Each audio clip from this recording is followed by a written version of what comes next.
This film is purely fictional. Please do not imitate it. Your like and subscribe are the motivation for me to update. Chapter 1.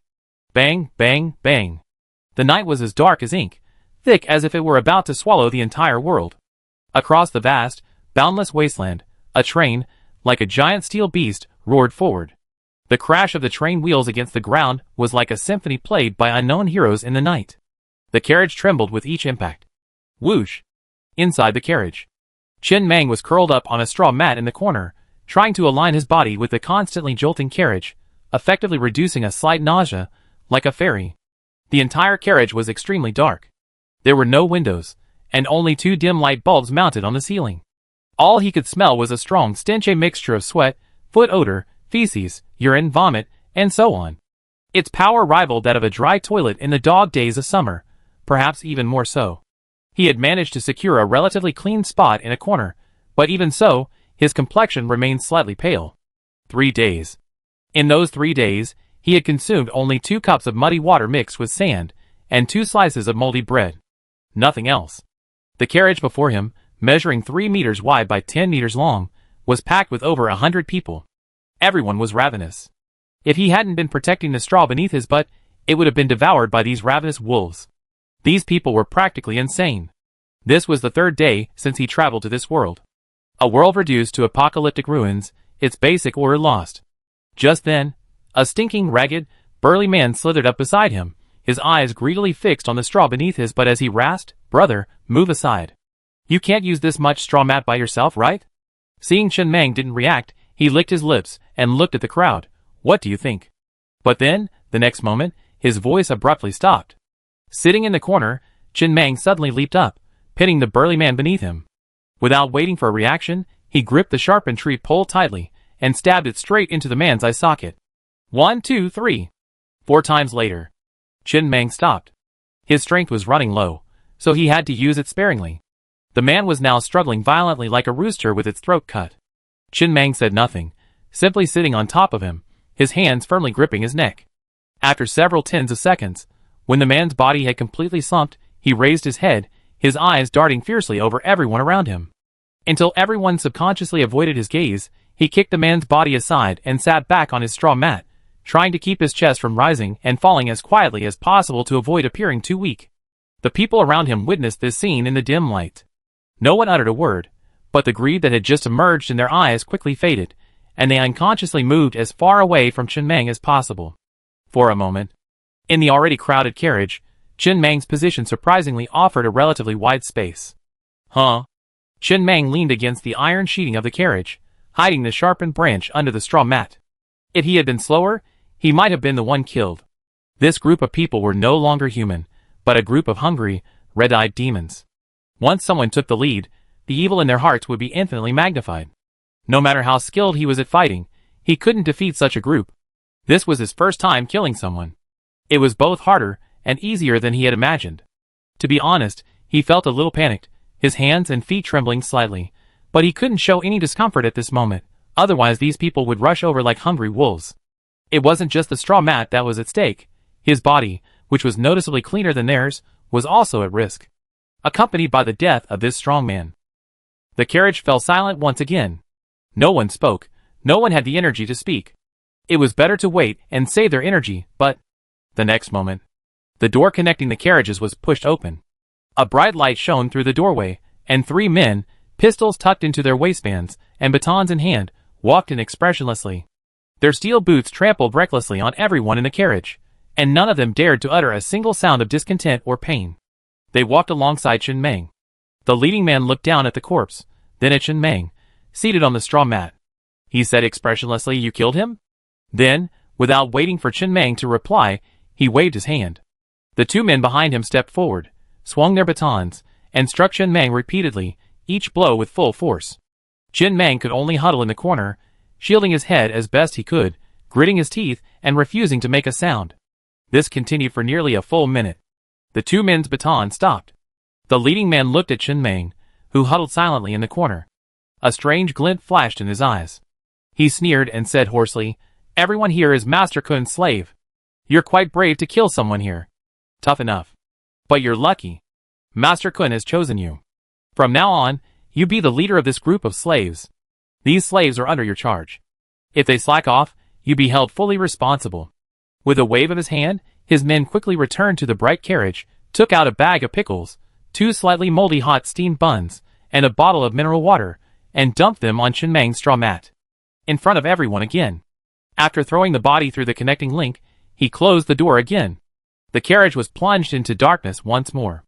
Only the clanging of the cars could be heard, driving off into the unknown distance. After these people left, Chen Mang gritted his teeth and climbed up from the ground. He sat on the straw mat again, leaning against the iron sheet of the carriage. He tore open the small bag of pickles in front of him, and slowly nibbled on 2 slightly moldy hot steamed buns. Hot. While not delicious, they were warm steamed buns and pickles after all, and they tasted much better than the moldy bread slices from before.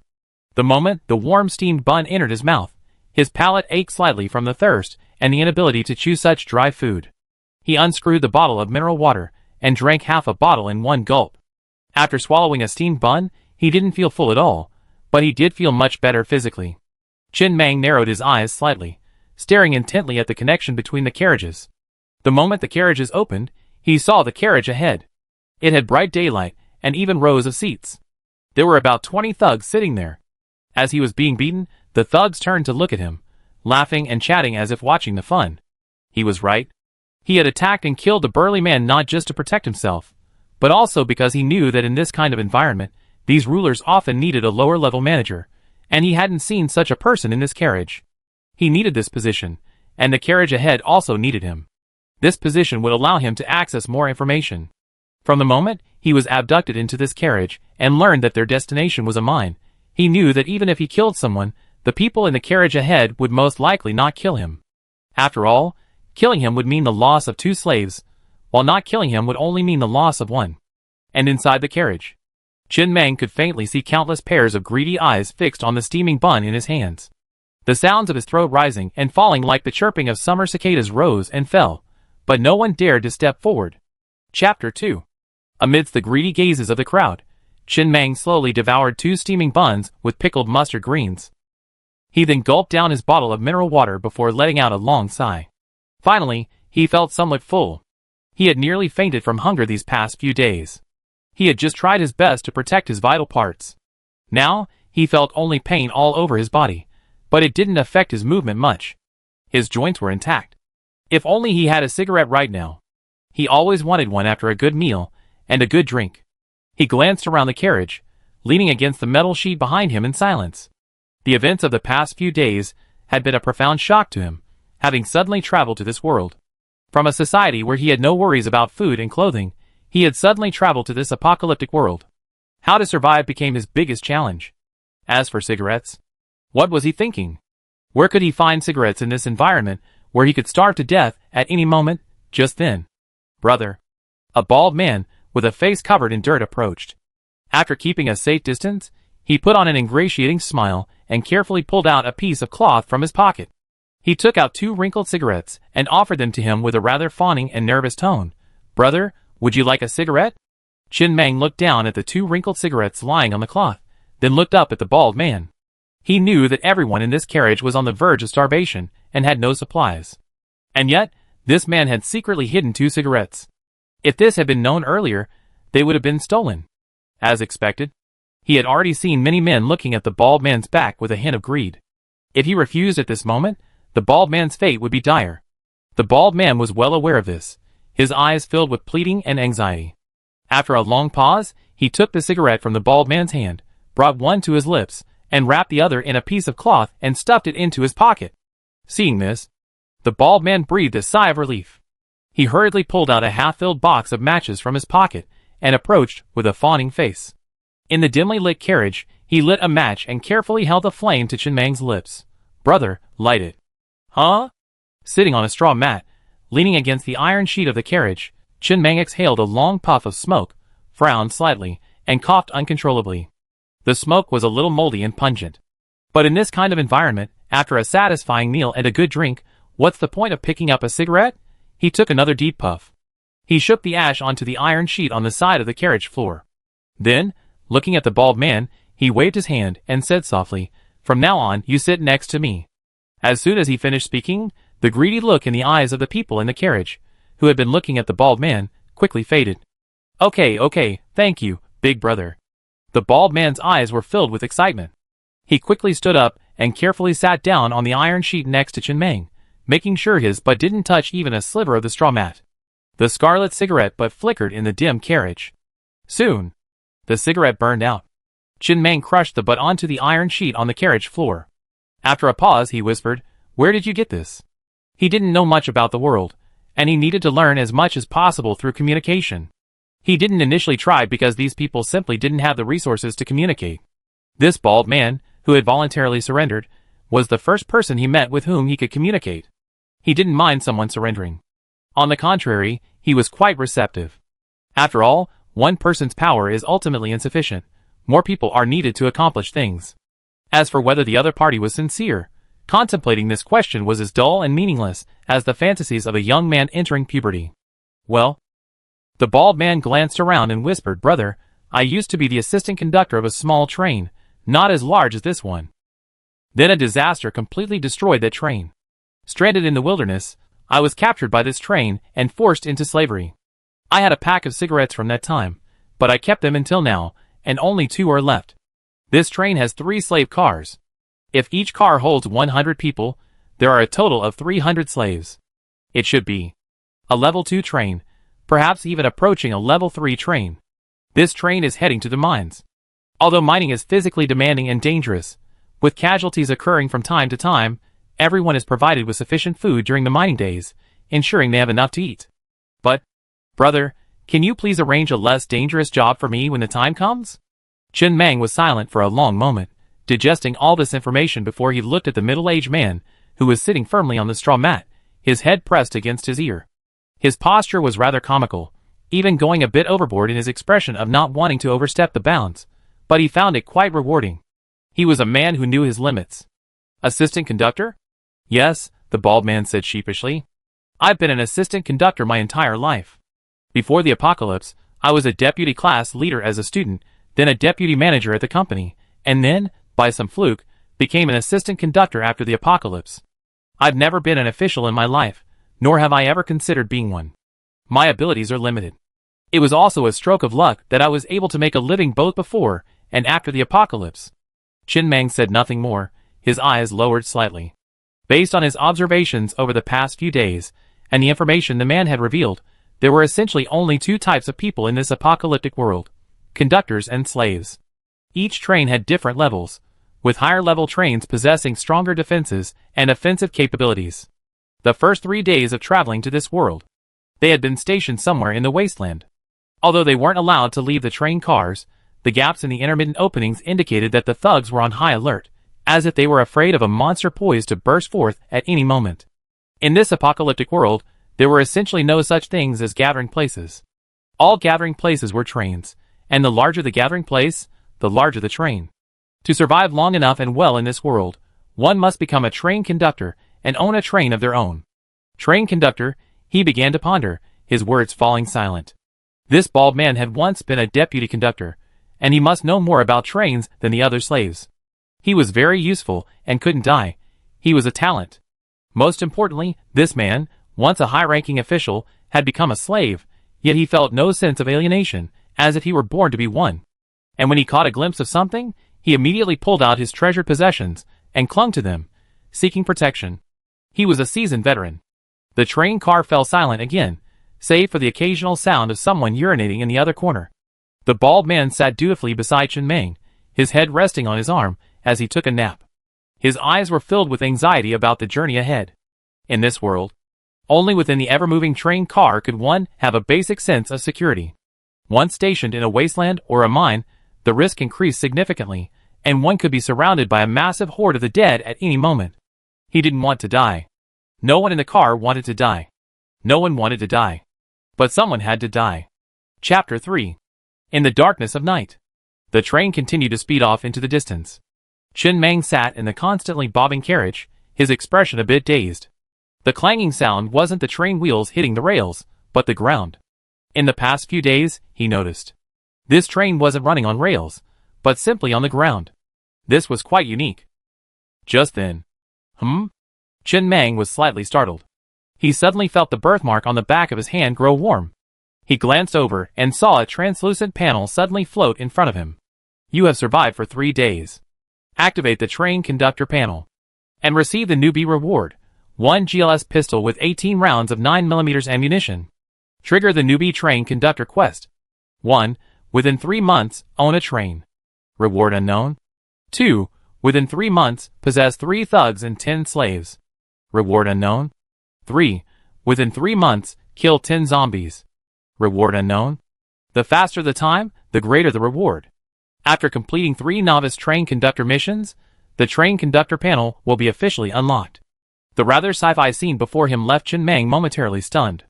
The pale white light of the panel, especially, was dazzling in the pitch-black carriage. He instinctively glanced around. But no one showed any particular reaction. It was as if he was the only one who could see this panel. Chen Meng was silent for a long moment before he lowered his head to the mark on the back of his hand, which was no longer burning. He gently stroked it, feeling a bit dazed.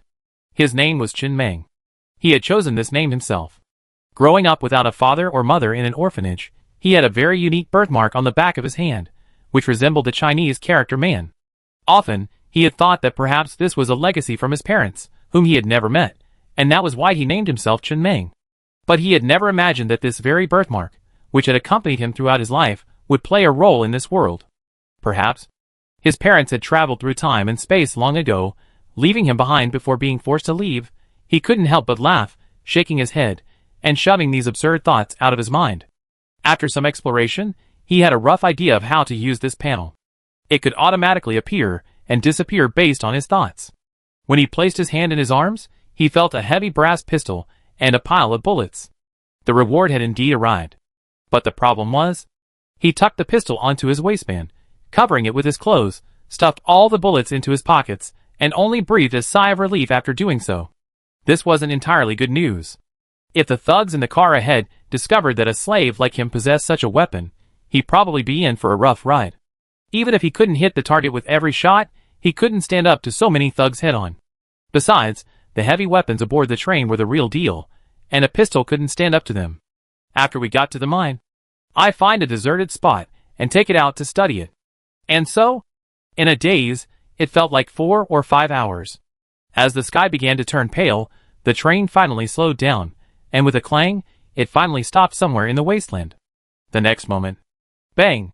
The carriage door flung open. A group of thugs wearing steel boots, with pistols strapped to their waists and batons in their hands, stood at the entrance, shouting furiously as they herded the slaves off one by one. A special person at the entrance distributed pickaxes to each slave. Each slave received one, with 3 exceptions.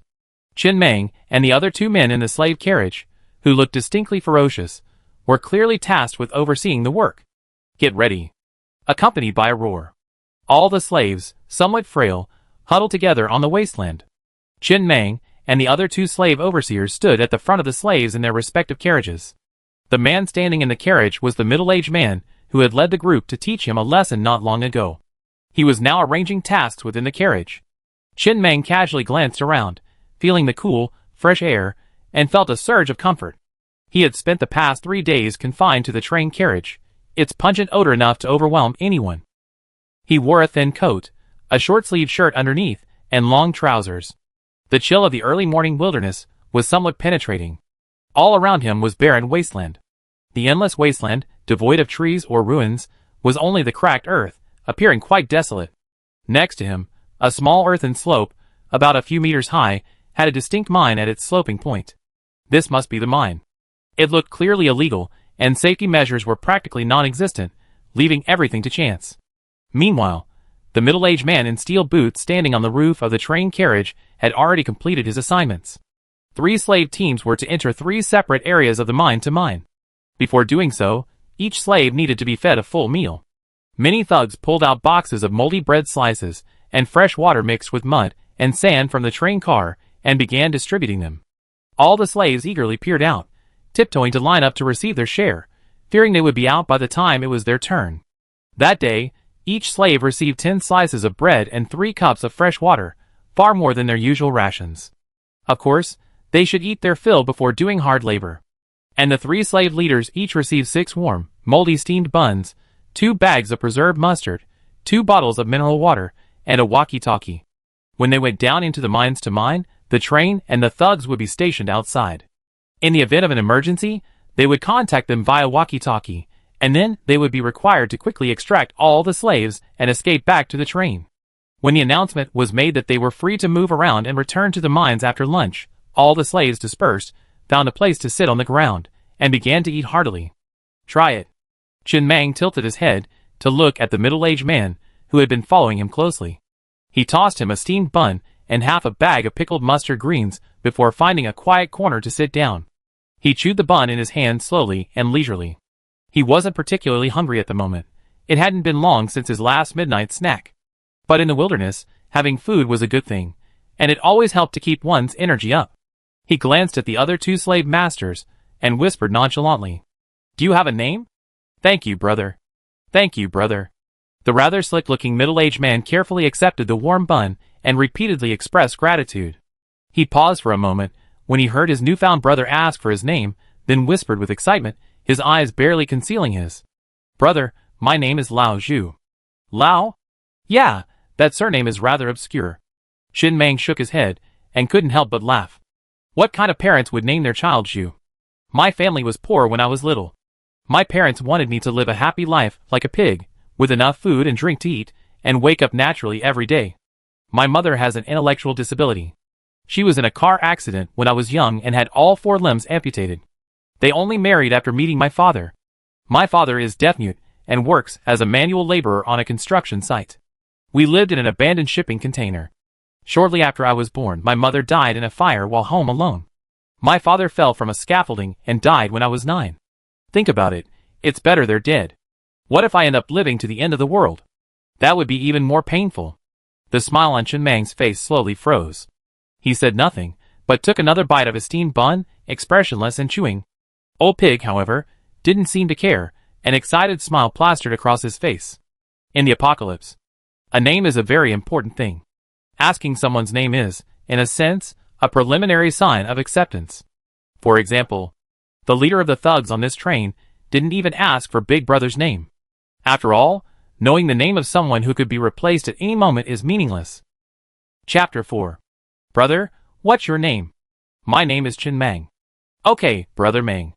After a brief exchange, the 2 men remained silent, sitting cross-legged on the ground, chewing their food. Chin Mang was indeed somewhat exhausted. He had left 2 steamed buns and a bag of pickled mustard greens in his pocket, ready to eat when he was hungry. His pocket was already stuffed full. Quickly. They didn't have much time. Under the loud shouts of the thugs, all the slaves entered the mine in a long formation. The entrance to this mine was simply a cave on a small slope. It looked like an animal's den, unremarkable, but once inside, its uniqueness was evident. The passage inside the cave wound downwards. After walking for about 10 minutes, they arrived at a fork in the road. There were 3 forks ahead. As agreed, he led the slaves in carriage number 7 to the leftmost fork. The slaves in the other 2 carriages entered the other 2 forks. Leading the slaves in carriage number 7, they strode into this fork in the road and continued on for several dozen minutes before reaching their destination. The scene before them suddenly opened up. It was as if they had entered a massive cavern, 7 or 8 meters high. The entire space was quite spacious, and on the ground lay a series of raised, dark iron lumps. About a meter high. The shape was somewhat similar to cauliflower after being infected with AIDS. The surface was covered with bumps. "Is this a mine?" Chin Mang narrowed his eyes slightly, examining the iron lumps growing on the ground in front of him. This couldn't be mining, could it? This didn't seem to be the same concept as mining in his mind. Old Pig waved the pickaxe in his hand and whispered, "Brother, as you know, after the apocalypse, this world has undergone some subtle and unique changes, also supernatural. For example, the existence of trains. As long as you possess the train order, you can create your own train out of thin air. There are also many more resource areas like mines. Mining in these mines is different from before. There's no need for purification or anything like that. All you need is a slave holding a pickaxe and swinging it at the iron ore. An adult male can basically obtain 1 unit of iron ore per hour. This mine is one of the most common, low-level mines, a level 1 iron mine. Luckily, mining in this mine is generally risk-free, unlike some mines that require mining in molten lava, which increases the risk factor dramatically. This material is also the main ingredient for upgrading trains. For example, Brother Mang, look at the panel on this pickaxe. Chin Mang took the pickaxe from Old Pig's hand and weighed it, and a panel popped up in front of him. Tool name, pickaxe. Tool level, level 1. Tool effect, can mine in a level 1 mine. This panel was still visible only to him, but from what Old Pig said, it was clear that no matter who held the pickaxe, everyone could see it. This meant that the world had undergone many supernatural changes after the apocalypse, which made sense to him. How can I obtain the train order? Chin Mang asked softly. There are many sources. For example, there's a chance that a train order will drop from any monster you kill, but the chance is very small. The higher the level of the monster, the greater the chance. So far, the most common monsters we encounter are level 1 monster zombies. A single zombie isn't very strong, and an adult with a sharp weapon can handle it. However, most zombies don't appear alone, but in waves. If we don't break out before the zombie horde forms a circle, the train will easily be trapped. After all, I've carefully examined the wheels of this train, and they're level 1 Hot Wheels. This type of wheel has the advantage of maintaining the fastest speed in its class on flat terrain like the wasteland, but it can't handle rough terrain and can only travel on flat ground. Furthermore, these wheels are easily stuck by zombies if they were replaced with level 1 tracks. If so, it would be much easier to deal with this situation, though of course the speed wouldn't be as fast. It all depends on what you choose. Another way is at the market. From time to time, train conductors will spontaneously gather to trade their goods. This is when you have a chance to buy, but we slaves definitely don't have the opportunity to go. These are the only 2 channels. There's no other way for now. Understood. Chin Mang nodded slightly, lost in thought, while the slaves around him already swung their pickaxes at the iron lumps on the cave floor and began working diligently. He didn't need to say anything. Everyone was self-motivated and familiar with the process. They picked up their pickaxes and started working. No one was self-motivated, needing him to urge them on. Upgrading trains requires resources, and mining resources requires slaves. From this perspective, these slaves are even the world's sole productive labor force, and their value is self-evident. Well, Brother Mang, I'm off to mine too. Go ahead. Nearly 100 slaves were busily gathered in this mine, swinging their clearly iron pickaxes, hammering down and up at the iron or across the way. The countless clanging sounds gradually merged into one. There was no dust. The iron ore on the ground remained unchanged. Chin Mang stood in the middle of the mine, taking a quick look before walking alone to a corner at the back and studying the train conductor panel his birthmark had brought him. There were 3 novice train conductor missions. Once you completed these 3, you could unlock other features. This world had been doomed for some time, and many people's trains must have been upgraded to a very high level. In this clearly chaotic, predatory environment, without a sufficiently safe train, you wouldn't even have basic safety guarantees. Living under someone else's roof wasn't sustainable. He didn't want to be a slave either. This conductor panel would be a huge help to him if he started off behind. These were the 3 novice missions. The last 2, subduing minions and killing 10 zombies, didn't seem too difficult. Only the first, owning a train of your own, seemed a bit more challenging. According to Lao Zhu, this train order isn't just difficult to obtain. You need to think of a strategy. Chin Mang pondered as he pulled out the GLS pistol from his waistband and began to examine it. The heavy, jet black standard issue pistol rested in his hand. The magazine was full. 9 rounds in total. Chapter 5. A panel also appeared before him. Weapon name, GLS pistol. Weapon level, level 1. Weapon effect, can be loaded with up to level 1 bullets, effectively killing level 1 armor, monsters, and the like. He looked at the panel before him, and touched the brass bullet in his pocket. The bullet also appeared on the panel, indicating that it was a level 1 ordinary bullet.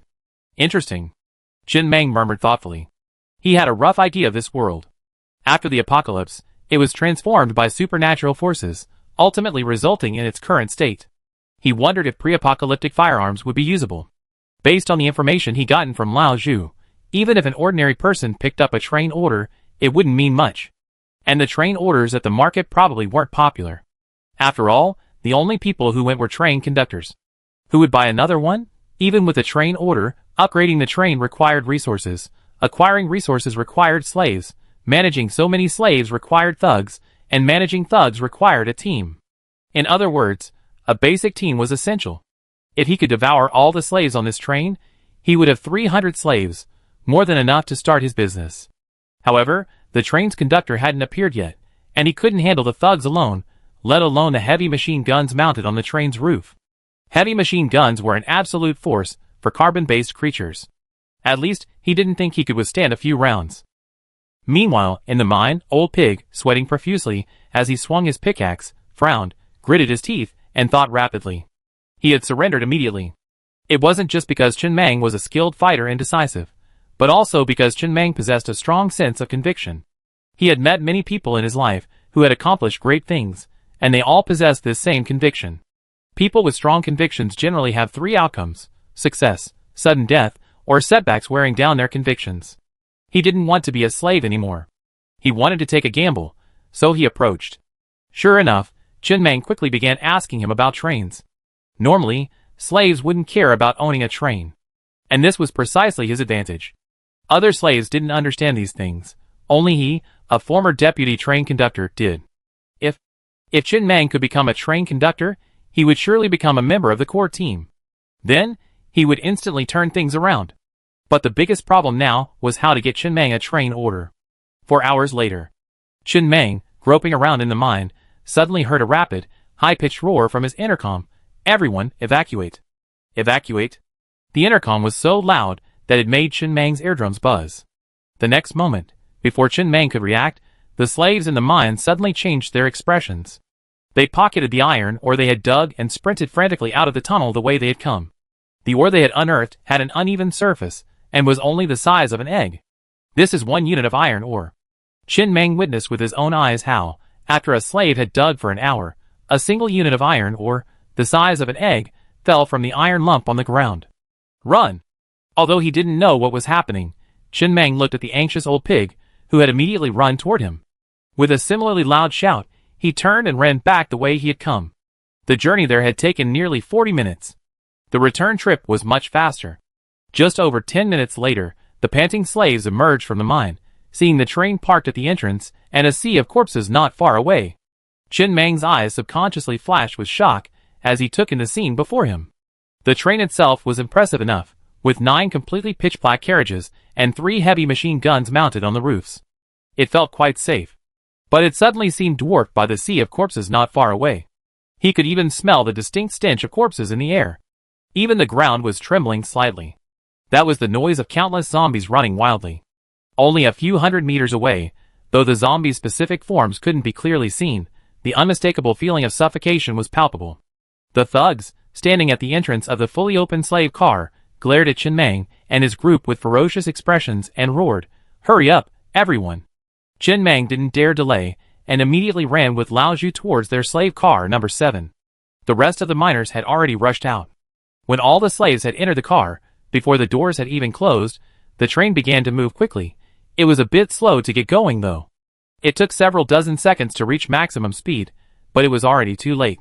The encirclement had already formed, and the zombie horde wasn't coming from just one side, but from almost all sides. Bang, bang, bang. Chen Mang sat on the straw mat in slave car number 7, with a gloomy expression, listening to the harsh, dull roar of gunfire outside. It was the heavy machine guns roaring. However, based on the number of zombies he had seen before boarding the train, he didn't think these heavy machine guns would be effective. To break out of this zombie horde, he believed that first, they had to replace the wheels with the caterpillar wheels that Lao Zhu had mentioned, which were less likely to get stuck on the corpses. Second, the car's armor had to be strong enough. Their slave car was clearly made of iron sheets, and a single blow from the pickaxe would tear through it. There was no way it could withstand the zombie horde's overwhelming attack. He clutched his pistol tightly in his arms. But at this moment, the pistol didn't offer him much of a sense of security. The atmosphere in the train car was clearly tense. Many people were already babbling, some incoherent, some praying to God. Without windows, they couldn't see what was happening outside. But just by listening to the almost non-stop roar of heavy machine gun fire, one could tell the situation was dire. Brother Mang. At this moment, the old pig sitting next to him, his face pale, trembling, said, "I checked the situation before I boarded the train. The zombie encirclement isn't very tight. There are gaps. It's just that these gaps are made up of several small ones. You need to constantly weave through the zombie horde, like riding a motorcycle through traffic, to break out. The train's handling isn't as good as a motorcycle's. The turning arc is too large. But if the train's conductor had installed level 2 auxiliary universal wheels in each car, the train would be much more maneuverable. This would be the only chance to break out. But level 2 auxiliary universal wheels aren't a requirement for upgrading a level 2 train to a level 3 train. As far as I know, most train conductors wouldn't be willing to spend the resources on them. If this train didn't have these level 2 auxiliary universal wheels, then this would be a very bad time. Chapter 6. Level 2 auxiliary universal wheels? Chen Meng heard the new name in his mind without giving it much thought. Instead, he pressed himself tightly against the iron surface of the carriage. No one cared about the bumpy ride or the foul odor inside. Everyone was in a state of extreme panic. Survive. That was the only thought in everyone's mind. No, we can't just sit there and wait for death. Chen Meng squeezed his eyes shut, his mind racing with possibilities. After a moment, he suddenly opened them, looked at Old Pig beside him, and whispered, "This train has 9 carriages. The first carriage is the locomotive, and carriages 7, 8, and 9 are slave carriages. Didn't you just say the train wasn't maneuverable enough? If we find a way to get to the locomotive of the first carriage, disconnect it from the rest of the train, and then you take control of the train, you've been a deputy train conductor, haven't you? You should know how to drive a train, right?" "No, Old Pig." Without a second thought, Zhu immediately rejected the suggestion. His face pale, he shook his head and said hoarsely, "All trains are tied to the conductor. Only the conductor has the authority to drive the train. Even if we break into the cab, we can't take over this train, let alone control it. But, Brother Meng, your suggestion is a good one. If we disconnect all the cars, it would be like installing a universal wheel on the first car, providing an additional escape opportunity. I just hope this train's conductor doesn't think of this." The two exchanged glances, their expressions both grim. It was obvious. If the conductor had considered this, they would have been abandoned. However, Chen Meng immediately stood up and prepared to head for the 6th car, muttering grimly, "We have to go to the first car first. Follow me." The next moment, before either of them could move, bang, bang. Suddenly, the sound of metal clashing rang out from outside the window, and then they felt the train begin to slow rapidly. Whoosh! Chen Meng took a deep breath, pulled out the last, slightly wrinkled cigarette Lao Zhu had given him from his pocket, and lit it while standing on the straw mat in the chaotic car. He exhaled a long puff of smoke, then held the GLS pistol in his hand, his face calm as he awaited the judgment. Death, that was certain. They were abandoned. He didn't hate the conductor. After all, if he were in his position, he would do the same. He just felt a little resentful of him for not fighting for his own future. While guarding the mine, were the people monitoring the surroundings lazy and asleep?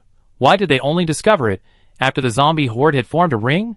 How precious could a single resource be that they wouldn't even bother to build a level 2 auxiliary universal wheel? Are all these slaves worth less than a level 2 auxiliary universal wheel? Chen Meng dangled a cigarette from the corner of his mouth, loaded his pistol, and stepped over the bodies of the slaves in the carriage as he strode to the iron gate. He yanked down the iron gate nearby, and suddenly, the train door swung open. A cold wind, accompanied by a foul odor, instantly filled the entire carriage.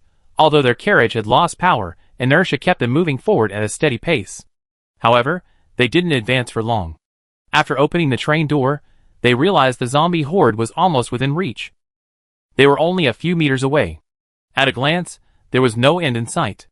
All that could be smelled was the almost intoxicating stench and the dense, horrific-looking zombies charging towards the train. How unfair! Chen Meng muttered as he watched the scene unfold. He had read apocalyptic novels before, and those who traveled through time only face 1 or 2 zombies at first. But how could he, upon crossing over, be confronted by a horde of zombies of this magnitude? There was absolutely no chance of survival. Who could escape this level of zombies alive? But, even if he died, he'd have to take a few others with him. The next moment, bang! Accompanied by a sudden gunshot, a zombie charging towards Chen Meng from the horde had a bloody hole in its head. Then, its body plummeted to the ground, quickly trampled by the zombies behind it, and disappeared. This was the first zombie he had killed. It wasn't that his shooting was particularly accurate. He never used a gun before.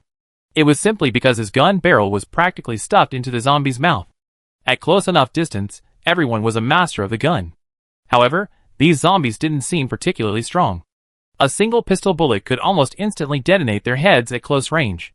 If they encountered a single zombie, a grown man could easily handle it. If it weren't particularly contagious, he could even take down 3 or 5. But They couldn't handle the locust-like numbers. Bang, bang. The gunshots continued, and Chen Mang gradually became more adept at it. He quickly emptied a magazine. He wasn't sure exactly how many zombies had died. It was too chaotic. He only knew his bullets had pierced the zombie tide. He had no idea how many he killed. And now, the speed was gradually slowing, meaning he had few more chances to fire. Chen Mang quickly unloaded his pistol magazine and loaded the brass bullets from his pocket one by one. Before he died, it was worth it to take one more person with him. Just then, in the carriage, a slave suddenly rushed over. With a face full of fear, he knelt at Chen Mang's feet, who was standing at the carriage door. His voice trembled with tears and rapid, "Brother, can you please shoot me? I want to die quickly. I don't want to die in the mouths of zombies." "No." Chen Mang quickly reloaded his magazine and said casually, "Ammo is limited. Killing a few more zombies will make my death more worthwhile." It wasn't just him. He could hear bursts of rapid gunfire coming from the next door. The group of thugs in the sixth carriage had also been left behind, now struggling to survive. The man, kneeling on the ground, looked up at Chen Mang, his expression growing increasingly ferocious. Veins etched across his neck as he roared, "You're going to deny me even this request? I just want to die quickly. Is that even possible? It's all." Then, mid-sentence, the man suddenly leaped toward Chen Mang, aiming directly at the pistol in his hand. However, Chen Mang dodged the man's lunge and, looking at the man standing at the train door, who hadn't yet retracted his strength, kicked him without hesitation. The man fell into the tide of corpses. A sharp, piercing cry of fear pierced the air, but the sound quickly ceased. Chapter 7. Then, Chen Mang turned to look at Old Pig, who was charging towards him with a pickaxe in hand, and casually said, "Are you going to attack me?"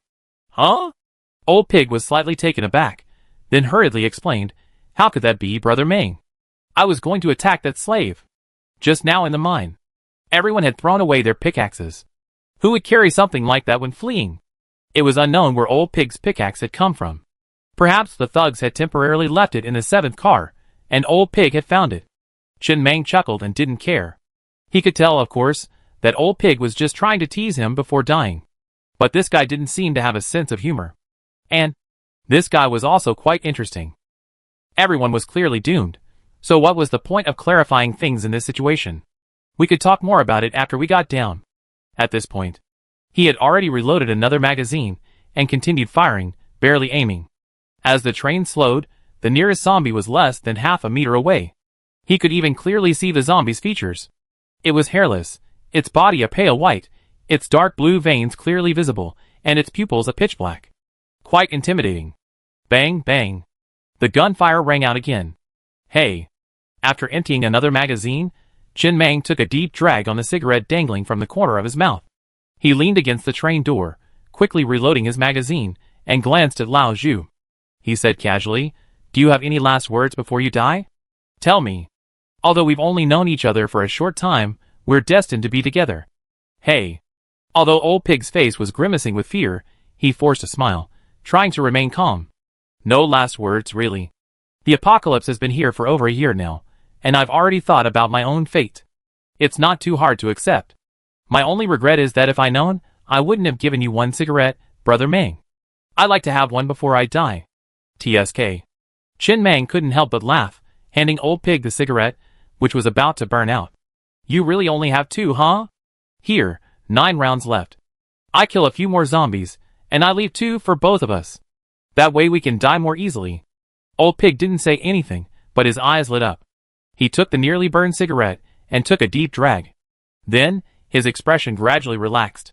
He slowly closed his eyes in the swirling smoke, and then smiled as if relieved. Exciting? The other slaves in the carriage were now mostly huddled in their own corners, faces filled with despair and helplessness as they awaited death. Chen Mang even saw a few of them, before dying, choose to run over to his straw mat and plop down. Clearly, they wanted to experience the feel of a straw mat before their death. They were going to die anyway, so who is afraid of you?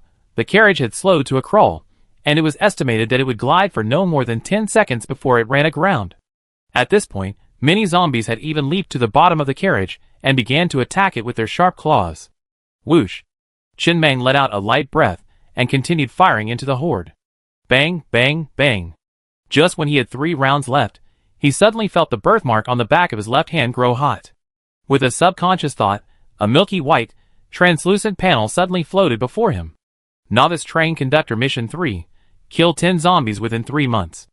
Completed. Taken less than a day. Rewards. Rare Train Token *1. Handheld Zombie Detection Blocker *1. Looking at the panel before him, Chin Meng was briefly stunned before quickly realizing that this was the train conductor panel he had activated last night. It contained 3 novice missions. Completing these 3 would unlock the remaining features of the panel. But the situation was urgent, and he forgot about it for a moment. After all, the rewards were unknown, and he had no idea what they would be for killing 10 zombies. Unexpectedly. Rare Train Token. This item was definitely better than a regular train token, but he didn't have the time to worry about it right now.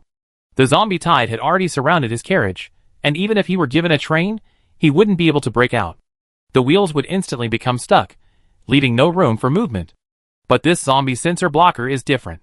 It can save lives. Feeling a token, and something resembling a walkie-talkie suddenly appeared in his arms. He immediately pulled the walkie-talkie out and held it in his hand. Another panel popped up in front of him. Special item. Handheld Zombie Sensor Blocker. Item effect. Once activated, it blocks the perception of all living creatures within a very small area from level 1 zombies. This effect lasts for 1 hour, and can be used again after 24 hours. There was only one button on it, and it glowed green. At this moment, the zombies were almost about to burst into the car.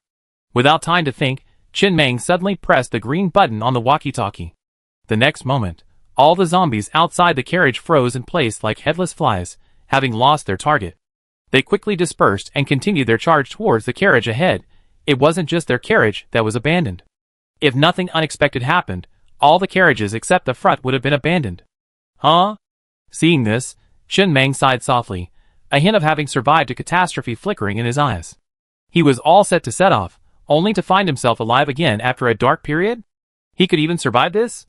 The area seemed quite large, at least enough to encompass this entire carriage, but it could only block the perception of level 1 zombies. He could only hope that there weren't any higher level zombies in this wave of zombies. This carriage was now like a small boat on a stormy sea, at risk of capsizing at any moment. And it would only last for an hour. If the wave of zombies didn't disperse within that hour, the situation would remain precarious. But, as long as he survived this zombie horde, not only would he have the rare train order, but he also have a carriage full of nearly 100 slaves. It seemed like he had just started his own business. Chin Meng turned to look at the slaves in the carriage, their faces filled with fear and confusion, and suddenly grinned. Blessings and curses truly go hand in hand. This is a good thing. Hopefully, those zombies won't eat bread or anything like that. That way, after the zombie horde recedes, he can search other carriages for any scattered food resources. Ideally, he could also remove those heavy machine guns and install them on his new train. He clearly remembered that those heavy machine guns weren't mounted on the front of the train. The only pity was, those guys who hit him with batons probably wouldn't survive. It was a bit regrettable, and it hurt quite a bit. Chapter 8.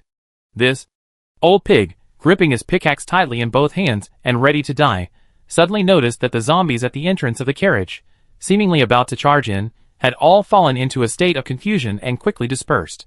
The zombies had actually ignored their carriage. All they could hear were the screams of terror from the other carriages.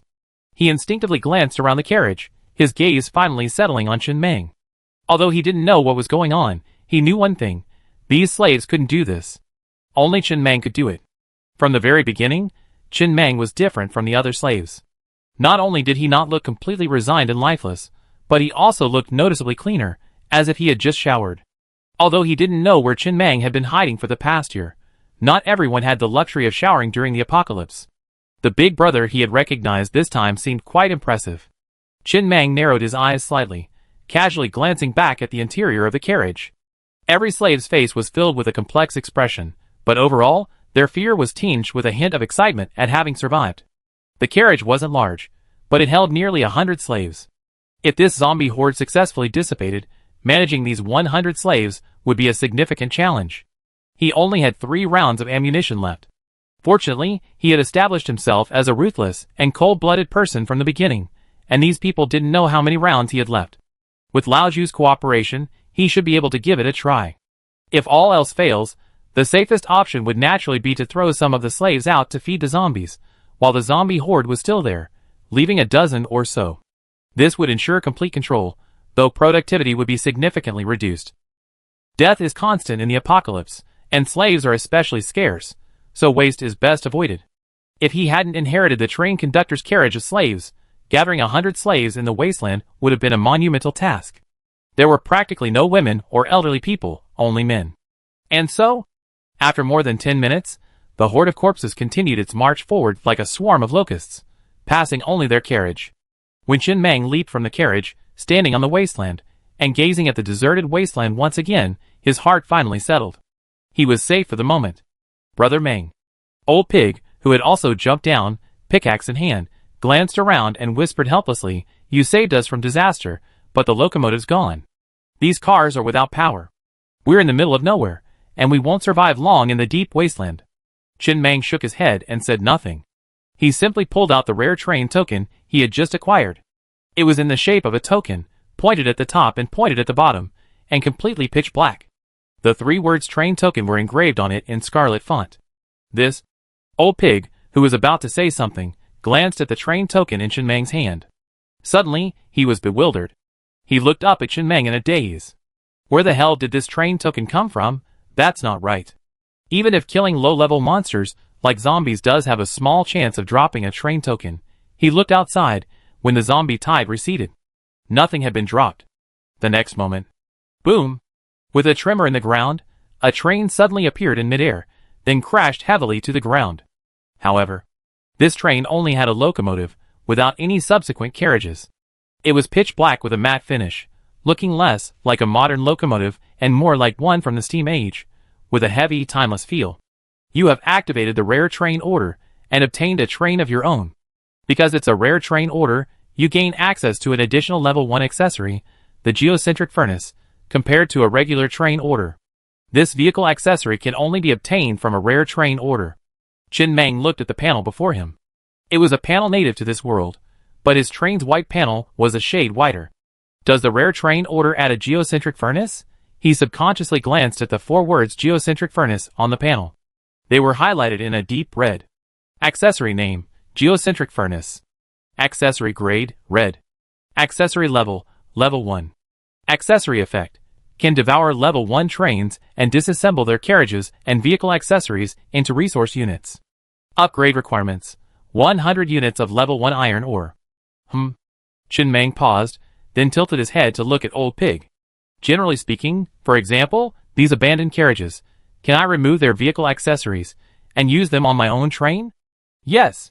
Old Pig, recovering from the shock of a locomotive suddenly appearing before him, said somewhat dazedly, as long as the vehicle accessories are intact, I can certainly remove them and use them on my own train. But if they're damaged, they're useless and can only be left there. There's another group in the wasteland, scavengers. These people drive motorcycles around the wasteland collecting usable parts from wrecked trains and sell them back home. Some damaged vehicle parts, along with the train cars, are left in the wasteland. After all, monsters only eat humans, not steel. There are quite a few of these useless, abandoned train cars piled up in the wasteland. Chen Meng's eyes lit up, and he nodded with satisfaction. This statement was quite informative. 2 things emerged from it. There are many abandoned trains in the wasteland that could be devoured by his locomotive, and rare train orders are very rare and highly valuable. Otherwise, these abandoned trains would have long been devoured by the earth core furnace and wouldn't be here now. Very good. Chen Meng didn't immediately check his train panel. Instead, he took Old Pig back to slave car number 7 and scanned each slave with his pistol, speaking with a cold expression. From now on, I'm the new train conductor. You will be my first batch of slaves. I provide you with food. You just need to continue mining as before. There's only one thing. I don't want anyone disobeying my orders. I've got it. With that, Chen Meng didn't wait for the slaves to react. Instead, he turned his head and looked at Old Pig. Tell each of them to hand in the iron or they've dug out in an orderly manner. If anyone disobeys, take up your pickaxe and hit them. Understood. Old Pig, his face gloomy, tried to look as fierce as he could. Standing at the entrance of the train car, pickaxe in hand, he roared, "Are you all fucking deaf? Didn't you hear what I'm saying?" Then, a faint, uncoordinated voice echoed from within the car. "I heard it, Master Meng. It used to be Master Kuan, now it's Master Meng. In the desert, all train conductors are assumed to be masters." Chapter 9. Although Old Pig's heart was pounding, he still feigned a fierce front. He had always been in charge of internal affairs, never field work. He wasn't particularly suited to acting fierce, but there was no other way. Short-handed, he had no choice but to go ahead. After Chen Mang left the carriage, he immediately searched the other carriages. There should still be a considerable amount of resources in the other carriages. But before he sent his slaves to collect resources from the other carriages, he had to first gather dangerous items, like firearms, to prevent any unexpected emergencies. The carriage they were in was number 7. The carriages behind them, numbers 8 and 9, were the slave carriages. He first went to the 2 slave carriages. They were completely empty, with only scattered clothing and sticky blood on the floor. A lot of iron ore was dotted among the blood like stars. The carriages were almost completely destroyed. Only the outline of the train car could be seen, the surrounding iron sheeting riddled with holes from zombies. The slaves would gather resources from these 2 train cars later. The real guys were all in the front, train cars 2, 3, 4, 5, and 6. Ride car 6 was the thug car, and everyone inside had died completely. But because there weren't as many people, it didn't look as bloody as train cars 8 and 9. A number of guns, batons, bullets, and magazines had fallen into the pool of blood. He didn't mind the dirt. He simply frowned slightly, then rolled up his sleeves and began to gather all the items, temporarily stuffing them into his locomotive. Ride car 5 was the supply car, stocked with bread, steamed buns, mineral water, and other items. It also contained some vehicle accessories, such as a level 1 pure water filter, steamers, and spatulas. Carriage number 4 was a warehouse. It was stockpiled with various ores, though the quantities were limited. Ore, like a single ore, was worth a unit, and there were only a few hundred here. Besides that, there were also a number of pickaxes, axes, and other mining tools. Carriage number 3 was the combat car. The 3 heavy machine guns were mounted on the roof of this car. It also contained 2 level 1 ammunition production lines, producing specialized ammunition for the heavy machine guns and pistols, as well as a pistol production line. Logically, there should have been a considerable amount of ammunition stored here, but it was no longer empty, with only a few scattered on the ground. These production lines were also damaged, with 2 of the 3 heavy machine guns broken. Carriage number 2 seemed to be the luxurious living quarters for the confidants. It had 7 single beds, and the living conditions were clearly much better than the slave cars. Although the cars were in a state of disrepair, there was no trace of blood or clothing. It seemed that while the conductor had abandoned car number 2, he had taken his confidants with him. He couldn't unload the heavy machine gun from the roof of the carriage by himself, so he made several more trips to move the other bullets, small pistols, and other supplies to the locomotive next to him.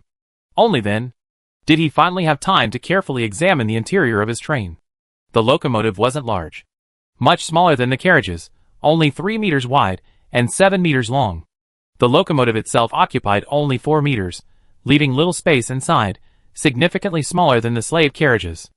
At the end of the locomotive stood a steel door, its defenses evidently many times stronger than those of the iron carriages. This door could only be opened by someone with the train conductor's authority. Controlling the train was simple. From inside the train, you could control it with your mind, quite a sci-fi experience. The train cabin was about 12 square meters, and the front was covered in glass, allowing for a clear view of the outside world. As he stood inside, gazing through the glass at the wasteland outside, he felt a sudden surge of satisfaction. In this extremely dangerous wasteland, owning a train of his own was no mean feat. On the train control panel, there were a number of buttons, one red one for train panel. After pressing it, a detailed panel quickly appeared on a nearby display. Train name, to be determined. Train level, level 1. Train components, level 1 earth core furnace. Number of carriages, none. Or units, none. Upgrade requirements, requires 4 carriages, the crafting of all 7 required vehicle components, and the consumption of 5,000 units of level 1 iron ore. There was another red button nearby for train crew. Above them, you can hold positions such as deputy conductor and train crew, each with their own assigned permissions, such as access to a heavy machine gun. For another example, weapons produced on this train's production line cannot be used by the conductor or deputy conductor. On the train, the conductor has absolute authority. There's also a red button on the train control panel for vehicle parts. After pressing this button, a list of vehicle parts that can be crafted for a level 1 train appears on the screen next to it, along with the required resources. It also clearly indicates which parts are required for the train upgrade and which are not. 13 in total. 7 of these vehicle parts must be crafted. The train cannot be upgraded without them. The remaining 6 parts are optional. Wait, that's 14. Of these 13 vehicle parts, the first 7 are green, and the bottom 6 are white. But at the very bottom, there's a crimson vehicle part. However, this part can only be crafted on a train obtained through the rare train order. Wow! Chen Mang, constantly exploring the various functions within the train, looked at the red vehicle part, a flicker of astonishment in his eyes. This rare train order seemed even more powerful than he imagined. Part name, Wheel Changer. Part grade, red. Part level, level 1.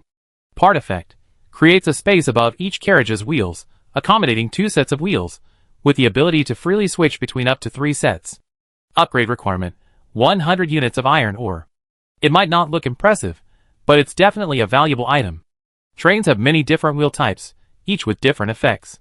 But with this device, he can create 3 sets of wheels, and switch between them freely without significantly affecting the original speed, making him capable of handling various dangerous environments with ease.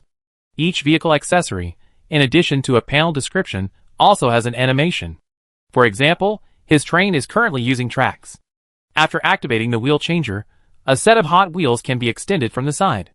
Once the hot wheels have successfully landed, the tracks retract. This allows for quick wheel changes with minimal impact on speed. Regarding wheel changes as normal, the train must be stopped somewhere, and the onboard mechanic must disembark and manually change the wheels, which takes a considerable amount of time, and in the wilderness, time is often not available. Then, Chen Mang looked at the 13 remaining craftable vehicle parts, took a deep breath, and decided to first gather all the ore to see how much was available. He would first build a warehouse car to serve as a slave car to carry the slaves away. Then, he would use the Earth's core furnace to devour the damaged cars. Sounds a bit like Snake. Just then, Chen Mang suddenly felt the birthmark on the back of his hand grow slightly warm. Another novice train conductor mission had been completed, a realization that only became apparent after he had fully studied the train compartment's functions. Chapter 10. Chen Mang didn't think much of it. He simply stood at the entrance of the train, peering into the nearby slave car. Seeing no major commotion, he resumed his exploration. Nearly 100 slaves. That wasn't a small number. To put it bluntly, even 100 pigs charging at them would surely be killed with a small pistol, let alone a group of slaves who had managed to survive the apocalypse. But he wasn't short of ammunition now. He had collected a good amount of pistol bullets from the abandoned car. Then he glanced at the birthmark on the back of his hand, and soon a translucent panel floated before his eyes. Rookie Train Conductor Mission 1. Own a train within 3 months. Completed. Taken less than a day. Reward. Tamarin Assault Rifle Production Line Blueprint *1. Looking at the reward on the panel in front of him, Chen Mang couldn't help but grin from ear to ear. An assault rifle, that thing is fully automatic. Its power, range, suppression, and accuracy far surpass even a small pistol. What's more, according to the train rules, weapons produced on the train's production line cannot harm the train conductor or deputy conductor. This way, he could more confidently hand the weapons over to his thugs.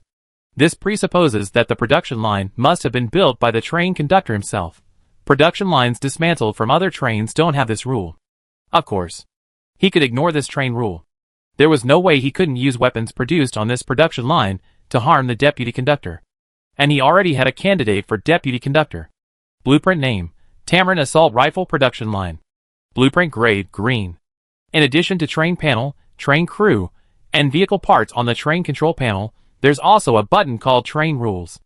After pressing this button, the screen inside the train will display some basic train rules, which will help guide survivors in their journey to becoming train captains. This includes information about the grade of vehicle parts. The grades of vehicle parts, from lowest to highest, are white, green, yellow, blue, purple, red, gold, pink, and rainbow. The lowest grade is white. For example, for a level 1 train, 6 of the 14 parts that can be crafted are white. These 6 parts are relatively common. The higher the grade, the rarer the part. For example, the remaining 7 parts are all green. To upgrade the train to level 2, all 7 must be crafted. They are essential parts. These 7 parts are pure water filter, a green grade component. Crafting requires 100 units of iron Oregon hot wheels, a green grade component. Crafting requires 500 units of iron Oregon carriage steel armor, a green grade component. Crafting requires 1,000 units of iron Oregon circuit system, a green-grade component. Crafting requires 10 units of copper Oregon generator, a green-grade component. Crafting requires 100 units of copper Oregon pickaxe production line, a green-grade component. Crafting requires 100 units of wood. Axe production line, a green-grade component. Crafting requires 100 units of iron ore. Ore is categorized by level, level 1, level 2, and even level 3. Different levels of ore are used to craft and upgrade different levels of vehicle accessories. All ore units here are level 1. These 7 accessories are required for train upgrades. As for the remaining 6 white accessories, you can craft them or not. Single bed, a white grade accessory that requires 1 unit of wood to craft. Refrigerator, a white grade accessory that requires 100 units of wood to craft. Cola production line, a white grade accessory that requires 100 bottles of mineral water to craft. Moldy bread production line, a white grade accessory that requires 100 slices of moldy bread to craft. Telescope, a white grade accessory that requires 10 units of iron ore to craft. Steamed bun production line, a white grade accessory that requires 100 steamed buns to craft. Chin Meng carefully studied the various materials within the train, ultimately concluding that the train could essentially form an internal ecological cycle, essentially becoming self-sufficient. It was equivalent to a mobile shelter. If he upgraded the train to a high enough level, and all the vehicle components to a high enough level, he would have a long train that was both sci-fi and filled with a violent aesthetic. As for the somewhat absurd fact that a moldy bread production line required 100 slices of bread to build, he quickly accepted it. After all, when mining in the mine, that appearance was already sufficiently sci-fi. Next, he would first count his resources, and then decide which component to prioritize. He first loaded his own pistol with bullets, then removed 4 magazines from other pistols, and filled them all. Then he left the train compartment, and headed toward slave car number 7. Inside the slave car, there was no riot. There was even a sense of harmony. Each slave, in an orderly manner, handed over the iron ore from their pockets, and placed it on the ground, forming a small hill. Chin Meng had just arrived. Old Pig, holding a pickaxe, hurried forward. Brother Meng, I've counted them. There are a total of 356 pieces of iron ore, or 356 units. Yes. Chin Meng nodded. After scanning everyone present, he calmly said, a train can't be without thugs. The next 3 days will be a probation period. The 10 best performers will be promoted to thugs, granted the right to carry weapons, and enjoy a higher level of food, with full meals provided daily.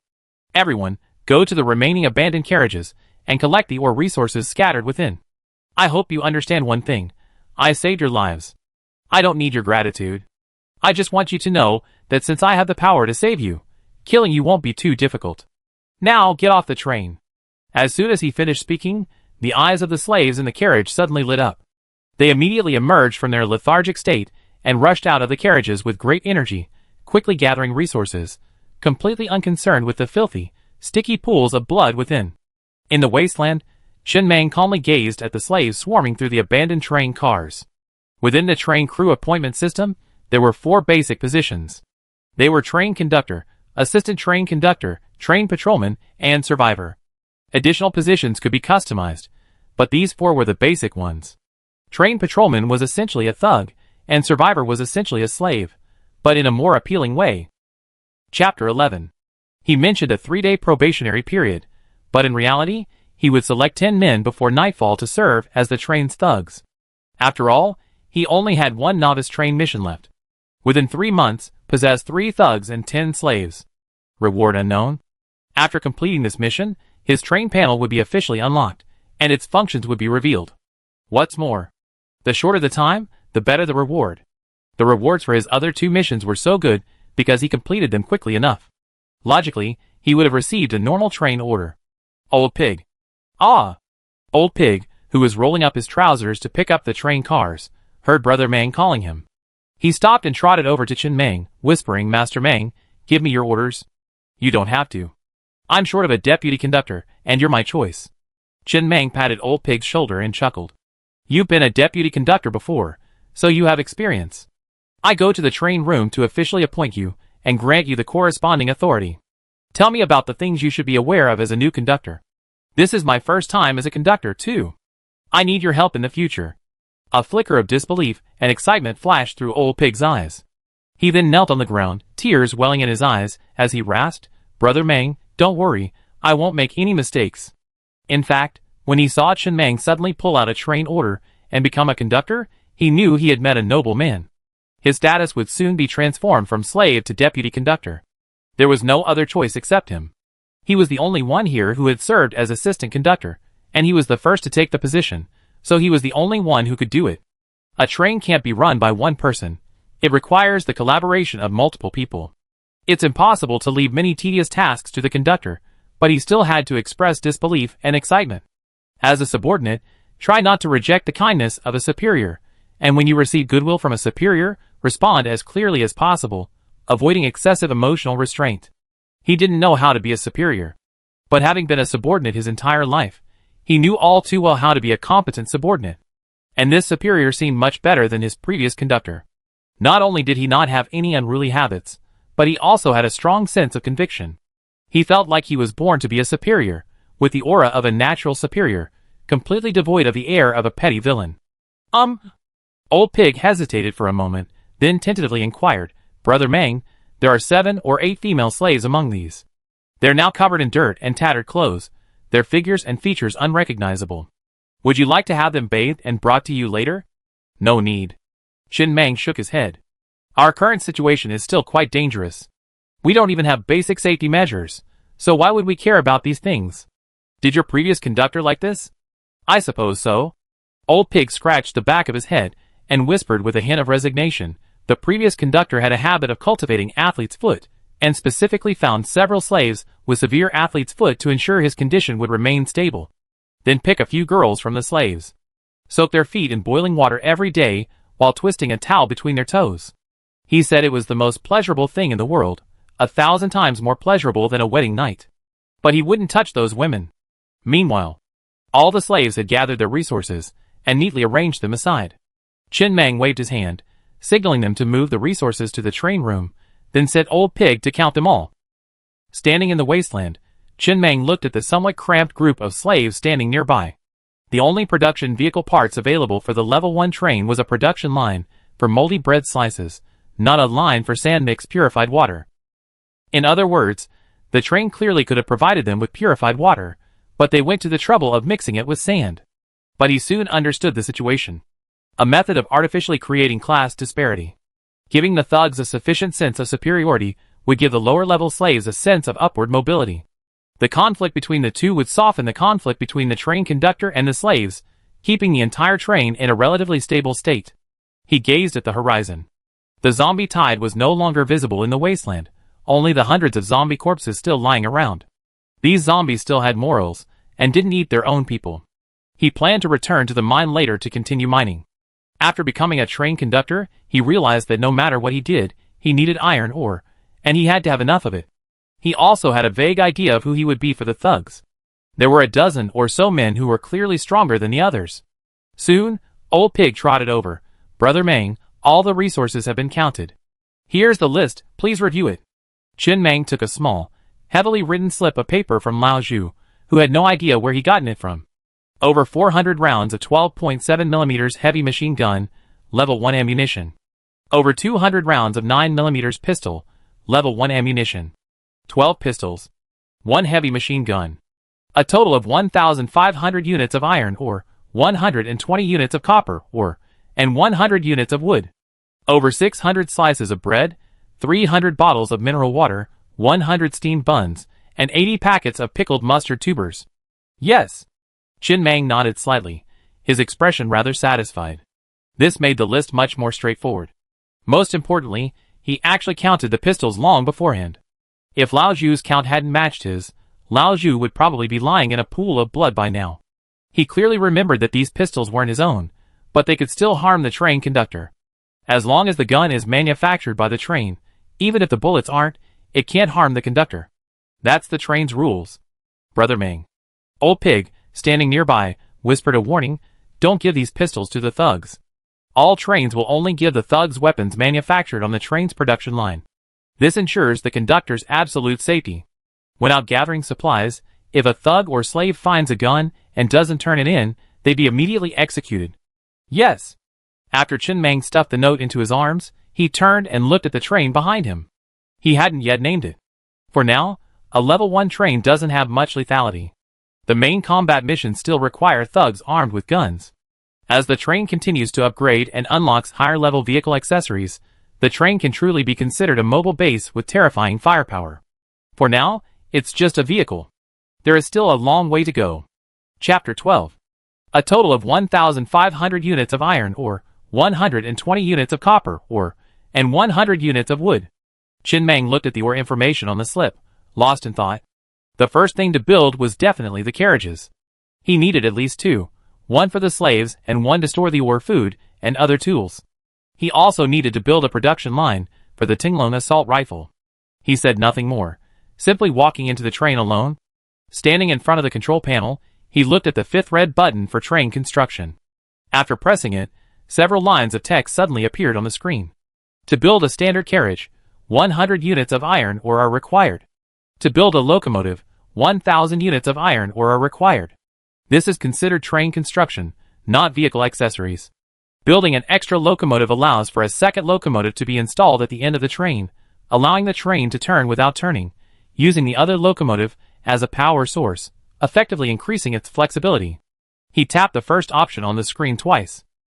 The next moment, he felt a slight tremor inside the train. He stepped out and saw that the locomotive, which had been sitting alone in the wasteland, suddenly emitted countless white rays from the hooks at the end. These rays woven themselves into 2 carriages. As the rays of light gradually faded, the 2 carriages took shape. They were now connected to the locomotive. Looking again, his train had taken shape. Of course, the interiors of the 2 carriages were bare, empty except for sheet metal, but that was enough. How much better could the slave carriages have hoped for? These days, even survivors were lucky to have a train to rely on. Very good. Qin Mang stood in front of the train, with a satisfied expression, surveying it. He felt a surge of pride, and a renewed sense of belonging to this world. Perhaps one day, he could truly build a Doomsday train that roared across the wasteland like a long dragon. 200 units of iron ore were consumed. He then walked into the second carriage, and pulled out his Tamarin assault rifle production line blueprint. It was a pale blue, translucent sheet of paper that felt like plastic and looked a bit fragile, though he wasn't so foolish as to test its sturdiness. With the blueprint, one could craft specialized vehicle parts. A train can craft more than just the parts displayed on the control panel. While those parts don't require blueprints, other, more specialized vehicle parts do require blueprints. This production line part is green in grade. Crafting it requires 500 units of iron ore. After consuming 500 units of iron ore, the blueprint shattered and transformed into green dots of light, forming several beams of green light within the carriage. These beams eventually slowly intertwined to form a production line, approximately 6 meters long. The overall shape resembled the security equipment at a subway station. Every 50 units of iron ore consumed produced a Tamarin assault rifle, which was strikingly similar in shape to the AK-47, and required a 5.56mm caliber bullet. Unfortunately, he currently lacked ammunition of this caliber, nor did he have a production line capable of producing it. Thankfully, each rifle produced automatically came with 3 fully loaded magazines, with a capacity of 30 rounds. It's enough for now. I see if I can find a way to get a production line of this caliber later. It takes 5 minutes to craft one Tamlong assault rifle. He crafted 12 at once, spending another 600 units of iron ore. It's worth mentioning that any iron ore consumed to craft anything on the train will be automatically consumed as long as it's on board. There's no need to hold the iron ore in your hands. Afterwards, Qin Mang left carriage 2 and stood in the wasteland, hesitating for a moment. He then spent another 100 units of iron ore to build another ordinary car. There wasn't enough space. His production lines, iron ore, and other items needed a separate car, and the remaining daily necessities, like bread and mineral water, would take up another car. Now there were 3 cars. Carriage 2 was tentatively designated as the warehouse car, housing the production lines, ore, and other items. Carriage 3 was tentatively designated as the living car, and Carriage 4 was designated as the slave car. And so, he only had 100 units of iron ore, practically a return to the pre-liberation era overnight. Everything required iron ore, and this wasn't enough. As for the 7 components necessary for the train upgrade, he hadn't crafted a single one, leaving him with no extra iron ore.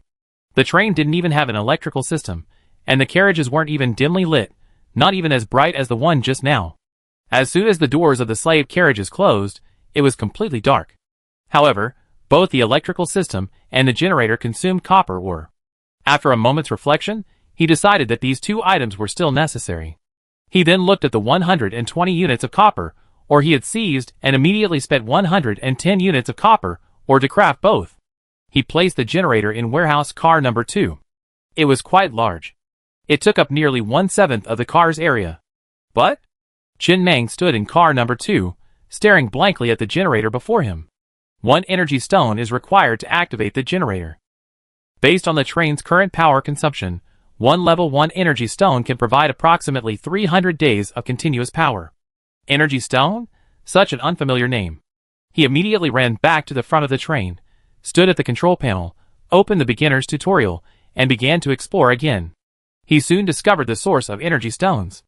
After this world fell into apocalypse, the main energy sources of the past, such as oil, lost their dominant position, replaced by energy stones.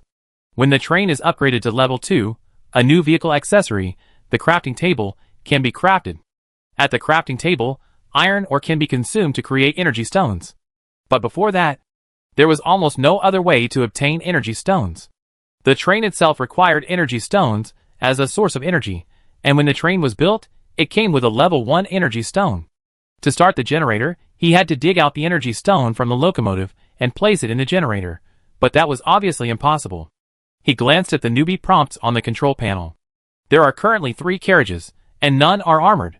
It is recommended to armor the train as soon as possible to ensure maximum protection for passengers in the event of an attack. Energy stone status is 100%.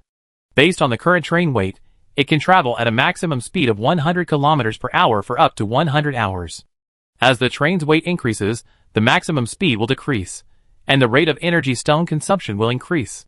Please take in as many survivors as possible to obtain sufficient resources. These prompts will appear directly on the control panel when no other buttons are pressed. It is a bit like the novice guide in the game, which will guide the novice train conductor on what to do at the moment. Chapter 13. Sigh.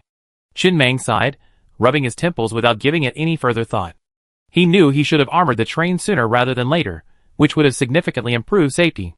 However, crafting the carriage steel armor accessory would have required a full 1,000 units of iron ore. He didn't have that much iron ore at the moment. He had to hurry and mine more. He stepped out of the carriage, summoned a few slaves, and mounted the lone, intact heavy machine gun he had seized on the roof of carriage number 2 in warehouse. After moving it to the top and selecting a suitable location, a panel suddenly popped up in front of him. Please name your train as soon as possible. Would you like to allow the 3-legged cat heavy machine gun accessory to be mounted on the roof of carriage number 2 of your unnamed train? Confirmed. Soon. The heavy machine gun was seamlessly mounted on the roof of carriage 2, seemingly a part of it. Only when the car was cut and discarded would the heavy machine gun fall down, just as it had been when he captured it. He had over 400 rounds of heavy machine gun ammunition. For a heavy machine gun, this amount of ammunition couldn't possibly sustain a full battle. It would often serve only as a deterrent. But it was enough. At least the train, which had originally seemed harmless, now looked a bit more dangerous after being equipped with this weapon. He then moved all the captured resources onto the train. After having all the slaves into carriage 4, he prepared to depart. Meanwhile, the batch of Tamarin assault rifles was also completed. He called out the 10 men he had chosen from among the slaves and appointed them, one by one, as train patrolmen. Each man was given a Tamarin assault rifle and 3 fully loaded magazines. After Chin Meng scanned the 10 ragged thugs one by one, his brow furrowed slightly. By tomorrow morning, you must appoint a captain. You will decide who will be the captain. No casualties that would affect the operation are allowed. He then summoned Old Pig and appointed him deputy train conductor. So, the basic structure of a train crew had taken shape. Although everything was very rudimentary, and even the thugs were sparsely equipped, everything begins with a prototype. Nothing in this world is perfect from the start. Everything begins with a simple prototype, and then, with development, it approaches perfection. He then issued new rules. All slaves, a glass of water, and 2 slices of moldy bread daily.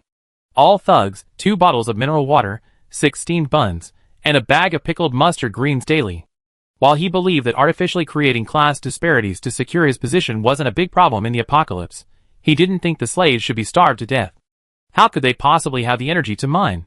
He had seized a considerable amount of food from the train, enough for now. Once the mines were mined, and a food production line was built, there wouldn't be too much of a shortage. Then, all the slaves moved into carriage 4, while Old Pig stayed in carriage 3 with his thugs and the others. Carriage 3 wasn't very full of supplies, so it could accommodate a few people. But since chairs weren't available for the time being, all the thugs sat on the floor. Old Pig, on the other hand, had his own soft bed. He had seized 7 single beds, and he kept 2, one for Old Pig in carriage 3 and one for his own train compartment. He still preferred to stay alone at the front of the train, where he could sleep more peacefully. After all, the steel door inside the train compartment was relatively sturdy, difficult to break from the outside. The glass at the front of the train compartment was also reinforced bulletproof glass, making it difficult to shatter in a short period of time. The rest was thrown away, unable to be reinstalled. And then, boom! With the roar of the train engine, the pitch-black train finally ended its rest period, its wheels rapidly rolling off into the distance. Their target was the iron mine they had come from. They were some distance away from the mine. During their escape, he had been in the slave car, unable to see the road outside or determine its location. However, the train would leave tracks on the wasteland. All he had to do was follow the tracks back in the direction they had come. His current wheels were the most common, not very fast, but they were sufficient for the time being, at least on the relatively flat terrain of the wasteland. Inside the train compartment, Chin Mang looked at Old Pig beside him and chuckled. "Tell me about the cause of your previous train conductor's demise. See if we can learn anything from it." He had just used the intercom, also confiscated, to guide Old Pig from car 3 all the way to the front of the train. It was also a zombie tidal wave. Old Pig shook his head, a flicker of fear in his eyes. Zombie tidal waves of this magnitude are rare in the teeming wasteland. The last time we encountered one wasn't nearly as large. That train was only a class 1, not very fast, and they fled into the ruins of the city. The ruins blocked the train's progress. In a panic, everyone abandoned the train and fled, only to be swept up in the zombie horde. Nearly everyone perished at the hands of the zombies. I ran faster, diving into the alleys of the city ruins without looking back, and that's how I managed to escape. Large-scale zombie hordes are always led by a leader, and they generally don't penetrate deep into the ruins. That's how I managed to survive. So, Chin Mang narrowed his eyes slightly and nodded. It seemed like he was lucky to have escaped death this time. The zombies he could command were definitely not level 1. If that zombie had noticed him, his shielding device wouldn't have been effective. But, logically speaking, a single train car would be quite conspicuous among the zombies. They shouldn't have missed him. Could the leader of the train car be a level 1? He gazed out the window at the desolate wilderness, his gaze finally settling on the train car in front. Before leaving, he used the earth core furnace to devour the entire abandoned train. It took a quarter of an hour, and a total of 600 units of iron ore were obtained. The scene was quite shocking. The locomotive opened its mouth like a bloody maw, swallowing the abandoned carriages. Then, countless gears spun rapidly inside, grinding all the iron into powder. Are there no other gathering places after the apocalypse? I guess so. Old Pig paused before continuing. For some reason, many monsters are reluctant to venture deep into the city ruins, so there are still many survivors hiding there. Besides, I've heard from train radios that there are also some large gathering places established after the apocalypse, with several trains within them. But they're too far away, and the former train conductor didn't plan to check them out. Oh! Chin Mang was immediately puzzled. So, the city ruins are relatively safe. At least getting food should be much easier than in the wasteland, right? So why are all these survivors on the trains? Old Pig choked for a moment, then whispered, "Brother Mang, the slaves were captured and brought aboard the trains. No one volunteered to be a slave." Oh! Chin Mang nodded expressionlessly without saying anything else. It seems that besides maintaining order on the train, the thugs also have the task of capturing slaves. As a train conductor, he still has a lot to learn. At that moment, the birthmark on the back of his hand suddenly felt slightly warm again, and a smile suddenly crossed Chin Mang's eyes. This was the last novice train conductor mission, and he had completed it. His train panel was finally fully unlocked. He wondered what functions it would have, but he hoped it would allow him to obtain more resources. He was so short of them. For example, obtaining 10,000 units of iron ore daily would be enough, and he was quite content. Chapter 14. Congratulations on completing all novice conductor missions. You have become a qualified conductor. Officially unlock the conductor panel, granting the following benefits. Unlimited upgrades. The vehicle parts on your train will have no level cap and can be upgraded endlessly. Gone? Chin Mang looked at the translucent panel in front of him with some confusion. It didn't sound very effective. Just the fact that the vehicle parts had no level cap and could be upgraded endlessly, it didn't seem very useful. When in doubt, he asked Old Pig. After all, Old Pig had served as a deputy conductor before, so he understood this better than he did. This was the main reason he gave Old Pig the deputy conductorship. He already had a certain understanding of this world. This world itself had been semi-digitalized, and many things had panels, such as trains and vehicle parts. For example, gasoline's retirement from the energy market wasn't because it was unusable, but because it couldn't be used by trains. Everything that couldn't be used by trains was gradually fading into history. However, his conductor panel was unique to him. It was a bit like a small plug-in in a game, roughly speaking, like plugging in a USB drive. So far, after completing 3 novice missions, his cheat code had been fully activated. However, the effect of activation. He was a little hard to judge its strength. He wasn't sure if it was a little transparent or just a direct hit. After all, even USB drives vary. Old Pig. Chen Meng immediately turned his head to look at Old Pig. Is there a level limit for each vehicle accessory? Yeah. Old Pig nodded immediately. It was finally time to demonstrate his abilities. He spoke earnestly. Vehicle accessories come in different grades, such as white, green, and blue. Higher grade accessories are rarer, and have a higher level cap. Many white accessories, for example, only max out at level 2. For example, I know of a white accessory called the Blade. It adds 2 sharp steel blades to each side of the train. If a zombie horde hits, the entire train transforms into a single blade, severing any zombies that stand in its way. Not part of the train comes with craftable parts, and the blueprints are randomly dropped by killing monsters in the wild. The previous train conductor obtained this blueprint during a battle against a zombie horde. This part can only be upgraded to level 2. Although the blade becomes larger and sharper after upgrading to level 2, that's all. After all, it's just a white part, meant for overkill when weak. A strong train truly relies on high-quality parts. Chen Meng's mouth slowly widened, and he looked at the birthmark on the back of his hand in a daze. At this moment, he completely understood the meaning of the words infinite upgrades. In other words, even a white part can be upgraded without limit. A level 2 blade might be, as Lao Zhu said, just for overkill when weak. But what about a level 10 blade? What about level 20, level 50, level 100 blades? Where his train passes, no grass will grow. That's a sure thing. Even in the USB flash drive world, this panel is far ahead of the rest. My parameters surpass yours. Huh? Chen Meng took a deep breath. He didn't know why the birthmark he'd been born with had such a powerful effect after crossing into this world, but who cares? It's very possible that he'd been a good person for 9 lifetimes, and this was his reward in this life. He currently had only one level 2 vehicle accessory, the central furnace. A level 1 central furnace could only consume level 1 trains. Just now, in order to consume those abandoned level 2 trains, he spent his last 100 units of iron ore to upgrade the central furnace to level 2. He only had 600 units of iron ore left. What a pity. These slaves still needed to sleep. Otherwise, if they were working 24/7, he'd have even more iron ore. First, upgrade the train to level 2, then capture more slaves from the nearby city ruins to obtain more iron ore, building a stronger train. This cycle repeats until his train roars unchecked across the wasteland.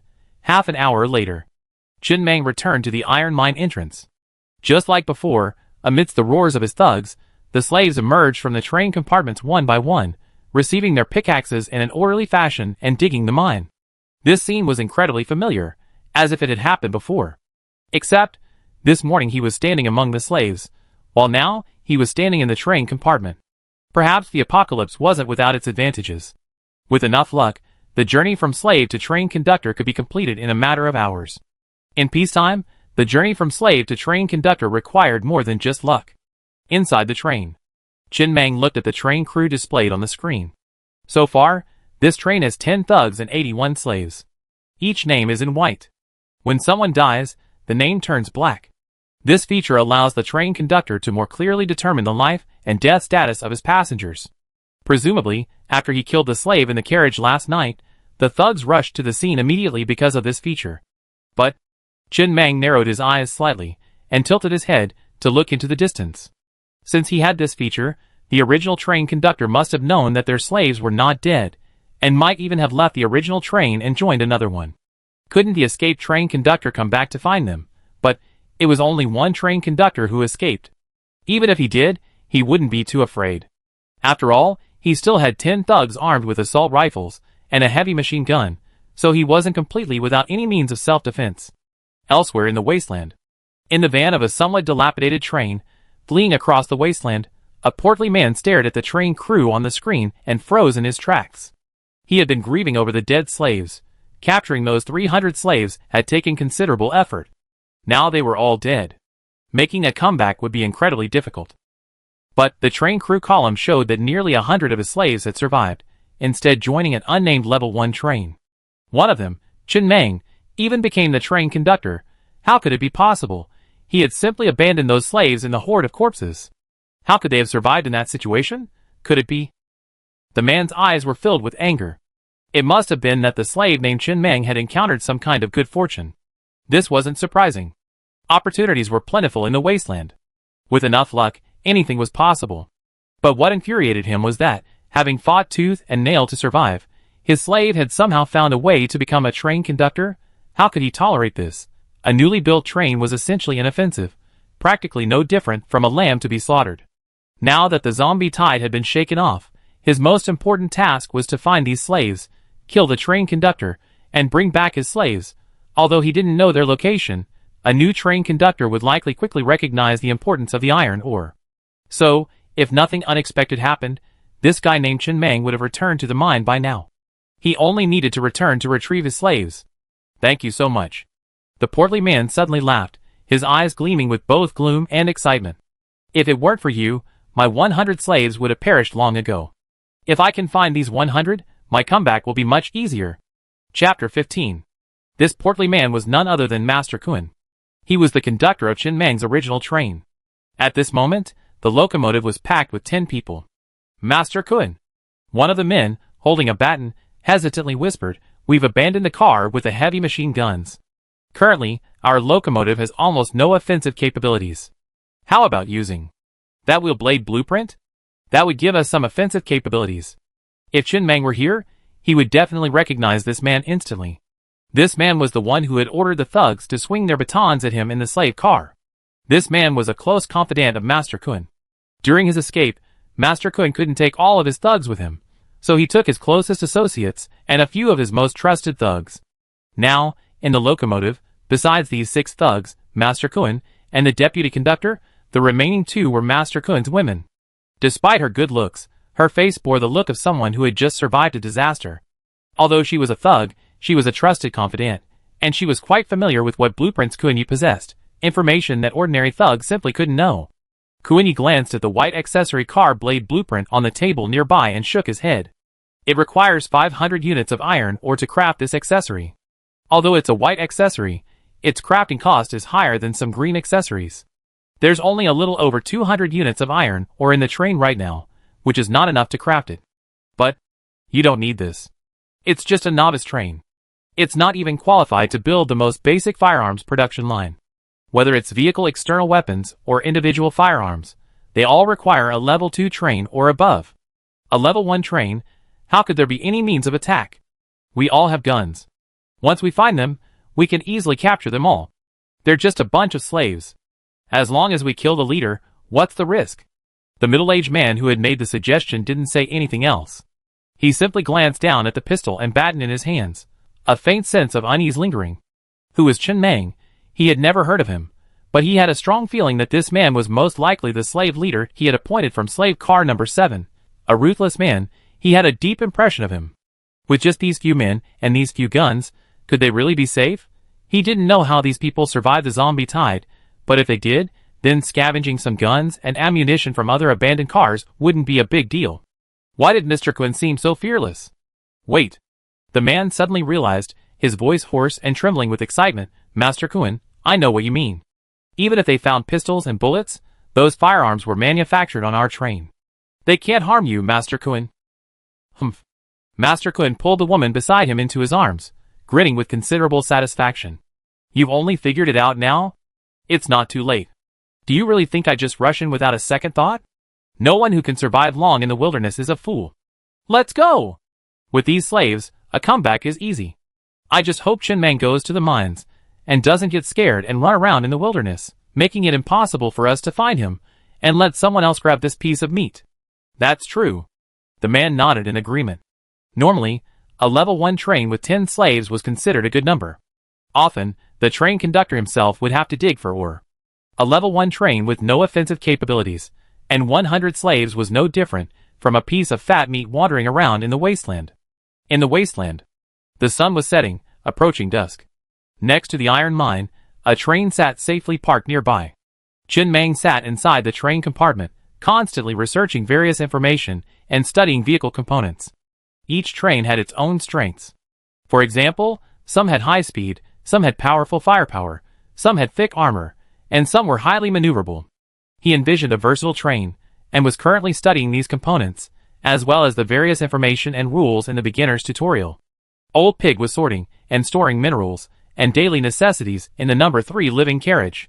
The remaining 10 thugs, rifles in hand, patrolled the surrounding area. These 10 men were slaves this morning, and rifle-wielding thugs this afternoon. This sudden change in status and treatment caused them, though pale and emaciated, to walk with a swagger, striving to appear different from the slaves.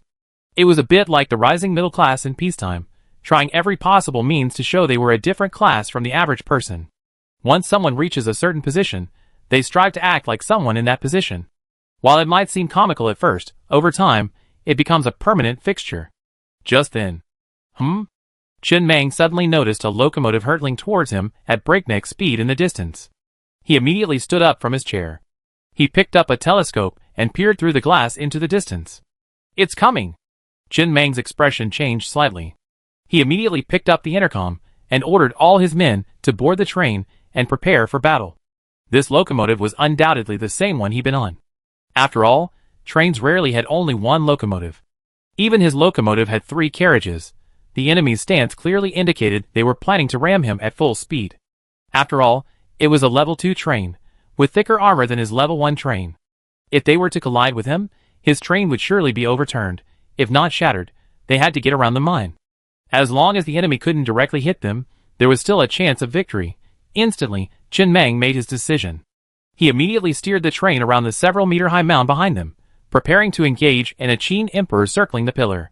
But, after several seconds, he noticed that the enemy's speed was actually slowing down. Huh? Chen Mang was slightly taken aback, a bit incredulous. Why would the other party slow down? Weren't they planning to ram us directly?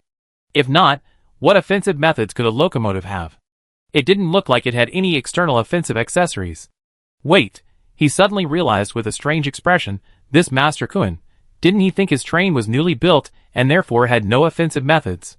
He wanted to capture them alive, without causing too many casualties, and take them back as slaves, and at the same time, he wanted to keep his train intact so he could directly link their carriages to his own, although it was a bit hard to believe. But looking at the locomotive slowing down, it was obvious that the other party really had this in mind. Theoretically, for Master Kun, this was maximizing benefits, but of course, it also maximized the risk. After realizing this, Chen Mang immediately said into the intercom, "Old Pig, find something to cover the heavy machine gun. Everyone listen up. I say fire, fire." Normally speaking, a level 1 train truly lacks offensive capabilities. After all, of the 13 craftable vehicle components, none are offensive related. The only defensive component, the carriage steel armor, requires a full 1,000 units of iron ore to craft.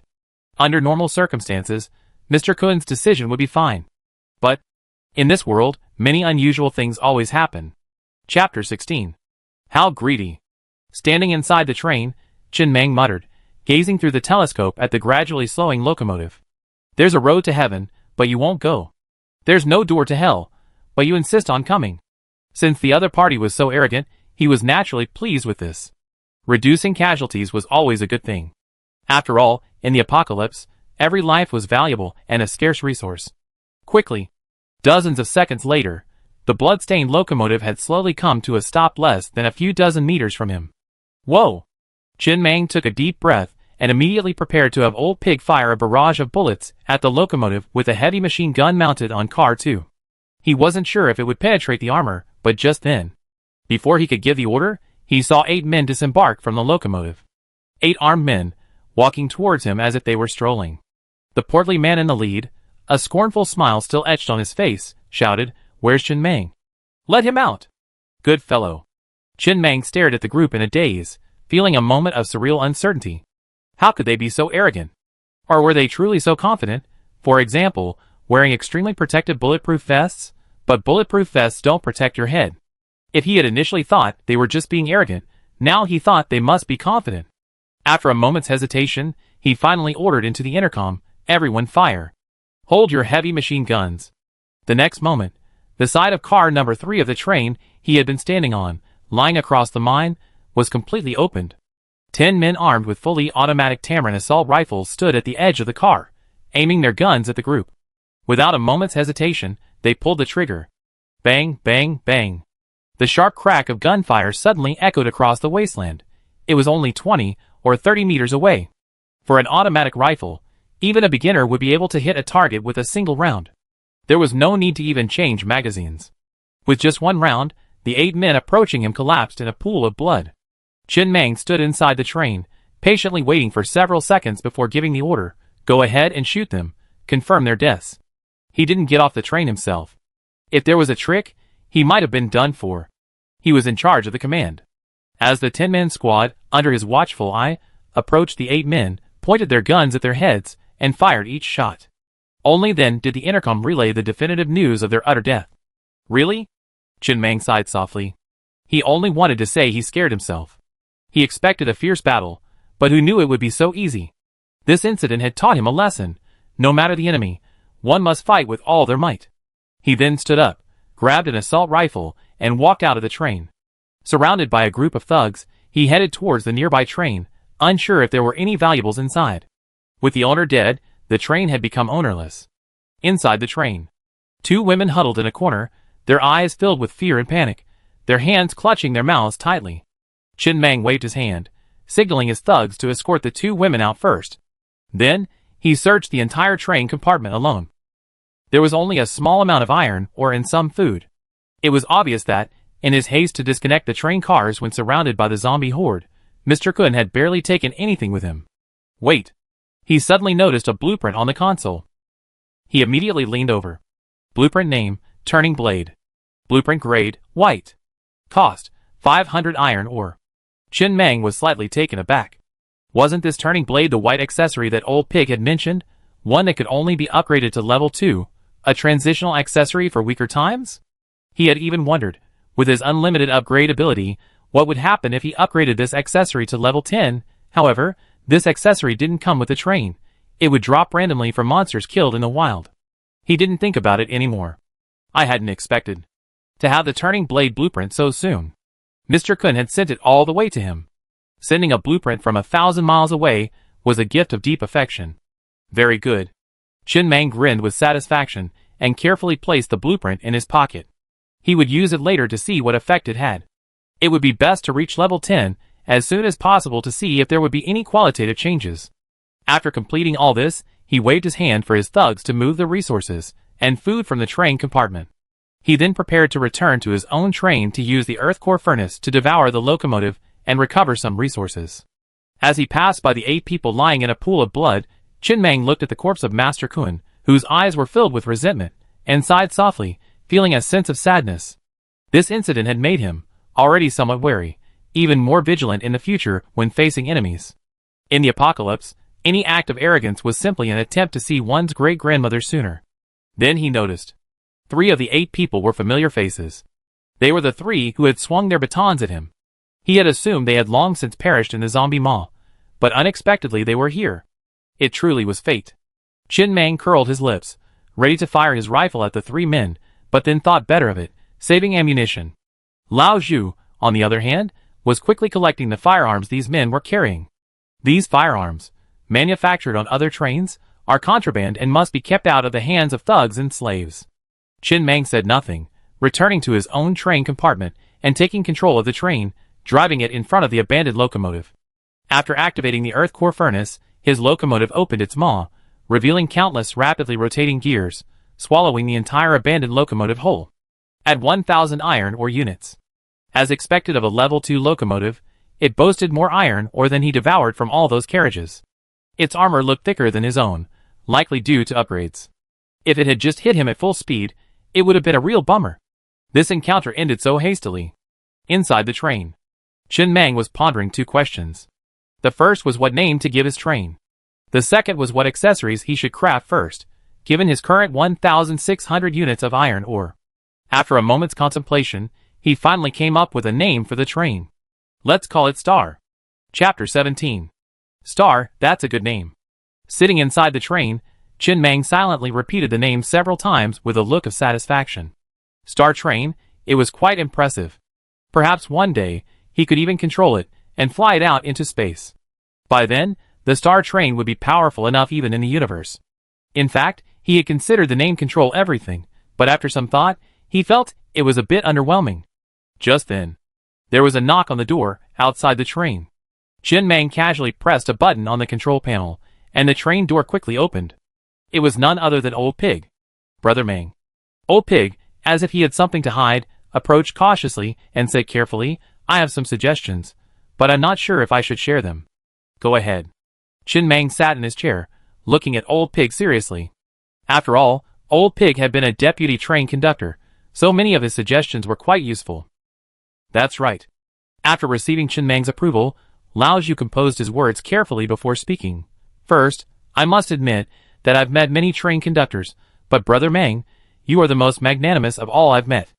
I believe we can go very far. Perhaps we can actually build a completely safe train in the apocalypse. And for an organization to grow far, it first needs cohesion. This isn't just for the conductor and assistant conductor, but for all the passengers on this train. When everyone is united in their pursuit of a common goal, the organization will move forward like a carriage, swiftly advancing. If you were left to work alone, Brother Mang, it would be exhausting.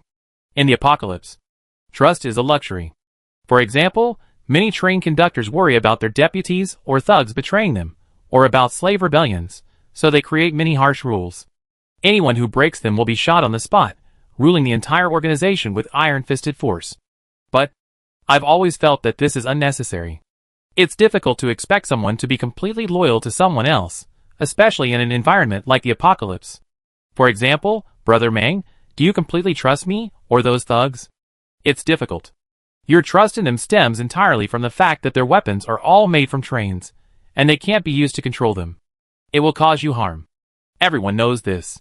You don't care about the casualties of those thugs. And knowing this, how could those thugs possibly devote themselves wholeheartedly to the train? How could they dare to step forward in the face of a lopsided battle? When passengers on a train are all separated by a belly, things like betrayal and rioting are almost inevitable. I understand what you mean. Chen Mang frowned slightly. Just tell me your suggestion. Of course. Old Pig hastily added. As a qualified subordinate, he knew full well that what leaders hate most is those who only raise problems without offering solutions. They're just looking for trouble. Everyone can find problems, but the main thing is solutions. Making everyone loyal to you, Brother Mang, is a very difficult thing to achieve and demonstrate. But it's easy to make everyone loyal to the train. Make everyone feel part of the train. That way, whether they're fighting or mining, they won't feel exploited, but rather they feel they're fighting for their own future. It gives them a greater sense of belonging and greater motivation. The first step, transforming the class divide. Many trains deliberately mix sand into the fresh water for the slaves, creating a class divide and giving the thugs a sense of superiority. They also starve the slaves when they're not mining, thus reducing slave rebellions. I used to agree with this approach, but now, after being a slave for a while, I realized that slaves don't actually have that many opinions. Most slave rebellions are caused by the train conductors' arbitrary killings and food deprivation.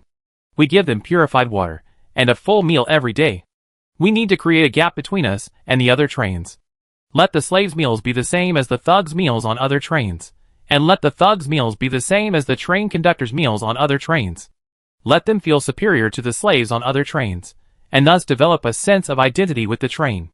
Step 2. Change the names. Thugs and slaves are the same terms used on almost all trains. But these terms are inherently insulting, and can easily create an antagonistic relationship between the train and the slaves. We protect their safety and provide them with daily meals. In the apocalypse, this is clearly a good deed.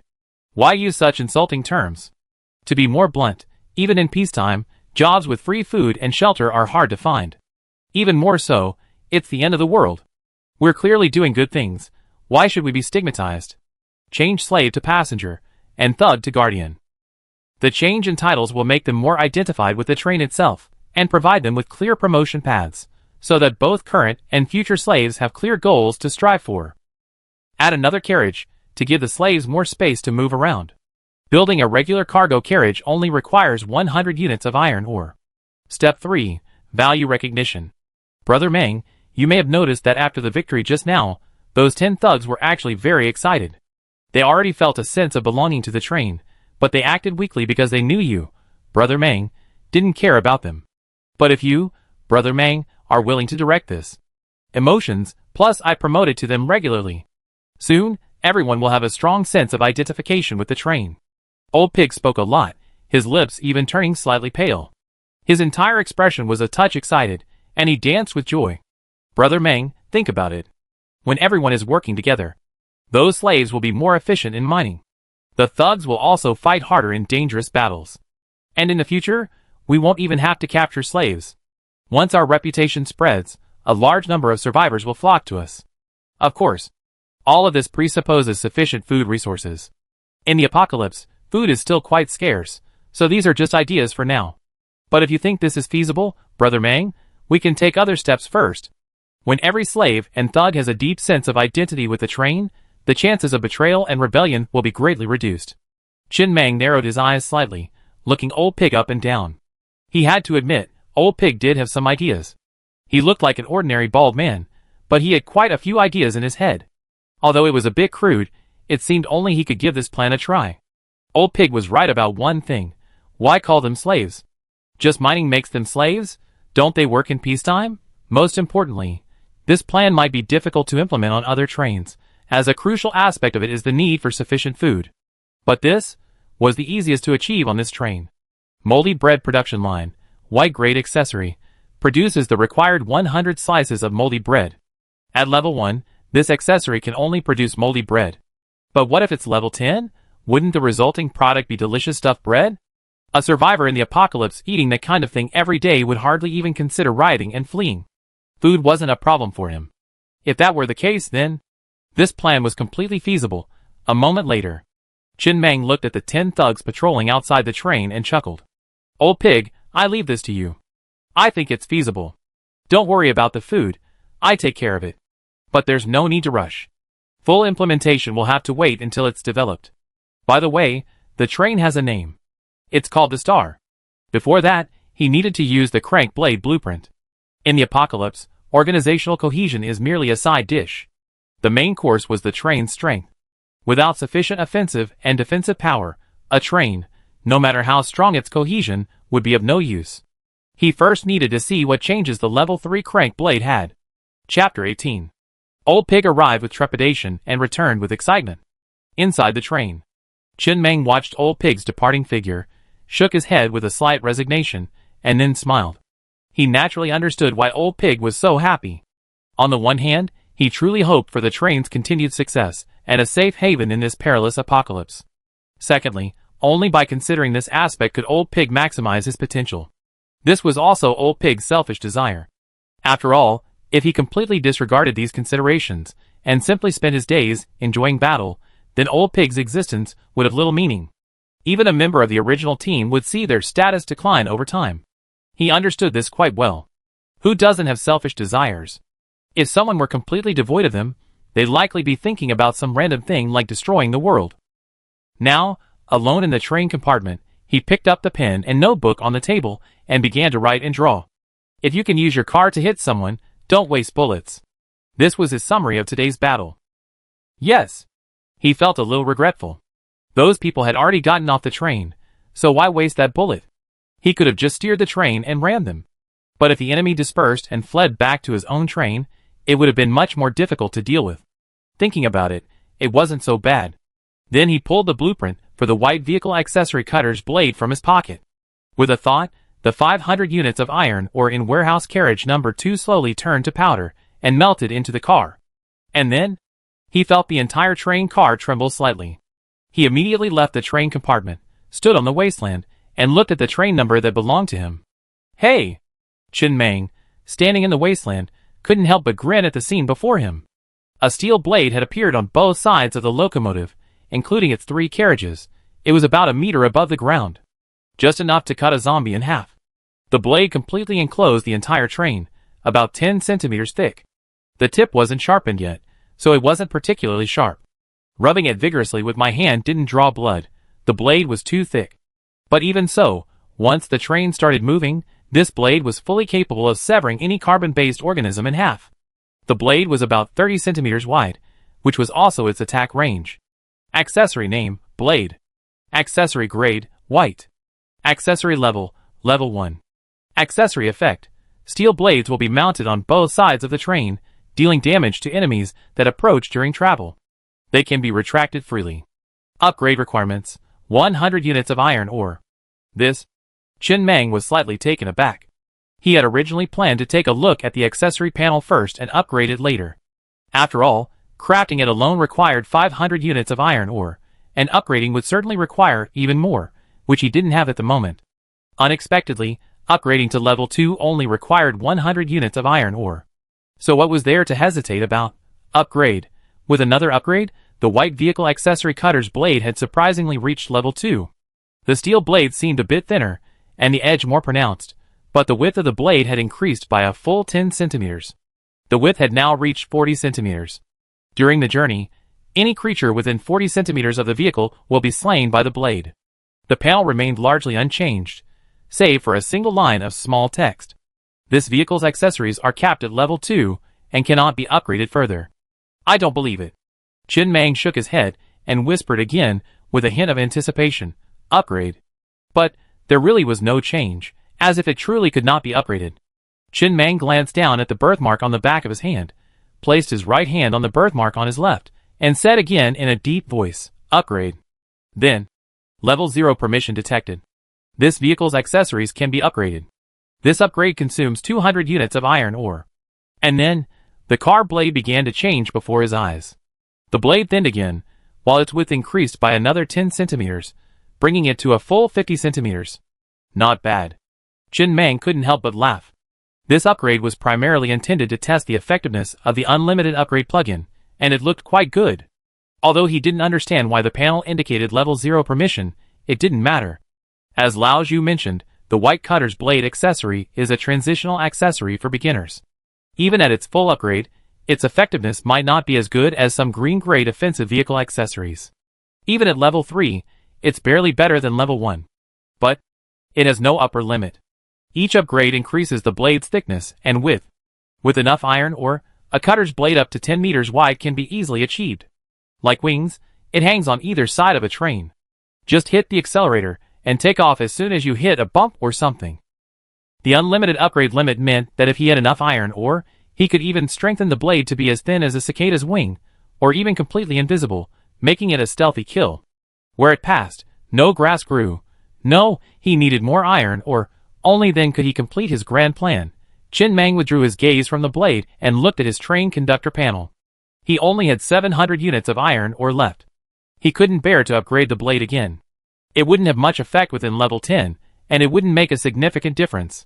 A slave could mine 1 unit of iron ore per hour. A full 12-hour day would yield 12 units. He had 81 slaves. The maximum amount of iron ore he could obtain in a day was roughly 972 units. The maximum mining time was 12 hours. Any more would be too much. Most importantly, it was difficult to guarantee there would be ore to mine every day. After all, there were too many surprises in the wasteland. He only knew of this one mine, and had no means of discovering other mines. Most importantly, his train only had 1 energy stone at the start, and 1 energy stone could only keep the train moving at full speed for 100 hours. The train had to be upgraded to level 2, and a crafting table built before energy stones could be produced. This meant that if he didn't upgrade the train to level 2 within those 100 hours, his train would be completely stranded. He had just done a quick calculation. Ignoring everything else and crafting only the necessary vehicle parts, plus the iron ore required for the upgrade, the cost would be approximately 7,100 units of iron ore, 110 units of copper ore, and 100 units of wood. Honestly, these requirements were quite high, especially with the time limit. At least, he didn't know where to mine copper and wood. This was a bit of a shattering start for a novice train conductor. He wondered how other novice train conductors managed to get through this difficult time. Chapter 19. Of the 7 essential vehicle parts for upgrading the train, He had already built the generator and circuit system, but they hadn't been used yet. He didn't have any extra energy stones.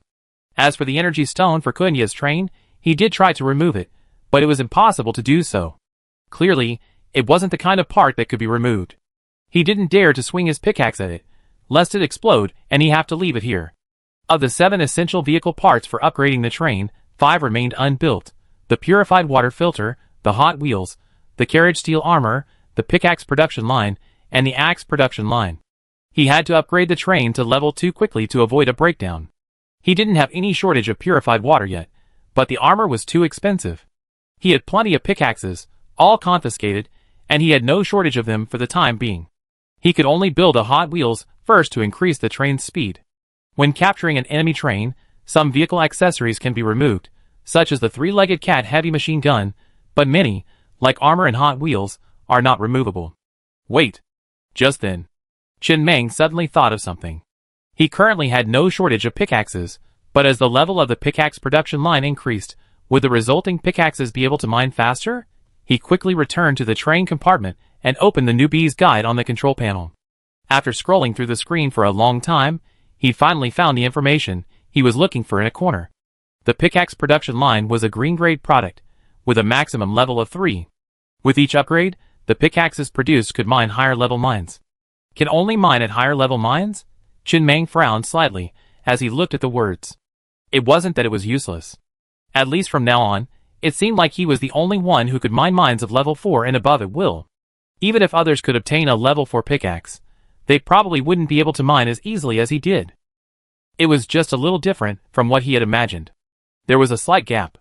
I wondered if level 4 iron ore could replace level 1 iron ore. Soon, he found the information he was looking for in the beginner's guide. 10 units of level 1 iron ore equals 1 unit of level 2 iron ore. 10 units of level 2 iron ore equals 1 unit of level 3 iron ore. 10 units of level 3 iron ore equals 1 unit of level 4 iron ore. On the crafting table, 10 units of level 1 iron ore can be combined into 1 unit of level 2 iron ore, or 1 unit of level 2 iron ore can be decomposed into 10 units of level 1 iron ore. This time, Chen Meng smiled with satisfaction. This meant that as long as he found a level 4 mine and upgraded the pickaxe production line to level 4, every unit of level 4 iron ore he obtained would be equivalent to 1,000 units of level 1 iron ore. This made the problem much simpler. Just finding one level 4 iron ore would solve his current resource shortage. There were basically 2 ways to find a mine. You could ask other train conductors on the train radio, or use the resource detection radar to detect nearby resource areas while driving. Both of these accessories were craftable after the train reached level 2. In other words, as long as his train reached level 2, all of his current problems would be basically solved. After breaking down the problem and refining it, he quickly arrived at the optimal solution. This made his goal clearer, preventing him from feeling like a headless fly, feeling lost, unable to prioritize, and stuck in his tracks.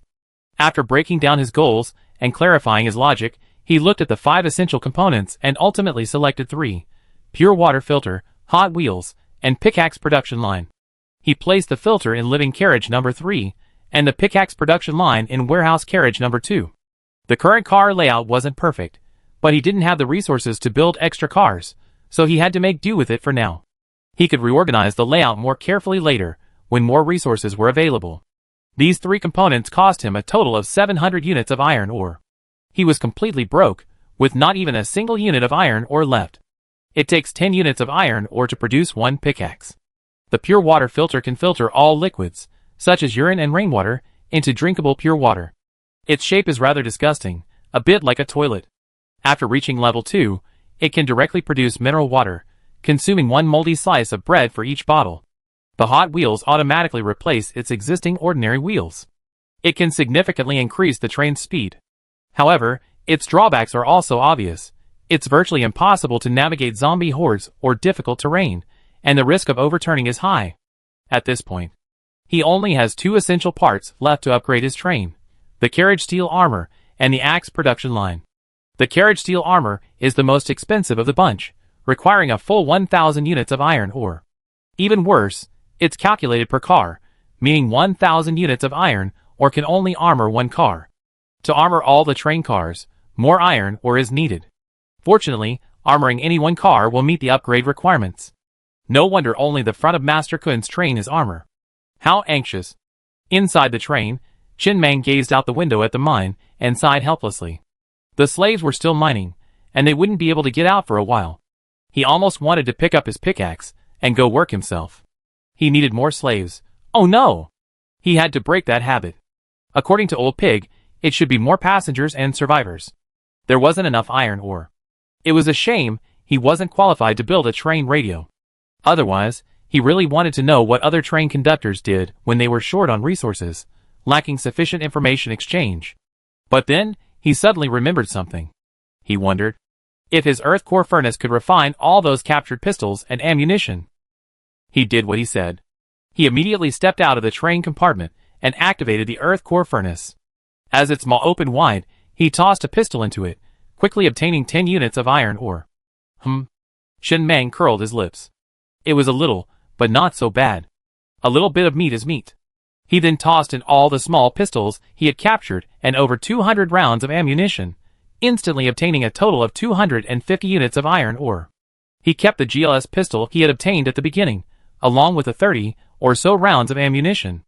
Although he had no use for it, having more useful assault rifles, it was his first lifeline since arriving in this world, so keeping it as a memento was a good idea. He had to build his own safe train quickly. Otherwise, if he encountered another zombie horde, he would probably have to detach all the cars and flee. If the train was strong enough, there would be no point in escaping. Destroy them all. Maybe there would be some goodies. Chapter 20. Meanwhile, outside the train, 3 of the 10 patrolling thugs gathered in a corner, whispering and discussing something. Master Mang had asked the 10 of them to choose their own leader. The leader had already been chosen, the one between the 3 men, a burly fellow with a scarred face and a formidable appearance. The 3 of them knew each other. They had originally been thugs on a certain train. Later, while out collecting supplies, they encountered a monster and fled in panic, where they were kidnapped and enslaved by Master Kun. This time, after being chosen by Master Mang to become his thugs, and surrounded by his 2 former subordinates, he naturally became the leader of the other thugs. They had only just been chosen, and hadn't had time to report the matter to Master Mang. Brother Biao. A thin boy nearby glanced at the train with a worried look on his face, then leaned over to Brother Biao and whispered, "Should we still run? This time, the conductor looks younger than me. Can we trust him?" The 3 of them had originally planned to find a way to escape when Master Kun's train reached some ruined city, keeping a low profile. However, they hadn't expected plans to keep pace with changes. Master Kun had suddenly become Master Mang, and the 3 of them had been chosen as thugs. Ron? The burly man known as Brother Biao hesitated slightly. They were all thugs now, and he was a small-time leader, to put it bluntly, the train's 3rd in command. Still running? The world had become like this. Where could they run? Even if they ran back to the original train, he would still be just an ordinary thug, without any status or power. Of course, the original train had over 30 thugs on board, and it was already a level 2 train, significantly larger and safer than Mang Ye's train. He was originally a construction contractor, with a group of comrades, who did manual labor and possessed considerable strength. After the apocalypse, after a period of frantic escape and survival, he luckily obtained a train order, gained a large corps of comrades, over 30 in all, and had the ambition to build an absolutely safe train. In the end, before the initial energy stones were depleted, he personally participated in the construction, but he still failed to obtain 7,100 units of iron ore, failed to upgrade the train to a level 2 and build a crafting station, and ultimately the train ran aground in the wasteland, becoming scrap metal. Just searching for a mine in the vast wasteland took him a considerable amount of time. Later, he learned that many people wouldn't activate their train order immediately after receiving it. Instead, they would first gather a team, then, once they had a team and found a remote enough iron mine, activate the train to build the pickaxe production line and rapidly mine, upgrading the train to level 2 as quickly as possible. Or, they might accumulate iron ore and timber through trades and robberies. Or, someone on the train might abscond with the resources and strike out on their own. Later, he gained experience and obtained another train order. This time, he did reach level 2, but was nearly wiped out in a zombie tidal wave. Only 3 of them escaped. From that point on, he had completely given up on his dream of becoming a train conductor. Not everyone is cut out for the job. For people like them, the best possible outcome might be to serve as a thug for a powerful enough train conductor. Later, they followed several train conductors, all of whom were eventually either absorbed or destroyed. Brother Biao's face was troubled, and he remained silent for a long time, deep in thought. He initially planned to escape on Master Kun's train because the slaves' treatment was too low. They certainly didn't want to be slaves, but there was no hope of advancement. He had no access to the train conductor or the assistant conductor. As for saying this to the thugs, it was simply because he felt he hadn't received enough beatings. But now, he had become the thug leader on Master Meng's train. To put it bluntly, this was the highest position he had ever held. Even if he escaped, he would only continue to hide in the ruins of the city or become a thug again, and his situation would be no better. What's more, despite Master Meng's youth, he acted decisively and cautiously. From the very beginning, when Master Meng suddenly attacked and killed people in slave car number 7, he had seen that he was a reasonable man. What seemed like a simple incident at the time was actually just the beginning. He was so ambitious that he'd even be forced to become a slave to claim the best seat in the train. In fact, if Meng hadn't occupied that straw mat in the first place, none of this would have happened. Besides, Brother Biao glanced down at the Tamlong assault rifle in his hand. This wasn't something a level 1 train could craft. Having briefly served as a train conductor, he had a pretty good idea of what a level 1 train could build. This wasn't stolen from Master Kun's train, otherwise it wouldn't have harmed him. Meng had his own opportunities. In the wilderness, an excellent train conductor must meet one of 3 criteria. First, ability. Anyone can become a train conductor with a bit of luck, but that doesn't guarantee they're capable. He met many train conductors with no sense of the bigger picture, some even unwilling to enslave women, treating all women as their harem. This led to extremely slow resource acquisition and ultimately self-destruction. Second, luck. Even if one has no ability, with enough luck, they can pick up high-quality vehicle parts blueprints while walking around. Even a mindless idiot can enjoy a period of freedom. Third, means. Without sufficient means, without any management skills, and even without realizing they've been sidelined, it's only a matter of time before those below them rebel or flee with the resources. Any one of these is sufficient, and Meng Yi seems to possess all 3. Ability is self-evident, and luck can be seen from the assault rifle in his hand and the bloody mouth of the locomotive, which is covered with countless gears. He doesn't know what this is, but it's definitely a high-quality vehicle part. As for his tactics, he knew from the very beginning, from the slave car's performance, that with someone like him keeping the order, it would be difficult for the people below to rebel, and they wouldn't dare to. The first sign of rebellion would be nipped in the bud. After careful analysis, Meng Yi might be the most qualified train conductor they ever encountered. Brother Biao pondered for a long time, took a deep breath, and looked up at his 2 longtime workers. Seeing the look in their eyes, he was slightly startled, then couldn't help but curse with laughter. Damn! What you 2 say is completely different from what you mean. Though the 2 men verbally asked him if he wanted to run, their eyes clearly showed that he didn't want to. Clearly, they also thought following Meng Yi was a good idea. Hee hee. The thin, dark-skinned boy who had spoken first clutched the assault rifle awkwardly. Brother Biao, look, this is a fully automatic rifle. We used to have pistols. When we went out to collect supplies and slaves, we had to run at the slightest danger. Now with this thing, we won't be afraid of even a dozen zombies. In the apocalypse. What do you all want? A little security and a better life, right? With this thing in hand, my sense of security skyrockets. But don't worry, Brother Biao. We both listen to you. If you tell us to run, we definitely follow you. Chapter 21. Huh? Brother Biao took another deep breath with a serious expression, then said solemnly, since everyone agrees, then don't run away. Just stay with Master Meng. With Master Meng's skills and luck, maybe we can even become a level 3 train in the future. Besides, we still have nearly 100 slaves. You all know how quickly resources are acquired with 100 slaves at the start. We can obtain nearly 1,000 units of iron ore every day, which means we never run out of resources. But from now on, listen to me. Try to avoid things like this. To put it bluntly, no one likes their subordinates forming cliques. I definitely protect you too, but you should think before you speak. Don't get too close to me, or people will think you only listen to me and no one else. Especially when I give you 2 assignments, don't ever look back at me, understand? Brother Biao felt a little angry when he mentioned this. The reason he was so ostracized on the previous train was because when the 3 of them first joined, the deputy conductor assigned a task to this Haiwa. Haiwa was the thin, dark boy. Haiwa stood there motionless, simply looking back at him, as if waiting for his approval.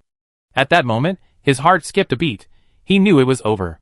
Sure enough, although the deputy conductor didn't say anything, The most dangerous assignments from then on fell on him without exception. If it weren't for his ability to save his life, the grass on his grave would be 3 meters high.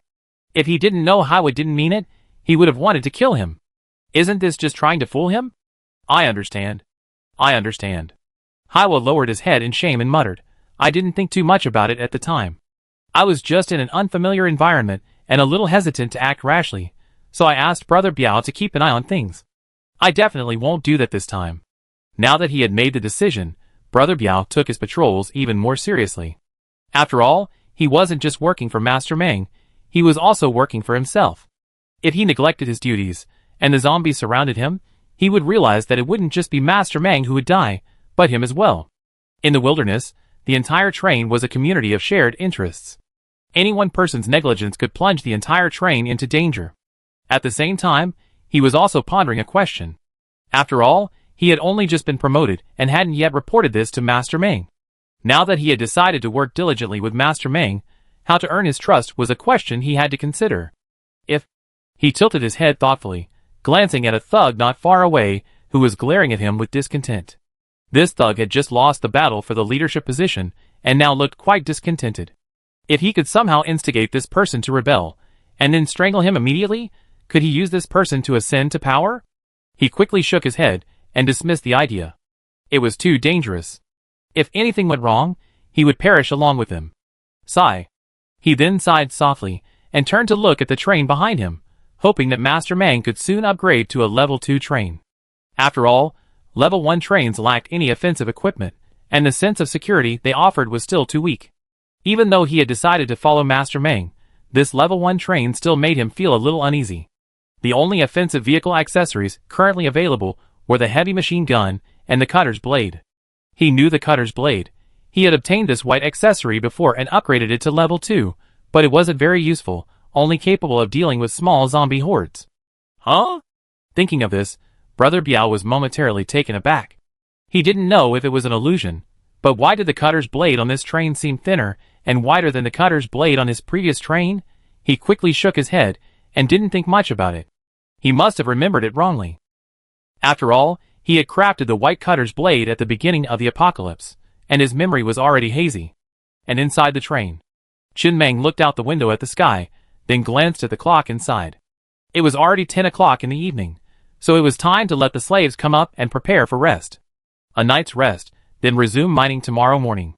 And at this moment, he learned from the information in the beginner's guide that the resources in each mine are limited. Once these resources are mined, it will take several days for the resources in that mine to grow again. He had been down into the mine and estimated that this mine would be sufficient for him to mine for 10 days or half a month without any problems. Of course, this was the best case scenario. This would require him to remain uninterrupted for 10 days or half a month, but this was obviously unrealistic. Perhaps tomorrow a zombie wave or another train would arrive to compete for the mine. If his train's firepower was strong enough, he wouldn't have to worry about this, but... Qin Meng stared at the control panel in front of him, lost in thought. That was it. After about a dozen minutes, the slaves returned from the mines. After receiving their food and water, they orderly returned to the slave cars and prepared to sleep. At the same time, they turned in all the iron ore they had dug. Adding this to his existing 250 units of iron ore, the total was exactly 700 units. The slaves had been mining for most of the day, and to have such a large harvest was quite impressive. They seemed to have worked hard, a bit like their first day on the job, so they were supposed to perform well. After all the iron ore was stacked in freight car number 2, Qin Meng looked at the 800 units displayed on the train panel and nodded contentedly. He planned to leave the remaining iron ore alone and use it all to upgrade to a level 2 train. But just then, he suddenly saw a line on the beginner's guide. Beginner's guide was a red button on the control panel. Pressing it would display a series of information on how to become a qualified train conductor, so that the new conductor would not be left feeling lost. Of course, this information was only basic. This message reads, all vehicle parts will unlock their first supermodel effect after reaching level 5. Qin Meng was slightly stunned by the message. Higher grade vehicle parts have higher upgrade limits, and many white and green parts don't even have a maximum level of 5.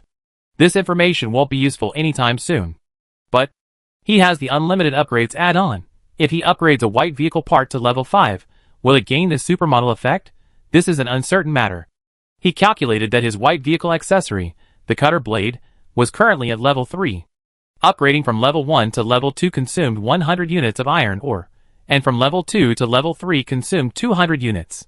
Based on an increase of 100 units per level, upgrading to level 5 would require 700 units of iron ore. And he had exactly 700 units of iron ore. If he tried, he might have upgraded his train to level 2 a day later, but if he didn't try, he might not be able to sleep tonight. Jin Mang stared expressionlessly at the message on the newbie's guide in front of him. He knew there would always be temptations along the way. He had just made up his mind to save all his iron ore for train upgrades. And then came the temptation. But who could resist this? While upgrading the train to level 2 is important, upgrading the cutter's blade to level 5 would grant it a supermod effect. This supermod effect would make the cutter's blade even more powerful. Having a powerful offensive accessory would be a huge help to him. Furthermore, this experiment would influence his future resource allocation priorities. After a moment's hesitation, Jin Mang quickly made his decision. In this ever-present wilderness, powerful offensive accessories were more important. Besides, even if the white vehicle didn't have the supermod effect, the level 5 cutter's blade would still be a decent offensive vehicle accessory. Upgrade the white vehicle's cutter's blade accessory to level 5. Chapter 22. The next moment, the 700 units of iron ore stored in cargo car number 2 instantly turned to powder and melted into the car's interior. Jin Mang immediately exited the train compartment and looked at the cutter's blade on either side of the car. At first glance, the most obvious change was that the blade had become thinner and wider, increasing its blade width from 50 centimeters to 70 centimeters, significantly increasing its attack range. Furthermore, 2 lines of small text appeared on the white vehicle accessory cutter's blade panel. Level 5 Supermodel Effect. The cutter's blade can operate at high speeds. P.S.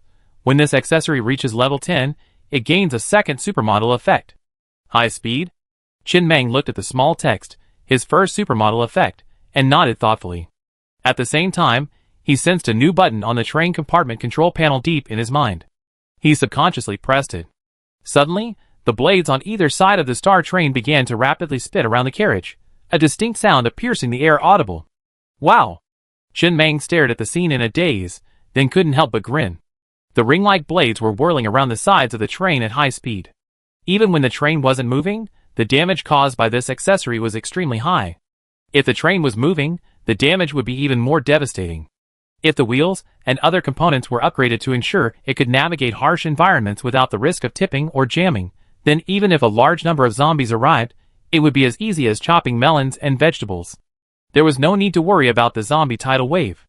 Those 700 units of iron ore were well spent. The effect was excellent.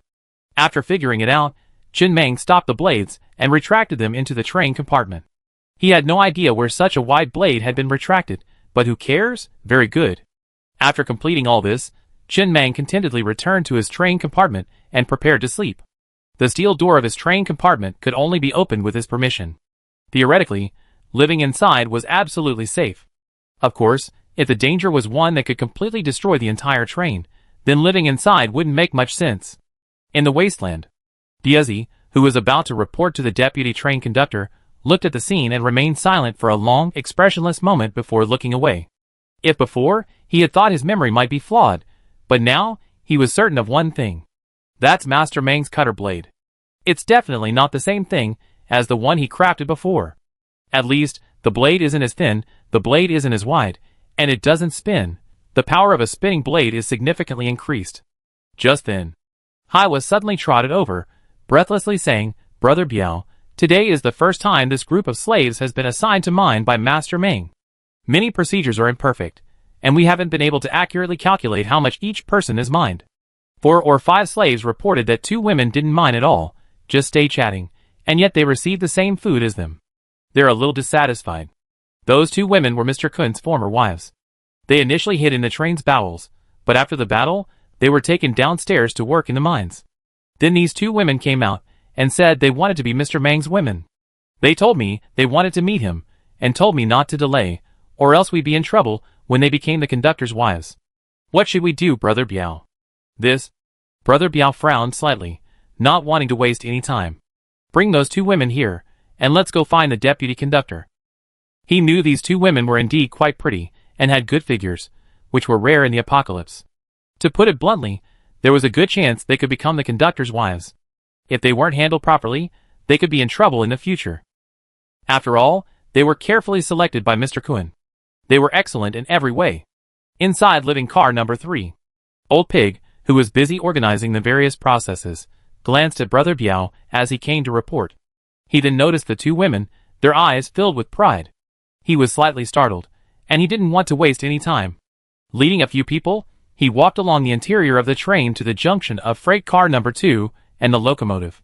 Old Pig knocked on the train door before whispering, "Brother Mang, I need your attention." The next moment, clang! The steel door swung open. Chin Mang, who was about to fall asleep, opened the door and looked at the group of people standing before him.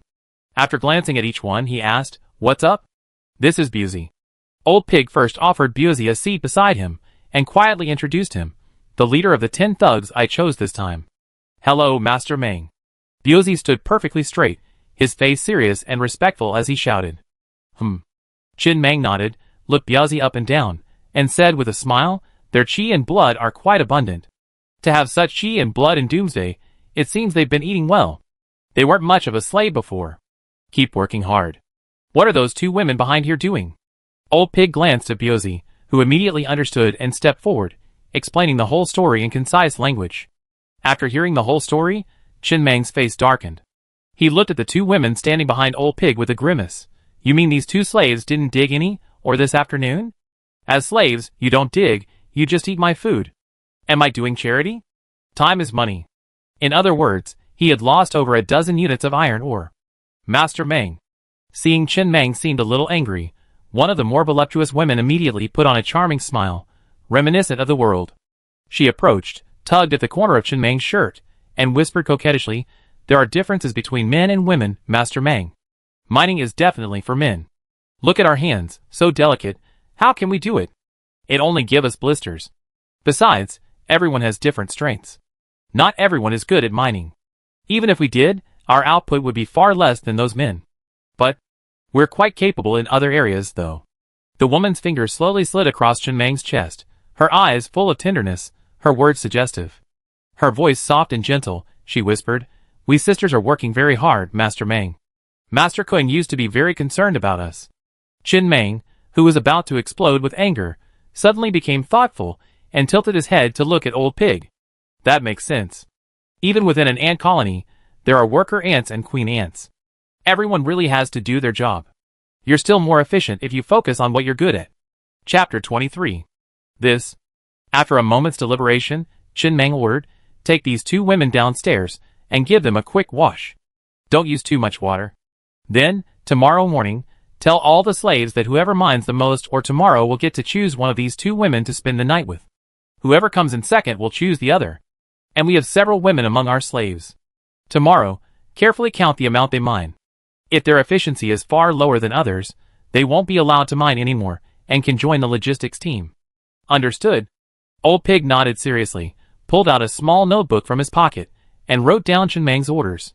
Then, several thugs led the two women away. Chin Mang didn't talk much with the new thug leader, just a few words. After learning his name, he let Old Pig and Biaozi retreat. His first impression of Biaozi was that he was full of energy, thick with flesh, and looked quite strong. After the two men left, Chin Mang lay down on his bed inside the train, sighing softly. He longed for a cigarette before bed. He needed some mental sustenance. But he hadn't found a single cigarette on Kuan-Ye's train. This guy didn't even smoke. Once the train reached level 2, he had to go to the city ruins and see if he could find some cigarettes. As for satisfying the woman's sexual needs, he'd wait until he found cigarettes. After all, without cigarettes, sex wouldn't be fun at all. Without that crucial element, sex is no fun at all. He drifted off to sleep. This was his 4th day in this world, and he slept better this night than the previous 3. He dreamed many dreams.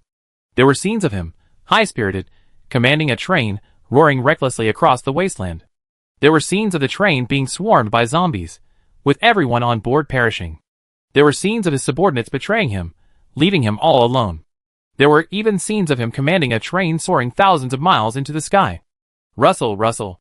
Drowsily, Chin Mang was awakened by a sudden noise and opened his eyes. He saw the sound of raindrops hitting the window outside the train. "It's raining." After this thought crossed his mind, he rolled over onto the soft bed and fell back into a deep sleep, feeling his sleep deepen. For some reason, rainy days always felt like a perfect time for sleep. But then, he suddenly seemed to hear something inappropriate, like an animal roar. The next moment, Chin Meng was instantly awake, his sleepiness gone, and he leaped from his bed. Standing at the train control panel, he looked around. In the pitch-black, rainy night, he could vaguely see a pack of wolf-like creatures surrounding the train, growling and growling continuously. Though they hadn't attacked, they were already trapped. Damn it! His expression changed slightly, and he immediately sat on the control panel, his mind becoming one with the train. As the locomotive's engine roared, the pressure on his back gradually intensified. The train began to move forward in the dark, rainy night. Simultaneously, the level 5 wheel blades surrounding the carriages extended and began to rotate at high speed. The sound of the blades piercing the air, mixed with the wolf-like monster's low growls, instantly filled the once peaceful rainy night with murderous intent. And then, the train gradually picked up speed, and the wolf-like creatures, not daring to block the train with their bodies, fled to the sides. But, swish! The rapidly rotating blades on both sides cleaved any approaching hungry wolves in half. After the train reached peak speed, Chin Meng didn't flee far. His mind was here, and he had to protect it, so fleeing far was impossible. Moreover, he saw only 20 or 30 hungry wolves, far less terrifying than the zombie horde, and not something he couldn't handle. In terms of speed, these hungry wolves were far inferior to the train. Although more agile, Chin Meng's repeated ramming of the train soon. The last hungry wolf perished in the rainy night. After the crisis was averted, Chin Meng slowly stopped the train, left the train compartment, and walked into the rainy night. He came to the corpse of a hungry wolf, looking down expressionlessly. At this time, Lao Zhu, Biazi, and a group of thugs rushed down from the number 3 living car, weapons in hand, and surrounded Chin Meng, keeping watch. Master Meng. Chin Meng remained silent, looking down at the wolf corpse at his feet. He had seen this kind of monster before in the newbie's guide, a zombie wolf, typically a level 1 monster, that primarily feeds on carrion in the wilderness. For example, zombie corpses, human corpses, and the corpses of other monsters. It wasn't very aggressive. Although it lived in groups, it wasn't as extreme as a zombie tidal wave, and its numbers never exceeded 100. Even if he hadn't been awakened, these wolves wouldn't have been able to penetrate the train's armor, making it difficult to tear through the metal. But this incident had reminded him that the train urgently needed vehicle accessories like radar. Since they couldn't do it right now, someone would need to stand guard at night. This time, it wasn't dangerous, but what if there was a zombie tidal wave next time? Trapped in the middle by the impenetrable tide of zombies, even successfully starting the train was a question. The rotation of the chariot blade required the energy stone in the locomotive as its energy source. While the energy consumption wasn't high, it couldn't keep the train running continuously. As time passed, they would surely be trapped to death by the zombie tide. Biazi? Chin Meng stood in the dark, rainy night, tilting his head to glance at Biazi beside him, and whispered, "Arrange a few people to keep watch tonight. If we encounter this situation again, you and I might both die here." "Yes, it won't happen again." Biazi's voice was hoarse with shame. He had, in fact, arranged for a night watch, but the other thugs had been disobeying him, so he had to assign one of his own, Haiwa, to do the job. But who knew he'd fallen asleep? He couldn't bring himself to speak of this. If he did, Haiwa's life might be in danger, and he would be the one to take the blame. Although Master Meng hadn't ordered it from the beginning, this kind of thing was something he, the leader of the thugs, should have arranged himself. Just then, Old Pig stepped forward, squatting in the rain, picked up a piece of shredded wolf meat, sniffed it, and then frowned uncomfortably, saying, "Brother Meng, something's not right." Normally, these zombie wolves are relatively easy to bully in the wasteland. They don't venture too far into the wasteland, mostly wandering the ruins of cities, searching for carrion to feast on. Unless they're seriously injured, ill, or elderly, they'd be driven deep into the wasteland by the pack. But these zombie wolves are all healthy, strong adults. Zombie wolves, logically speaking, shouldn't be in this location. Unless an even more terrifying monster has appeared in the nearby ruins, forcing them to relocate. But if that's the case, the survivors in this city are in danger. Perhaps many survivors have already begun fleeing around the city, but the rainy wasteland is nothing but a grave for them. These survivors usually hide deep within the ruins, making them difficult to find. Perhaps a train has already arrived to pick them up. Chapter 24. If we go now, we might be able to catch some survivors escaping the ruins of the city. No. Jin Meng stood in the pitch-black rain, gazing at the pitch-black wasteland in the distance. He shook his head. Let's not get involved. Rest tonight. Busy, leave someone on guard. Get up early and start mining. I don't want anything to go wrong before the train reaches level 2. Only when the train reaches level 2 is it considered qualified to venture into the wasteland. Before that, the train is only in its infancy. Not only does it have almost no offensive components, but many key components, such as high beams, are missing. Currently, none of the train's lights are on. The generator and circuit system are built, but there are no extra energy stones. Without high beams, driving at high speed in the pitch-black rain is extremely dangerous, like doing parkour with your eyes closed. Just now, when he controlled the train and used the wheel blade to kill those zombie wolves, he was trying to control the train's speed as much as possible. Even so, he was still slightly nervous. He could only lock onto his target by the dim moonlight, which was quite dangerous. Just then, a faint DJ music suddenly emanated from the distance, its volume rapidly rising. At the same time, in the pitch-black, rainy night, a long train could be vaguely seen, guided by 2 beams of light, speeding towards their location. Everyone aboard, ready for battle.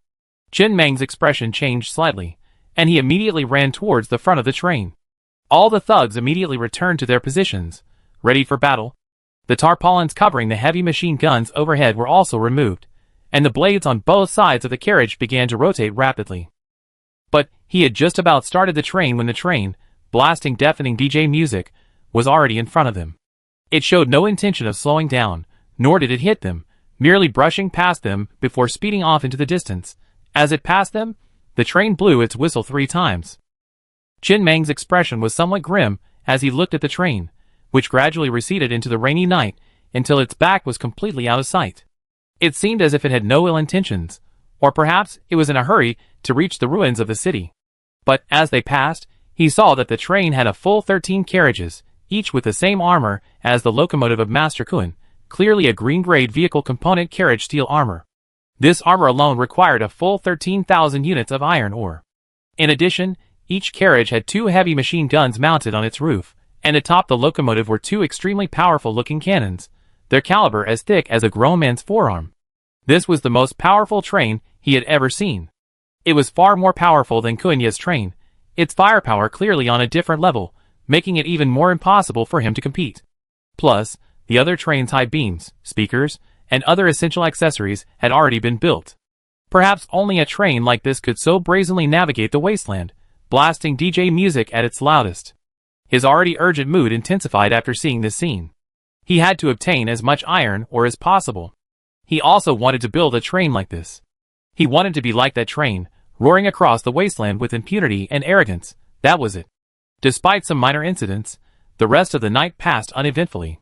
At dawn, all the slaves were driven off the slave cars. After each received a portion of food, Jin Meng stood on top of the train, looking down at the ragged slaves below. Lao Zhu and his thugs stood in front of the slaves, guns in hand, their faces stern. He paused for a moment, took a deep breath, and roared. My name is Jin Meng, and I'm your train conductor. Here are 2 white, freshly washed women. They used to be Master Kun's women. Master Kun was your former train conductor. Whoever digs the most ore today gets to choose one of these 2 women. The second place winner gets to choose the remaining one. And the top 3 will get to enjoy hot steamed buns and pickled mustard greens. I only ask one thing of you. Dig enough iron ore for me. Whoever digs the most will be treated well by me. Anyone who tries to cheat on me will be chopped into 9 pieces. Now everyone, get down to the mines. Perhaps because Master Kun rarely mobilized these slaves, or perhaps because they hadn't touched a woman in a long time, many of their eyes lit up. After wolfing down their food, they rushed into the mines with their pickaxes in hand. This wasn't just a matter of women. For many slaves, when survival was scarce, no one actually thought about women. But this is Master Kun's woman, the woman of Master Kun, who had always bullied them. This is different. This is not just a woman's problem, but there is a vague feeling of revenge. It's like the ancient rebels who, after breaking into the palace, couldn't help but fall in love with the imperial concubine.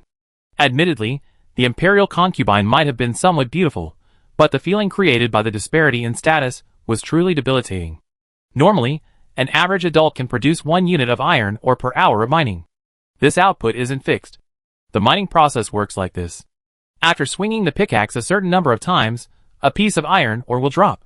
However, most adults complete this number of swings in under an hour.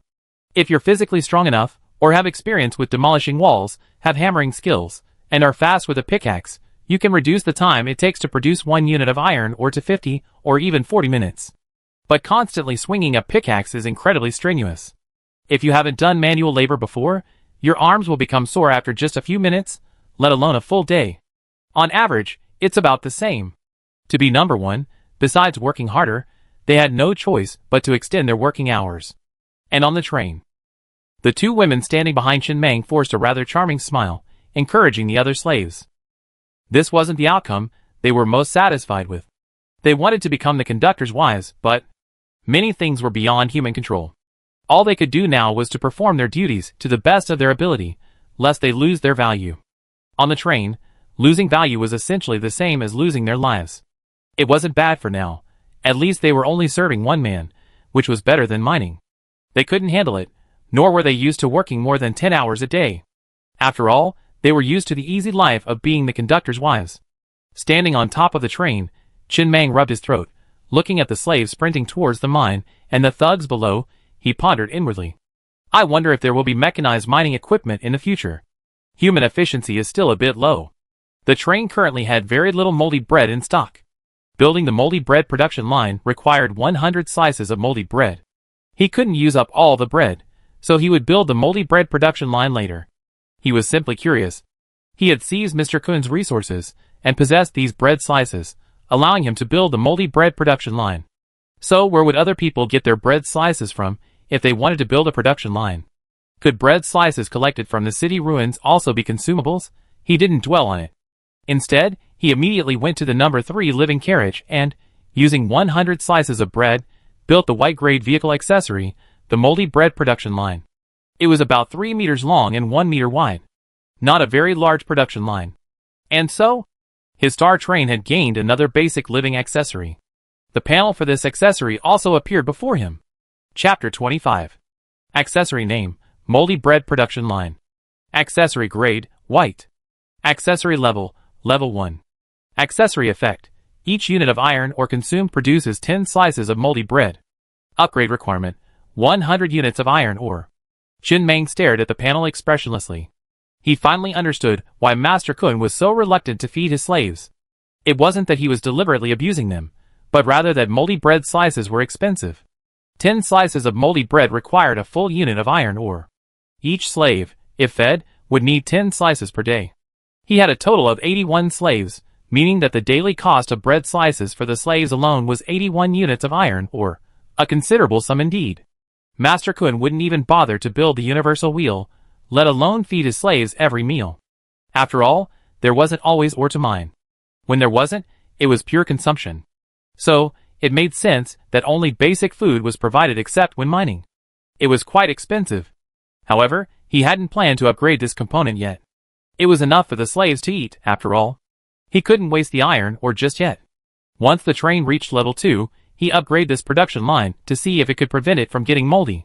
Eating moldy food every day wouldn't make his slaves sick. Then Chen Meng built another production line and placed it in living carriage number 3. Steamed bun production line. This production line required 100 steamed buns. After some experimentation, he discovered that moldy buns could also be used as consumables, so he used all the moldy buns he had confiscated. By this point, living carriage number 3 was already overflowing with supplies.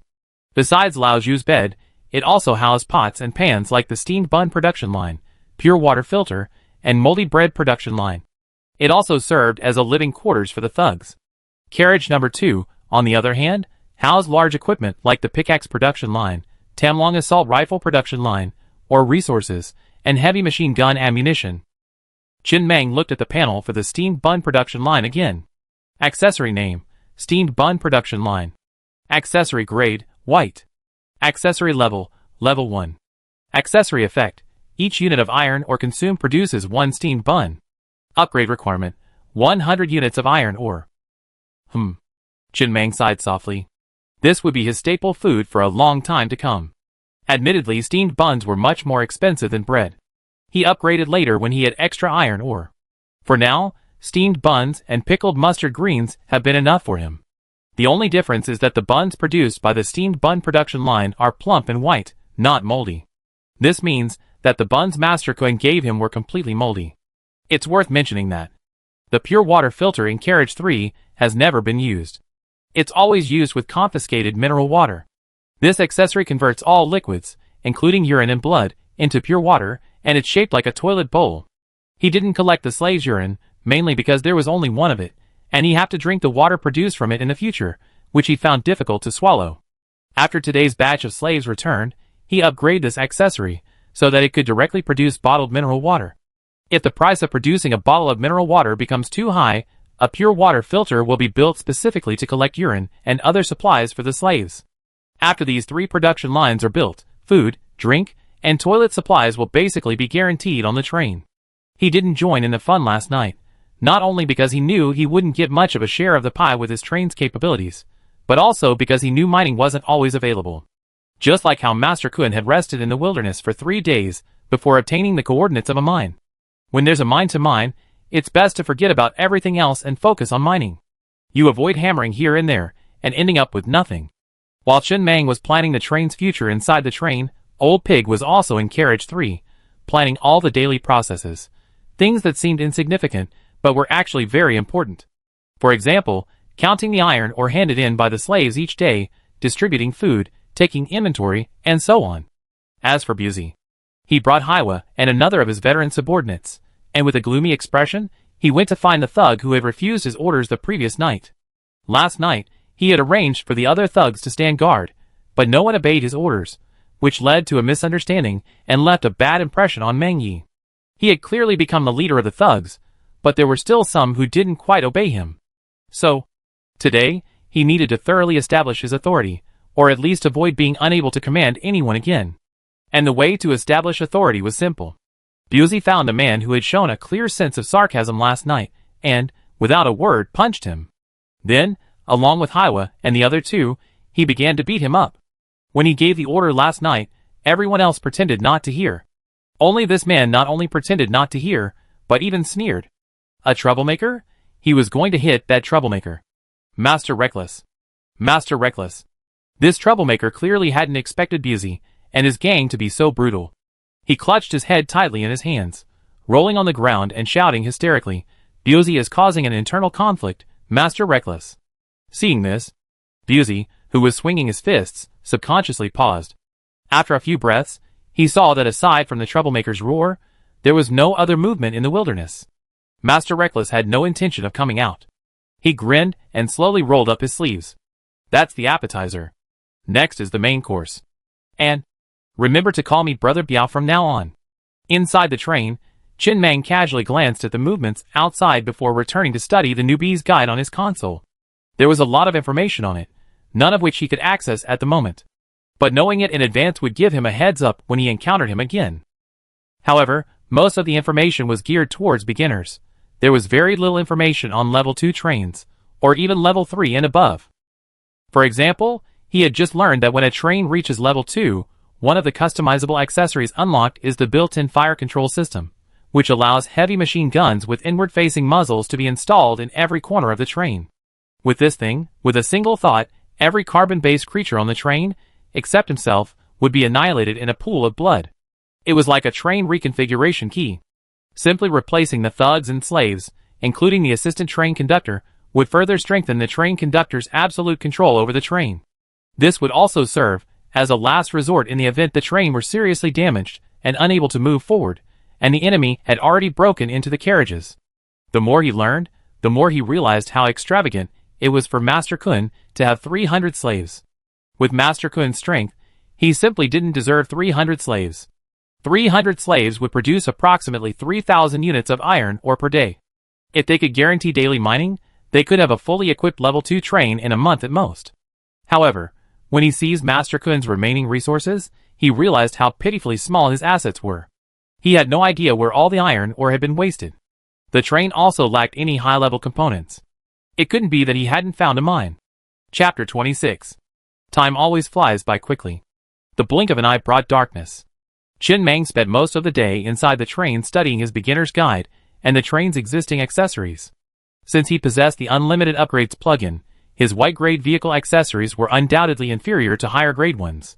After all, his high-grade vehicle accessories could also be infinitely upgraded. He currently possessed only 2 high-grade vehicle accessories, both red. They were the Level 2 ground furnace and the Level 1 wheel changer. Both accessories were auxiliary. The former was primarily used to devour abandoned trains and break them down into iron ore, while the latter could replace wheels while driving, adapting to varying driving conditions.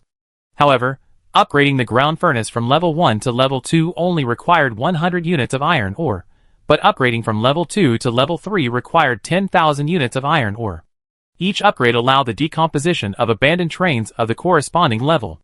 Upgrading the wheel changer to Level 2 requires a full 10,000 units of iron ore, and each upgrade adds 1 more wheel slot. According to the information in the newbie's guide, higher-grade vehicle accessories require more resources for each upgrade, so he planned a clear path for himself. In the early stages, when resources are limited, prioritize upgrading white-grade vehicle accessories.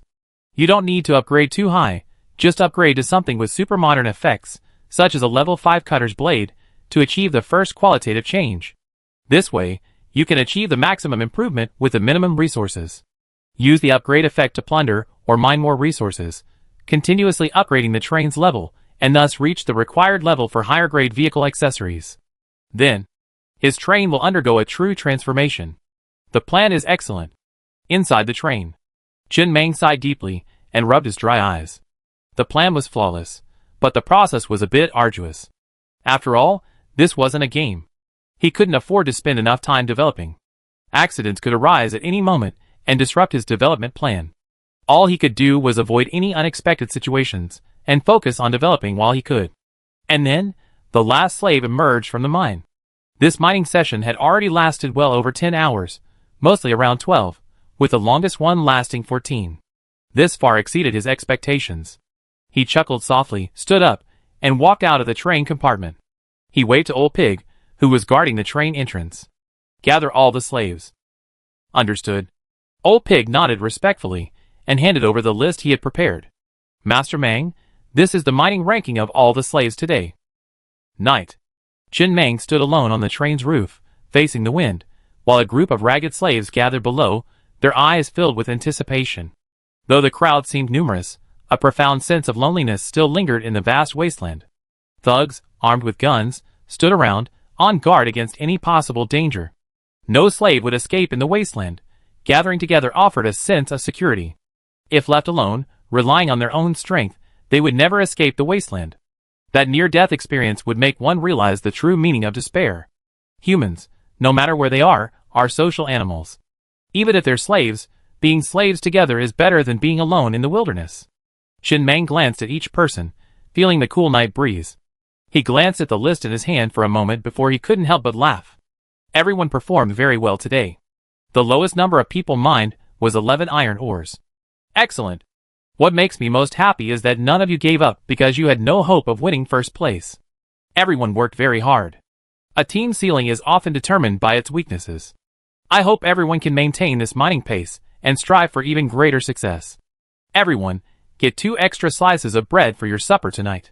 In addition, first place, Zhang Haoping, mined 20 iron ores today. Stand out, let me see. The words fell. A middle-aged man with shaggy, dark features immediately stepped out of the crowd. Standing in the open space, he looked up at Chen Meng and whispered, somewhat innocently, Master Meng, it's me. Very good. Chen Meng looked the man up and down. In the dim light, he could faintly see his legs trembling. He looked quite exhausted from the day.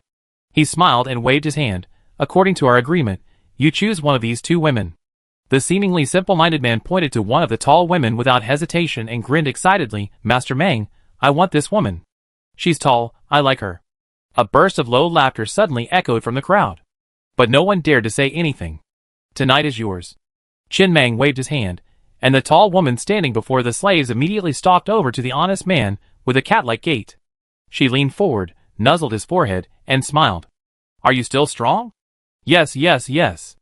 The exhausted man straightened up almost instantly, his voice hoarse with anticipation. I have nothing but brute force. Chen Meng smiled at this and said nothing more, simply glancing at the list in his hand and continuing. Second place, Li Kui, Mine 16 coins today. The remaining one is yours tonight. And if everyone can maintain a minimum daily mining of 11 coins in the next 5 days, everyone will still be guaranteed 5 slices of bread even if there are no more coins to mine. If everyone can maintain a minimum daily mining of 12 coins, an additional carriage will be added. The words fell. Another roar of joy and excitement echoed through the crowd. This benefit was tangibly tangible to everyone. Each additional carriage meant significantly more space. No more huddling together at night, and no more worrying about slaves stepping over them on their way to the restroom. After all this was done, Chin-Meng stepped off the train roof. Busey, standing nearby, immediately distributed the day's dinner. Each slave received 2 extra slices of bread, while the top 3 received warm steamed buns and pickled mustard greens. Master Meng. Old Pig, standing below, sighed with a hint of regret. I have to say, women are often a great way to boost your mood. But Master Meng, you're quite generous. It's not often that a train conductor would assign a woman of this beauty to his men. After all, cosmetics are hard to come by in the apocalypse, and there aren't many nice, clean clothes. Women with natural makeup and a good figure like this are an absolute rarity in the apocalypse. Very precious. Chapter 27. Chin-Meng glanced at Old Pig without saying anything, simply patting his shoulder before returning to his train. The iron ore had already been moved back to cargo warehouse number 2. A total of 1,101 units of iron ore. With 81 slaves, producing that much iron ore in a single day was truly overcapacity. Rich again. Inside the train, Chin-Meng glanced at the resource count on the train panel, and couldn't help but laugh. What's the use of women? If those 2 women could be sold for enough iron ore, he would have sold them long ago. Women, that's just a thing. If you use too much, it's just that. Of the 7 vehicle components required for train upgrades, he only had 2 left to craft, the carriage steel armor and the axe production line. Crafting these 2 items required at least 1,100 units of iron ore. Just enough. No more, no less. The axes produced by the axe production line are used for mining wood. This production line, the same size as the pickaxe production line, was also placed in freight car number 2. The carriage steel armor, however, requires 1,000 units of iron ore per car. Naturally, he prioritized the locomotive. As the iron ore in car number 2 melted into ash, Chin-Meng stepped out of the train compartment and gazed at the thick armor covering the locomotive. He nodded with satisfaction. He tapped it tentatively with his knuckles, receiving a dull echo. Accessory name: carriage steel armor. Accessory grade: green. Accessory level: level 1. Accessory effect: completely immune to all damage from level 1 bullets and level 1 creatures, with some protection against level 2 bullets and level 2 creatures. Upgrade requirements: 5,000 units of iron ore. As expected, something that requires 1,000 units of iron ore to craft is worth the price. Not only does it look secure, but the panel also looks tough. Chin-Meng stood a few meters away, raised his Tamlong assault rifle, and fired a burst of bullets at the armor on the front of the train. Bang, bang, bang. After the burst was exhausted, Chin-Meng approached to observe. The armor on the front of the train wasn't even dented, only a hint of paint chipping, absolutely immune. His Tamlong assault rifle production line was level 1, so the rifles it produced were naturally level 1 rifles, and used level 1 ammunition. He even aimed half a burst at the windshield on the front of the train. Still, not even a scratch. Although the armor wasn't visible through the glass, it shared the armor's strength. If the exterior steel armor of all the train cars were level 2 or even level 3, then even if the zombies were to face another zombie horde, even if the train remained stationary, the zombies wouldn't be able to penetrate it. Excellent. Chin-Meng nodded with satisfaction. Those 1,000 units of iron ore were well spent, though they went through it too quickly. His 81 slaves toiled all day, and he spent it all in a flash. Only 1 unit of iron ore remained. It truly was like squeezing toothpaste while spending money like water. He suddenly felt somewhat fortunate that Master Kun had kidnapped him and made him his slave right after crossing over. Otherwise, if he hadn't had those 81 slaves at the start, life would have been difficult, and he would have had to mine the ore himself. Master Kun is a good man. Sometime later, when he has the chance, he erect a monument for Master Kun and burn some incense. So far, he's crafted all 7 necessary vehicle parts for a level 1 train upgrade, and he's only 1 step away from upgrading to a level 2 train. Upgrade requirements: requires 4 carriages, crafting all 7 required vehicle parts, and consuming 5,000 units of level 1 iron ore. He currently has 3 carriages. Adding another slave carriage, and then accumulating 5,000 units of iron ore will be enough to upgrade to a level 2 train. If nothing unexpected happens, it only takes 5 days. Everything is moving in a positive direction. But it also serves as a reminder. After the train reaches level 2, we must prioritize upgrading the Tamlong assault rifle production line to level 2. This way, future Tamlong assault rifles won't be unable to penetrate the level 1 armor of other trains. We must focus on both defense and offense. Tonight is destined to be an unforgettable night. The slave car stank. The 2 grooms, who had won the first prize today, refused to bring the women back to the slave car, but instead engaged in their intercourse right there. The other slaves gathered around and booed them, creating a rather lively scene. Someone even took advantage of the chaos to push someone's butt. Busey and his thugs stood nearby, watching the scene. After a long moment, Busey couldn't help but laugh, somewhat affected by the atmosphere. What a lively scene! I never saw anything like this before when I was under Master Kun's control. That? Haiwa, standing nearby, murmured with regret, I suddenly regret being chosen as a thug. Actually, I'm quite strong. If I were a slave, I'd definitely be the one taking up arms tonight. Busey rolled his eyes at Haiwa with disdain. Look at your lack of talent. We're thugs, a level higher than slaves. If Master Mang can feed slaves this kind of food, shouldn't we have something better? Haiwa scratched his head awkwardly and muttered, It's not about the food being good, but the atmosphere being so lively. It's been ages since the apocalypse. I want to join in the fun. Busey paused for a moment, then gazed dazedly at the scene not far away. It had indeed been ages since the apocalypse. In the high-risk environment of the apocalypse, everyone's nerves were on edge, and almost every train conductor had some unacceptable quirks. When someone spends a long time in a high-risk environment, suddenly rises to power, and is unconstrained by laws and moral standards, they're bound to resort to extreme behavior to relieve stress. This is an objective law. But Mang Yi seemed to have no quirks at all, completely normal mentally, no mood swings, no womanizing, etc. It sounded as if Mang Yi had a bigger problem. In the blink of an eye, it was already the 5th day. The sky was just beginning to turn pale. Chen Mang had risen early and washed up. Standing inside the train, he clasped his hands, closed his eyes, and muttered, God bless me, just one more peaceful day, even if it's my last.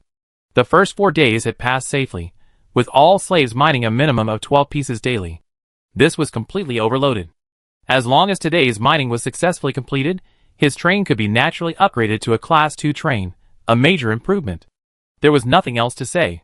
With the energy stones produced by the train radio and crafting station, he could now confidently explore the wasteland at full speed, searching for higher-level iron ore and opportunities. He had spent the past few days feeling apprehensive.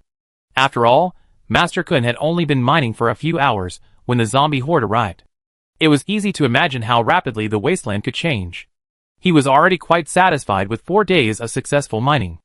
Of course, if he could mine successfully for another day today, he would be even more satisfied. Chapter 28. Inside the train, Chen Mang stood at the control panel, looking into the distance through his binoculars. There was no movement, a truly utter silence. He had long since grown accustomed to this state of mind during his days in the wasteland.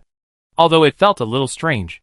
After all, back in Master Kun's slave car, he had seen the thugs remain extremely vigilant throughout the entire trip, even during their stay on the train. Even though there weren't large-scale monsters, like the zombie horde, there were still scattered sightings. He hadn't seen a single monster in those 4 days. It was truly silent.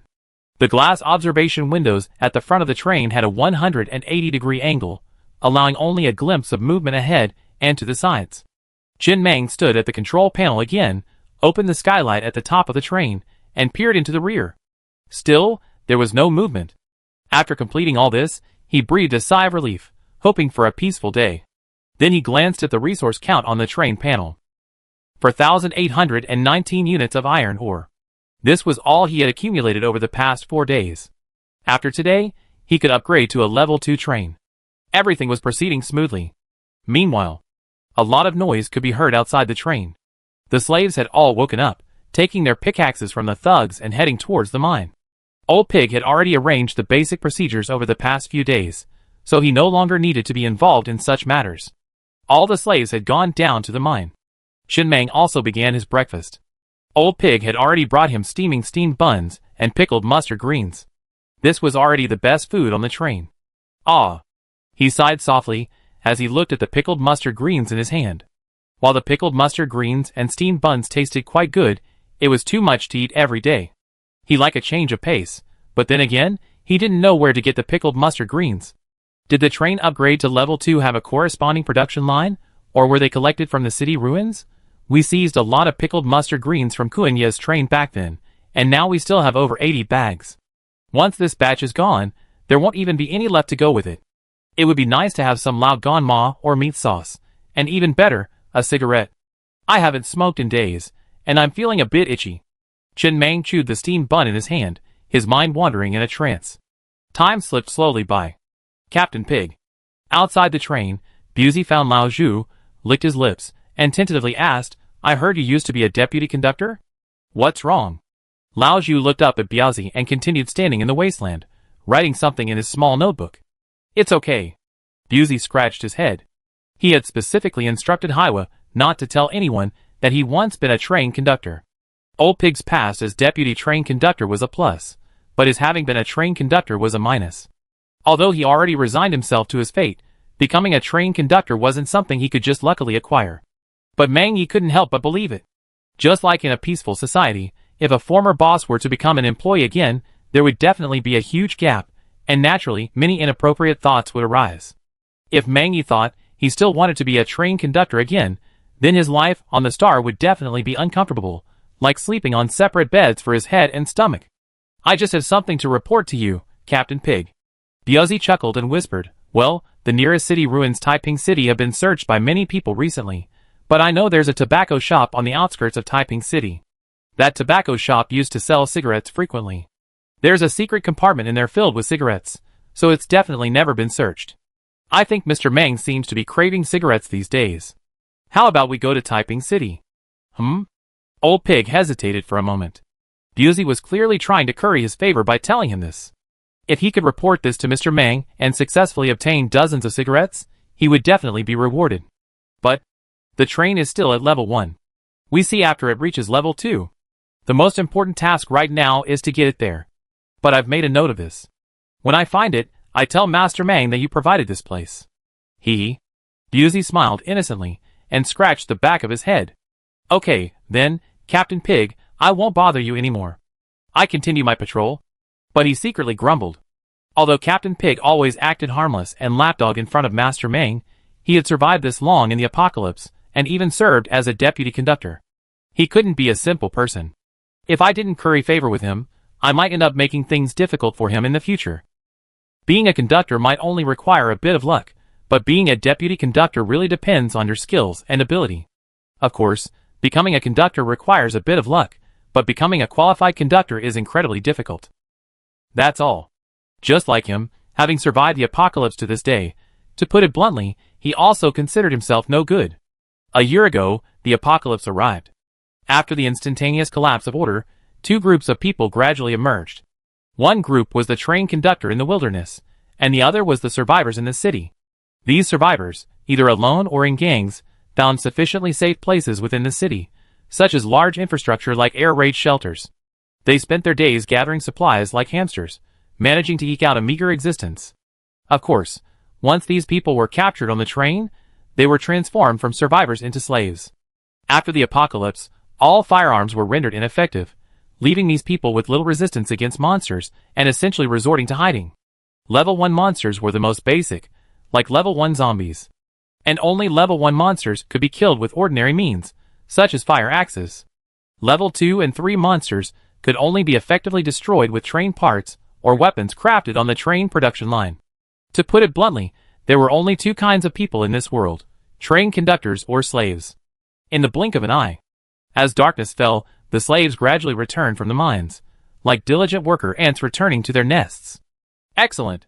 Inside the train, Chen Mang sat at the control console, looking at the resource count on the train panel and smiling with satisfaction. After this batch of iron ore was stored in cargo warehouse number 2, the iron ore count finally reached 6,012 units. Oh my god!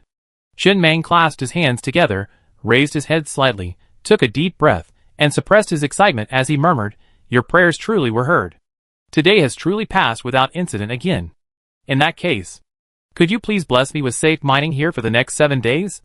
You're the best." I burn a few incense sticks for you tomorrow. Chapter 29.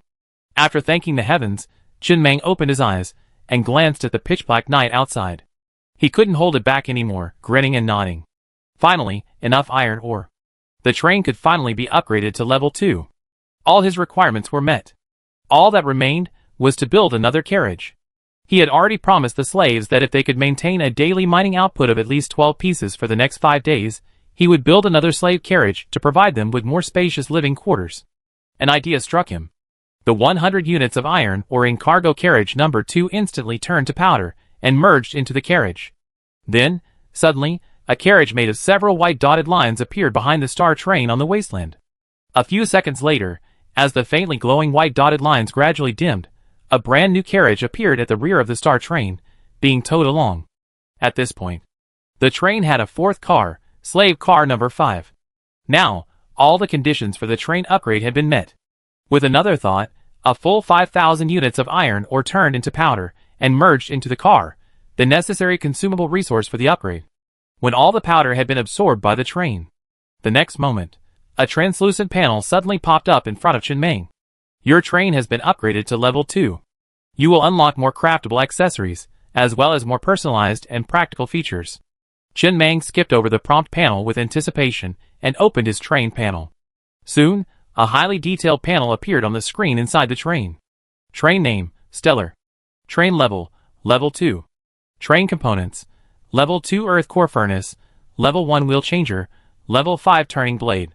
Number of carriages, 4, or units, 913 iron ore, 100 wood, 10 copper. Oregon upgrade requirements, requires 10 carriages, crafting all 6 required vehicle components, and consuming 5,000 level 2 iron. Oregon.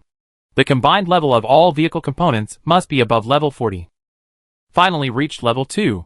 Chen Meng quickly scanned the 12 craftable vehicle components that appeared after the train reached level 2. 6 of them were mandatory, while the remaining 6 were optional if the train was to be upgraded to level 3. He immediately spotted the desired train radio and crafting station. He then glanced at the new buttons that appeared on the control panel after the train was upgraded. Personalization. After pressing this button, a multitude of customization options immediately appeared on the screen, nearly 10 in total. For example, one could customize the interior of the train, creating a hard seat or even sleeper carriage with seats like Mr. Cohen's, perfect for the thug's daily living. Or, one could change the exterior color of the carriage. Or, one could even have the train name printed on the cladding. But, Chen Meng curled his lips. Each of these options cost resources, and there weren't many useful customization options. At least, he didn't think anyone would waste resources on changing the train's exterior color. Just as he was about to take a closer look at the 12 craftable accessories that had appeared after this train upgrade. Woo! A shrill, dull train whistle suddenly blared from afar. Chen Meng, still at the control panel, researching the upgrade's effects, jumped up almost instantly, quickly grabbing a pair of binoculars and peering towards the source. He saw a train, dusty and pitch black, barreling towards him through the night. It was a flute. The whistle had been blaring for several seconds, showing no sign of stopping. As the train approached, the blast grew louder and louder. Almost subconsciously, Chen Meng grabbed the intercom and spoke rapidly and hoarsely. All slaves, return to the train cars as quickly as possible. The rest of the thugs, prepare for battle. He didn't know what was happening. But he knew one thing. In the wilderness, most emergencies were unlikely to be good. At the same time, the urgent voices of Biaozi and the others could be heard over the intercom. Master Meng, everyone is in position and ready to fight. Wait for orders. He didn't know what the train was like, but he wasn't about to give the mine away so easily. He had to at least give it a try. If he wasn't as skilled as the other man, then he couldn't even think of escaping. After all, finding another iron ore mine was no easy task. The train in the telescope was moving very fast, faster than his own train, and showed no sign of slowing down. It blared its whistle as it sped past him, quickly disappearing at the end of his sight. And as they passed, he noticed that the other train had only 3 carriages, and the exteriors were covered in potholes and blood. There were also pieces of flesh and body parts hanging from the carriages, blowing in the wind. It was obvious that all 3 carriages were armored, otherwise they would be more than just dented. Then, 3 more piercing whistles blared from afar. As the sounds gradually became clearer, Chen Meng could clearly see, still in the same direction, 3 more trains, almost shoulder to shoulder, hurtling towards him, blaring their horns. He even recognized one of these trains. It was the Class 2 train that had sped past him a few nights before after being attacked by the zombie wolves. He had been envious. That train had 13 carriages, not only armored but also equipped with 2 heavy machine guns on the roof of each. There were even 2 large-caliber machine guns on the front of the train. That night, with its high beams on and DJ music blaring at full volume, this train had rushed past him with a rather arrogant and unscrupulous demeanor, even blasting its whistle 3 times as it passed his train. From that moment on, this train became his goal. He secretly vowed then that sooner or later, he too would own a train with similar features, roaring across the wasteland with such arrogance. However, this very train of his dreams was now fleeing towards him from afar, in a rather disastrous state. Of its original 13 carriages, only 8 remained. The carriages were much shorter, and the exteriors were riddled with holes, as if corroded by strong acid. A green, sticky liquid covered the exteriors. The DJ stopped playing. The whistle began to blow loudly. The hoarse, piercing blast filled the once silent wasteland with a bleak and despairing atmosphere. Something's happened. After witnessing this scene, Chin Mang's face grimly shifted as he realized what was happening. Whether it was the first train or the 3 following them, they were clearly fleeing for their lives. There was no doubt that some terrifying entity, like a tidal wave of zombies, was pursuing them. Although he saw nothing, perhaps due to the lack of visibility in the darkness, he immediately slammed the accelerator and steered the train to full speed, aiming in the direction of the train he had initially passed, and sped off.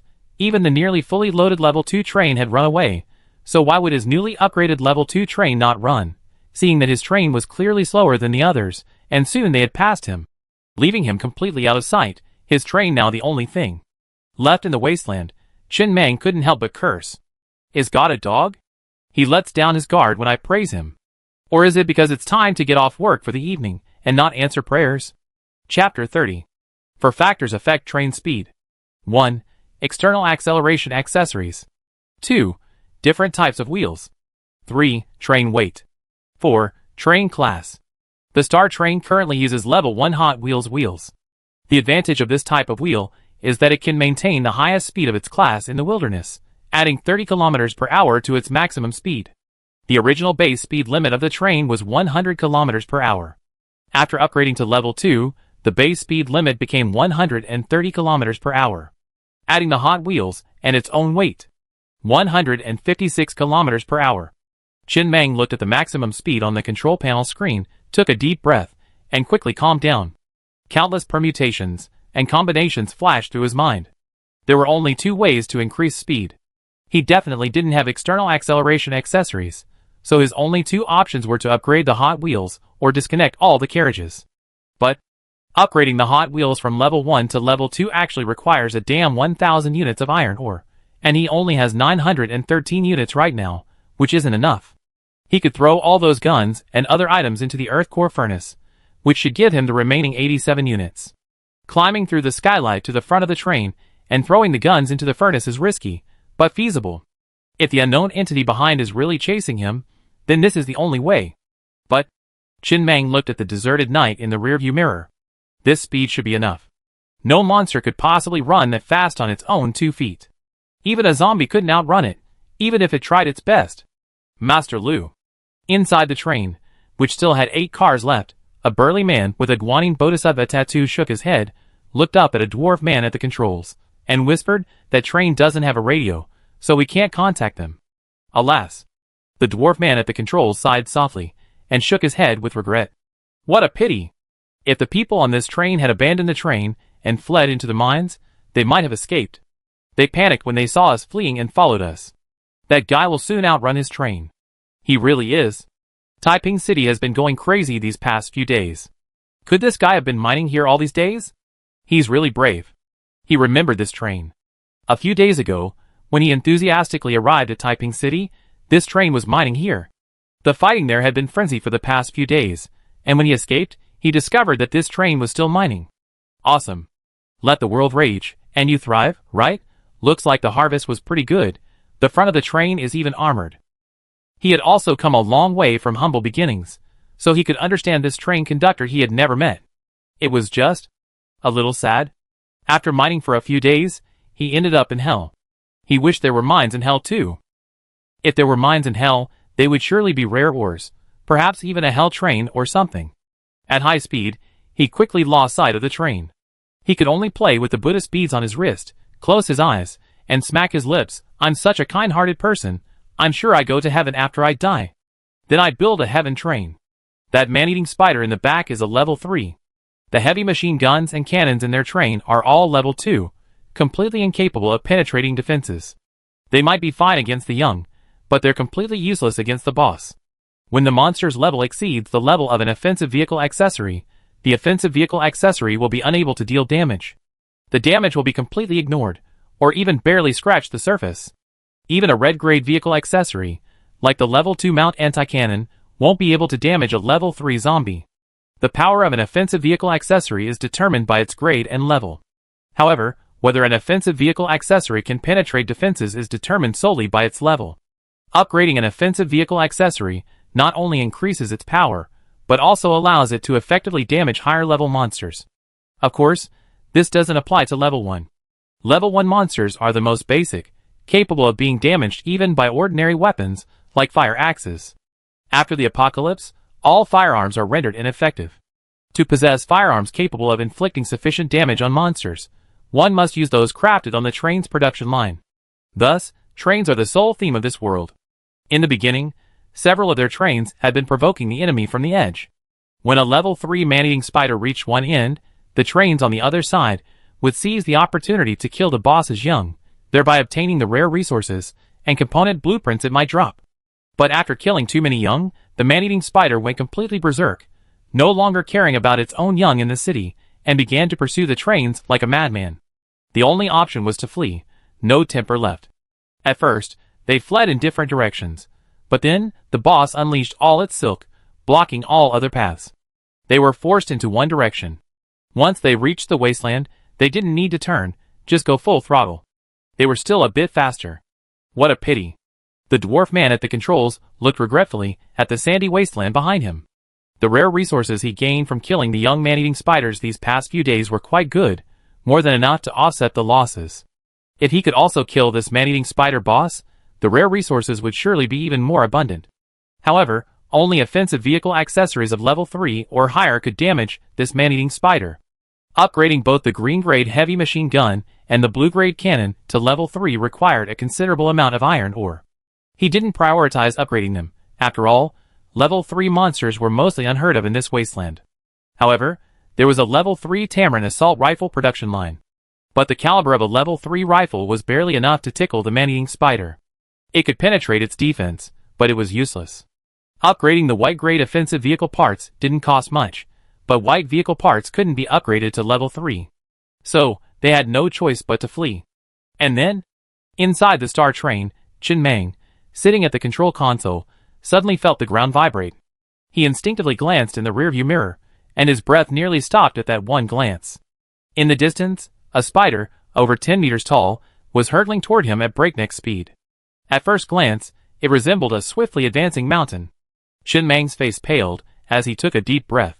He felt as if all the blood in his body had gathered in the back of his head, his adrenaline racing. For the first time, he realized he had a fear of giants. He wasn't particularly afraid of spiders, but seeing one this large for the first time was a bit too much for him. Chapter 31. The star train was already moving at full speed, but the distance between them was rapidly closing, and the speed disparity was quite large. In this situation, even if he upgraded his Hot Wheels to level 2 and then cut off the tail to survive, removing all the cars, he would still have difficulty escaping. Unless the cars he abandoned attracted the enemy's attention, he could have escaped. But that was highly unlikely. After all, the trains that had escaped before him had lost several cars, yet they were still being pursued relentlessly. Perhaps because his train was the only one visible in the entire wasteland, the giant spider locked onto his star train, its 8 massive legs sprinting across the wasteland, determined not to give up. You're crazy! Inside the train, Chin Mang glanced at the rearview mirror at the massive, mountain-like spider rapidly approaching. He couldn't help but curse, a spider running so fast? How the hell does that make sense? Does having more legs mean it can run faster? Then my train has so many wheels. How can it not be as fast as it? Master Mang. Old Pig, sitting nearby, gripped the handrail tightly, his voice trembling with despair. This is a level 3 boss monster among the level 2 man-eating spiders. After mutating into a boss monster, its size increases significantly, making it a boss. Ordinary level 1 or 2 offensive vehicle accessories are simply incapable of penetrating it. You need level 3 offensive vehicle accessories or higher to effectively damage this boss monster. Typically, a level 3 man-eating spider boss monster wouldn't reach this speed unless it was extremely angry, after which it would be weakened for a long time. Even if we cut off our tail to survive, our locomotive can't outrun it. Its level 1 armor can't withstand its attacks. We're probably going to die. Huh? Chen Meng, sitting at the control console, was slightly startled by Lao Zu's words. He subconsciously glanced at the rapidly approaching giant spider in the locomotive's rearview mirror. Does that mean any offensive vehicle above level 3 can effectively damage this monster? But his car blade is level 5. He had originally thought that this white vehicle accessory would need to be upgraded to dozens of levels before it could truly transform. He hadn't expected this world's hierarchy to be so rigid that a mere level 3 offensive vehicle accessory would be enough to effectively damage this boss. In that case, Chen Meng's eyes narrowed slightly. He knew he couldn't outrun it anyway, so he might as well give it a try. The spider's abdomen was almost flat against the ground, with 8 legs scurrying along its sides. If he could sever all of its legs, the rest would be much easier. The next moment, blades activated, 2 70-centimeter wide blades, flashing with a cold glow, rapidly extended from both sides of the star train's carriages. Then, under Chen Meng's control, the star train turned with the widest arc in the direction it had come from. In just a few seconds, the train had completed its U-turn. However, due to the lack of universal wheels, the arc was too large, resulting in a long detour and a significant delay. When the U-turn was complete, the hill-like man-eating spider was only a few hundred meters away. Master Meng, old pig, before he could even react, saw the scene from the train's observation room. His heart instantly leaped to his throat, and he shouted in a trembling voice, "Our train can't hit it." Don't panic. Chen Meng, by this point, had completely calmed down. He sat at the controls, his brainwaves in tune with the train. His breathing gradually became steady as he gripped the joystick, preparing to make fine adjustments, his eyes fixed on the man-eating spider so close. Everything around him seemed to slow down. Hundreds of meters away, with both sides moving at full speed, they arrived in the blink of an eye. In an instant, the two were only a few meters apart. Just as they were about to collide, Chen Meng, gripping the control panel tightly with both hands, tilted slightly to the left. The entire train, like a long snake, passed over the spider's massive head and headed straight for its right leg. As it passed, the rapidly rotating steel blades on both sides of the train, fueled by inertia, easily severed all 4 of the spider's right legs like a guillotine. Indeed, because the steel blades were a meter above the ground, they didn't completely sever all 4 legs, but a severed leg was clearly less effective. As the train turned back to face the man-eating spider again, Chen Meng, standing inside the train, observed the scene before him and laughed. The man-eating spider, the size of a small mountain, had lost its balance and tumbled heavily onto the wasteland. It was now struggling to get back to its feet, emitting bursts of piercing roars. This was the first time he had seen a spider with vocal organs. Next, if the remaining 4 legs were severed, the spider would be trapped in the wasteland, unable to maintain its previous speed. Do this a few more times, and once all the shortened legs have been removed, the spider will be completely incapacitated. The spider's 4 legs are not aligned, so to sever all 4 legs at once with the cutter's blade, a micro-manipulation operation using the joystick is required, requiring the entire train to swerve forward rapidly like a long snake. This is a highly challenging maneuver. A single mistake could result in a derailment. This is Chen Meng's first attempt at this challenging control technique, and so far, the results seem quite good. He's been practicing train control in his free time these past few days. Huh? Old Pig took in the scene before him. Although he quickly realized what was happening, he still muttered in bewilderment, "What's going on?" However, Chen Meng didn't answer this question. Instead, a glint of greed flickered in his eyes. If he could kill this boss, he'd surely drop a lot of goodies. He narrowed his eyes slightly, and immediately prepared to attack with all his might. Although greed was already welling up in him, he remained vigilant. He remembered that the armor of the trains that had initially fled was coated in a sticky green liquid, as if corroded. This boss's attack methods clearly included more than just its legs. Besides, the previous attack had caught the spider off guard, leaving it unable to react, which was why he achieved such a victory. Now, the spider had fully reacted. In pain, its 8 legs hammered against the wasteland ground, each strike carving a large crater.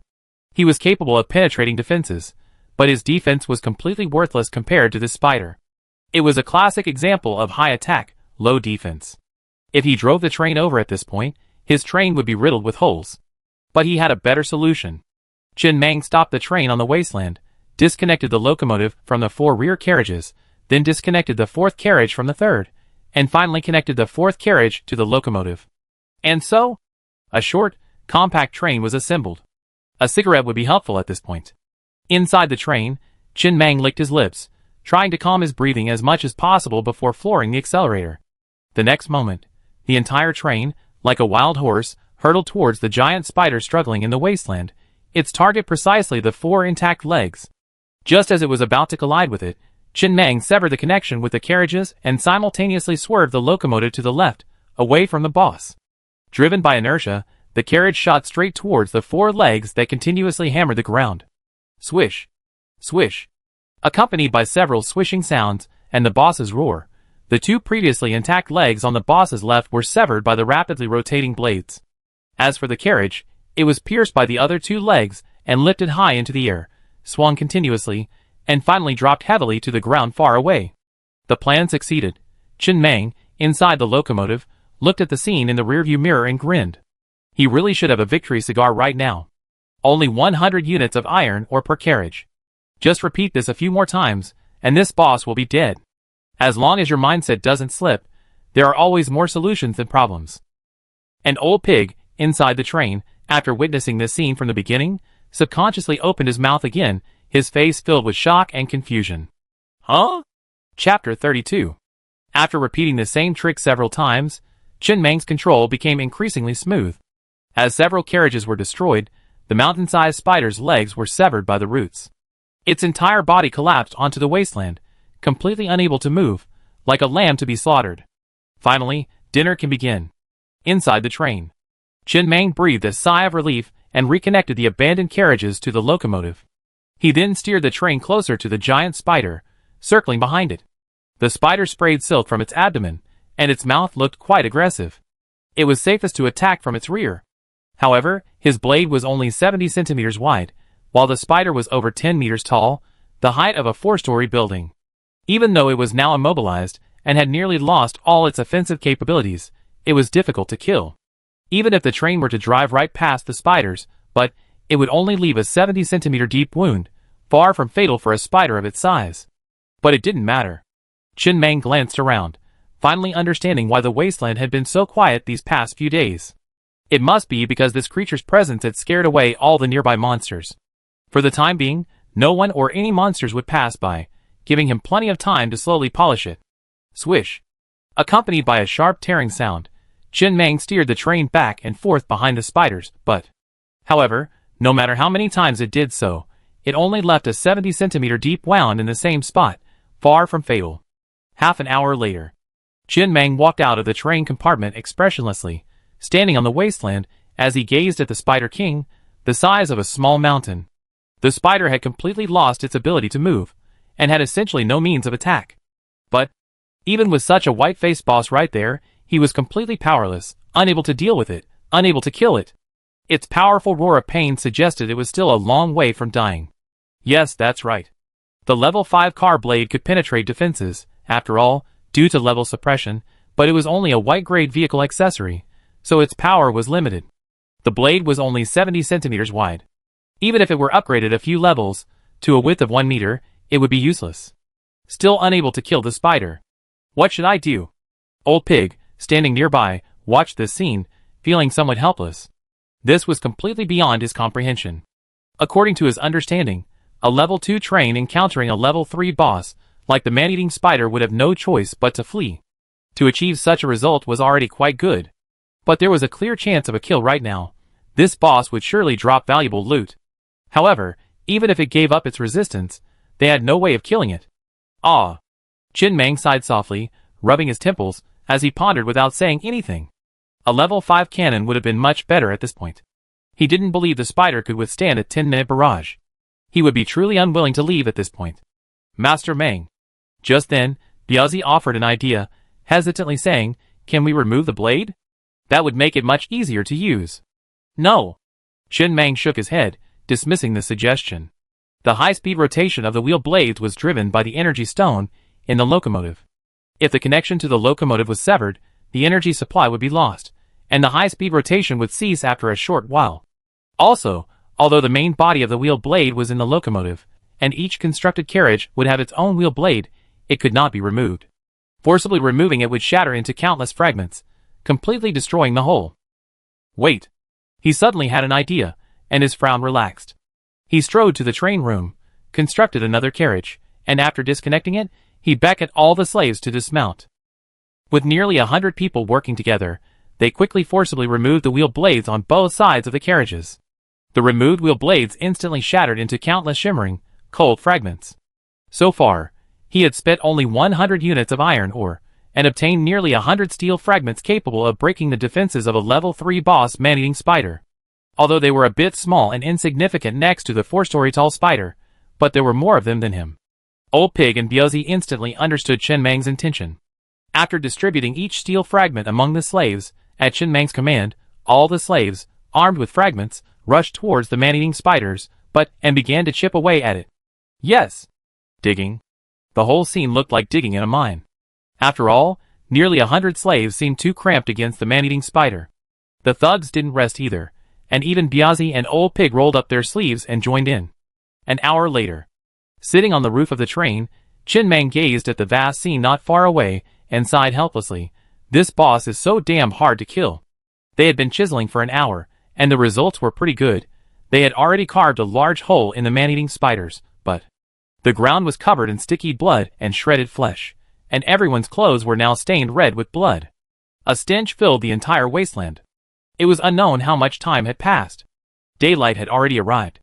Chen Mang, his eyelids trembling on the roof of the train, finally regained consciousness when the lingering roar in his ears gradually faded and disappeared. The man-eating spider, after having had most of its body hollowed out, finally collapsed completely onto the wasteland. And the moment it collapsed, several points of light flew out from its back and landed on the clean wasteland nearby. It wasn't easy. Chen Mang jumped down from the train roof. He didn't immediately head for the dropped items. Instead, he tilted his head to look at Old Pig Biozzi and the others. Go get a few people to collect some blood in buckets and pour it into the pure water filter. Get some water out for everyone to wash with. Thank you so much, Master Mang. Biozzi's voice trembled slightly. He straightened his completely aching back and struggled to stretch his neck. It was damn exhausting, but the result was good. Of course, the slaves were the most exhausted. They mined all day and worked all night. After the announcement, many slaves even fell asleep, too exhausted to even climb back into the carriage. Although the process was somewhat difficult, the result was good. Most importantly, no one disturbed them at night. Otherwise, they would have been forced to abandon this piece of juicy meat and run away. It's time for dinner. Chen Mang's eyes gleamed with anticipation as he strode towards the few points of light in the nearby wasteland. These items were likely the boss's drops this time. He hoped to earn back his resource money. He had crafted 6 of these scrapped carriages alone, consuming a full 600 units of iron ore. Chapter 33. This level 3 boss monster, the man-eating spider, dropped 4 items upon death. 1. 2 units of level 3 or red heart rock. 2. 100 units of level 2 material fine spider silk. 3. Green grade vehicle accessory blueprint powerful magnet. 4. Special item infernal staff. These 4 items constitute the total rewards dropped by this boss. The first 2 are rare ores. These rare resources cannot be mined in mines, and only drop after defeating the boss. They are often used to craft and upgrade special vehicle accessories. But he currently has no use for them. The vehicle accessory powerful magnet attracts all items dropped by monsters killed by the train or its crew members within a certain radius and directly absorbs them into a designated carriage. This accessory's primary use case isn't here, but during the zombie tidal wave. In a zombie horde like that, it's impossible to stop and pick up dropped items.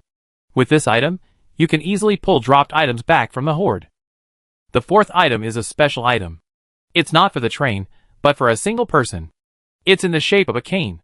Holding this special item, as long as you're within a certain range of the train, even outside the locomotive, you can control the train remotely. For example, if he had this item last night, he wouldn't have to go back to the locomotive to build a carriage. If he had any automated firepower weapons, he wouldn't have to operate them from the locomotive. He could just stand near the train and control them remotely with this cane. Not bad. The item is good, but the name Hell Staff isn't quite right. Very good. Chin Mang nodded with satisfaction. As expected of a boss they spent the entire night slaying, the reward was quite generous. Although the rare, or it dropped wasn't of immediate use, it would always be useful in the future. Half an hour later. Everyone had finished washing. The spider had shed enough blood to dye the wasteland red. After using the pure water filter to purify it, there was no shortage of water. Such a luxurious bath in pure water was something many slaves hadn't enjoyed in ages. Return. Chin Mang looked at the slaves cheerfully, preparing to return to the iron mine where they started. After a day of rest, they resumed mining. His current level 2 train was just a shell. He hadn't yet built many of the necessary components. Although he'd been given a lot of rare ores, what he needed most was common iron ore. We still have to keep mining. Mr. Mang. At this moment, Old Pig trotted over and tentatively suggested, I think the reason we haven't seen a single monster these past few days is probably because this level 3 man-eating spider gave birth in nearby Taiping City, and its presence scared off the other monsters. Taiping City might be at its most desolate right now. How about looting it? Busey told me there's a hidden compartment in a tobacco shop on the outskirts of Taiping City. It's definitely unlooted. No. Chin Mang shook his head and looked at Old Pig calmly. What's more important now is to obtain enough iron or to build some basic components for the level 2 train, like enough heavy machine guns. If we had as many heavy machine guns as that train with the DJ, would we even need to run? This? Old Pig hesitated for a moment. He really wanted to add, hasn't that train with the DJ running now? But he held back, only adding weakly, there might be quite a few man-eating spider pups in Taiping City right now. Killing them would drop a lot of goodies, and no one should be competing with us right now. Chin Mang was silent for a moment, then glanced at Old Pig and said hoarsely, get on the train to Taiping City. Do you know the way? Inside the train. Chin Mang sped along, following the obvious trails in the wasteland. These were the trails left by the man-eating spiders during their nighttime travels. Following them would quickly lead him to Taiping City. After all, the vast wasteland was nearly barren, with few good reference points, and Old Pig didn't know the way. He glanced at the energy stone on the train's front. 72%. It's okay, it lasts for a while. He only has 313 units of iron ore left. He originally planned to go back and mine more to build the crafting station, but Old Pig's suggestion was somewhat tempting. Without the boss protecting the cub, it would seem unjust not to go back and kill it. The exterior of the star train was already covered in reddish-brown blood, which, under the sun, gave off a foul odor. After traveling for a full 4 hours, Chin Mang finally saw the ruins of a modern city on the distant horizon. However, many of the tall buildings had collapsed, and the entire city looked shattered. As he got closer, more scenes came into view. There were traces of fierce fires, cars piled up on the road, and fallen leaves and garbage scattered everywhere, but not a single body was visible. Chin Mang gazed at the scene in silence. The scene before him gave him a clearer understanding of his journey to apocalyptic reality. He had spent the past few days in the wasteland, seeing few traces of human civilization. How many survivors could possibly hide in such an environment? As the train approached the ruins of the city, Chin Mang slowly slowed down, finally stopping at the edge of the ruins. It could go no further. The area ahead was piled high with all kinds of cars and collapsed buildings, and the train could not move forward. The rest of the journey would require them to walk. In the distance, there was a massive spider web. A massive web, constructed from strands of spider silk as thick as an arm, stretched across the sky between tall buildings. The surrounding area was covered with traces of corrosion from a green, viscous liquid, and many cars and buildings were pierced by scattered strands of spider silk. Spread across the ground were scattered strands of spider silk, which shot out like bullets, easily piercing reinforced concrete buildings. There were even a lot of heavy machine gun shells, scattered guns, and several abandoned train cars on the ground. I could use the earth core furnace to devour them all later, and see if I could break down all those abandoned cars into iron ore. It was obvious there had been a fierce battle here. What a lucky break. Chin Mang muttered, standing at the edge of the ruins, gazing at the scene before him. It looked like the level 3 man-eating spider silk, and venom must have been exhausted here, otherwise it might have been in grave danger. Of course, if he ever had the chance to publish an autobiography, he certainly wouldn't reveal this lucky break. He would instead record how he instantly killed the level 3 man-eating spider boss with the power of a freshly entered level 2 train. And on that massive spiderweb, there were about a dozen tiny spiders, suspended in midair by a single strand of silk. These were the young of the man-eating spider. Buzi? Chin Mang waved Buzi over, patted his shoulder, and whispered, "Take the brothers and the other guys. Go and kill all these young, and bring back everything they dropped. Hurry up. This isn't a place to stay for long. Return as soon as you've completed your mission, and then we head back. Understand?" "Understood." Buzi nodded earnestly, then waved his hand and, along with the other 9 thugs, grabbed plenty of ammunition and some wheel blade fragments, and quickly trotted through the ruins toward the massive spiderweb. Master Meng. At the edge of the ruins, Old Pig hesitated. "How about I go with them? What if they run away and don't come back?" "If they run away, they run away." Chin Mang, leaning on his cane, stood at the edge of the ruins, gazing at the spiderwebs that obscured the sky between the tall buildings. He said calmly, "One should allow for the possibility that anyone could leave at any time, and not dwell too much on it. In this world, anyone could leave at any time. But just because they might leave doesn't mean we shouldn't use them. Ships are always risky when they go out to sea, but ships aren't built to stay docked. Alright. Pay attention to your surroundings. A cub like this can't just be born from a spider. I'm feeling uneasy. It's best to complete the mission and leave this place as soon as possible." Chapter 34. Everyone. At the edge of the city ruins, Buzi, his Tamarin assault rifle slung across his back, clutching a fragment of a wheel blade wrapped in cloth, spoke in a sincere, hoarse voice as he swiftly moved through the ruins. "We've all been getting along quite well these past few days. Admittedly, I know some of you might not be entirely convinced by me, but I want you to understand one thing. The danger level rises sharply once you leave the train. Regardless of your opinions of me, I hope we remain a united team outside, so we can return to the train safely. Do you understand?" The words trailed off. "Understood."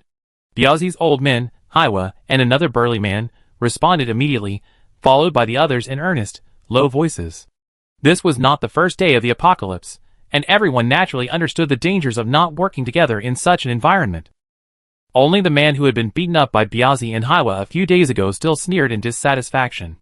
It had to be said. This man was truly stubborn. He refused to submit at first, and even after being beaten, he still refused to submit. He simply refused to submit.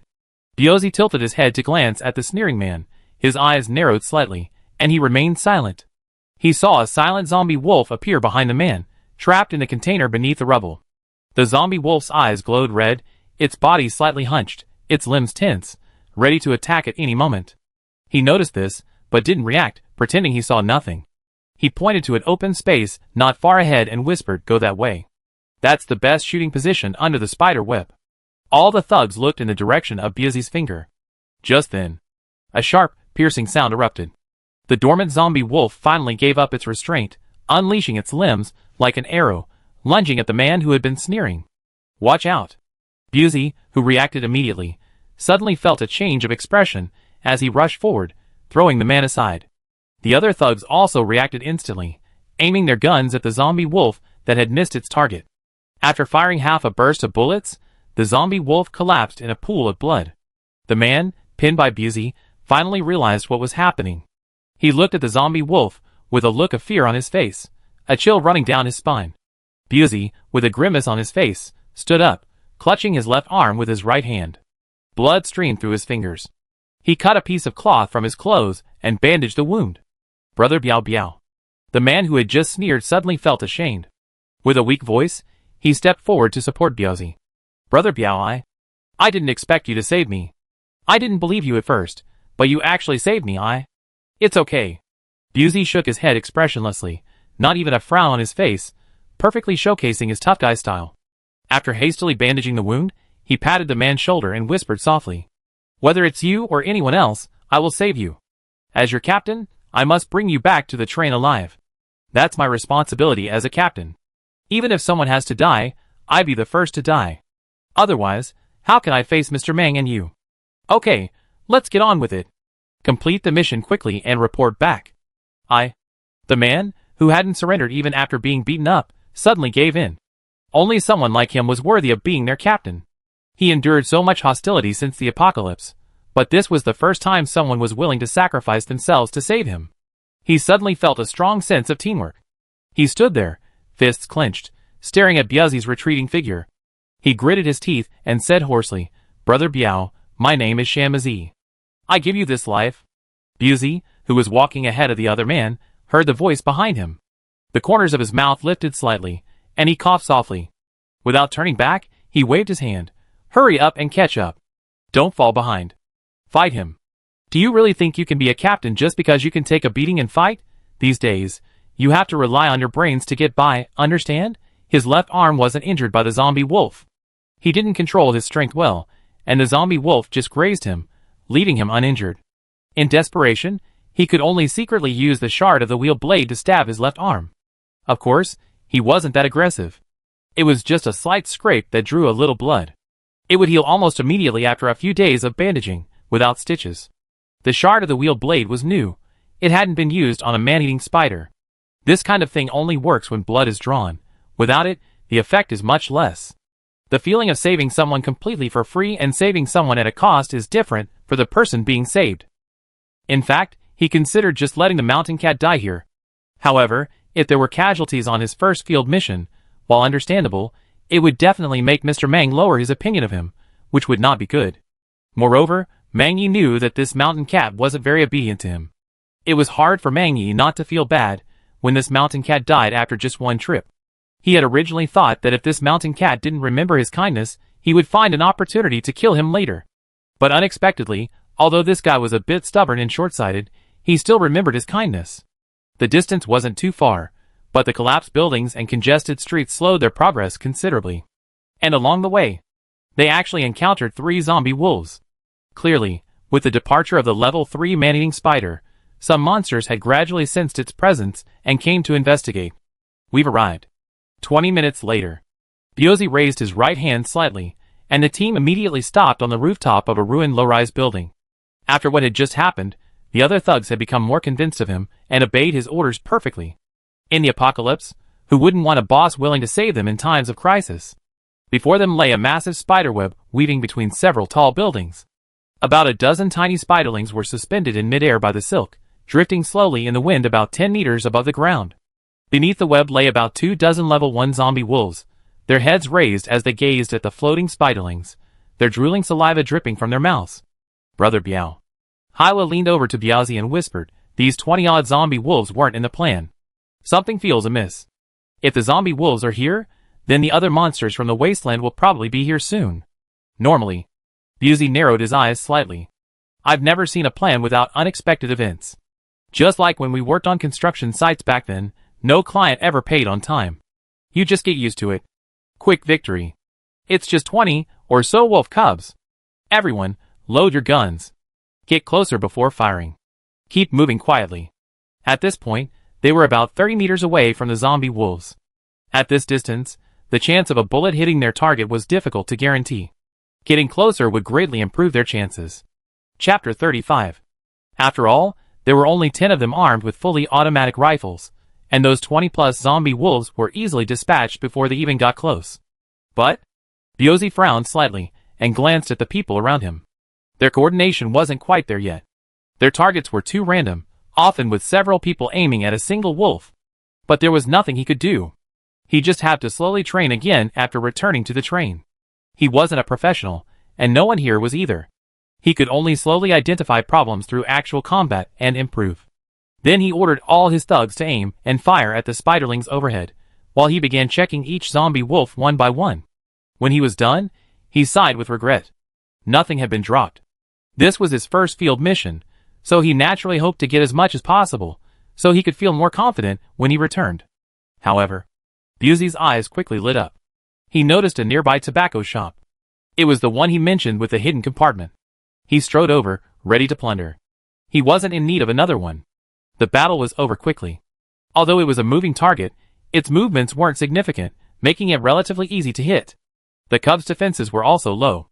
Biuzi, who had rushed back, ordered the others to remain on guard while he stuffed each of the glowing items dropped from the ground into a sack he had picked up from the convenience store.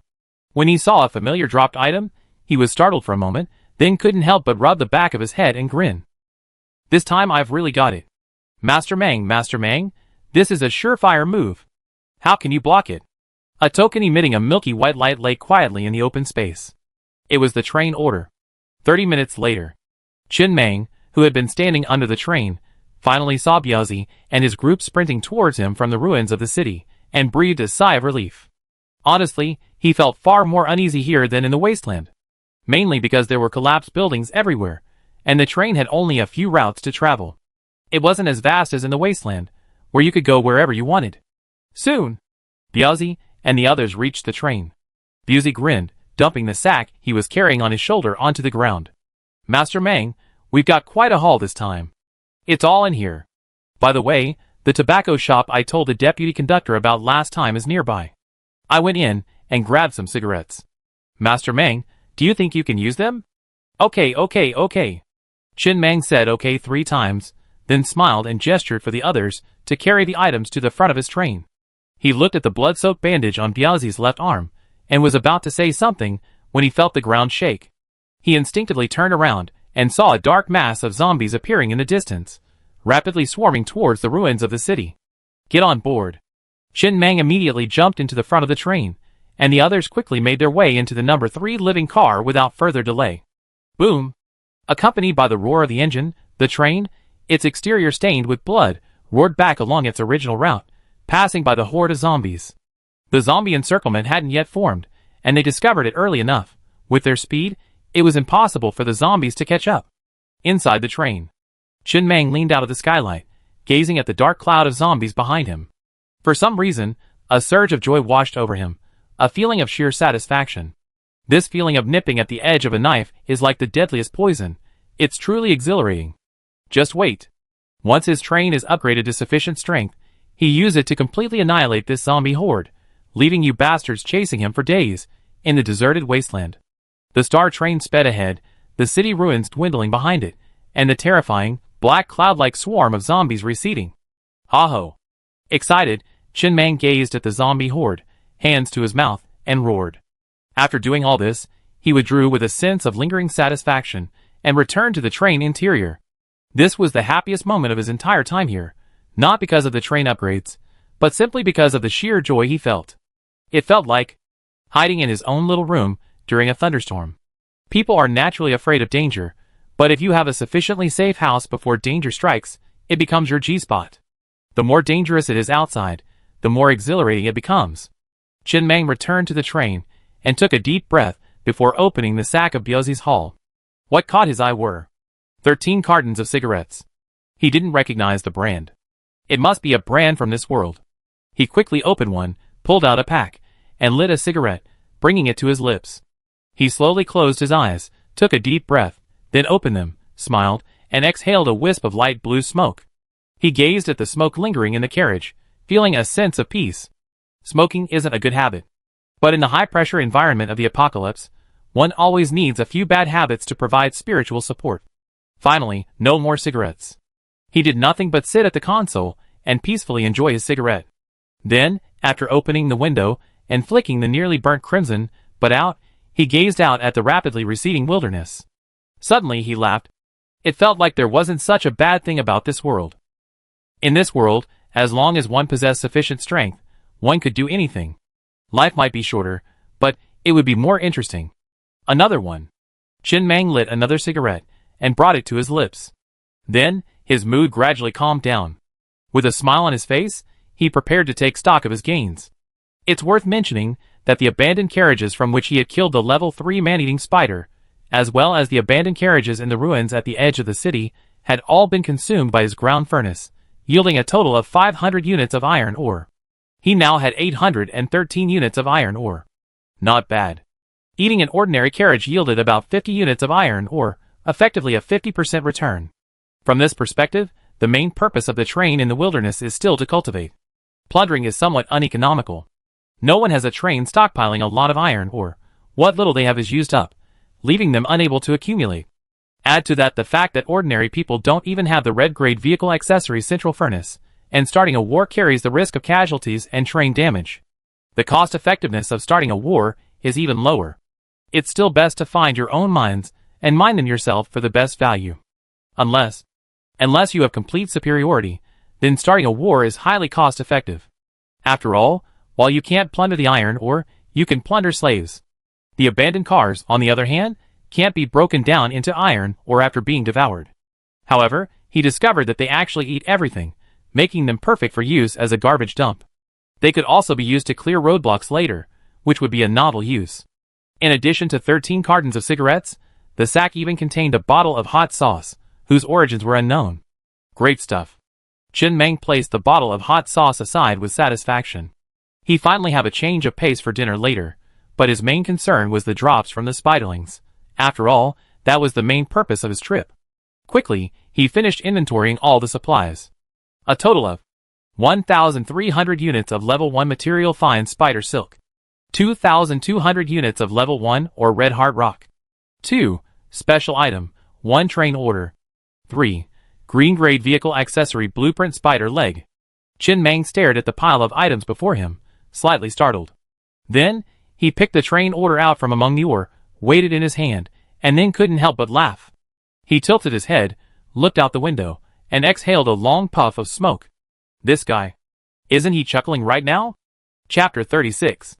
Chen Meng casually shoved the train token into a nearby drawer, smiling and shaking his head. He had no use for it for now. One person could only own 1 train. He'd see if he could trade it for something else later. The rest of the harvest. It was mostly composed of rare resources, which couldn't be produced in the mines of the wasteland. They could only be dropped by monsters, making them much more difficult to obtain than iron ore. It wasn't as versatile as iron ore though, most parts wouldn't be used. Unlike iron ore, which could be used to make bread. TSK, how wonderful. I never have to worry about iron deficiency. But this vehicle component blueprint. Chen Meng looked at the light blueprint in his hand, with a slightly odd expression.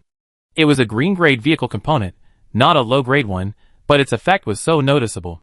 He looked in the rearview mirror at the deserted wasteland, now devoid of the zombie hordes. He slowly slowed the train down, finally bringing it to a steady stop on the wasteland. Another 100 units of level 1 fine spider silk were consumed to create this thing. The next moment, the hot wheels beneath the train had vanished, replaced by several spider legs. Yes, these were actually wheels. Each car had 10 sets of spider legs beneath it. The train now looked more like a giant centipede. Accessory name, spider legs. Accessory grade, green. Accessory level, level 1. Accessory effect. The sticky spider legs allow the train to navigate unhindered terrain, and can navigate steep slopes up to 30 degrees. The maximum speed limit is fixed at 50 km per hour. Upgrade condition, 100 units of level 1 fine spider silk. Hard to say. Ah. Chen Meng sighed softly, as he gazed at his train, which resembled a giant centipede. It wasn't that the train looked ugly, but rather that he felt it was no longer a train. But the effect was truly powerful. It can freely navigate a 30-degree slope. This doesn't mean it can climb, but rather that it can freely navigate a slope of that angle. Although its speed is much lower than that of the Hot Wheels, and has a speed cap, it can be very useful in some demanding terrain. The resource required to build and upgrade this accessory isn't iron ore, but fine spider silk. Killing the boss drops 100 units of the level 2 material fine spider silk. Killing the boss's young drops 300 units of the level 1 material fine spider silk. 100 units of level 2 spider silk equals 1,000 units of level 1 spider silk, and they can be used interchangeably. In other words, he had a total of 1,300 units of level 1 spider silk. He had just used 100 units for the crafting, leaving him with 1,200 units. He couldn't find any other use for it, so he simply used it all to upgrade this component. Soon. Consume 200 units of spider silk to upgrade to level 2. Consume 300 units of spider silk to upgrade to level 3. This vehicle component is capped at level 3 and cannot be upgraded further. Level 0 authority detected. This vehicle component can be upgraded further. Consume 400 units of spider silk to upgrade to level 4. He could only upgrade to level 4. He didn't have enough spider silk. Level 5 required 500 units of spider silk, and he only had 300 units left. At this point, the panel for this grade had also undergone a subtle change. Can freely navigate on 45-degree slopes, with a fixed maximum speed of 80 km per hour. Chen Meng stared expressionlessly at the panel display of the spider leg accessory. He once again felt that his add-on was somewhat outrageous. It was almost the same as simply turning the car. What kind of concept was it to be able to freely navigate on 45-degree slopes? It would be basically useless in the wasteland. But he couldn't spend his entire life in the wasteland. Once he reached other places with rough terrain, this thing would come in handy. It was perfect for both traveling and escaping. Especially, it could be upgraded further. At level 13, it could directly navigate on 90-degree slopes, meaning it could be driven on walls. At level 31, it could reach 180 degrees, allowing it to drive directly on ceilings, facing the ground. This somewhat defied common sense. But he liked it. To be precise, it wasn't the spider leg accessory that was outrageous, but his add-on. Very good.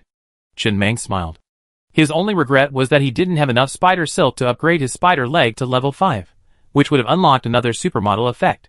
He liked this thing. Especially with the red-grade vehicle accessory, the wheel changer, he could seamlessly swap between the two sets of wheels. He quickly retracted the spider leg and lowered the hot wheels again. Then he followed the trail and sped back the way he come. Destination: the mine. Mission: continue mining. Inside the number 3 living carriage, Lamazi stood beside Buzi, his face full of apology. Brother Biao, let me check if the wound is serious. There's no medicine on the train. If it gets infected or something, it'd be terrible. Buzi coughed softly before carefully unwrapping the bandage around his left arm. I didn't think much of it at the time.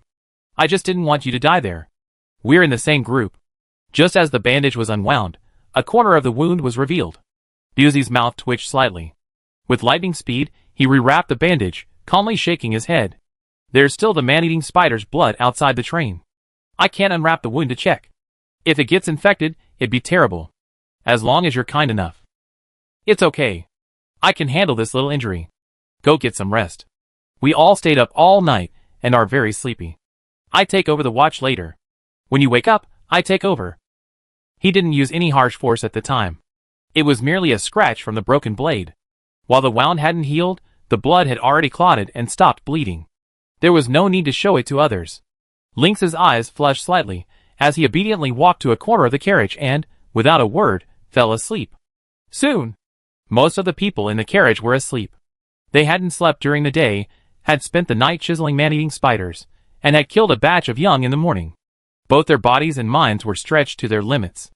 The rocking of the train made it easy to fall asleep. Brother Biao.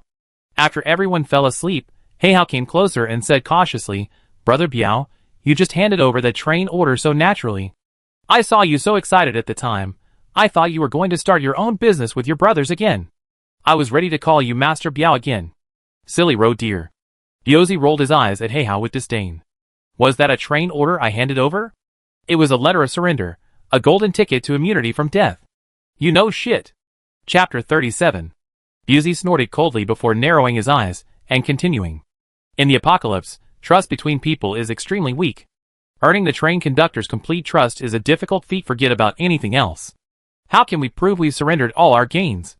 That's almost an unsolvable proposition. But with the train order, things are different. We've surrendered everything we could possibly need to start our own business. Do you think Master Meng still wouldn't trust us? Although Old Pig followed Master Meng initially, after this incident, Master Meng probably trusts me more now. Don't you believe it? What's more? Buzi sighed helplessly. It's not like I haven't started my own business before. You both know the outcome. Forget about anything else. Didn't we all die after following those train conductors? Being the boss isn't easy. And this time, the boss is different. He narrowed his eyes slightly and muttered. Even if ordinary blade fragments are upgraded to the maximum level, they won't be able to break through the defenses of those level 3 man-eating spiders. As long as this train can develop, our status and living environment will be much better than if we were to start our own business. Alright, you won't understand even if I tell you this. Anyway, all you need to know is this. Follow Master Meng and do your best. Oh! Heihao nodded weakly and said, every time you say that, the train conductor dies within a few days. That was before, and this is now. Master Meng is different from other train conductors. 5 hours later, the train finally returned to its original iron or mine location. He looked at the familiar surroundings in the mine, and for a moment, he even felt a sense of familiarity. It was already noon. A strong sense of sleepiness washed over him. He hadn't slept for a long time. He gave Buzi a few instructions over the intercom, and asked him to arrange for someone to stand guard. Then, after everyone had rested to replenish their energy, he walked to the bed inside the train and, without even taking off his clothes, fell into it. So sleepy. Let me sleep first. I figure it out when I wake up. Perhaps because he'd been up too long. When he woke up, it was already 4 or 5 in the morning. Huh? Drowsily, Chin Mang quickly washed up inside the train and jumped out of the train, cigarette in his mouth. He saw that the wasteland was already bustling with activity, with many slaves emerging from the train cars and heading for the mines. Master Mang. Seeing Chin Mang wake up, Old Pig, who was directing the team, trotted over and reported, some slaves woke up early. They said they couldn't sleep and wanted to go down to the mines. I thought about it and didn't dare bother you with this little thing, so I agreed. They're distributing bread and water to the newly awakened slaves over there. We probably dig a lot more ore today. Many people are going down to the mines at 2 or 3 in the morning. Oh! A hint of surprise flashed in Chin Mang's eyes. Are they all so enthusiastic? Yes. Old Pig said, somewhat quizzically. I asked a few people, and they said they were scared by the level 3 man-eating spider. They don't want to die, so they want to dig more or to make the train stronger and safer. You're quite aware. Chin Mang couldn't help but laugh. Then he pulled out 2 packs of cigarettes and tossed them into Old Pig's arms. Give one to you and Biaozi and the others, and one to the slaves. As long as they work hard, we won't treat them unfairly. The slaves' enthusiasm must be mobilized. Human potential is limitless. Okay, you continue your work. All right. Old Pig responded, then hurried over to maintain order and handed each slave 2 cigarettes. Chin Mang gazed at the bustling scene not far away. Standing in the night breeze, he glanced at the starry sky, chuckled softly, and said nothing. Having such a deputy was quite good. At least, he didn't have to worry about these trivial matters. Then he walked alone to the back of the train. He lit 3 cigarettes, shoving them one by one into the wasteland. Then, with a calm expression, he clasped his hands together, looked up at the sky, and muttered, "Good luck on the start of the work. God bless me to stay here and continue mining for 7 days. By then, this mine will be almost complete, and we can move on to the next one." Although this accident with the man-eating spider had brought him a considerable reward, not every accident has a happy ending. If there are no accidents, it's best to avoid them. After praying sincerely several times, he removed the 3 cigarettes stuck in the ground, brushed off the dirt on the tail, and stuffed all 3 into his mouth. Leaning on his cane, he walked towards the train. In the apocalypse, tobacco is a scarce commodity, so don't waste it. Just show your appreciation. 3 cigarettes at a time, quite a kick. Inside the train. After getting off the train and strolling around, Chin Mang returned to the control panel and pressed the red button labeled Vehicle Parts. Immediately, the screen next to him displayed the 12 craftable vehicle parts after the train reached level 2. Train radio. Green grade parts, requiring 500 units of iron ore for crafting. Crafting table. Green grade component, requires 500 units of iron ore to craft. 3-legged cat heavy machine gun. Green grade component, requires 500 units of iron ore to craft. 12.7 mm heavy machine gun bullet production line. Green grade component, requires 500 units of copper ore to craft. Enemy search radar. Green grade component, requires 500 units of iron ore to craft. Resource detection radar. Green grade component, requires 500 units of iron ore to craft. These 6 components are mandatory and essential for upgrading your train to level 3. They are all very useful. In addition, there are 6 vehicle components that are not mandatory to craft. Car audio. White grade component, requires 100 units of iron ore to craft. Internal fire control system. Green grade component, requires 1,000 units of iron ore to craft. 5.56 mm rifle bullet production line. Green grade component, requires 500 units of copper ore to craft. Custom clothing production line. White grade accessories. Crafting requires 100 units of wood. Simple medicine kit. White grade accessories.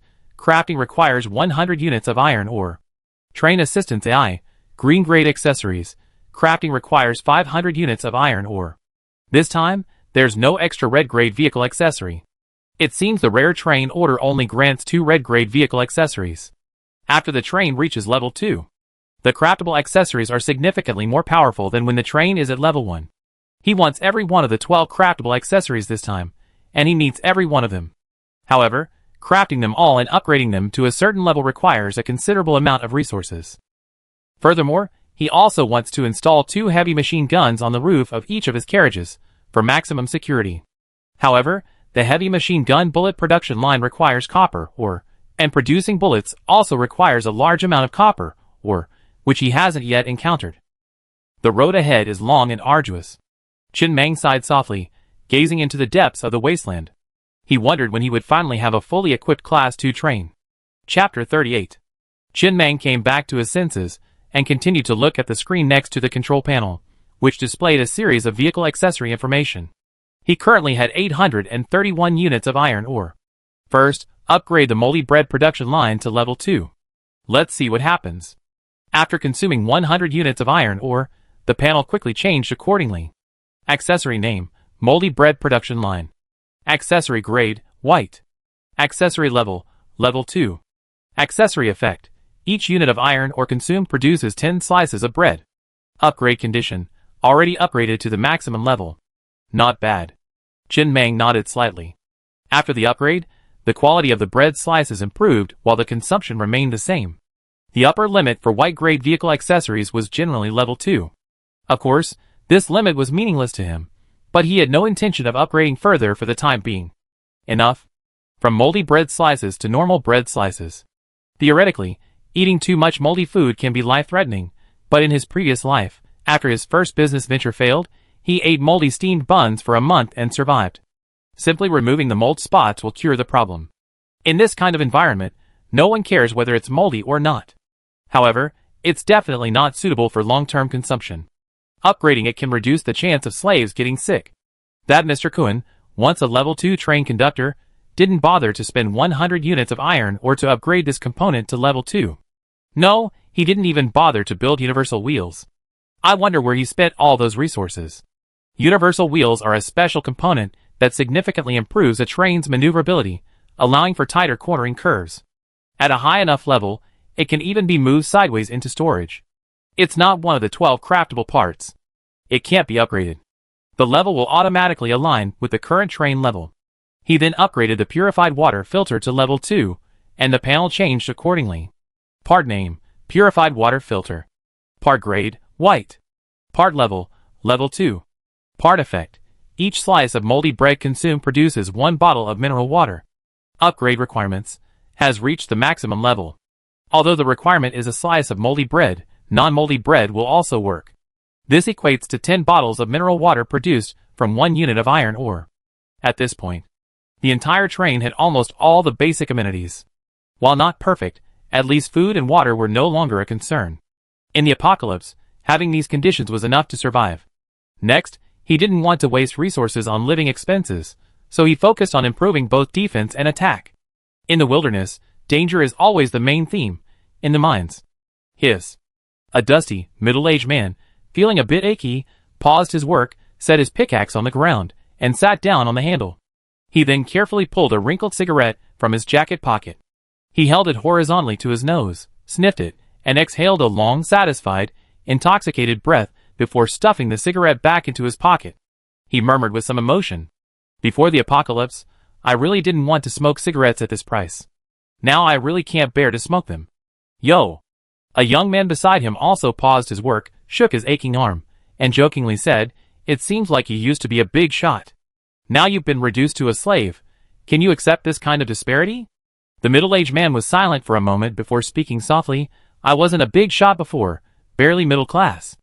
My income wasn't low. I made as much in a year as an average person makes in 10 years. But honestly, I'm several times more anxious than many people. I'm constantly worried about a drop in income. I don't want to go back to the life of an ordinary person. Maintaining a glamorous life has weakened my spirit to the point where I often have intense feelings of impending death. Now that I've been reduced to slavery, I feel much more at ease. Aside from worrying about whether I see the sun tomorrow, there's nothing else to worry about." "Oh!" The young man piqued his interest and approached with curiosity. "Then you've thought about climbing up the ladder, becoming a deputy conductor or something?" The middle-aged man shook his head. "It's not that easy to climb up the ranks. Although everyone wants to be the deputy conductor, someone has to be a slave for the train to operate stably and develop. Now that the power structure is basically stable, if you try to climb up at this point, you easily be made an example of. Besides, this conductor treats his slaves pretty well. Not only does he keep them well fed every day, but he also gives them 2 cigarettes, which are an absolutely scarce commodity in the apocalypse." "That's true." The young man patted the 2 cigarettes in his pocket and grinned. He was actually quite receptive to the apocalypse. Before the apocalypse, he was an orphan with no money, no savings, and no parents. He earned only 2,800 yuan a month, and everyone looked down on him, calling him a loser. After the apocalypse, everyone was losers, and no one looked down on him anymore. How wonderful. He felt that being useless was fine. He had never dreamed of rising to prominence in his life. Even if the sky fell, it would have to hit him hard. Soon. With the sun rising and setting, the day passed. As the slaves returned, each carrying their pickaxes, they lined up in front of the train to receive their food for the day. A large quantity of iron ore was also brought back. Huh?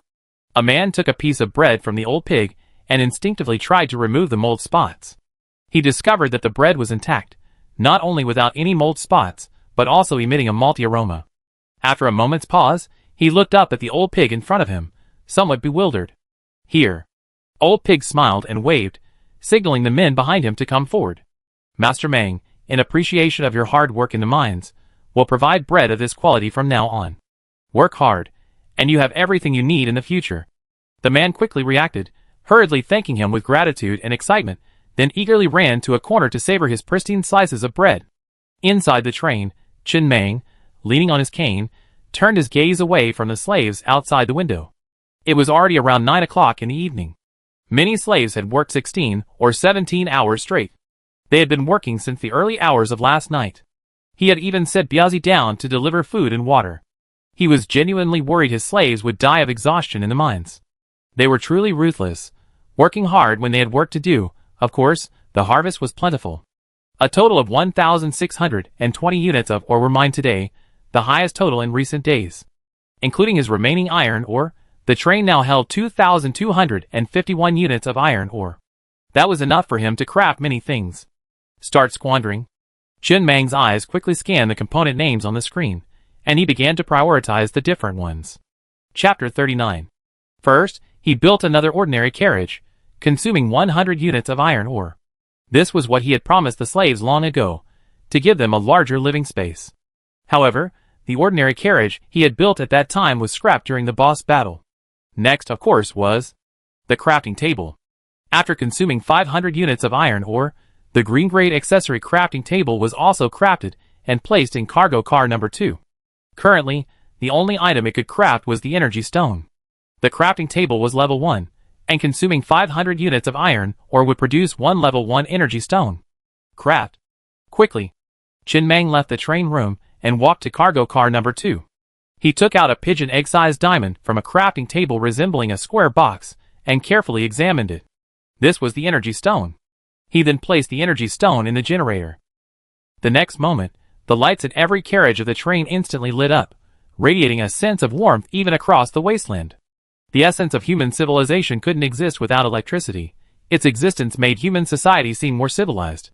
Currently, there was nothing on his train that could use electricity, just these light bulbs. This energy stone could power the generator for over 300 days. He had no plans to create another energy stone. The locomotive currently had 62% of its energy stone remaining. He would build more when it was almost gone. In case of an emergency, he could simply remove the energy stone from the generator and load it into the locomotive. These two items cost him 1,000 units of iron ore. The train radio was definitely a priority. Communication would ensure the train wouldn't become isolated in the wasteland. It would cost him 500 units of iron ore. Enemy search radar also has a high priority. Its presence ensures basic safety while the train is stationed in the wilderness, and it also consumes 500 units of iron ore. So far, he has already consumed 2,100 units of iron ore, leaving only 151 units. Huh? Inside the train, Chen Mang, having squandered nearly all of the iron ore mined today, let out a long sigh and immediately glanced at the panel for the green enemy search radar accessory. Accessory name: Enemy Search Radar. Accessory grade: green. Accessory level: level 1. Accessory effect: within a 1,000 meter radius of the train, any living creature not on the train will be alerted. Upgrade requirements: 1,000 units of iron ore.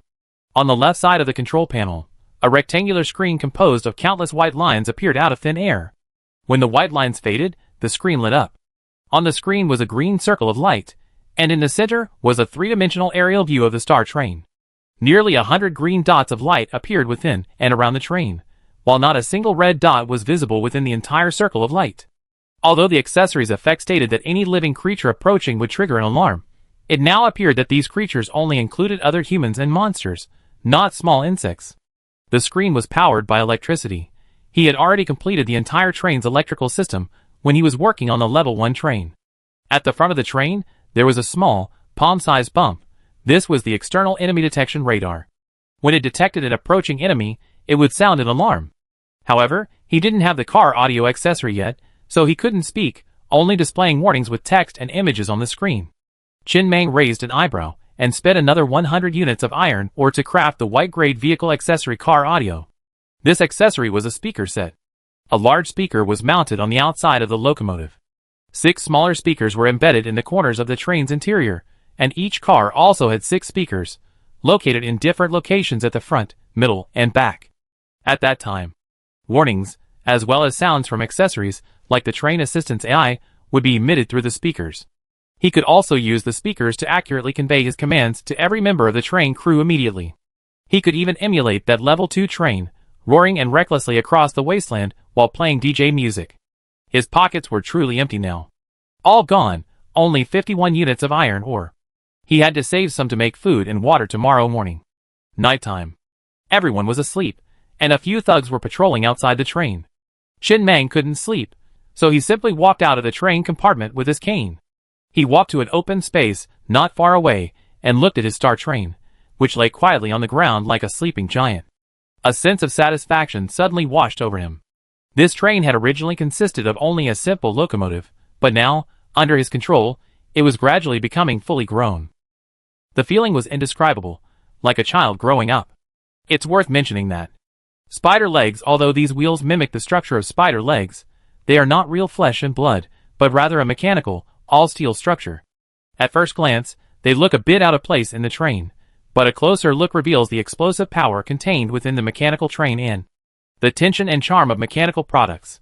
Chin Mang sat on the cracked ground of the wasteland, his expression dazed, as he gazed at the sleeping giant train beneath the starry night sky in the distance. A crimson cigarette, but flickered faintly between his fingers. He did nothing. Just watched quietly. His mind was empty, he simply admired his creation, as if he were appreciating a rare work of art. After a long moment, he looked down at the cigarette butt, which had gone out at his fingertips at some point, and then casually tossed it aside.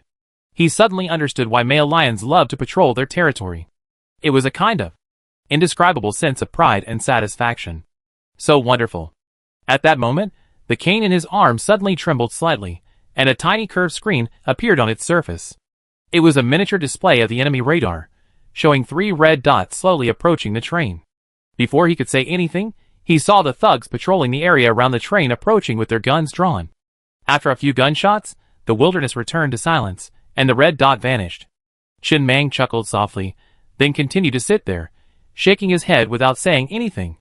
It seemed that after the previous incidents, these thugs had become much more alert. A few sporadic monsters had attacked them during the day, but this actually gave him a sense of peace.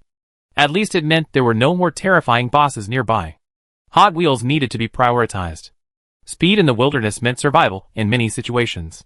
Once all the necessary parts were crafted, I could then focus on upgrading the highest priority parts.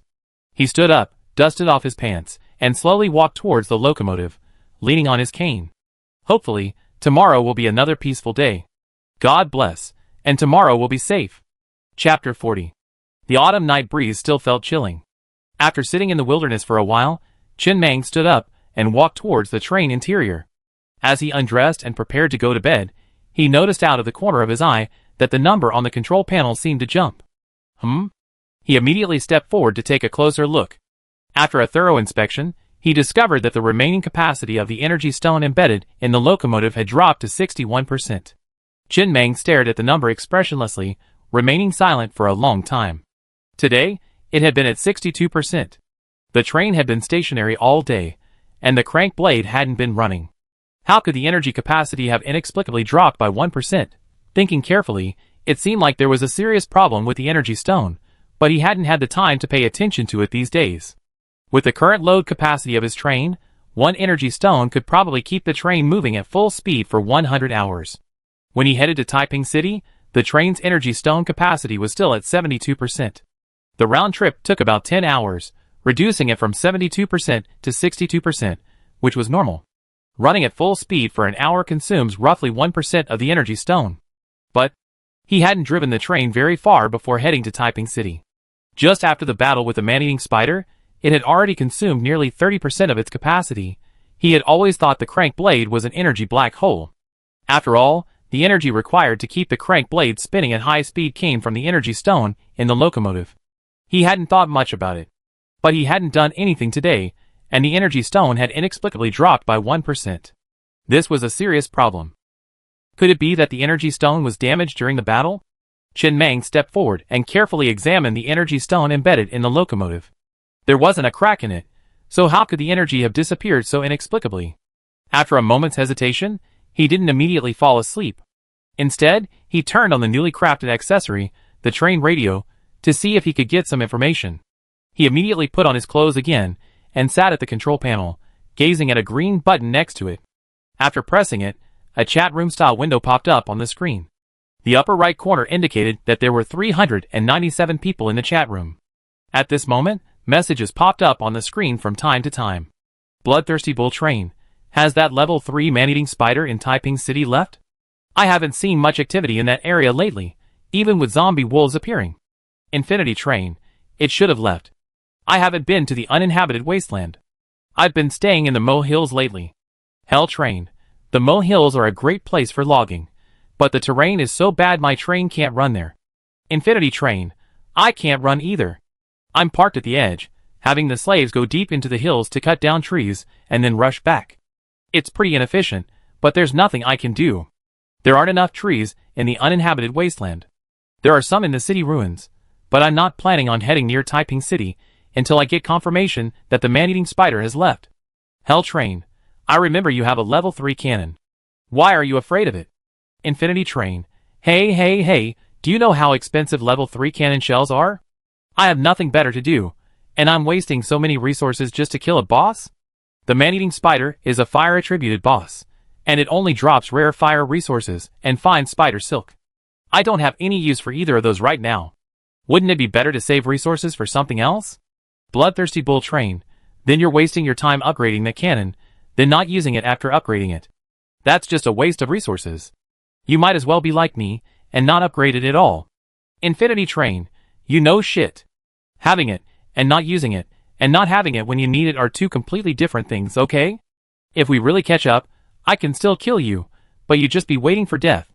There are no chat logs from the past, only those from after train radio was created.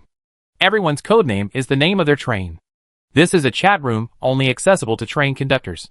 The people in this chat room were likely all from this wasteland, meaning there were at least 397 level 2 trains. This number was higher than he expected, considering he only seen a handful since his time traveling. Choosing his words carefully, Chen Meng typed a line into the chat box. Stellar Train. Excuse me, could the energy stone in the locomotive suddenly drop by 1% when it's completely idle? He initially worried no one would reply, but he was surprised by the prompt responses from the chat room's enthusiastic responses. Infinity Train. Well, generally speaking, that's unlikely. The energy stone in the locomotive is primarily responsible for driving the train. Your other vehicle components that require energy are generally powered by the generator. If this is a problem, it's likely that your circuit system isn't properly configured, as certain vehicle components that constantly consume energy are connected to the energy stone in the locomotive. Hell Train, add 1. You must have just upgraded to a level 2 train. Check the circuits for your search radar or internal fire control system, which consume energy. Are they connected to the energy stone in the locomotive? Just rewire the circuit and connect the socket to the generator. Bloodthirsty Bull Train. The circuit system is a must for a level 1 train. After upgrading to level 2, it's best to rewire it so that the energy stone in the locomotive is solely responsible for driving the train, while all other vehicle components are connected to the generator. This will be better. Chen Meng stood expressionlessly behind the control panel, looking at the circuit connecting the search radar and the locomotive energy stone, and couldn't help but sigh. That's right. This old pig seemed unpopular before, as if he didn't know about this. He immediately adjusted the circuits for the cutter blade, search radar, and other energy-intensive components. Now, all energy-consuming components on the train were connected to the generator. It should be fine this time. There shouldn't be any more sudden energy stone depletion issues. This train radio is truly useful. If no one had shared this information with him, he'd have figured it out on his own. Who knows how long it would have taken. Stellar train. Thanks guys, the problem has been solved. It really was the enemy radar connected to the train's energy stone. One more question. I was in a battle yesterday that lasted less than 2 hours, and I lost nearly 30% of my energy stone. Is that normal? It seemed like these were the only people online in the chat room, and he quickly received another reply. Chapter 41. Bloodthirsty Bull Train. That's normal after all. Some offensive vehicle parts consume a lot of energy. I heard someone even lost 3 energy stones in a single battle. But you've only just reached level 2, and those level 1 train parts basically don't require energy. That's a bit unusual. Infinity Train. It's indeed unusual, but I don't know the specifics. Hell Train. Some monsters' attacks can deplete the energy stones in the train's head, like the venom of the level 3 man-eating spider boss. I recommend upgrading the train's auxiliary AI as soon as possible. Once built, it will display the monster-specific information on the radar, which is quite useful. Infinity Train. That's definitely not the reason. This guy's train is only at level 2. It was sprayed with venom from a level 3 man-eating spider, and the distance wasn't very far. How could a train that had just reached level 2 possibly outrun a man-eating spider? It would definitely die. Hell Train. But I remember that in the uninhabited wasteland, it seemed only this monster had the ability to disfigure the energy stone. Infinity Train. There must be another reason, but I'm just not sure of the specifics. If that doesn't work, get another train order, replace the train, and restart it.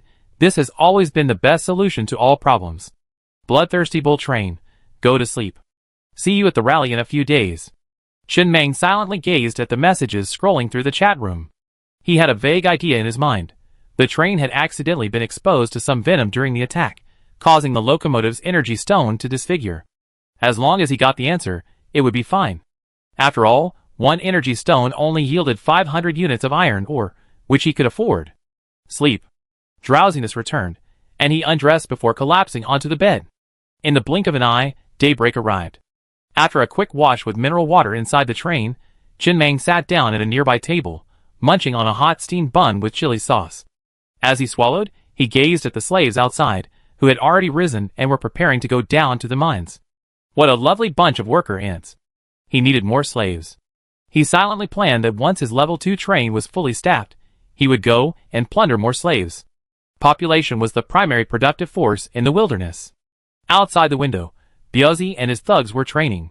He listened to the drill, which roughly involved dividing the 9 thugs into 3 groups of 3.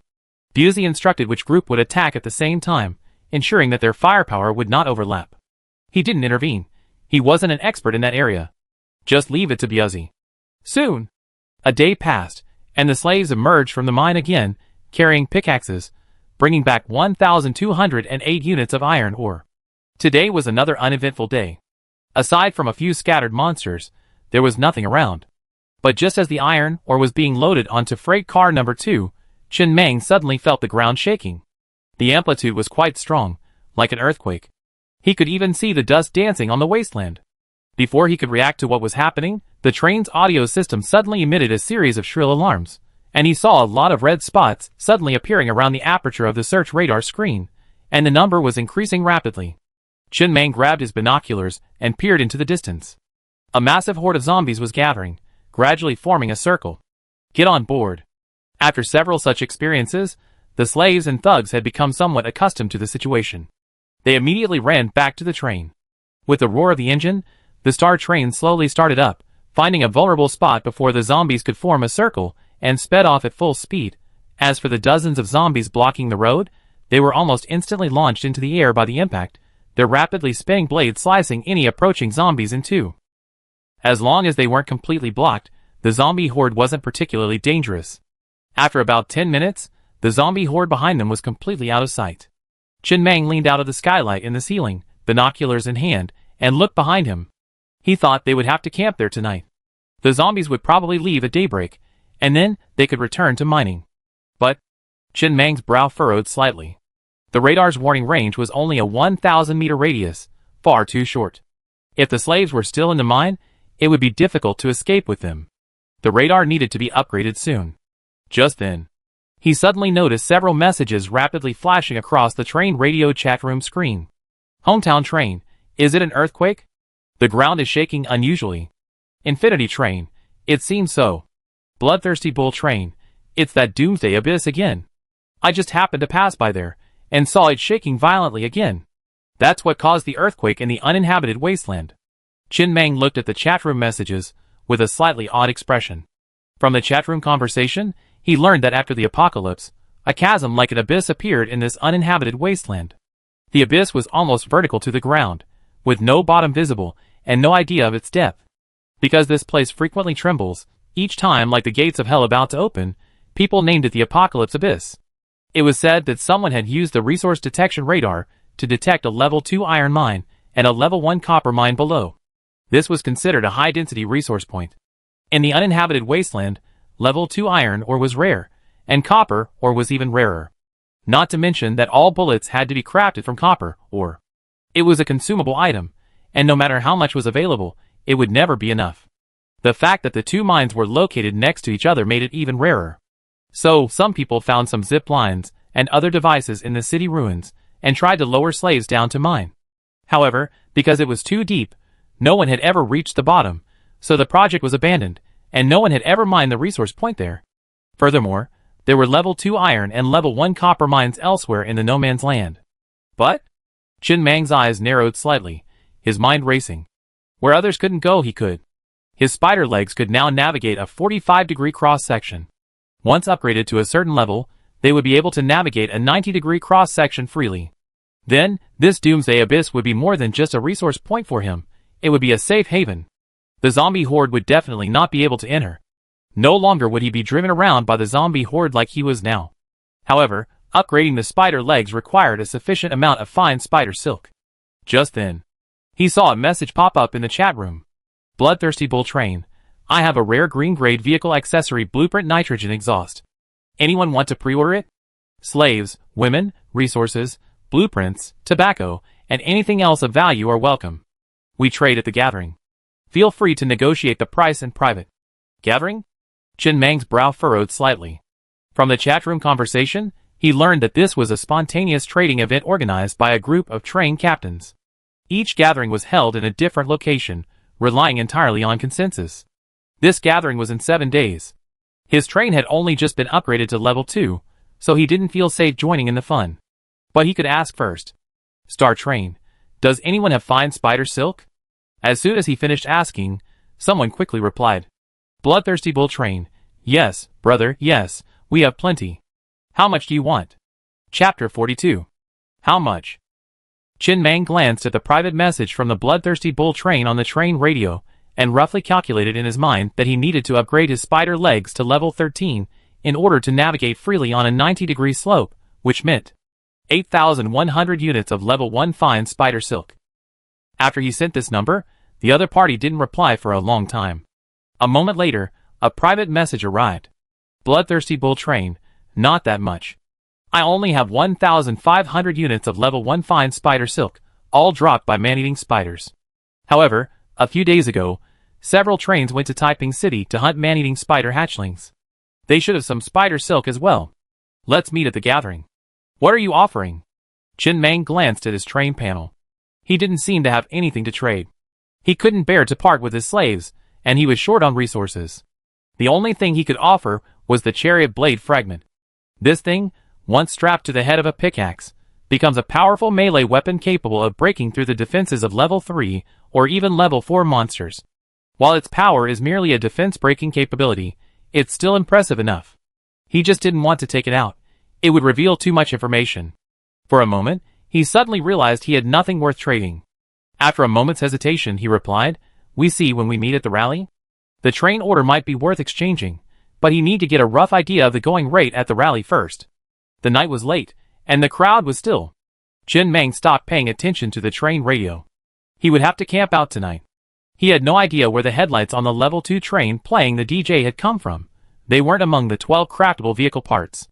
There were still 1,230 units of iron ore in the train. He had already figured out how to spin this iron ore. First, craft all the necessary parts for the train, then gradually upgrade them. Since he decided to go to the rally in 7 days, He had to craft a few three-legged cat heavy machine guns and mount them on the roofs of the train cars. Never mind the ammunition. Outsiders wouldn't know how much ammunition was piled up inside. At least having a few more of these would increase the deterrent effect, preventing thugs from targeting him. Just building the heavy machine gun ammunition production line required 500 units of copper ore, and he only had 10 units of copper ore in the train, which wasn't enough. As for tonight, he spent a total of 1,100 units of iron ore to craft 3 parts: the train assistance AI, the resource detection radar, and the simple medical kit. The first 2 were green grade, and the last was white grade. After the train's auxiliary AI was built, a new screen appeared on the control panel. This AI will assist the train conductor during driving and stationing, such as determining the slope ahead, monitoring the damage level of various train components in real time, and providing accurate information on monsters within radar range. It's a very useful accessory. Resource detection radar, like the enemy search radar, has a detection range of 1 kilometer at level 1. When a resource point is detected within this range, a beep will sound and the screen will display a warning. Currently, there are no resource points nearby. Simple medical kit only consumes 100 units of iron ore. It's disposable. It contains some basic bandages, disinfectant, spray, and a suture kit, primarily for treating external injuries. There's also some painkillers and fever medication. It's not a lot, just enough for 3 people. I go disinfect Busy later, as it shows the train conductor's concern. Although the temperature in this season doesn't easily lead to inflammation or suppuration, it's still better to take precautions if possible. Finally, he spent another 100 units of wood to build a new accessory, the custom clothing production line. This was the only wood available on the train. His clothes were already starting to smell, and he never had clean clothes to change into. After building this production line, he placed it in cargo car number 2. This production line creates clothing tailored to each person's body shape, with over a dozen styles to choose from, all at a uniform price. It takes 10 units of wood to make 1 set of clothing. But he's out of wood right now, so he have to leave it here for now. I just make do with this for the next few days. I washed my clothes the night before the rally, and they'd be mostly dry after a day of drying outside. It doesn't matter what you do at home, but when you're out and about, you still have to look presentable. In a post-apocalyptic world, having decent clothes is a testament to one's strength. After completing all this, Chin Mang, carrying his medicine kit, crossed freight car number 2 and arrived at living car number 3. Inside this car, Busy was competing with another young man in push-ups. The other thugs around were constantly making noises. Seeing Chin Mang approach, the noises suddenly quieted, and Biazi hurriedly climbed up from the ground, his face somewhat embarrassed as he whispered, "Master Mang." "Yes." Chin Mang waved his hand, signaling everyone to relax. Then, carrying his medicine box, he walked over to Biazi and said, "Roll up your sleeves. I put some medicine on your wound to prevent inflammation." This. Biazi's mouth twitched slightly, and he tilted his head to look at Shamazi beside him, feeling a little embarrassed. He really wanted to say that his wound was already scabbed over, and why was he still applying chicken feather medicine? If he rolled up his sleeves at this point, wouldn't he be exposed? But he had to obey Master Mang's orders, so he gritted his teeth, slowly rolled up his sleeves, and tore off the bandages. Chin Mang looked expressionlessly at the neat, now scabbed wound on Biazi's left arm. He glanced at the man in the train compartment, who had initially disobeyed Biazi, now getting along quite well with everyone. He immediately understood everything.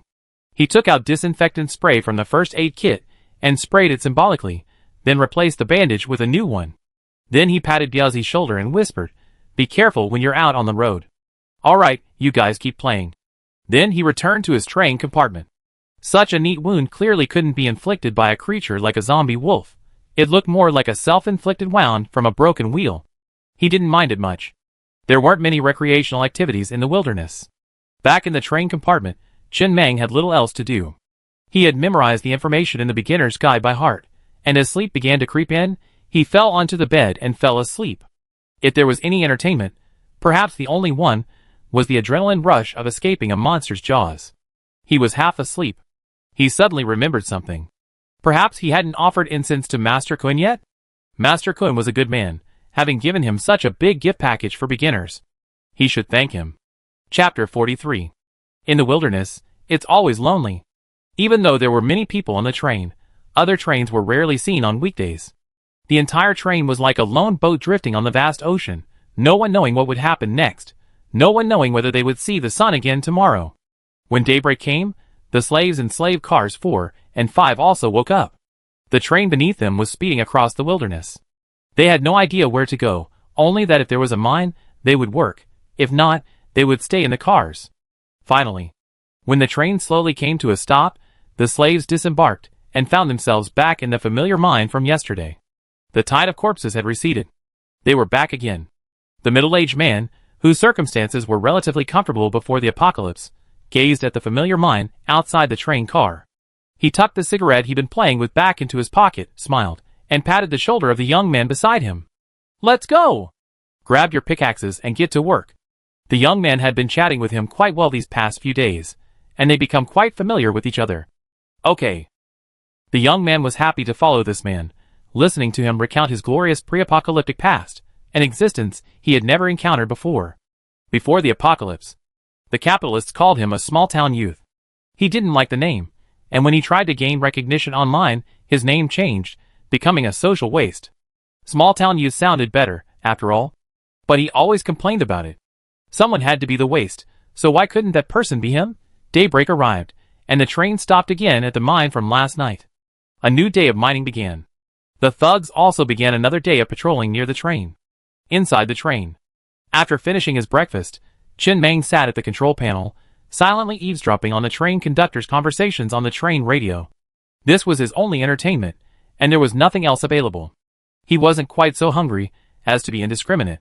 However, that bloodthirsty bull train had sent him a private message late last night, saying he had encountered dozens of man-eating spiders the previous night and harvested a considerable amount of spider silk after defeating them.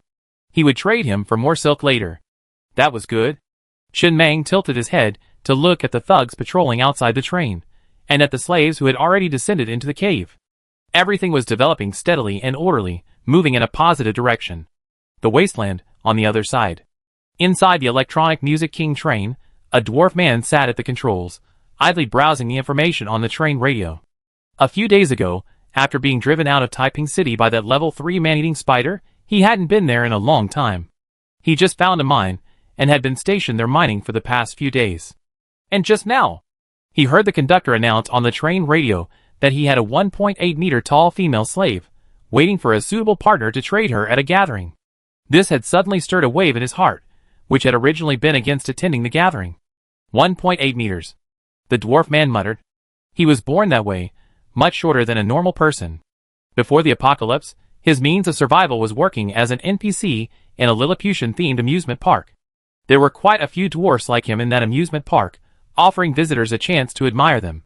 Perhaps disabled people all have some psychological issues. He was completely obsessed with tall women. Before the apocalypse, he never dared to think about it. But after the apocalypse, he luckily obtained a train order last month, and with some luck, he was now in control of a fairly capable train. With power in his grasp, many previously unthinkable thoughts began to sprout. He liked women who were tall enough. It gave him a sense of conquest.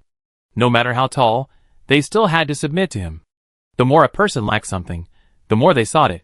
After a long silence, he sent a private message to the person on the train radio, arranging a meeting at the rally to discuss the deal.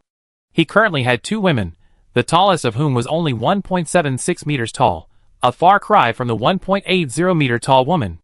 With high heels, she'd be nearly 1.9 meters tall. A true giant. He liked them. Just then, a train conductor suddenly announced over the train radio that the level 3 man-eating spider in Taiping City had died, its body nearly completely devoured by the zombie horde, leaving only a hollow shell. There were no photos, and sending photos was not possible in the chat room. Also, the coordinates of the man-eating spider's body were included. Huh? The dwarf man entered the coordinates into the console, and discovered that they seemed to be along the same route he had escaped that day. Furthermore, the location wasn't far from the level 1 iron mine. He remembered that during his escape, he had encountered a train mining near the level 1 iron mine. He had intended to warn the train to quickly return to the mine, thereby escaping the disaster. However, since the train was a level 1 and lacked a radio, he couldn't contact the train, and so the attempt was abandoned. At that train's speed, it definitely couldn't outrun that level 3 man-eating spider. The train should be being built in hell by now. Perhaps some tycoon with level 3 vehicle parts happened to be passing by and killed that level 3 man-eating spider boss? But why bother? Given that man-eating spider's size, Even a level 3 heavy machine gun wouldn't be enough. At least a level 3 cannon would be needed. Wasting so many shells just to kill a boss? It's totally not worth it. You have more copper than you can use. While the boss's drops are certainly good, they're definitely not worth the copper resources consumed. The man curled his lips and didn't think about it anymore. He planned to stay here and continue mining for the next few days. He would go to the gathering a few days later to process the spider silk he harvested this time, along with the spider leg blueprint. Just so happened that someone in the chat room mentioned collecting spider silk last night. Let's get in touch later. He didn't know how much spider silk he could consume. After all, spider silk was primarily used to craft the green accessory, the spider leg. Maxing this accessory only consumed 600 units of level 1 fine silk. His spider leg had already reached max level. Inside the star train, Chen Meng had originally thought that since last night's incident, today would be safe. Just like after a stolen phone, there should be a safe period. It's unlikely it would be stolen again during that time, right? How could such a terrible thing happen to someone so frequently? But when it reached noon, Chen Meng saw dozens of slowly approaching red dots on his radar. He glanced out the window with his binoculars. In the distance, he saw 20 or 30 ragged-looking survivors, supporting each other, approaching him. And after spotting his train, parked in the wasteland, these survivors, as if they had found their target, quickened their pace with unspoken excitement on their faces. He frowned. The nearest ruined city was Taiping City. It had taken him about 5 hours to drive here, and that was at full speed. How had this survivor managed to get here? On foot? Didn't they encounter a monster along the way? But he didn't have time to ponder these questions. He only knew that a group of slaves had arrived for a delivery, and he had to stop them first. He immediately picked up the intercom and said, "Biazi, stop these people. Search them whole. Remove weapons. Anyone who refuses to cooperate will be shot on the spot." Chapter 44. Yes. The moment he received the order, Biazi and his thugs charged forward. After firing a warning shot, he roared at the survivors, who were accelerating toward them. "Hands up! Anyone moving? Death!" He tensed, his Tamarin assault rifle cocked and aimed at the survivors, finger on the trigger, ready to fire. He preferred facing the zombie wolves to these unknown survivors. After all, his train had been destroyed the previous time because a rival train had sent thugs disguised as survivors, infiltrated the train, and opened fire, resulting in heavy casualties and the train conductor's death. He had learned from that experience, and he didn't want to make the same mistake again. Biazi's eyes were fixed on the approaching survivors. If anyone reached for their arms, he would open fire without hesitation. The sudden appearance of such a group of survivors in the middle of nowhere was inherently strange. But this group of survivors seemed to understand Biazi's intentions. They all raised their hands high as they approached, slowing their pace and slowly approaching, shouting tremblingly, "Don't shoot, don't shoot." When the two sides were only a dozen meters apart, Biazi's thugs quickly stepped forward and pinned the 20 or so survivors to the ground. They searched each one closely, and after confirming they were unarmed, they turned to Biazi and nodded, signaling that everything was clear. Biazi breathed a sigh of relief, picked up the intercom, and whispered, "Master Meng, everything is clear." Chen Meng disembarked from the star train, parked in the wasteland. Wearing his coat and leaning on his cane, he walked to the survivors lying on the ground, scanning each one before speaking. "Is anyone able to speak?" I. As he finished speaking, a man among the survivors tremblingly raised his hand and stood up. "We were all slaves on the Chaosheng train. The train was attacked by a zombie horde last night, and the slaves in our car were left behind as sacrifices. But for some reason, the zombies didn't attack us, but continued to chase the train. It was late at night when the zombie horde left, and we didn't dare move. After daybreak, we thought about finding a train in the wasteland to continue working as slaves and mining. We're all in good health and very capable." Chen Meng looked calmly at the middle-aged man before him, then at the other survivors. There were about 20 of them, 17 men and 5 women. They were generally around 30 years old, neither too old nor too young. He was naturally happy to have another group of miners.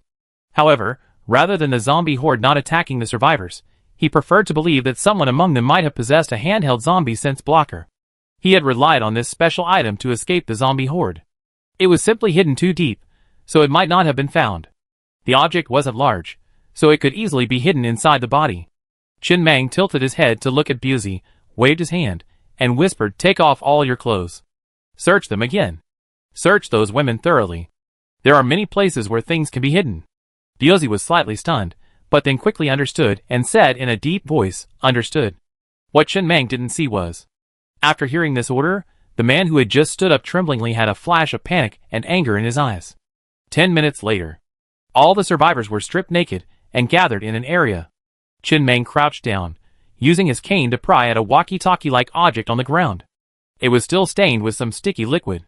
Next to it was a pistol, 3 magazines, and even a train decree. These items were all found on a middle-aged woman. Chen Meng remained silent for a moment, his expression calm. Then he waved his hand. Biozi quickly dragged a woman to him. "You're quite good at pretending." He raised his cane, gently tapped the middle-aged woman's cheek, and said calmly, "You're not telling the truth, and you're planning to bring weapons onto the train. What do you want to do?" The woman, her shawl disheveled, knelt on the ground in a state of extreme distress. Her arms were bound behind her back by the thugs. She offered no room for resistance, and screamed in terror. "It has nothing to do with me. It's him. He forced me to do this. He's the leader of the Chasheng thugs. He forced us to conceal his identity, so he could join a train and take over at a later date. He forced me." Chen Meng followed the woman's gaze, and saw the middle-aged man among the survivors he had just spoken to. The resentment and fear in his eyes were almost palpable, perhaps knowing he was doomed. This man, too, was resolute. He stepped out of the crowd, and stood 2 meters away from Chen Meng. He stared at him, gritting his teeth as he spoke, "I accept the bet. Now that the situation is clear, I have nothing to say. Give me a quick death. What I admire most in my life is people like you, those with meticulousness and resourcefulness. What a shame! What a shame! If I had met you earlier, I would have become your most loyal subordinate, but if you're willing." The next moment, bang, bang, bang. The crisp sound of an assault rifle echoed across the wasteland. Chen Meng tossed the rifle into Biozi's hands before casually saying, "What are you mumbling about?" The gunshot rang out, and the man lay in a pool of blood. Soon, after questioning each one, the situation became clear. These people were indeed aboard the Eternal Life train. After the zombie horde, these slaves were abandoned as bait. This thug, working in the slave car at the time, was also thrown off. This thug had hidden a number of items on the previous train, such as the handheld zombie detection blocker and the train order, which he had kept hidden inside this old lover's woman. He had originally planned to find an opportunity to kill the former train conductor and take over, but he didn't expect to be abandoned by the zombie horde. After being left behind, this thug managed to survive with his slaves thanks to his handheld shield. His plan was simple: join another train, try to infiltrate it again, and kill the conductor. Then, plunder the existing resources and slaves on this train, and use this train order to build his own train. That's right. If he used the train order directly, without sufficient resources, he would be stranded in the wasteland before reaching level 2. Joining a train and plundering its resources was the best option. After all, the interior of most trains is the most vulnerable, especially without the built-in fire control system accessory. As long as he could get close to the conductor, a small pistol would be enough to kill him instantly. With this group of people, there was a real chance he could conceive a child through surrogacy. Chen Meng didn't comment too much on this plan. He only knew one thing: he had 21 more slaves. Oh no, 20. He had also sent Biozi away with the man's former lover. Chapter 45. Inside the train. Chen Meng had already thrown the pistol and magazine into the earth core furnace. As for the handheld zombie sensor blocker and train order, he cleaned them and put them away, ready to trade at the rally in a few days. However, he had one question he was undecided about and needed to discuss with Old Pig. Old Pig. Sitting at the control console, Chen Meng said thoughtfully, "I plan to attend the rally in 6 days and exchange some materials there. What do you think? Should we keep these slaves for our own use or sell them directly when the time comes?" "Master Meng," Old Pig said tentatively, "are you worried that the atmosphere on the train has been quite positive so far, and the slaves have been working very hard? With the addition of a group of outsiders, the previously peaceful slaves might have some undesirable thoughts?" "Yes." Chen Meng nodded slightly. He did have some concerns. "Actually, Master Meng, you don't have to worry too much about that." Old Pig took a deep breath and began to explain. "First, our train's current treatment of slaves is among the best in the entire wasteland. If the apocalypse had just arrived, many people might indeed have had skeptical thoughts. But these slaves have likely passed through several train conductors. They're well aware of the treatment of slaves on other trains. Forget about the distant past. Master Kun's incident happened just a few days ago. And We definitely gradually changed the term slave to something more cohesive and productive, like passenger. But before that, I think we can categorize slaves into 3 levels. For example, first-level slaves, second-level slaves, and third-level slaves. The higher the level of slaves, the better the treatment. We use the total amount of iron, or they turn in as a promotion mechanism. As the train develops, we can change to first-level passengers, second-level passengers, third-level passengers, and so on. These newcomers will be third-level slaves, and our veterans will be second-level slaves. That way, after the second-level slaves receive the corresponding treatment, it will be difficult to incite them. After all, the price of rebellion is different. And we definitely accept more slaves in the future. It's impossible for them to be treated differently just because of their background. If they're not righteous, then we don't need them. Humans are an extremely scarce productive resource in the wilderness, and how many people can survive there with a legitimate background? With this system, it will be much easier for us to recruit slaves in the future and gradually integrate them into the Star Train. Besides, I can also set up some reward mechanisms. Meeting certain contributions can be exchanged for various things, such as women, delicious food, a day off, and so on. After listening patiently, Chen Mang suddenly laughed. He finally understood why even a powerful figure like Cao Cao needed his advisor Guijia's 10 wins and 10 losses theory. He had been harboring this thought, but it had always felt a little off. After hearing Old Pig's words, he suddenly felt more confident. Oftentimes, people still need to draw on external sources of confidence. Very good. Let's do it this way. You can figure out the promotion mechanism and corresponding contribution points yourself. You will take over these slaves and give them a brief training. Understood? Old Pig said sternly. I do it right away. 6 days passed in the blink of an eye. It was already late at night, and the slaves were returning from the mines, carrying their pickaxes. They would depart early tomorrow morning for the meeting at coordinates 239, 1923, a full 600 kilometers away. The journey would take several hours, so he had to set off early. The past few days had been relatively peaceful, with no major incidents except for being chased away twice by the zombie horde. A total of 8,100 units of iron ore had been obtained. With the addition of these new slaves, mining speed had increased significantly. Chen Mang had already spent most of the iron ore. The Star Train currently had 4 carriages, excluding the locomotive, cargo car 2, living car 3, and slave cars 4 and 5. Chen Mang, on the other hand, had expended a massive sum, spending a full 4,000 units of iron ore to build carriage steel armor for all 4 carriages. On the wasteland, Chen Mang stood in the open space, leaning on his cane, gazing at the thick, dark armor covering the dragon-like train before him, his eyes filled with satisfaction.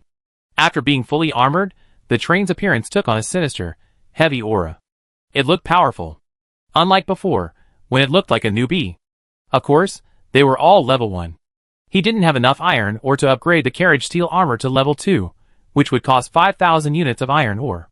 In addition, he had also built a total of 3 heavy machine guns. Adding the one he had previously confiscated, he installed one on the roof of each carriage, giving it a powerful and intimidating appearance. This cost him a total of 1,500 units of iron ore. However, he only had a few hundred rounds of heavy machine gun ammunition, so he mostly didn't use it, essentially using it solely for deterrence. He also spent 1,000 units of iron ore to build the internal fire control system. A level 1 internal fire control system would embed a heavy machine gun in the ceiling at the rear of each carriage. While still a heavy machine gun, this one offered far greater value than an external heavy machine gun, though it could only fire internally. Yes, he had no ammunition for the moment, so his main purpose was deterrence. Until he found the copper, or his heavy firepower would essentially be used only for external deterrence. He had already crafted nearly all the parts available for a level 2 train, and would gradually upgrade them to a fully equipped level 2 train. He currently had 1,600 units of iron ore. He spent another 1,000 units of iron ore to upgrade the search radar to level 2, increasing its detection range to a 2,000-meter radius. He saved the remaining 600 units of iron ore, used to make food and water on a daily basis. Lest all the iron ore be used up, and if no new ore is found in a short while, and no other train arrives, everyone on the train will starve to death in the wasteland. After sorting out the past few days' harvest, Chen Mang looked towards the gradually collapsing mine not far away, feeling a sense of reluctance. With all the slaves leaving the mine, it also met its end. All the resources have been mined, and the mine has merged back into the wilderness. Perhaps after a while, the mine will reappear here. But then, they need to find a new mine. Chen Mang took a deep breath, stuck his dying cigarette into the soil, stood in the wasteland, clasped his hands, closed his eyes, and muttered, God bless, everything goes well tomorrow. As long as I can successfully exchange enough spider silk at the gathering, I can go to the Doomsday Abyss to mine for level 2 iron ore and level 1 copper ore. Chapter 46. Stay put there for the night. At daybreak, the star train roared across the wasteland, speeding towards the coordinates 239, 1923. Before the apocalypse, this wasteland was originally called the Teeling Wasteland. Perhaps because it was too difficult to pronounce, many people preferred to call it the No Man's Land. Over 4 hours later, the star train's speed gradually slowed. From no trains at first, to a few scattered trains in the second half of the journey, and now, only a train could be seen from time to time, the destination was only a short distance away. Finally, when the train stopped, Chen Mang, sitting at the control console, looked at the crowd gathered in the wasteland not far away, a strange look in his eyes. The rally had arrived. However, he hadn't expected the gathering to be so rudimentary, lacking even a tent. The train conductor and his thugs walked to the gathering to conduct the transaction. For safety reasons, all trains were required to stop 1,000 meters from the gathering. This gathering had no organizers. It was organized entirely spontaneously by consensus. He followed local custom and stopped the train 1,000 meters from the gathering. He led Biazi, Lao Zhu, and 3 other thugs out of the train compartment, while the remaining thugs remained inside to maintain order and guard against unexpected situations. Standing in the wilderness, Chen Mang glanced back at his train, leaning on his cane. With it, he could remotely control his train. He had experimented with it, and found that the control range was approximately 1,000 meters. In the event of an emergency, with a single thought, his star train could zip to him and whisk him away from the area. He had never seen so many trains before. There were a full 40 or 50 of them parked here. He had no idea how strong his own trains were before, but now, after seeing so many of them, he realized his star train seemed pretty good. At least 20 trains hadn't even been fully armored yet. Is that so difficult? With 100 slaves, a level 1 iron mine, and 2 weeks of steady development, one could basically reach his level. Why did so many trains seem even uglier than his? His main targets for today's trade were 2 people. One was the Bloodthirsty Bull train. The other was the Electronic Music King train. Both of them had a lot of silk in their hands. He had already agreed to meet them at the end of the rally, and he was now preparing to take Old Pig and the others on a little stroll. Old Pig. Chen Mang narrowed his eyes slightly, surveying the noisy crowd nearby. You used to be a deputy train conductor. How much do you know about rallies? Not at all. Old Pig shook his head decisively. To attend a rally, you basically have to be a Class 2 train, unless you've obtained the coordinates through other means. My trains never attended the rally, and I haven't even been to see it. Let's go! Chen Mang didn't ask any more questions. He simply walked ahead, leaning on his cane, and whispered, Let's go and take a look. Biazi and the remaining 3 thugs followed behind, wielding Tamarin assault rifles, their expressions icy. At a glance, all train conductors were followed by a number of thugs, ranging from 2 or 3 to more than a dozen. The primary source of combat on a train wasn't the thugs, but the train itself. The main duties of a thug are exploring ruins, searching for supplies, patrolling, maintaining order, conducting small-scale combat, and ensuring the safety of the train conductor during travel. It sounds much more complicated than being a slave. A slave only needs to be able to swing a pickaxe. Each train conductor maintains a certain distance from each other, avoiding excessive eye contact to avoid misunderstandings. They all enter the gathering in unison, either strolling around or finding an empty seat, writing their tradable items on a nearby wooden board. There are only 40 or 50 train conductors in total. It's a small gathering, so there aren't many items to choose from. The gathering's route is simple, a single line running from north to south. Many train conductors sit on either side of this line, waiting for other train conductors to come and trade. Chen Mang, accompanied by Lao Zhu and a few others, strode into the gathering. The first stall they saw had 2 words written on a wooden board. Looking for blueprints for various vehicle parts of green grade and above. High prices accepted. Slaves for sale. What's the price of a slave? Chen Mang looked at the white-haired old man sitting behind the stall, squatted down, and asked. This was the first time he had seen such an old train conductor. He looked to be in his 70s or older. The dozing old man looked Chen Mang up and down.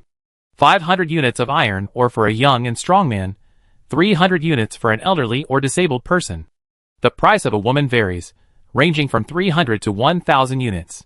Chin Meng narrowed his eyes slightly as he calculated. The post-apocalyptic monetary system had also collapsed. Currently, iron ore, a mainstream resource, had become the new trading currency. Everyone needed iron ore, and no one had enough. A normal young adult can mine about 10 units of ore per day, which means the payback period is around 50 days. This is assuming they can consistently find ore within those 50 days. He felt the price was a bit inflated. The logic here differed from that before the apocalypse. Before the apocalypse, any business that could break even within 50 days was generally covered by criminal law, while anything not covered by criminal law was considered a prime opportunity.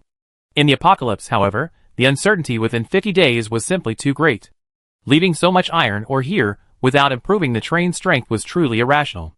So, he was curious, would anyone actually trade iron ore for slaves? If you're interested, I can take you to my train to have a look. The quality is quite good.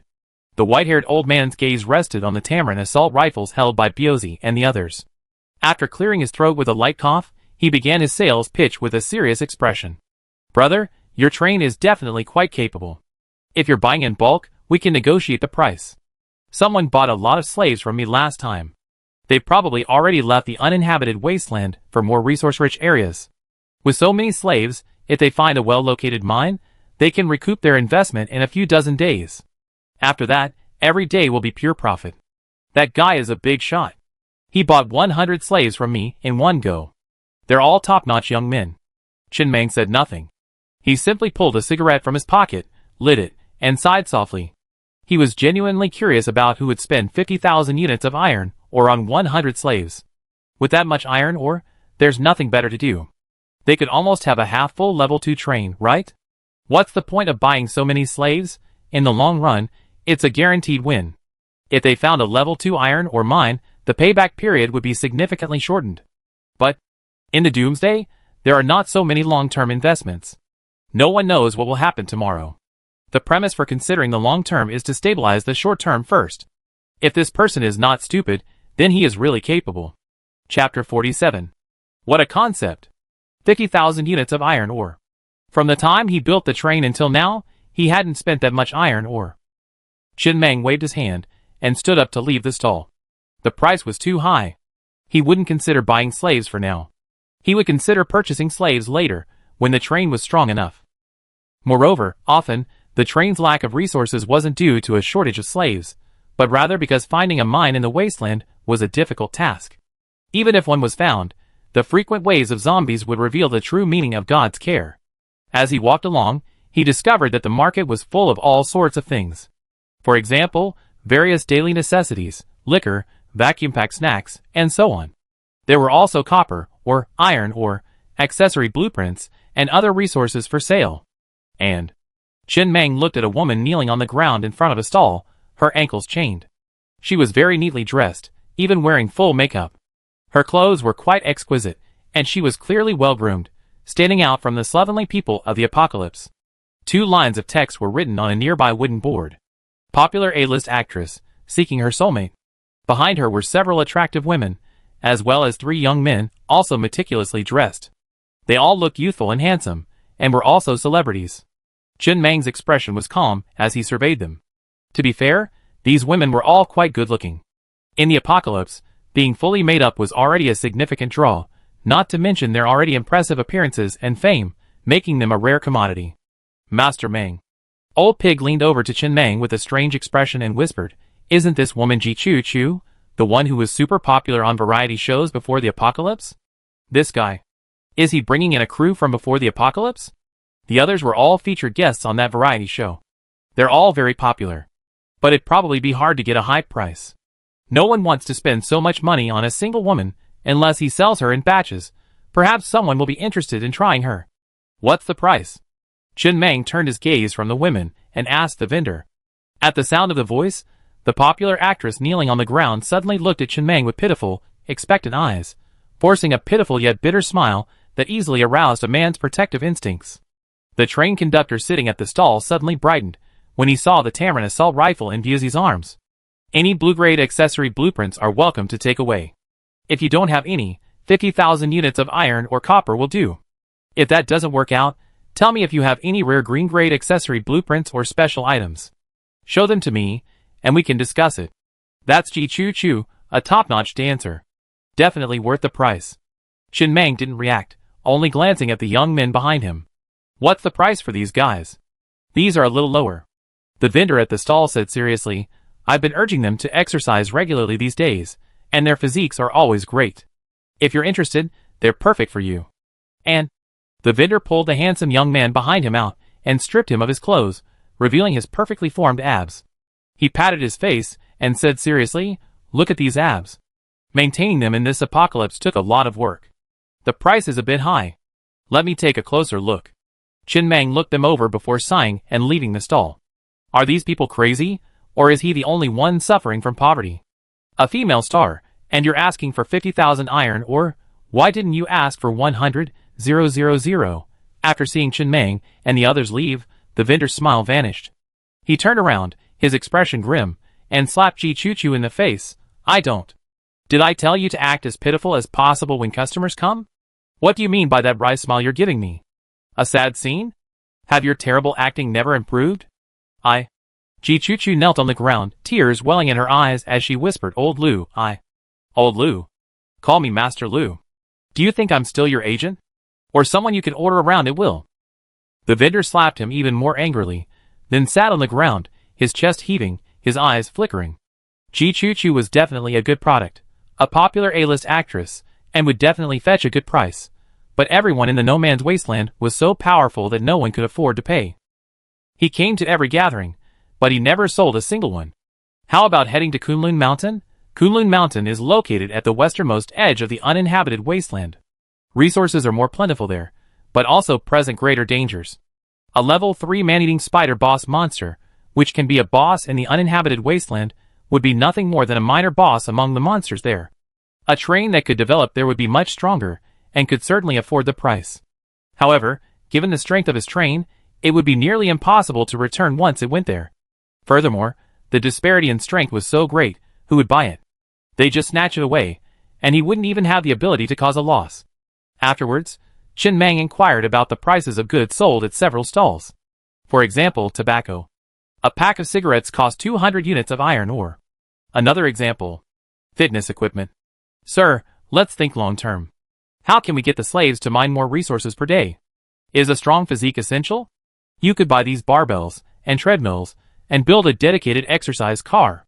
Have the slaves exercise in the car for a few hours every day after mining. Wouldn't that significantly increase the slaves' mining efficiency in the long run? These packages only contain 1,000 units of iron ore. My men painstakingly brought them from the ruins of the city. They're practically mint. If you're interested, the price is negotiable. Chen Meng remained silent, staring at the vendor, who was talking non-stop and trying to sell something, as if he were an idiot. Finally, he glanced at the printed book sales guide at the vendor's feet. After a moment's silence, he slowly walked away. Are all his men idiots? How on earth did his men carry a treadmill so large and heavy from the ruins of the city onto the train? Just brute force? He finally figured it out. Everything is for sale at this fair. Many train conductors, when running out of ore, would scavenge the city ruins for supplies and trade them for iron ore at the fair. However, the finds weren't always necessarily useful. If they found hard currency like tobacco, it was easy to cash in, but if they found something like a barbell, well, that required salesmanship or perhaps even a simpleton. In a post-apocalyptic world, even the god of sales would have a hard time selling a comb to a monk. Unless the monk was a simpleton. Chapter 48. Huh? After watching yet another customer scoff and leave, the vendor finally lost his temper. He slapped his subordinate on the head and roared angrily, I told you to go gather supplies. What the hell were you thinking when you brought this stuff back? Can you fucking sell it now? Huh? The muscular man behind him muttered, somewhat aggrievedly, Mr. Fong, we didn't find any good supplies back then. I figured a thief shouldn't leave empty-handed. I had to bring something back, and I happened to come across a gem that hadn't been completely looted, so my brother and I carried everything back. The vendor, with a hint of rage, put his hands on his hips and smirked. You mean, you two are really strong? That's true. The burly man nodded with a hint of pride. We've been strong since we were little. Chen Meng passed by the stall and continued walking deeper into the fair. Along the way, he saw a lot of miscellaneous items for sale, even paper novels, each for just 1 unit of iron ore. He inquired at every stall, mainly to get a general idea of the market. He wasn't very eager to buy. After all, he didn't have much money, and his main currency was iron ore. He only had 600 units of iron ore on the train. But he still bought some. For example, the old hen that Lao Zhu was holding. Hens can lay eggs even without a rooster, but the eggs are infertile and can't produce chicks. Before the end of the world, almost all eggs sold in supermarkets were infertile eggs, and the hens that laid the eggs may have never seen a rooster in their lives. This chicken cost him 400 units of iron ore. The price was acceptable. Besides having an egg almost daily, if he were lucky enough to find a rooster in the future, he could hatch even more chicks. He could then build a dedicated carriage just for hatching chicks, which would be part of the ecosystem's internal cycle. Finally, Chen Meng reached the end of the gathering and saw a feral-looking man sitting on the ground. The words "bloodthirsty bull" were written on a wooden board in front of him. This was the man he had initially agreed to trade with at the gathering. He had a thick layer of body hair, the kind of person who, when drinking at the night market, most people would avoid him. He slowly approached, squatted down, and spoke softly. "Brother, I'm from the Star. How much spider silk did you bring?" "You?" The feral man's eyes lit up, and with a grin, he pulled a large pile of spider silk from the box behind him and placed it before him. "Here it all is. For 1,500 units of level 1 fine silk. It's a little short of the amount you requested, but you can ask others later. It should be more than enough. Brother, give me a price." "That's right." The man's smile faded, and he spoke seriously. "While spider silk has limited uses, the only components I know of that require spider legs and spider venom. However, it's a rare material and can't be mined in mines. It can only drop from killing man-eating spiders. Brother, I give you a fair price. 5,000 units of iron ore. It's a 1-to-1 exchange. This price is definitely not high. After all, it's a rare material." Chen Meng waved his hand. Lao Zhu pulled out a handheld zombie detection blocker and placed it in front of the man. He then spoke again. "Look at this thing. I can trade it, but you know its value. You need to pay for it." He wasn't just wandering around. He was mainly trying to understand the market. Through asking for prices, he learned that special items are generally quite expensive. Special items possess unique effects and can be decisive at certain moments. For example, the handheld zombie detection blocker, the Hellcane, the train command, and so on. If his Hellcane were to be sold, it wouldn't be a problem for Ji Chu Chu, a popular A-list actress, to buy it. However, it would be difficult for anyone to afford it, and he was reluctant to sell it. Being able to control a train from a distance of 1,000 meters brings more than just convenience. It means that the train can become a fifth limb, freely controlled at will, allowing for a variety of unexpected attacks. The feral man took the special walkie-talkie-like item in his hand. After reading the display, he was slightly stunned. This thing, really good stuff. This item can block the perception of nearby level 1 zombies.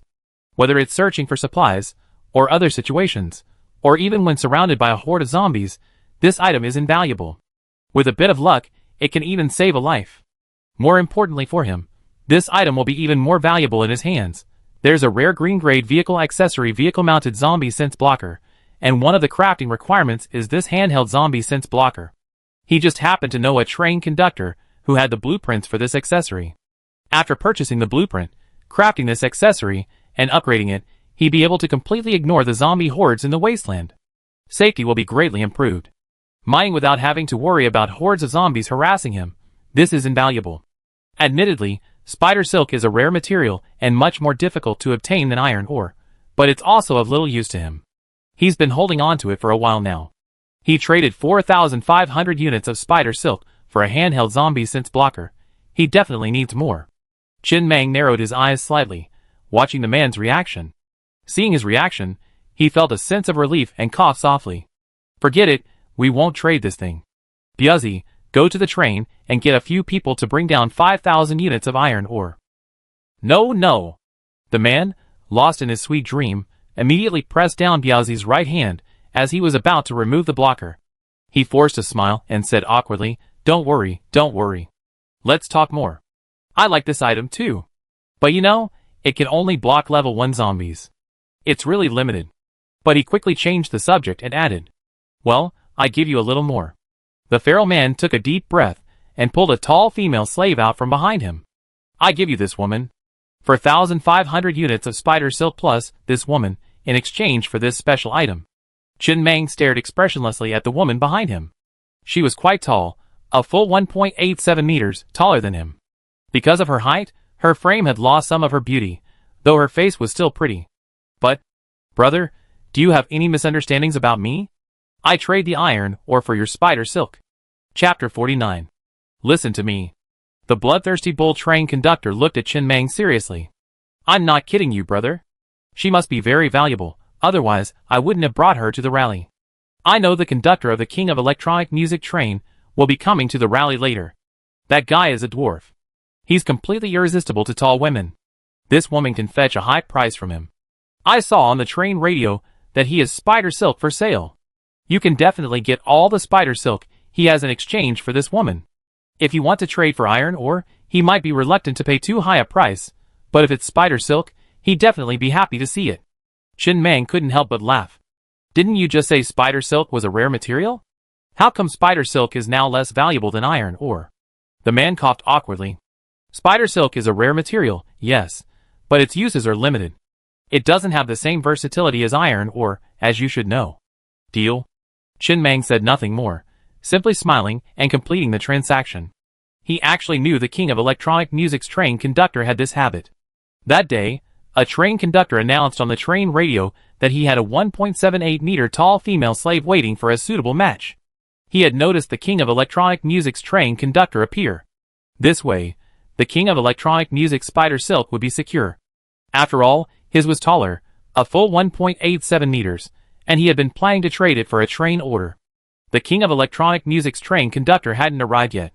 Chen Meng, following the example of the other train conductors, found an open space to sit down and also found a wooden board with the words. Star number. Train order for sale.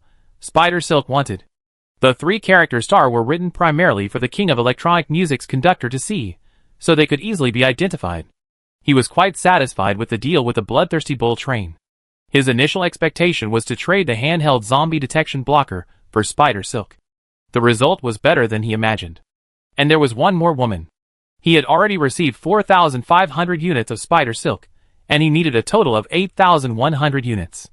He only needed 3,600 more to upgrade his spider leg accessory to level 13. Not long after, he saw a dwarf man, followed by 7 or 8 thugs, striding toward him. Before Chen Meng could say anything, he saw the man's eyes fixed on the tall woman behind him, and he spoke word by word. Brother, name your price. I buy this woman. Chen Meng sighed softly. He thought the dwarf man had recognized him. It looked like he spotted the woman behind him in the crowd and rushed towards him. He pointed his cane at the 3-word star on the wooden board. The dwarf man followed his cane's gaze and immediately realized what was going on. A smile spread across his face. So it's you. It seems you've already made some advanced inquiries about me. Then just say it straight. I have 1,800 units of spider silk in exchange for this woman of yours. That's too low. Chen Meng shook his head and said seriously, Do you know how much I paid for this woman? A woman 1.87 meters tall. Do you know how rare she is? The dwarf frowned slightly, thinking for a moment. How much spider silk do you need in total? 3,600 units of spider silk. If I give you 3,600 units of spider silk, will this woman be mine? Yes. Wait a minute. Several trains followed me to Taiping City to hunt man-eating spiders. I'm going to contact them now. Wait for me for a few hours. I'll be right back. After saying this, the dwarf turned around and strode out of the gathering without stopping. 5 hours later, the dwarf returned and placed 3,800 units of spider silk in front of Chen Meng's stall. He then took a deep breath, looking at the tall woman behind him with a hint of urgency, and licked his lips. Is it ready now? Congratulations. Chen Meng smiled and shook hands with the man, signaling the deal was done. By this time, the gathering had mostly dispersed. In a few hours, it would be dark, and half of the trains would have already departed. He hadn't sold any train orders. There were few inquiries, and the highest offer was only 2,000 units of iron ore. Most train operators bought these items as insurance. If their train crashed, they had a train order and a chance to make a comeback. But it was just insurance, after all, so he didn't want to ask too high a price. He wasn't in a hurry to sell. 2,000 units of iron ore wouldn't solve a major problem for him. It was only less than 2 days' worth of slave production. Better to keep it for himself. Huh? Chen Meng stood at the edge of the star train, gazing at the trains roaring off into the distance. The rally was over, and for him, it was a perfect ending. The spider silk had been collected in excess, with an extra 200 units. Next, it was time to upgrade the spider legs and explore the abyss of doom in the wasteland. Remarkably, the entire rally was free of conflict. Not to mention fighting, even arguments were rare. Everyone was extremely restrained, and no one was trying to maintain order. It was simply everyone's spontaneous consensus. Every train conductor has a need for trade. If anyone breaks this unspoken rule, it means that for a long time to come, no train conductor will be able to trade with other conductors. Anyone who dares to break this unspoken rule will become a public enemy. When the disparity in power is not too great, this consensus serves as a very effective constraint. He also witnessed the differences and diversity of the many trains. At nightfall, on the wasteland, beneath a sky filled with stars, the long line of star trains sped off into the distance like an arrow from a bow. After entering the coordinates of the abyss of doom into the control console and traveling through the night for about 4 hours, they finally reached the abyss at nightfall. There's a level 2 iron ore mine there. 1 unit of level 2 iron ore is equivalent to 10 units of level 1 iron ore. In other words, with the current number of slaves on the star train, mining can yield approximately 10,000 units of iron ore per day, enough to exchange for a G-Choo-Choo every 5 days. By then, he could upgrade all the train's armor to level 3, all its accessories to level 5, and unlock a supermodel effect, making his train a truly fully equipped level 2 train, when he returned from the abyss of doom. The hordes of zombies that once chased him everywhere would be slaughtered as easily as mowing grass. No matter how many there were, it meant nothing. When the disparity in power reached a certain point, numbers lost their significance. Finally, half an hour later, the star train had successfully arrived at the edge of the abyss of doom. Chen Meng stepped off the train, leaning on his cane and gazing out at the abyss before him, thousands of meters long and nearly 40 meters wide, gazing at the horizon. There was no one around. Under the starry sky, one could feel a sense of extreme and desolate beauty. In peacetime, this place might have attracted many people to camp. And beneath the bottomless abyss, there is a level 2 iron mine and a level 1 copper mine, like a young girl waiting to be deflowered, shyly waiting for his favor. Chapter 50. A cigarette burned out.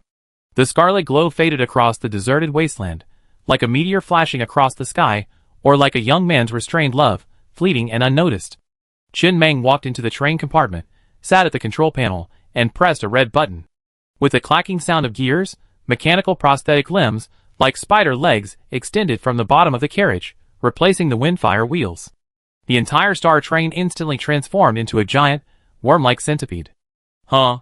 He exhaled softly, a hint of tenacity in his eyes. The deserted wasteland was almost flat, without any obstacles, and he had no place to experiment. Although this accessory supposedly allowed free travel on a 90-degree cross-section, he had never experienced it in person. He slowly stepped on the accelerator. The train began to creep towards the cliff edge. The train assistant's eye on the control panel scrolled several streams of information on the screen. The slope ahead is 90 degrees downward, allowing normal travel. When the first mechanical prosthetic limb at the front of the train touched the cliff face, Chen Meng felt a creaking sound from within the train.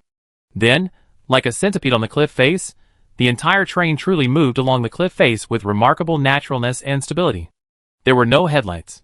In the night, the abyss below was pitch black, as utterly captivating as the gates of hell, leaving one utterly unsettled.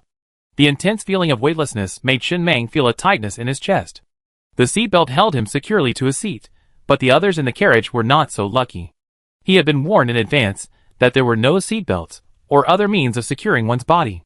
He could only maintain the best posture possible as everyone crammed together on one side of the carriage. While there wasn't any danger to their lives, it certainly wouldn't be pleasant. To prevent his slaves from suffocating, he opened the doors on the rear half of all the carriages as the train spiraled down the cliff face, allowing as much air as possible. 10 minutes later, there was no light at all. The abyss of absolute darkness enveloped the entire train. Only the dim lights within the carriages, like protesters in the torrent of history, burned their limited lives as hard as they could to resist the encroaching darkness. Visibility was almost zero. Chen Meng could see nothing ahead, relying entirely on the train assistant's AI accessory to remind him that the road ahead was safe and to continue. They had already descended 2,000 meters. He tried to maintain a relatively steady speed. A faster descent might cause discomfort to the slaves. Finally, After 30 minutes. After the train assistance AI indicated that it was about to hit bottom, with another click, the train had come to a safe and stable stop at the bottom of the cliff. Chin Mang leaped from the train cabin and stood in the pitch-black abyss. He looked up at the starry sky overhead, a sliver of light visible above him. He felt a wave of trance. This was his first time in such an environment. It was like being in the mud yet still gazing at the stars, imbued with a unique sense of loneliness and romance. The resource detection radar was also beeping. It alerted him to an unmined level 2 iron mine, just 800 meters away. He had been monitoring the enemy radar the entire time. From the beginning until now, when it had reached the bottom, not a single red blip had appeared on the radar. This place was a natural barrier. No monster could reach it. Perhaps a flying monster could reach this point, but he hadn't seen one yet. Old Pig had finished his inventory and trotted over. Master Mang, there are no slave casualties. They're just scratches, which won't affect their work. Yes. Chin Mang nodded and said softly, everyone rest here for the night and resume work at dawn. Understood. After Old Pig left, Chin Mang looked at the spider-like mechanical prosthetic limbs under the train. He had spent a total of 8,100 units of spider silk, upgrading the spider leg accessory from level 4 to level 13. At level 5, the first supermod effect was unlocked. Spider leg level 5 supermod effect switches to spider crawl mode, reducing movement noise by 100%. At level 10, the second supermod effect was unlocked. Spider leg level 10 supermodel effect. The spider leg can eject 2 strands of spider silk forward, each lasting up to 100 meters and lasting for 1 hour, allowing the train to travel smoothly along the silk. Each 100 meters of silk ejected consumes 100 units of level 1 silk. He stood calmly at the bottom of the abyss, leaning on his cane, gazing at these 2 supermodel effects. The first supermodel effect is somewhat ordinary. The noise of a moving train isn't just caused by the wheels. It also includes the roar of the engine and the clatter of the car hinges. This is unless additional accessories can be developed to reduce these noises. Add to that radar ignoring and even spatial distortion. Then, the entire train will be like a ghost, silently moving through the darkness. The second supermodel effect has many more applications. For example, if he wanted to reach the other side of the Doomsday abyss, with this effect, he wouldn't need to take a detour. He could simply spray the spider silk onto the other side of the cliff, and the train would freely travel on the silk, straddling the cliff like a tightrope walker. Or in the city, with this effect combined with the spider leg's own power, he could control the train to freely traverse the skyline. It was very useful for escaping or searching for supplies. Very good. Chin Mang chuckled before returning to the train cabin, ready to start work early the next morning. A few hours later, daylight arrived. The train had stopped next to the level 2 iron mine. This level 2 mine was open air, not underground. This eliminated the need for tunnels to reach the underground, significantly reducing the process and undoubtedly significantly improving mining efficiency. Looking up, he could see a ray of sunlight. However, the sunlight barely reached the bottom of the abyss, which remained dark. Only by looking up could he see the faint sunlight, and a cool breeze swept over everyone. Each slave received a bowl of hot water, several slices of warm steamed buns, and a packet of pickled mustard greens for every 10 people. Of course, the slaves mentioned here are the original train's level 2 slaves. The newly arrived level 3 slaves received slices of bread. Today, everyone's meal plan has been upgraded. Normally, steamed buns are only eaten by thugs and train conductors. To dispel the cold. Last night, Chin Mang had already consumed 100 units of iron ore to upgrade the pickaxe production line to level 2. Now, this line can produce pickaxes capable of mining level 2 resources. However, each level 2 pickaxe requires 10 units of iron ore. He only has 70 units of iron ore left, which can only produce 7 level 2 pickaxes. But this isn't a big deal. After all, there's level 2 iron ore nearby. A little digging will yield enough iron ore to craft a level 2 pickaxe. The star train's doors were open and parked to the side, the dim lights providing a weak illumination. This is the best resource these slaves have enjoyed in recent days. It's also the best resource the train can currently provide the slaves. All for this level 2 iron ore. Chapter 51. Soon, every slave had a level 2 pickaxe in hand. Perhaps because this mine was open air, and the train conductor was standing nearby to supervise, every slave worked incredibly hard, sleeves rolled up, and each blow slammed heavily onto the protruding iron ore on the ground.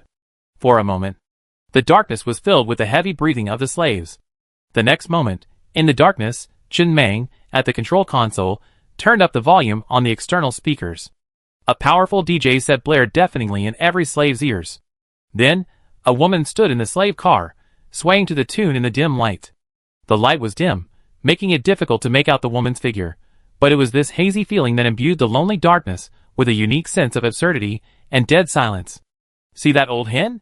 Chin Mang grinned, standing inside the train, his intercom bellowing, "After we finish mining these 2 mines, we stew them for you to eat and have some broth. Everyone will have meat and broth. Would you like to dip your steamed buns in the broth?" The slaves looked at the conductor standing at the train window, their minds racing to the thought of steamed buns dipped in broth. They subconsciously licked their lips, their throats churning, their eyes filled with anticipation as they roared, "Yes." Chin Mang's neck veins bulged, and he grabbed the intercom in his hand and continued to bellow, his voice filled with passion. "See that dancing woman? Is she pretty? But I'm telling you, as long as you do your job well, a woman of her quality won't matter. I went to a rally yesterday and saw a popular star named Ji Choo Choo. Do you all know Ji Choo Choo? Well done. I snatch her away from the star. Tell me, do you want her? Anyone? Now?" The slaves, already brimming with energy, were completely fired up. They exchanged glances in the darkness, excitedly raising their pickaxes and shouting at the top of their lungs, "Yes! I never thought I'd have this chance. Is this still a slave? I wasn't a slave before the apocalypse, but I didn't get to play around before the apocalypse. Master Mang, don't worry. We definitely work hard. Anyone who slacks off will be the first to be dealt with. Master Mang, are you serious? Do we really have a chance? Hey." Chin Mang smiled, gripping the intercom in his hand and shouting, "I, Chin Mang, never break my promise. After we mine all the iron and copper mines, I snatch Ji Choo Choo away and give you my reward. Everyone gets a share. Even if you're slaves, you're still my slaves, Chin Mang. How can my slaves be on the same level as other people's slaves? The other train conductors aren't even worthy of playing with me. I make you tire of me. As long as you follow my lead and work hard, you have a better life than before the apocalypse. Now get to work." The clamorous DJ's voice blared once more, stimulating every slave's nerves. Especially after this pep talk, their enthusiasm was intensified. Chin Mang stood at the window of the train compartment, looking at the slaves swinging their pickaxes in the darkness. He rubbed his dry throat, then chuckled softly and said nothing. The popular A-list actress Ji Choo Choo. He also thought that he had never met an A-list actress before.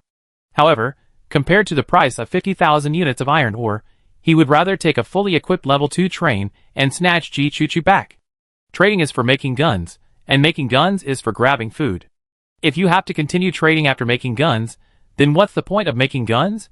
He'd gone to so much trouble to dig for iron and copper in the abyss of doom, but he was just bored out of his mind.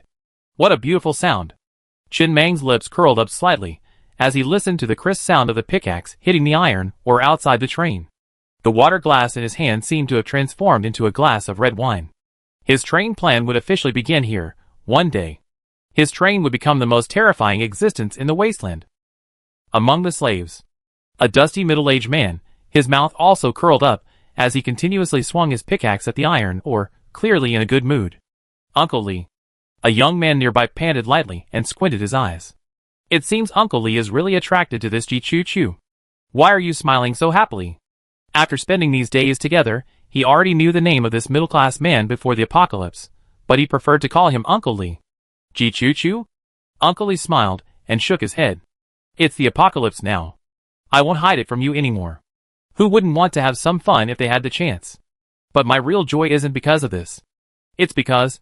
Haven't you noticed there are no other trains here besides our star train? Last night, the train plummeted down the cliff face. No one has mined the resources here, and no one's come to compete with us. This means the conductor possesses his own unique and rare means. What really makes me happy is this. With so many resources and the conductor's skills, the train is bound to develop to a very good level, and our safety will be even better guaranteed. In the apocalypse, survival always comes first.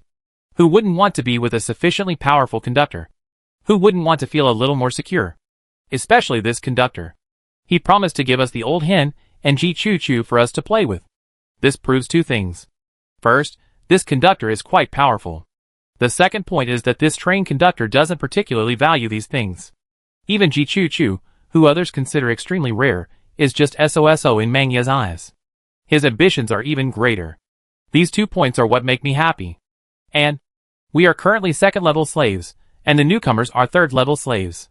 Given Mangia's temperament, he will undoubtedly seize more slaves in the future. In other words, as long as the train continues to develop smoothly and more slaves join, there's a high chance we eventually be free from slavery. As those who have been there the longest, we will become lower-level managers, managing the slaves. On a train with a clear vision, a generous leader, and clear promotions, shouldn't we be happy to be among the first group? The young man was momentarily stunned, then muttered absent-mindedly, "Uncle Lee, you're really thinking too deeply." "I was just thinking about Ji Choo Choo, not that deeply." "Get back to work." Uncle Lee smiled and patted the young man on the shoulder. He had a clear vision of his goals. He felt that with his previous management experience and the train's development, he would likely become a junior manager. Originally, he hadn't considered this, believing there would always be someone to serve as a slave. But when these new slaves joined, he suddenly realized that while there would always be someone to serve as a slave, the reckless master would certainly grab enough of them. This young man was his pre-selected confidant. He wanted to train him first, so that he wouldn't be without confidants once he took over. Although he wasn't a train conductor, he believed that the train's prototype might be extremely crude, but it would ultimately develop into a small social structure where everyone would demonstrate their value in exchange for the train's protection. If he could find an opportunity during the train's development, catch Mr. Mang's attention, and he could stand out from the slaves. One day, he might even become the second deputy conductor. There can only be one conductor. But with the development of the train and the increase in population, there can't be just one deputy conductor. Chapter 52. The Doomsday Abyss is approximately 6,000 meters deep. At this depth, sunlight barely reaches the bottom. In the darkness, amidst the deafening blast of DJ music, slaves hammer and hammer at the iron ore. Chen Mang walked alone to the edge of the abyss, reaching out to touch the wall, lost in thought. This cliff is vertical. Or rather, verticality is a certain standard, a perfect 90-degree angle. The cross-section is incredibly smooth, and whether it's rock or soil, it looks as if it were cleaved by a single knife, and cut vertically. I remember this abyss didn't exist before the apocalypse, right? Yes. Old Pig, accompanying him, nodded. It certainly didn't exist before the apocalypse. It's unknown when it appeared. While a bit bizarre, there have been so many bizarre things since the apocalypse that this isn't surprising. The Doomsday Abyss stretches for several thousand meters, and is nearly 40 meters wide. It's not like he hadn't seen an abyss before, but he never seen one with such a neat cross-section. This wasn't a natural creation, more likely the result of external intervention. Perhaps. He looked up at the ray of sunlight overhead. This abyss couldn't really be the entrance to hell, could it? Should he really go mining in hell, and build a hell train? 18 carriages, each containing a layer of hell? Quickly. A day passed, and the time had finally come to check on the fruits of his labor. Today's harvest. 1,280 units of level 2 iron ore. Everyone worked incredibly hard. 1 unit of level 2 iron ore is equivalent to 10 units of level 1 iron ore, meaning a total of 12,800 units of level 1 iron ore today. The amount mined today was equivalent to what he mined in the wasteland for nearly half a month. This is the allure of level 2 iron ore, a high-level resource mine. Same labor, same time, but with greater output. And now, night fell once again, the entire depths of the abyss instantly shrouded in endless darkness, with only the dim lights inside the train providing a weak illumination. Without the search radar, the thugs would have been unable to provide any warning in such conditions. All day today, the search radar had remained silent, and virtually no creature could reach his location. Of course. Under these conditions, a radar warning would signal a major disaster. Without further hesitation, simply flee. Just as Chen Mang was about to squander the resources he had acquired today, he turned and inadvertently looked up at the starry sky above him. He was startled, then a flicker of horror flashed in his eyes, his gaze fixed on the starry sky. In the wasteland. At nightfall, the sky was always filled with stars. It had been like this almost every night since he had traveled through time. He never given it much thought, simply assuming it was the result of the lack of air pollution after the apocalypse and the stagnation of industrialization. Or perhaps it was because this planet's air pollution wasn't serious to begin with, and after the city was reduced to ruins, there was less light pollution. But now, he suddenly realized that if he were at the bottom of the abyss of doom, the starry sky would no longer be random. Looking overhead, the line of stars seemed to have a pattern. Some stars shone individually. Some were almost touching, forming horizontal lines. Some were long horizontal lines, others were short. The starry sky over the wilderness was incredibly dense, like the shimmering sand on the seashore. If this scene were seen in the wilderness, no one would notice this subtle anomaly amidst the shimmering sand. But if one were at the bottom of the abyss of doom, focusing their gaze on the narrow space above, one could easily discern this subtle anomaly within the starry sky. Amidst the endless starry sky overhead, a cluster of stars that people had long grown accustomed to and ignored. A single string of stars formed Morse code. Translated into Latin letters, and then into Chinese, the meaning was simple, just 2 sentences. Escape from the Nei galaxy. 5 years left. Chen Mang exited the train and looked up at the seemingly harmless, twinkling stars amidst the vast sky above. For a moment, he felt a sense of unreality. Since he had traveled to this world, he had integrated fairly normally. This world had both Chinese and English. He wasn't sure if Morse code existed, but in his previous life, he had happened to learn Morse code. He had taught himself many useless things. The Nei galaxy was the galaxy where his planet was located. After seeing the Morse code composed of stars overhead, he suddenly seemed to understand the purpose of the Doomsday Abyss. This Doomsday Abyss wasn't a gateway to hell, but merely a receiving point, or perhaps an observation window. Some advanced civilization was devising a way to transmit information to the inhabitants of their planet. This Doomsday Abyss existed for this very reason. Perhaps its occasional vibration served as a reminder to humans. Even the presence of a high-quality resource mine at the bottom of the Doomsday Abyss was intended to attract people. However, perhaps this advanced civilization never considered how difficult it would be for humans to reach the bottom of this abyss. Just as this advanced civilization had tried its best to transmit information in a way their planet could understand, it was still difficult to truly understand their civilization, just as humans couldn't understand why ants kept circling the lines on a piece of paper. Huh? After a long moment, Chen Mang lit a cigarette in the night breeze, leaned against the train, and withdrew his gaze, feeling the unease and silence shrouded by the surrounding darkness. It had been over a year since the apocalypse. He didn't know if the message from the stars had changed. In other words, he didn't know how long the 5 years would last, whether it was 5 years from now, or if tomorrow would be the last day. But this information was too far away. People can't dwell on things too far away, as it easily traps them in a small prison. But at least he had one thing clear. That is, if the goal is truly to escape the Nei galaxy, then this train is his, and the entire civilization's only hope, its only means. There is no other way. After the apocalypse, all technological development in the entire civilization is forcibly halted. To escape this planet, the only thing they can rely on is the train. Chen Mang leaned against the train, looking down at the flickering crimson light at his fingertips. He felt as if he had guessed something, but when he carefully grasped it, he could hardly form a single line. Perhaps this apocalypse is not just the end of this planet. It is the end of the entire galaxy, even the entire universe. In the apocalypse, the train is the only means for civilization to survive. Whether it's the train, the vehicle components, or the resource mines, they are all products of an advanced civilization, like Noah's Ark in the hands of God, their only ticket to escape the apocalypse, only presented in a nearly game-like format to make it more understandable. Just like the Morse code above the abyss of apocalypse. Chapter 53. A moment later, Chen Mang extinguished the dying cigarette between his fingers. He took a deep breath, clearing the heaviness in his chest. He glanced up at the starry sky above him, then turned back to the train. Placed the cluster of stars above him in the vast Milky Way. It was extremely inconspicuous. So inconspicuous that, if it weren't for this apocalyptic abyss, perhaps no one would have noticed the message these stars conveyed when this planet was completely destroyed. Returning to the train, Chen Mang sat alone at the control panel. It took him a long time to come to his senses. The shock of this incident had indeed been quite profound, even greater than the shock of the time travel. The apocalypse had arrived a year ago.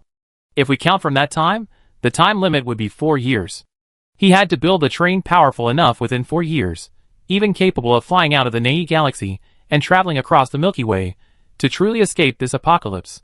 He looked down at the train's control panel. Could the train really be built to this level in 4 years? Even if the train's maximum capacity could be achieved, how many resources would it require? Was it truly achievable? But he had to try. Chen Mang glanced at the 12,827 units of iron ore on the train's control panel, temporarily putting these thoughts aside and beginning today's construction. One thing he did was upgrade the cutter's blade to level 10, consuming 3,500 units of iron ore. The resources required to upgrade white accessories were still far less than those for higher quality accessories. After reaching level 10, The most obvious change was that the blade had widened again, reaching 120 centimeters, and the blade had also become thinner. He experimented and found that thinning the blade didn't affect its hardness. It's worth noting. The control panel shows the condition of each train component. So far, all of his components are essentially 100% intact, with the exception of the cutter's blade, which has a 97% condition. Since there's a visual display of condition, it means it can be repaired. However, I'm not sure how to do it. It's not in the beginner's guide, and neither are the train conductors of the Bloodthirsty Bull train and Electric King train. Their answer was, a 20% to 30% reduction in condition won't affect normal use. If it drops to 60% to 70%, then there's no need to worry about it. Just save your life first. After reaching level 10, the first component blueprint he obtained, the white-grade vehicle component cutter's blade, finally achieved its second supermodel effect. Level 10 supermodel effect. When the blade rotates at high speed, countless high-voltage currents flow across its surface, causing significant damage to carbon-based organisms, but also increasing the consumption of energy stones. He was quite satisfied with this supermodel effect. It effectively ensured the train's safety during close combat. The first supermodel effect is unlocked when the accessories reach level 5, the second at level 10, and the third at level 20. So, when resources are scarce, upgrading to level 10 is the most cost-effective option. By using minimal resources to acquire two supermodel effects, even a vehicle with white-grade accessories, after reaching level 10 and possessing two supermodel effects, is comparable to some blue-grade vehicles, though the emphasis may be different. The higher the level, the more resources consumed. Of course, while he could level up infinitely, many accessories didn't actually need to be constantly upgraded. For example, with his spider legs, at level 13, he could already freely traverse 90-degree cliffs. If he reached level 31 in the future, he could even hang upside down from the ceiling. Going higher would be pointless. There couldn't be 360-degree or even 720-degree cliffs, right? Upgrading beyond that would only unlock supermod effects at the corresponding level, making accessory upgrades almost meaningless, and the cost-effectiveness of such upgrades much lower. But perhaps in the higher dimensional world, 720-degree cliffs truly existed. It's just that he couldn't imagine them. This was beyond human imagination. After upgrading the crank blade, he set his sights on the moldy bread production line. He really wanted to upgrade all the carriage steel armor to level 3. At level 3, he would be completely immune to damage from level 3 monsters.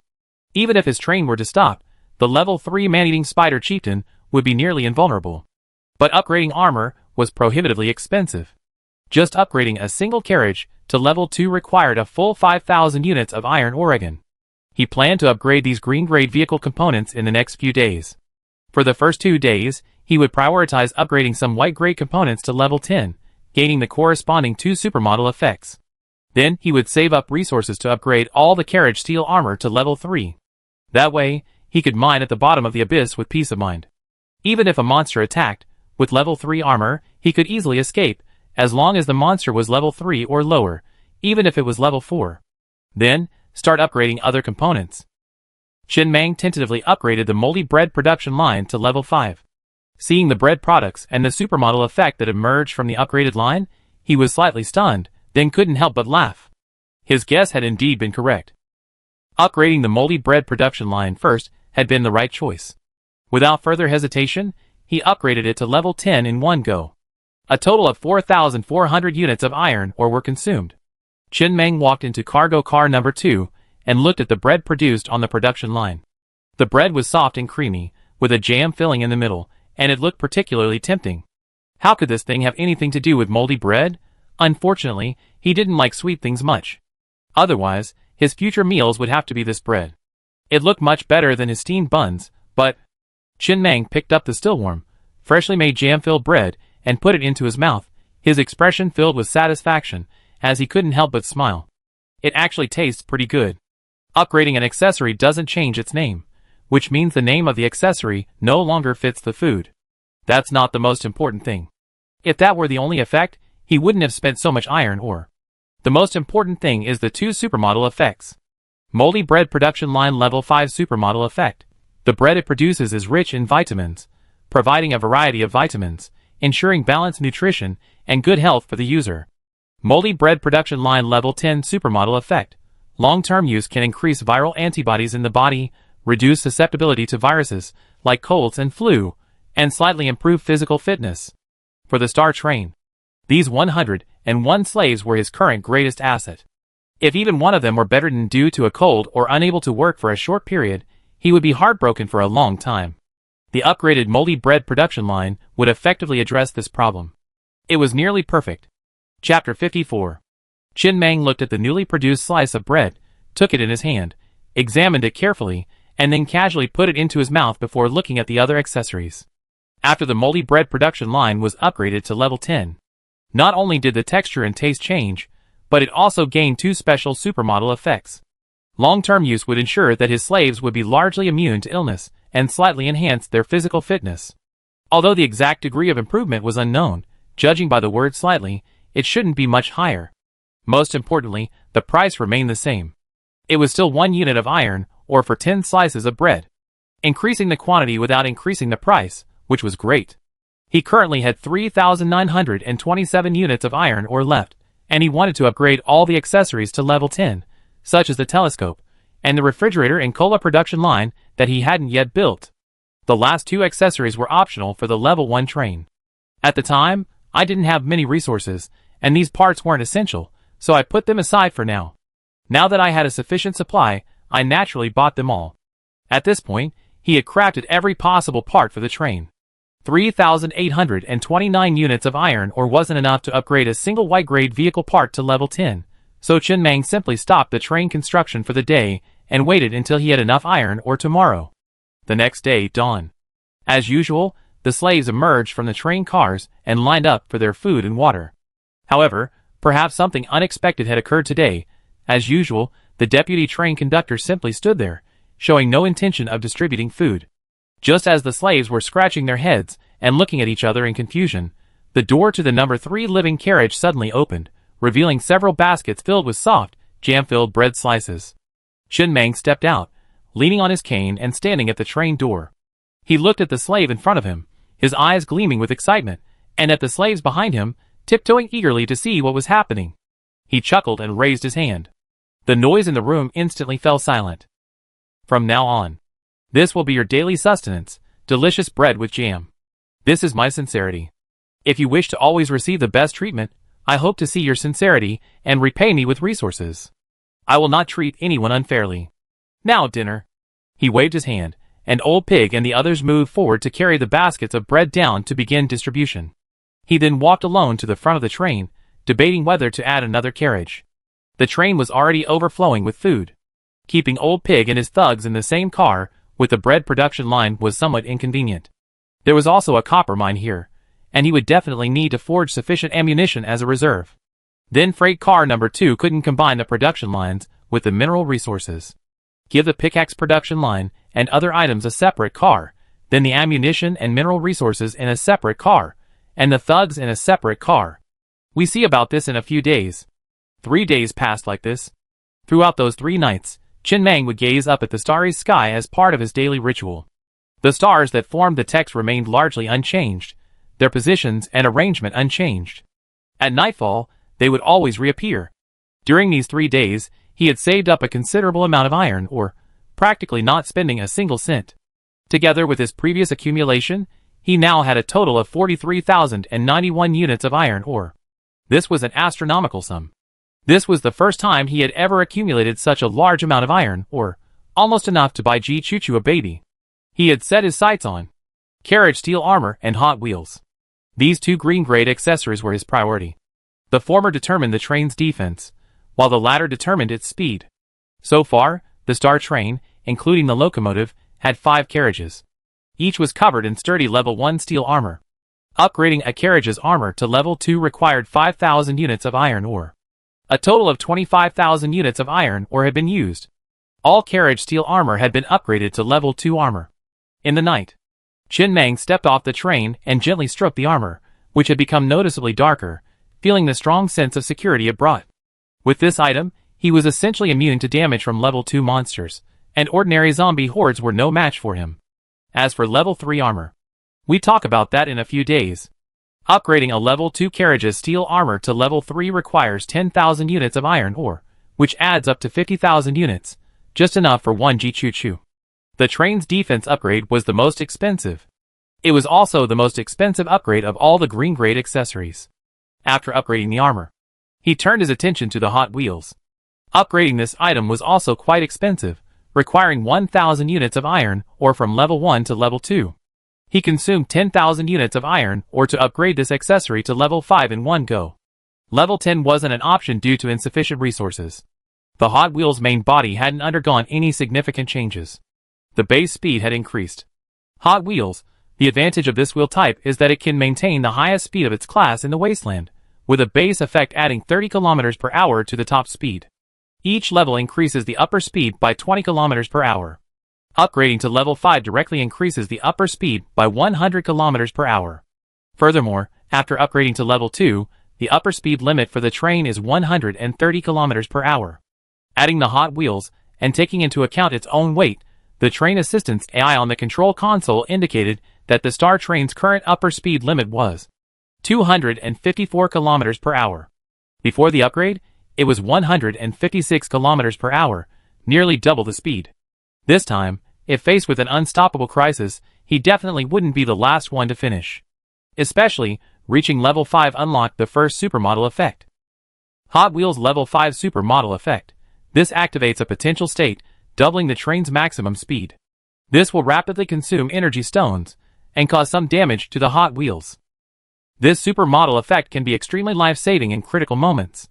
Chen Mang stared at the train data displayed on the control panel, remaining silent. He then looked at the vehicle assistance AI accessory. He could actually guess the supermodel effects of some accessories. For example, the Hot Wheels supermodel effect was definitely related to speed. The Chariot Blade supermodel effect was definitely related to attack. But for accessories, like the refrigerator and vehicle assistance AI, he had no idea what their supermodel effects were. For example, what supermodel effect could a refrigerator have? He suddenly felt the urge to try it out. After all, upgrading white-grade vehicle accessories required far fewer resources than green-grade ones. Chapter 55. Stellar Train. After Chen Mang spent 4,400 units of iron ore to upgrade the refrigerator inside his train to level 10, he gained 2 supermodel effects.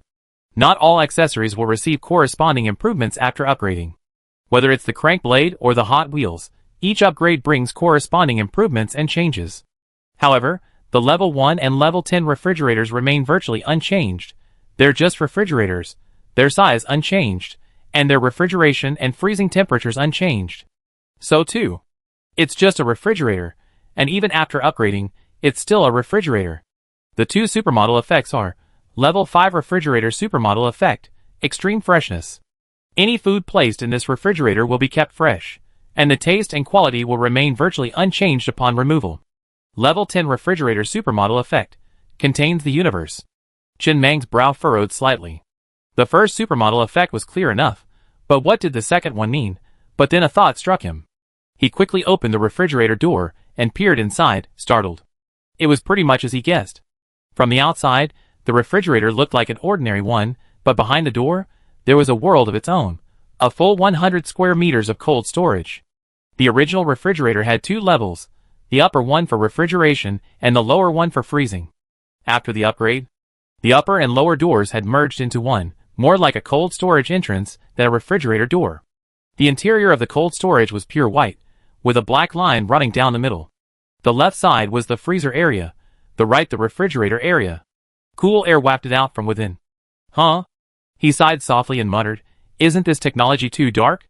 He casually grabbed a few bottles of Coke and stuffed them into the cold storage area.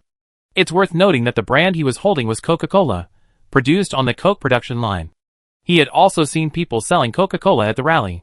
The Coca-Cola brand already existed in this world. It also existed in his past life. There are 2 possibilities. The first possibility is that the Coca-Cola company in his past life was actually a hidden giant, expanding its business to other planets, an interstellar tycoon. The second possibility is that this planet also accidentally gave birth to the Coca-Cola brand, and even the trademark and logo were the same. This wasn't impossible, and he preferred to believe this possibility. With a broad enough perspective, finding 2 identical leaves in the universe wouldn't be difficult. On the Teeling wasteland, the hometown train was parked next to a mine. It was already dark, and the slaves, pickaxes in hand, had already returned to the train, which was now being stationed. Inside the train, The conductor frowned as he counted the day's harvest. A total of 881 units of iron ore, less than yesterday's. Lately, his slaves had been digging less and less each day. There were a few troublemakers who always found opportunities to slack off, ultimately only digging 6 or 7 units of iron ore. He wanted to make an example of them. But these troublemakers still provided dozens of units of iron ore daily. Killing them would mean losing even those few units, so he hadn't been willing to do it. However, after seeing that he hadn't punished those troublemakers, the other slaves began to follow his example. This resulted in his daily iron ore harvest decreasing. This can't go on. A flash of anger and ruthlessness flashed in the man's eyes. These slaves, instigated by someone unknown, clearly understood their importance to the train as slaves. They relied on the fact that the conductor wouldn't kill them at will, and while they wouldn't commit obvious mistakes like rioting, they would still make small, sneaky mistakes. He only regretted letting those troublemakers live until now. He would kill them as soon as dawn broke. Not now. The slaves were sleeping right now. Disturbing their sleep would affect the next day's work efficiency. Fuck. Thinking of this, the man couldn't help but punch the control panel. Why did he feel a bit frustrated as a conductor? No. It would be better not to kill them. Sell them to the slaves at the next assembly. It would be a good way to recover some of their health. Killing them like this would be a shame. That night, hundreds of trains were stationed, fleeing, or searching for mines in the teeming wasteland. The wasteland was so vast that encounters with other trains were rare. That night, some survivors managed to obtain train orders and become train conductors, while others were surrounded and destroyed by the zombie horde. This happened countless days and nights. Chen Meng, sitting in the control console of the Star Train, paid no attention to these external events. He simply gazed at the train assistance AI, which he had upgraded to level 5. This green-gray component consumed relatively few resources compared to other green-gray components. Reaching level 5 only cost him 2,000 units of iron ore. The effect of the accessory upgrade itself is to enhance the AI's intelligence. In other words, it better understands his meaning and possesses a certain level of intelligence. The supermodel effect unlocked at level 5 was quite astonishing. Train-assisted AI, level 5 supermodel effect. Cluster thinking allows up to 20 people to connect their consciousnesses to the train-assisted AI, enabling instant and seamless communication. The connection will automatically disconnect after 10,000 meters away from the train. Prolonged connection is prohibited, as it will cause excessive mental strain. This supermodel effect is truly remarkable. This means that the next time Busey and the others need to go out and forage for supplies, he can completely leverage this supermodel effect to communicate with them instantly and seamlessly. Whether requesting long-range firepower from the train or requesting the train to provide support, information can be conveyed instantly and accurately. Furthermore, for Biazi and the others, their coordination will be even more seamless when fighting outside the train thanks to cluster thinking. He finally understood why it was called the supermodel effect. Because every effect is truly exceptional. Just then, a mechanical voice, devoid of any emotion, suddenly echoed in his ears. The number of existing trains has exceeded 50 million.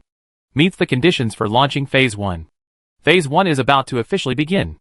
Before that, all trains will be evaluated based on their overall influence rating, component level, number of survivors, and other factors. A power ranking list will also be launched. Based on their influence rating, all train captains will receive a loan amount, ranging from a minimum of 1,000 units of iron ore to a maximum of 100,000 units. Repayment will be doubled after 3 months. Chapter 56. As the prompt sounded, a translucent white panel slowly emerged before Chen Meng, with these words clearly written on it. This voice didn't ring in his ears, but deep in his mind. Then, he saw the panel before him slowly fade away, and on the screen next to the train control console, several lines of text scrolled. Star Train Power Value. Comprehensive Evaluation in Progress. Currently a Level 2 train, base value 100 points. 112 survivors taken in, add 112 points. 2 high-quality red accessories, add 200 points. Total accessory level 84, add 840 points. 9 supermodel effects, add 90 points. Comprehensive score 1342 points. Regional power value rankings have been opened. Since the Star Train is detected to be in a low-level area, only the power value rankings within that area are displayed. Loan amount is 5,000 units of iron ore, repayable at double the amount within 3 months. Chen Meng looked at the scrolling information on the screen with a slightly odd expression. It's worth noting that upgrading a level 2 train to level 3 requires that the total level of all components within the train exceed 40. His total level was 84, already exceeding that. He calculated that after upgrading to level 2, the components available for crafting were primarily green and white, with no yellow, and certainly no blue. The upper limit for white components was generally level 2, and the upper limit for green components was generally level 3. Furthermore, regardless of how many components were crafted, the highest level would be used to calculate the total level. In other words, if no other accessory blueprints are obtained through encounters, upgrading all craftable accessories to the maximum level will bring the total to level 58. This is enough to meet one of the requirements for upgrading to a level 3 train. It's basically the same as fully equipped for a level 2 train, upgrading all important accessories to the maximum level. Less important accessories, like the single bed, can be left as is, saving resources. At the same time, after the comprehensive influence evaluation is complete, the regional rankings appear on the screen. Teeling Wasteland Influence Rankings. Top. Survival, Level 3 Train, Influence Value 2989. Top 47. Star, Level 2 Train, Influence Value 1342. Top 77. King of Electronic Music, Level 2 Train, Influence Value 666. Top 89. Bloodthirsty Bull, Level 2 Train, Influence Value 589. Shin Mang glanced at the Teeling Wasteland Influence rankings before him, his lips curling slightly. After their last conversation, he already knew that the train that had so brazenly driven past him a few days ago, blaring its horn, was the King of Electronic Music train. That was the train of the Dwarf Man. Now it seemed his train had outperformed the others. Its influence rating was almost double that of the others. However, the others still didn't know his identity, nor did they know they had met before, so he didn't point it out. His ranking on the list was quite good, at 47th.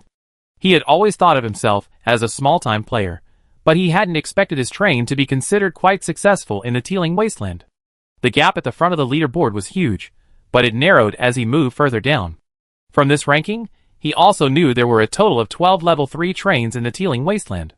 The worst level 3 train had an influence value of 1679. He had no plans to upgrade to a level 3 train for the time being. He would first build a fully equipped level 2 train. Upgrading to a level 3 train consumes too many resources. Generally speaking, people only upgrade to a level 3 train when their level 2 trains have seen no improvement, looking for new upgrades. These people didn't have the ability to upgrade their parts endlessly like him. It was impossible for them to achieve such a high rating in terms of parts level as he did. So, if nothing unexpected happened, such a high influence value rating was basically achieved by the number of slaves. Having enough slaves was actually a sign of strength. Of course, with the exception of Master Kun. The deeper one's understanding of this world, the more one understood the disparity between the firepower of Master Kun's train and those 300 slaves. They were simply not on the same level. As for the 5,000 units of iron ore, Chin Mang curled his lips, not even bothering to glance at it. The amount was too small. Even if he took out the loan, it would be meaningless. He could already mine an average of 10,000 units of iron ore per day. He didn't need 5,000 units. What he lacked was time. As long as he was given enough time, and there were no unexpected problems, he could complete the mining of the 2 mines at the bottom of the Doomsday abyss. He wouldn't be short of resources anytime soon. Keep going. Chin Mang took a deep breath and looked at the train radio, which kept popping up new messages. Everyone was discussing the recent changes, especially the meaning of Phase 1 is about to begin. What will happen after the first stage begins? What kind of changes will occur? This is what everyone is worried about. He also knows that the Teeling Wasteland is a low-level area. Low-level areas are characterized by fewer resources, but also fewer monsters, and their levels are also lower, allowing for relatively safe and stable development. For example, in the Wasteland, as long as you don't discover it before the zombie horde forms a circle, even if you encounter monsters, you can still escape. After all, it's a train, and even at the base speed of a level 1 train, it can still outrun many monsters. Overall, it's still relatively safe. In higher level areas, the dangers are more diverse. Not only are there monsters, but also dangers from adventures and other things, and even train class changes. Yes. Train class changes. Chin Mang looked at the train conductor, who was communicating with everyone on the train radio, with a slightly strange expression. This was a level 3 train conductor. He had never seen someone of this caliber chatting in the group chat. This change had brought this person out, and a crowd of people rushed to him, hoping he would reveal some information they didn't know. This train conductor was kind-hearted and genuinely said so. High-level trains cannot travel to lower-level areas.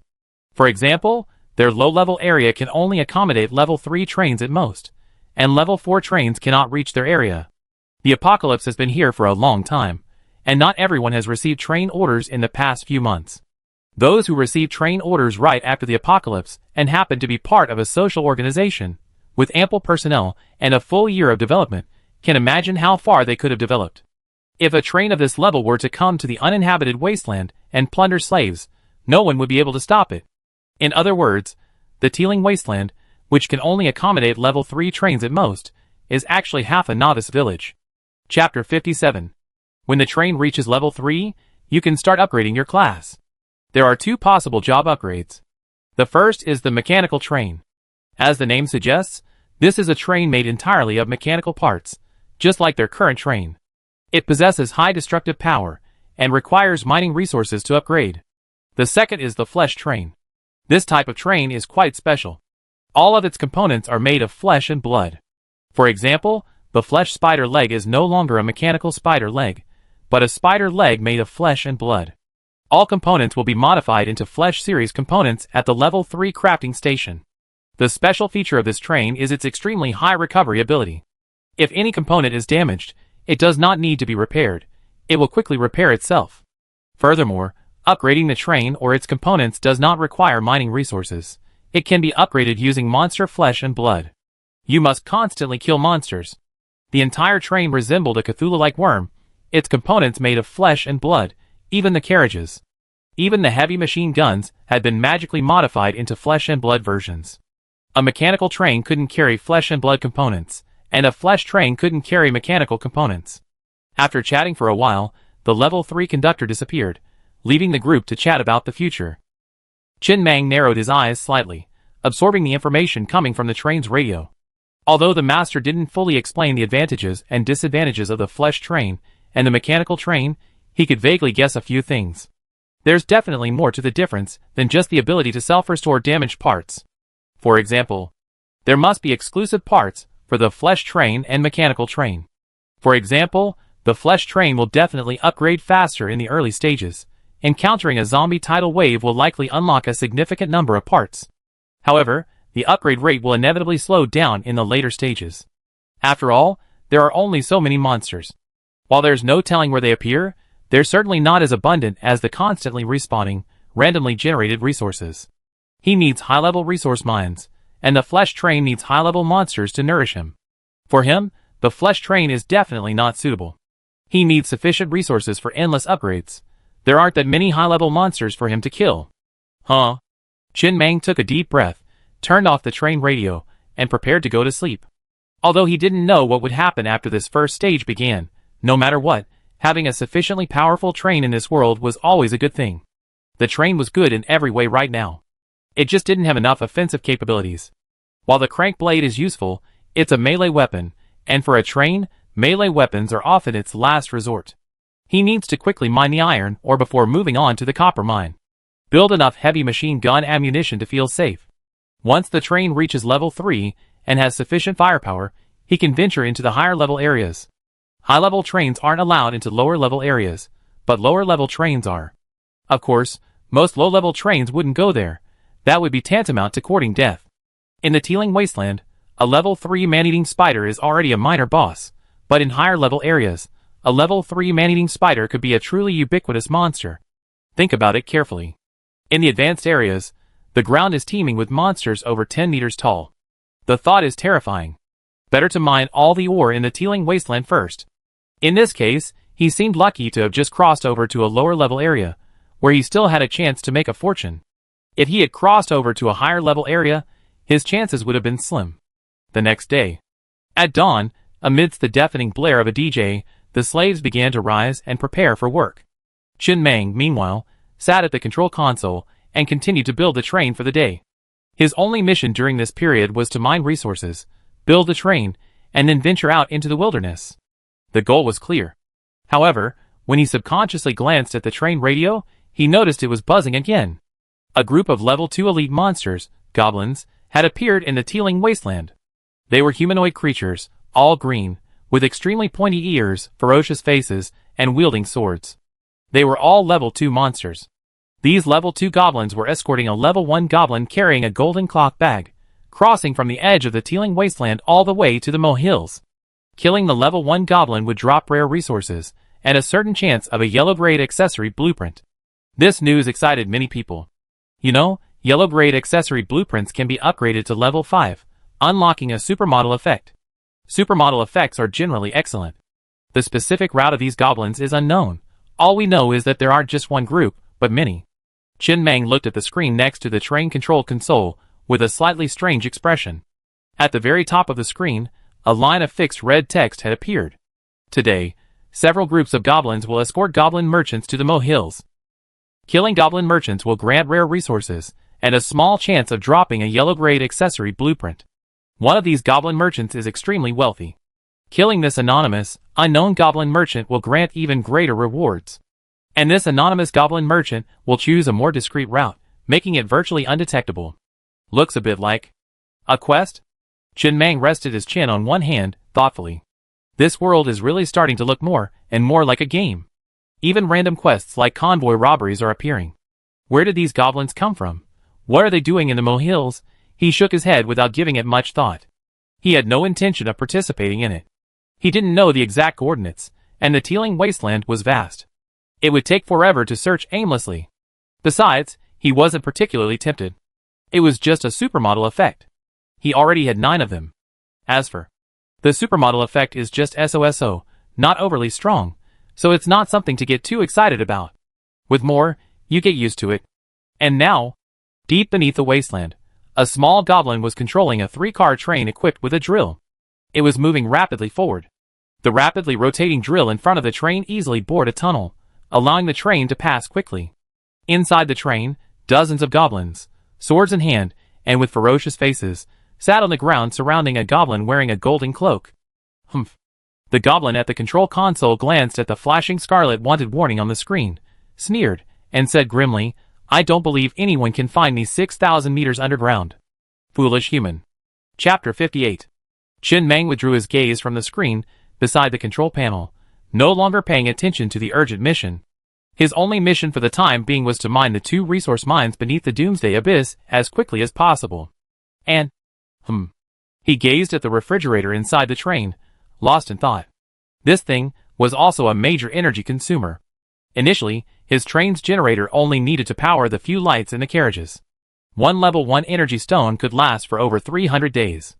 Later, when all the energy-requiring components, including the cutter blade, audio, radar, and now the refrigerator, were connected to the generator, the screen indicated that 1 energy stone would only last for 100 days. There was no need to unplug the refrigerator to save electricity, after all. Producing 1 energy stone only required 500 units of iron ore, and he didn't need that much at the moment. He was simply pondering a question.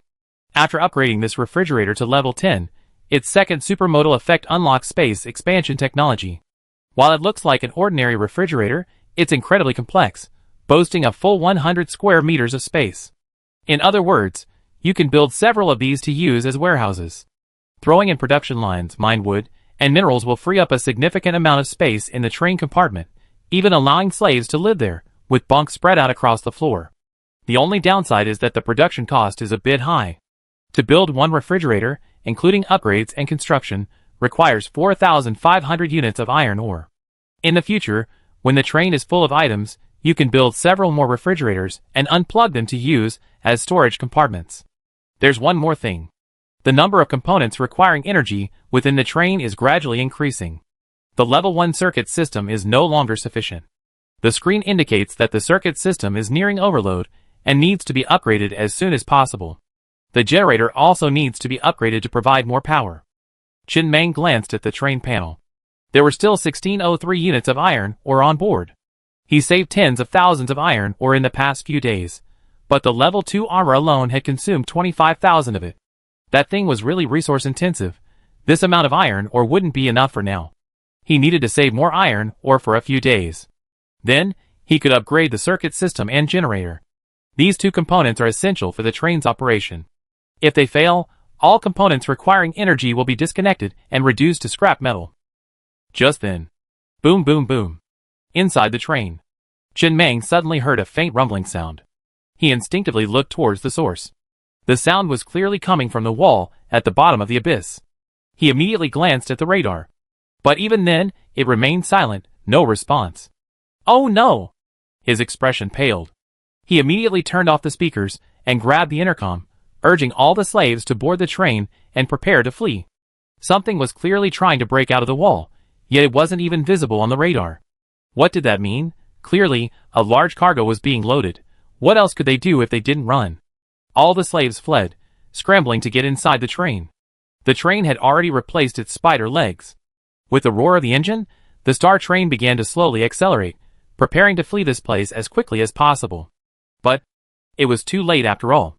Just as the train was about to start, a long, dragon-like train, bearing a drill, shot out from the cliff wall and slammed into the star train at breakneck speed. Bang! A fierce crash echoed. Thanks to its spider legs, the star train, despite the violent impact, managed to maintain its composure, preventing it from tipping over. A sharp, crackling sound continued to emanate. Chen Mang observed with his own eyes the train's drill spinning at high speed, as if to bore a hole through his carriage, but it had no effect. His carriage remained virtually undamaged.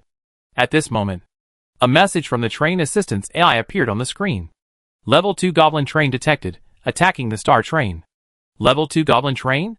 Chen Mang glanced at the information on the screen, but it was too late to dwell on it. He only knew someone had launched an attack on him. The two trains had already collided. He immediately activated his cutter's blade. The rapidly spinning blade, charged with electricity, almost instantly cut the drill bit in front of the train in half. He then steered the train a bit to the right and chose the most primitive attack method. He repeatedly brushed past the goblin train, delivering devastating blows with the blades on both sides. He could see that the armor on the train was level 1, and against his level 10 blades, it offered no resistance and was easily cut through. The enemy had almost no means of retaliation. There wasn't even a machine gun on the roof of the train. The only offensive-looking accessory among the external accessories was the drill bit, which couldn't damage his train, crushing with overwhelming force. The battle was over. Biozi and the others, all armed with guns, their consciousnesses connected to the collective mind of the train assistance AI, left the star to clean up the mess. While they were cleaning up the mess, they were actually retrieving the unconscious goblins from the abandoned train, which had been knocked over several times and nearly shredded to pieces. At the bottom of the abyss of doom, Chen Mang squatted silently on the ground, gazing at the comatose goblin merchant in front of him, draped in a golden cloak.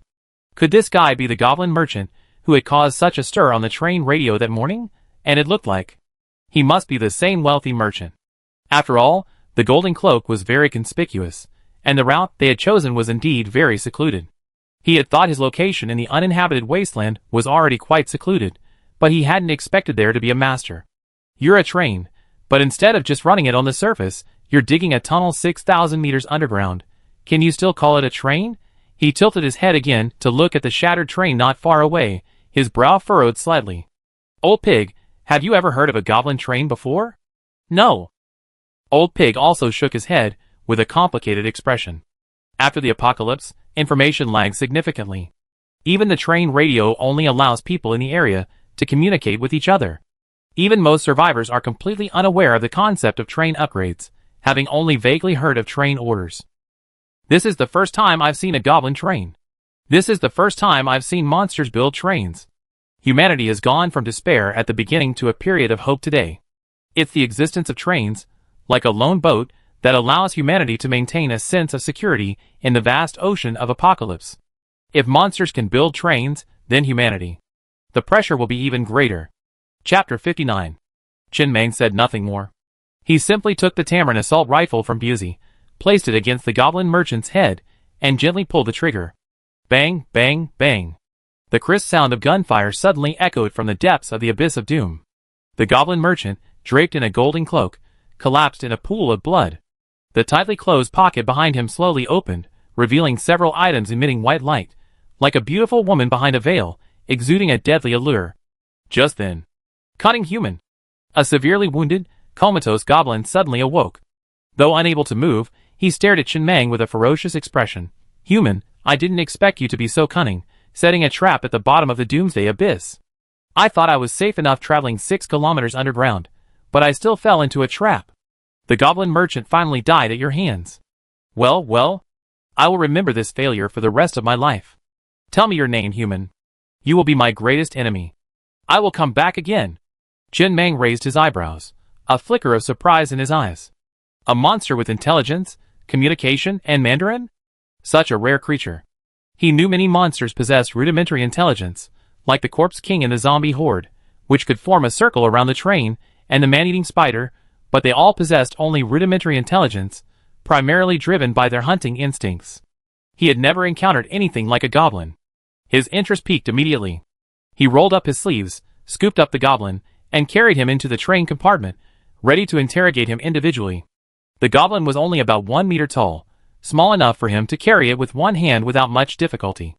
Inside the train, Chen Mang sat at the control console, gazing at the severely wounded creature before him. Its exposed skin was green, covered in hair, its feet strikingly strong, and its appearance resembling a potato. The clothing it wore resembled children's linen. Cunning human, what are you doing?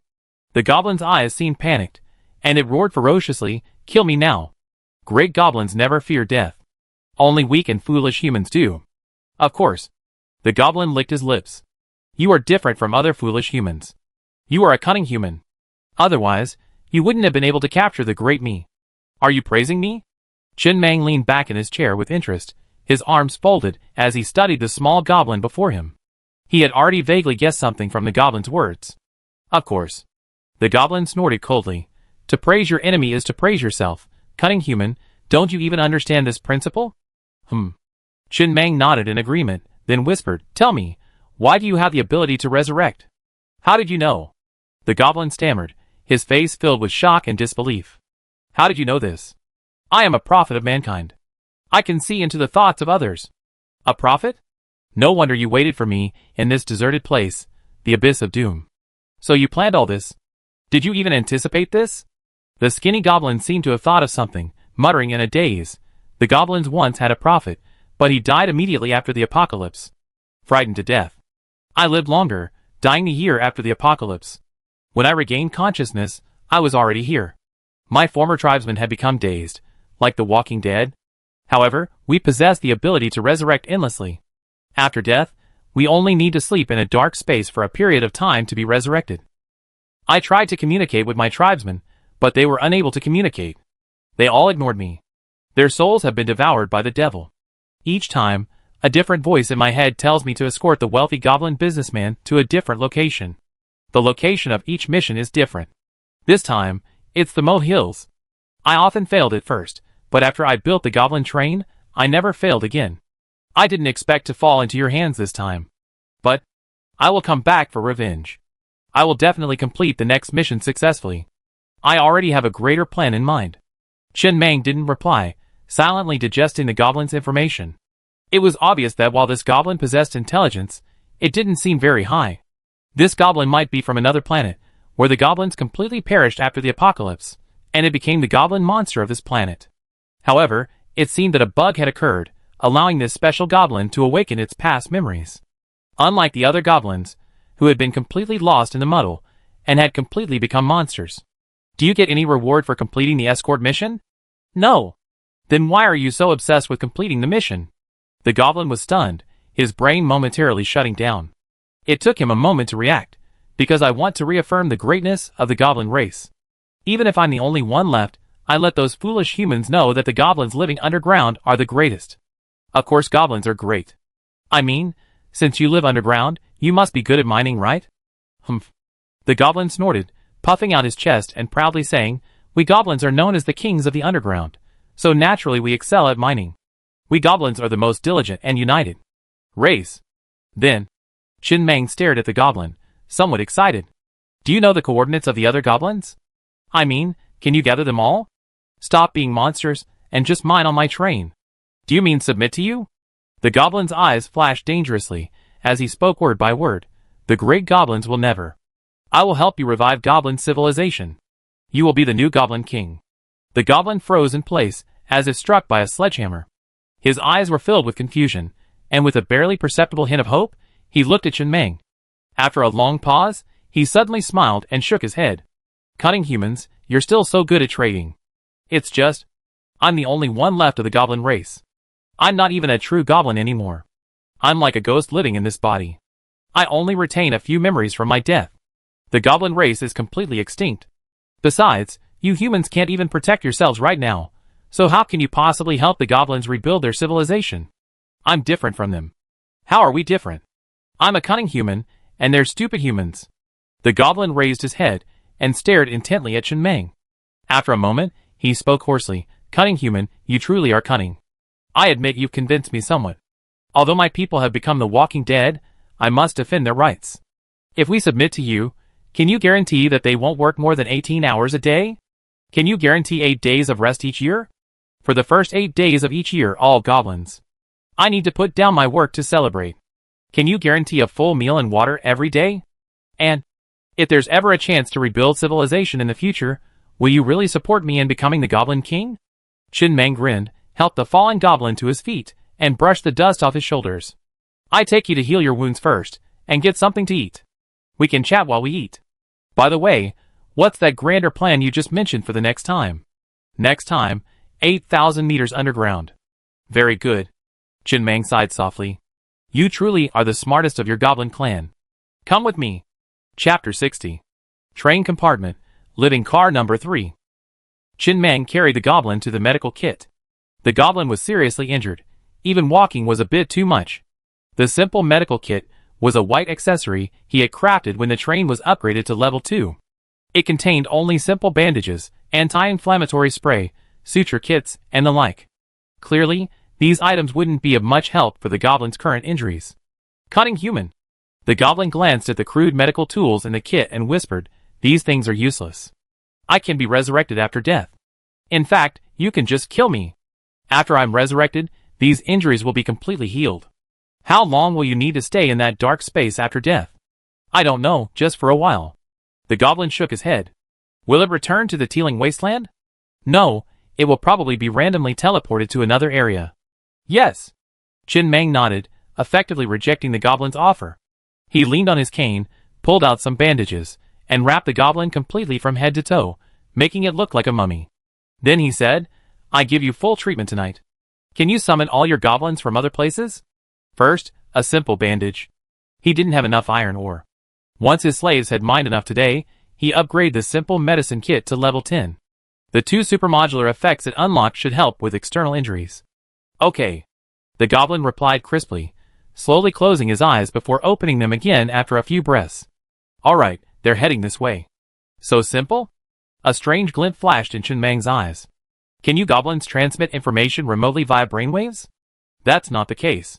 The goblin scratched his head, and after a moment, he finally formed the appropriate words. I am an elite monster among them. I can control and command them within this area, just like the Zombie King and the Zombie Tide. However, I have some deviations. I have inherited memories from before my death, and I still retain the wisdom of the great goblin race. I understand. Chen Meng nodded, pointing to a few slices of bread on the moldy bread production line nearby, and whispered, here are some slices of bread. When you're hungry, help yourself. The goblin had actually noticed the delicious bread a while ago, but he had been trying his best to control his gaze and avert it. Now, he couldn't help but stare at the sandwiches, his Adam's apple rolling slightly, and his saliva almost overflowing. Thank you, human prophet, for this gift. Busey, do you think I wouldn't like this? Outside the star train. Old Pig gazed worriedly into the train. After the battle, the slaves, carrying their pickaxes, had returned to the nearby mines, guarding the captured level 2 goblins. Isn't that possible? Busey, who had been researching the new collective thinking technique, shuddered at the thought, a flicker of bewilderment in his eyes. With the star train's current capabilities, plundering or purchasing a few attractive female slaves in the wasteland shouldn't be a problem, right? There's absolutely no reason for Mr. Meng to have any feelings towards this goblin, especially a male one. It's hard to say. Old Pig shook his head, his expression somewhat complicated. I used to be a deputy conductor, and I've met many conductors. In the depressing and extremely pessimistic environment of the apocalypse, conductors often develop extremely perverse habits. These habits are often the most effective way to vent the psychological pressure I've been feeling these days. But haven't you noticed that Mangi has almost no habits? No habits mean that psychological pressure can't be released, and when psychological pressure can't be released, it often becomes more pent up, leading to even more perverse psychological habits. Busey's expression suddenly grew serious. After a long moment of thought, he tentatively said, Mangy likes to smoke. Is it a fetish? What do you think? Old Pig tilted his head expressionlessly at Busey. You know, the fetishes of other train conductors are more perverse than each other. I can't even explain them to you. I can only say they're shocking to people's values. I met a train conductor. He's the only person in my life I've ever wanted to kill. His fetish is a liking for women, pigs.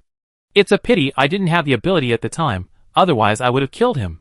Captain Pig, you have such a strong sense of justice? Old Pig was silent for a long time, then shook his head, saying nothing more. His mother had been reduced to a pig after the car accident, and he couldn't accept someone having such a fetish. It was an insult, a mockery. Life and the apocalypse had worn him down too much. This was his only limit. But to his own despair, even this limit had been nearly worn down by the apocalypse. Otherwise, he wouldn't be alive today. He might have rushed forward, knowing he would die, but he didn't. This made him waver in his own limits. Seeing that Old Pig had no desire to continue the conversation, Busey rubbed his nose and said nothing more. He actually wanted to explain, Captain Pig, you might have misunderstood me about train conductors. He was a train conductor himself, and when he was a train conductor, he didn't have any special quirks. He just diligently ran the train until it collapsed, and he began his escape. From the beginning to the end, he had no time or ability to think about quirks. Staying alive was the biggest problem. His quirk might just be staying alive. It seemed he managed it quite well, having survived so many train collapses. In a trance, Busey pulled a piece of bread from behind his back and quickly stuffed it into his mouth, chewing it stealthily. It tasted really good. This was slave food. The thugs' food was steamed buns, and their food was supposed to be better than the slaves'. But he didn't know how Mangy had made this bread, but it tasted so much better than the steamed buns. He always had to eat some of it. He hadn't even had that privilege when he was a train conductor. These days, it's easier to be with the right people. What's the point of working like a train conductor? Just then, Chin Mang emerged from the train, leaning on his cane. Old Pig, Busey, and the others instantly straightened their bodies, their faces serious as they all said in unison, Master Mang. Yes. Chin Mang paused for a moment, looking at the two men, before softly saying, these goblins will work with us from now on, responsible for mining. Just give the injured goblins a simple bandage, they won't resist. And, in your free time, study the cluster thinking function. It has two ways of using it. One is to keep it active permanently, equivalent to instant communication, and the other is to activate it briefly, allowing you to control the information transmitted with your thoughts. You don't need to keep cluster thinking active during breaks in combat. Exercising cluster thinking for extended periods of time can damage your brain. Exit immediately after the battle. Chapter 61. After that, Chin Mang said nothing more, returning to the train alone. Only Busey and Lao Zhu, their faces disheveled in the wind, remained. After a long pause, Busey looked at Lao Zhu with a mournful expression. Captain Pig, my cluster thinking has been permanently active. Did I say anything bad about Master Mang? I don't think so. Lao Zhu breathed a sigh of relief. It's a good thing I didn't join in the cluster thinking just now. Okay, get back to work. From now on, try not to gossip about Master Mang behind his back. Huh?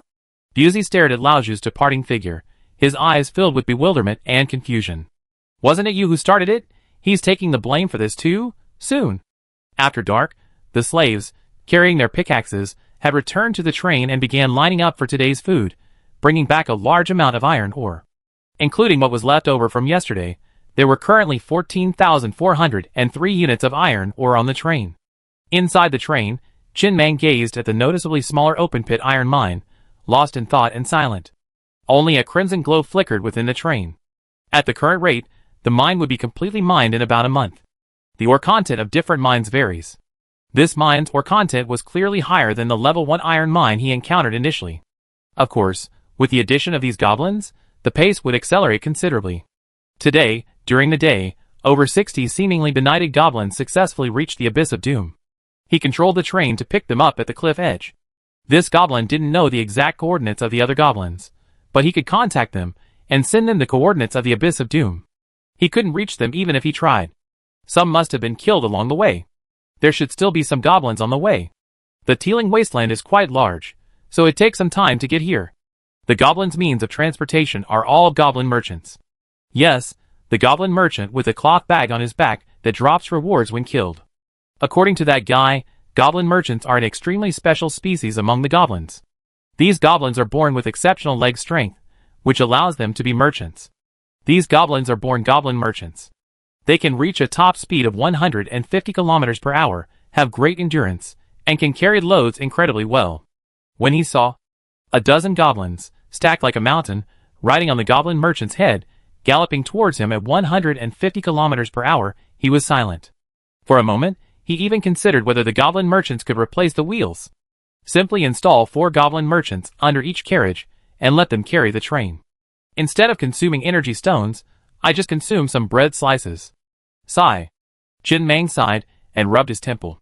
After accepting the cultural differences between different races, he spent 4,400 units of iron ore to upgrade the simple medical kit to level 10.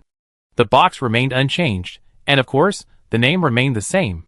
The contents remained the same: bandages, spray, and suture set. But the 2 additional supermodulus effects were completely worth the price. Simple medical kit level 5 supermodulus effect, trauma spray, which can heal most injuries in a short period of time. Simple medical kit level 10 supermodel effect, suture set. Any broken limb, after being restitched and successfully restored, will be restored to its original state. These 2 effects will significantly enhance the current medical capabilities of the train. It's worth noting that the simple medical kit is a single-use accessory. This means that once the spray is used up, to obtain another one with this effect, you must craft another simple medical kit and upgrade it to level 5. The suture set, on the other hand, is reusable. However, I estimate that this bottle of spray should last 40 or 50 times, so there won't be a need for a second medical kit anytime soon. He tossed the 2 items into Biazi's hands and said, "Go and treat these goblins' wounds." Understood. At that moment, outside the train, a group of level 2 goblins, each armed with a machete, gathered together with vacant eyes. At the front, the intelligent goblin stared blankly at the long line of slaves waiting to receive food, his eyes filled with disbelief as he slowly opened his mouth. After a long moment, he looked down at the 2 pieces of bread in his hands, which he had been reluctant to eat. He felt as if his worldview had collapsed. Today, the human prophet had given him 3 pieces of delicious bread. He had eaten one, but he couldn't bear to eat the remaining 2. The taste was so delicious. He had always thought that this was food only for human prophets, but now the slaves were lining up to receive it. Everyone got a share, and 10 slices each. When did slaves become so well treated? How could this be? He took a deep breath, drooling as he stared at the large amount of bread in the basket. He stuffed both slices into his mouth at once. The wound at the corner of his mouth still stung slightly as he chewed, but he began to look forward to his mining trip after his injury healed. At this moment, Biazi, holding a spray, also walked over. Following the goblin's gaze, he quickly understood everything and said with a chuckle, "You can go get them too. 10 pieces each, everyone gets a share." Humph. The goblin snorted, glancing at Biazi with disdain. "Foolish human. I haven't even mined anything today, so how can I claim the rewards after mining? As a high-ranking member of the Star, don't you even understand these rules? If rules can be broken at will, what's the point of them?" Biazi's smile faltered. He handed the spray over expressionlessly, his voice hoarse and emotionless. "I treat your injuries, and those goblin cubs as well. It's my tribe." "Yes, goblin tribe." Inside the train, Chin Mang sat at the control console, oblivious to the outside world. Old Pig and the others could handle these trivial matters. He then opened the bag of the wealthy goblin merchant, which contained several glowing items, and prepared to inspect their haul. For more goblin merchants had arrived today, but due to the rules, their bags could not be opened until they were dead. He had no intention of killing them, primarily because the rewards were not worth it. These items were valuable treasures. Goblin merchants, with a top speed of 150 kilometers per hour, were far more valuable in the apocalypse than even the yellow-grade blueprints that dropped randomly. To put it bluntly, he might even have to use the goblin merchant as a mount. If he ever left the train to travel to other areas, the goblin merchant's presence would provide a sense of security. If he encountered danger, he could just ride on his neck and flee. At that speed, many level 1 trains would struggle to catch up. Even a tidal wave of zombies couldn't catch up. Despite its small size, it possessed immense explosive power. Chapter 62. Chin Mang removed the faintly glowing items from the goblin merchant's bag and placed them on the console. There were 2 items in total. 1. Yellow Grade Vehicle Accessory Blueprint Off-Road Motorcycle Production Line. 2. Special Item Qianquan Bag. Huh? After Chen Meng picked up the yellow grade blueprint and examined it, a glint of surprise crossed his eyes. It was quite powerful. As the name suggests, this accessory could produce off-road motorcycles, expanding the train's exploration range. For example, the train could be stationed in place, allowing thugs to ride off-road motorcycles to explore city ruins or other areas for missions. It was a good item, his first yellow-grade vehicle accessory. As it leveled up, the supermodel effects it gained should significantly enhance the motorcycle's all-around stats. As for the second item, it's the Goblin Merchant's exclusive weapon. It has a similar effect to a refrigerator, with a roughly 27 cubic meter interior, meaning it measures 3 meters in length, height, and width. It's not quite as large as a refrigerator, but it's portable. Having it with you when searching for supplies makes it much more convenient. You can't just carry a refrigerator with you when you're out searching, right? Biaozi and the others aren't born with supernatural powers, so who would be able to run while searching for supplies with a refrigerator on their backs? Chen Meng thought thoughtfully. This had given him an idea. When he finally built his off-road motorcycle, he built a level 10 refrigerator and strapped it to the back seat. This would make searching for survivors much easier. All the survivors they found were stuffed directly into the refrigerator. The oxygen inside wouldn't be exhausted for a while. 3 more days passed. During these 3 days, no accidents occurred. Aside from a few scattered goblins arriving on the second day, no more goblins arrived. And on this day, all the goblins had recovered from their injuries and were ready to go to work. At dawn, the slaves had already risen and walked out of the carriages, carrying their pickaxes and lining up to receive their food for the day, ready to begin their work. The goblins gathered nearby, looking up at Chen Meng standing on the carriages. However, most of the goblins had vacant eyes and dull expressions, looking nothing like intelligent beings. Their occasional, grim smiles were mechanical and stiff. Only the goblin in the front stood still, his eyes filled with anticipation, awaiting his orders. Chen Meng looked at the goblins before him, 121 in total, 5 of them goblin merchants. This was his greatest haul of the past few days. In the wasteland, frankly speaking, there was only one thing that was most valuable: labor. Besides that, everything else had to be relegated to the back burner. Even high-quality parts were useless. Higher-quality parts required more resources. Without sufficient labor, even the train conductor himself wouldn't be able to dig up much, or even after a day of exhausting work. Compared to the yellow-grade vehicle blueprint, these 121 goblins held greater value to him. After a long pause, he spoke softly. "Welcome aboard the Star Train. This will be the starting point for your dreams. When the goblins regain their glory, you, as pioneers, will become the most brilliant and glorious chapter in their history. Now, old pig, give them pickaxes and food, and get ready to work." He didn't say much. These goblins were devoid of intelligence, and had no idea what he was talking about. Only the little goblin understood what he was saying. Even if he tried to motivate them, it would be useless. They wouldn't understand. He didn't bother wasting his breath. The little goblin seemed excited, clearly eager to rebuild the goblin race. But he knew in his heart that this was almost impossible. You were the only goblin left, and you were in a half-dead state. Restoring goblin civilization was simply impossible. Not only you goblins, but even humans were on the brink of extinction. But life is like that. You can be pessimistic about the future, but you must be optimistic in your actions. Yes. The goblin took a deep breath and said solemnly, "I will not let the human prophet down." With that, he eagerly went to claim the delicious bread. At that moment, Chen Meng called out to the goblin, beckoning it over. He then descended the escalator at the rear of the carriage, circled around, and approached the goblin. "Do you have a name?" "Yes, my name is Doba." "Doba, well, a nice name." Chen Meng nodded, looking down at the diminutive goblin. After a pause, he continued, "I've already discussed this with you guys. You goblins are all receiving the treatment of second-level slaves, which is a relatively high level of treatment on the starship. Generally speaking, newly recruited slaves receive the treatment of third-level slaves. The reason I gave you a higher rank than the newbies initially is because I value your goblin talent for mining. Don't let me down. Don't worry." Doba's face was serious, as if he were issuing a military order. Goblins are the most hardworking and united people. Mining is what goblins are best at. Oh, right. Chen Meng thought of something else, and his brows furrowed slightly. Where was your goblin train built? Does its ability to traverse underground so quickly come from a drill? And why can't your goblin train be detected on the radar? Ever since the goblins joined the Star Train, they had only met a few times.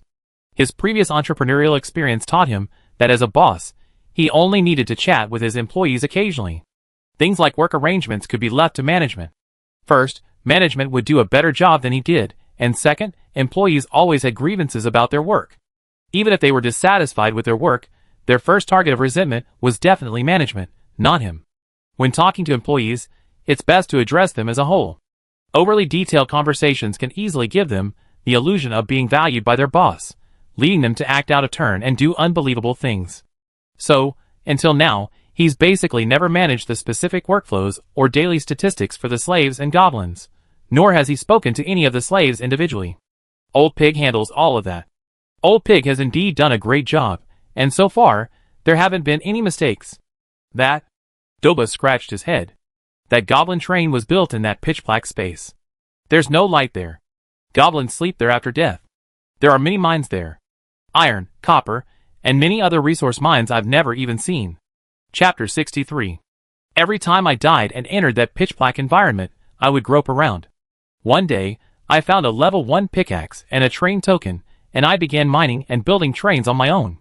The other goblins were asleep and couldn't be woken, so I had to dig alone. I don't know how long I dug. I built the level 2 goblin train. As for the drill, it's a white accessory that comes with the level 1 goblin train. It has the ability to shatter rocks and travel underground, but it consumes a lot of energy to start. Hurry up. Upgrading to level 2 goblin train adds a green-grade craftable accessory, nano armor paint, which coats the train's surface with a layer of black paint. This shields it from radar. For stealth, I've upgraded it to level 3. No radar below level 3 can detect my goblin train. A slight flash of shock crossed Chen Mang's eyes. He knew how difficult it was to upgrade a train to level 2, but he hadn't imagined that the goblin train was built entirely by a single goblin named Doba. This work ethic wasn't just hard work, it was simply extraordinary. He could even imagine the scene. In a dark, unknown space, a tiny goblin, wielding a pickaxe, hammered at iron or in the darkness. The only sound in the stillness was the clanging of the pickaxe against the ore. Perhaps even the goblin's solitary call. That was it. After spending countless days, he finally built a Class 2 train with great difficulty. He traveled deep underground with high spirits, completing the tasks in his mind, imagining that he was the greatest goblin and those stupid humans would never be able to find him. Then, he tilted his head to look off in the distance. He hadn't yet devoured the wrecked goblin train, and the corners of his mouth twitched slightly. He suddenly felt a surge of guilt, as if he were bullying a child. "I help you build another goblin train later." "Yes." Doba didn't seem too upset about this, simply smiling. "Respected human prophet, the only remnant of the goblins in this world isn't that train, but me. If I die, the goblins will truly be gone. You are the most cunning human I have ever met, unlike those foolish humans. I believe that one day, under your leadership, the goblins will rebuild. Then, the goblins will be your most loyal subjects. We will also build you an extremely safe and luxurious palace deep underground. May your glory shine forever in the depths of the earth." After Doba left, Chen Mang gazed at the shattered goblin train lying in the open space, not far away, wondering thoughtfully, was Doba just making empty promises? Or was he just setting him up to prevent him from breaking his promise later? He had learned quite a bit from the goblins. First, the initial craftable components of the goblin train and the human train differed slightly. Second, the dead space the monster had returned to after its death was incredibly rich in mineral resources. Not only copper and iron, but also many rare and high-level resource ores. If his star train could make it there, he couldn't imagine how happy he would be. Resource mines abounded, waiting for him to dig freely, and most importantly, there would be no danger. According to Doba, all the dead monsters in that space were dormant, and only Doba remained awake. That place to him was like a utopia. Wait. Chen Mang's expression suddenly shifted slightly. That place couldn't really be hell, could it? Could the hell train really exist? If his experience playing games in his previous life was any guide, then the abundance of minerals in hell made sense. But then he sighed softly. It was obvious he couldn't set foot in this place. That's where dead monsters go, and he couldn't go there even if he wanted to. After mining the 2 high-resource mines in the Doomsday Abyss, he had to find new ones. Resources were something you could never have too much of. After that, Chen Mang didn't linger, but turned and returned to the train. The iron ore he accumulated last time, plus the iron ore he collected over the previous 2 days, now amounted to 34,008 units, nearly a whole season's worth of iron ore. Of course, if nothing unexpected happened, today's harvest would be even greater. After all, with so many goblins joining the battle today, and their proven mining prowess, they could significantly speed up the train's construction. Of course. To this end, he built 2 more carriages to accommodate the goblins. Building 2 carriages wasn't expensive, costing only 200 units of iron ore. But installing level 2 armor on these 2 carriages was a steep price, costing him a full 12,000 units of iron ore. Since he already had 2 carriages, he simply built 2 more to sort the current train's contents, for a total of 24,400 units of iron ore. At this point, the Star Train, besides the locomotive, already had 8 cars. In Carriage 2, he placed all of his industrial production lines, such as the pickaxe production line, the axe production line, and the future off-road motorcycle production line. In Carriage 3, he stored all of his iron ore, and would also stockpile future resources like bullets, copper, and wood. In Carriage 4, he housed production lines for daily necessities, like the discarded bread production line, the cola production line, and the steamed bun production line. This was used to store food and future supplies. In Carriage 5, he had spent 1,000 units of iron ore to customize it, turning it into a hard sleeper car. Each bed had 2 tiers, for a total of 18. His thugs would stay here. Lao Ju had his own small bag in this car, containing a single bed he had seized from Master Kuen's train. Carriages 6 and 7 housed the 101 human slaves, respectively. Carriages 8 and 9 housed the 121 goblin slaves. The Star Train, from its initial prototype, had finally become a somewhat successful 8-carriage, Class 2 train. Today's resources had been expended a bit more. But the train's route was now perfectly clear, the layout perfectly organized, and the electrical system had been reconfigured. In the future, no matter how many bullets were forged, what supplies were foraged, or even if a group of survivors were encountered in the wild, there would be no need to improvise carriages. They could all be handled directly. He had considered placing the slaves in refrigerators, but after trying, the air circulation was somewhat limited, and the oxygen supply was a problem. Carriage 3, however, was stocked with iron ore. In the future, this carriage would likely be filled with several refrigerators, each with its door open, revealing a variety of minerals and bullets in the space behind. After finishing his work, Chen Mongsai stepped off the train and stood in the shadows, gazing at the train, which lay dormant in the darkness like a long dragon. He chuckled softly, saying nothing. A sense of satisfaction welled up within him. He had finally achieved something. Once the iron ore was mined, and then the copper mine, and a few more heavy machine gun rounds were stocked up, his Star Train would essentially be a fully equipped level 2 train. No. He meant it was super fully equipped. His idea of a fully equipped train meant every component upgraded to level 10, each with 2 supermodel effects. Generally speaking, a fully equipped level 2 train in the Wasteland consensus didn't have this concept. Chapter 64. Inside the train radio station. The group was still discussing the goblin incident from the past few days.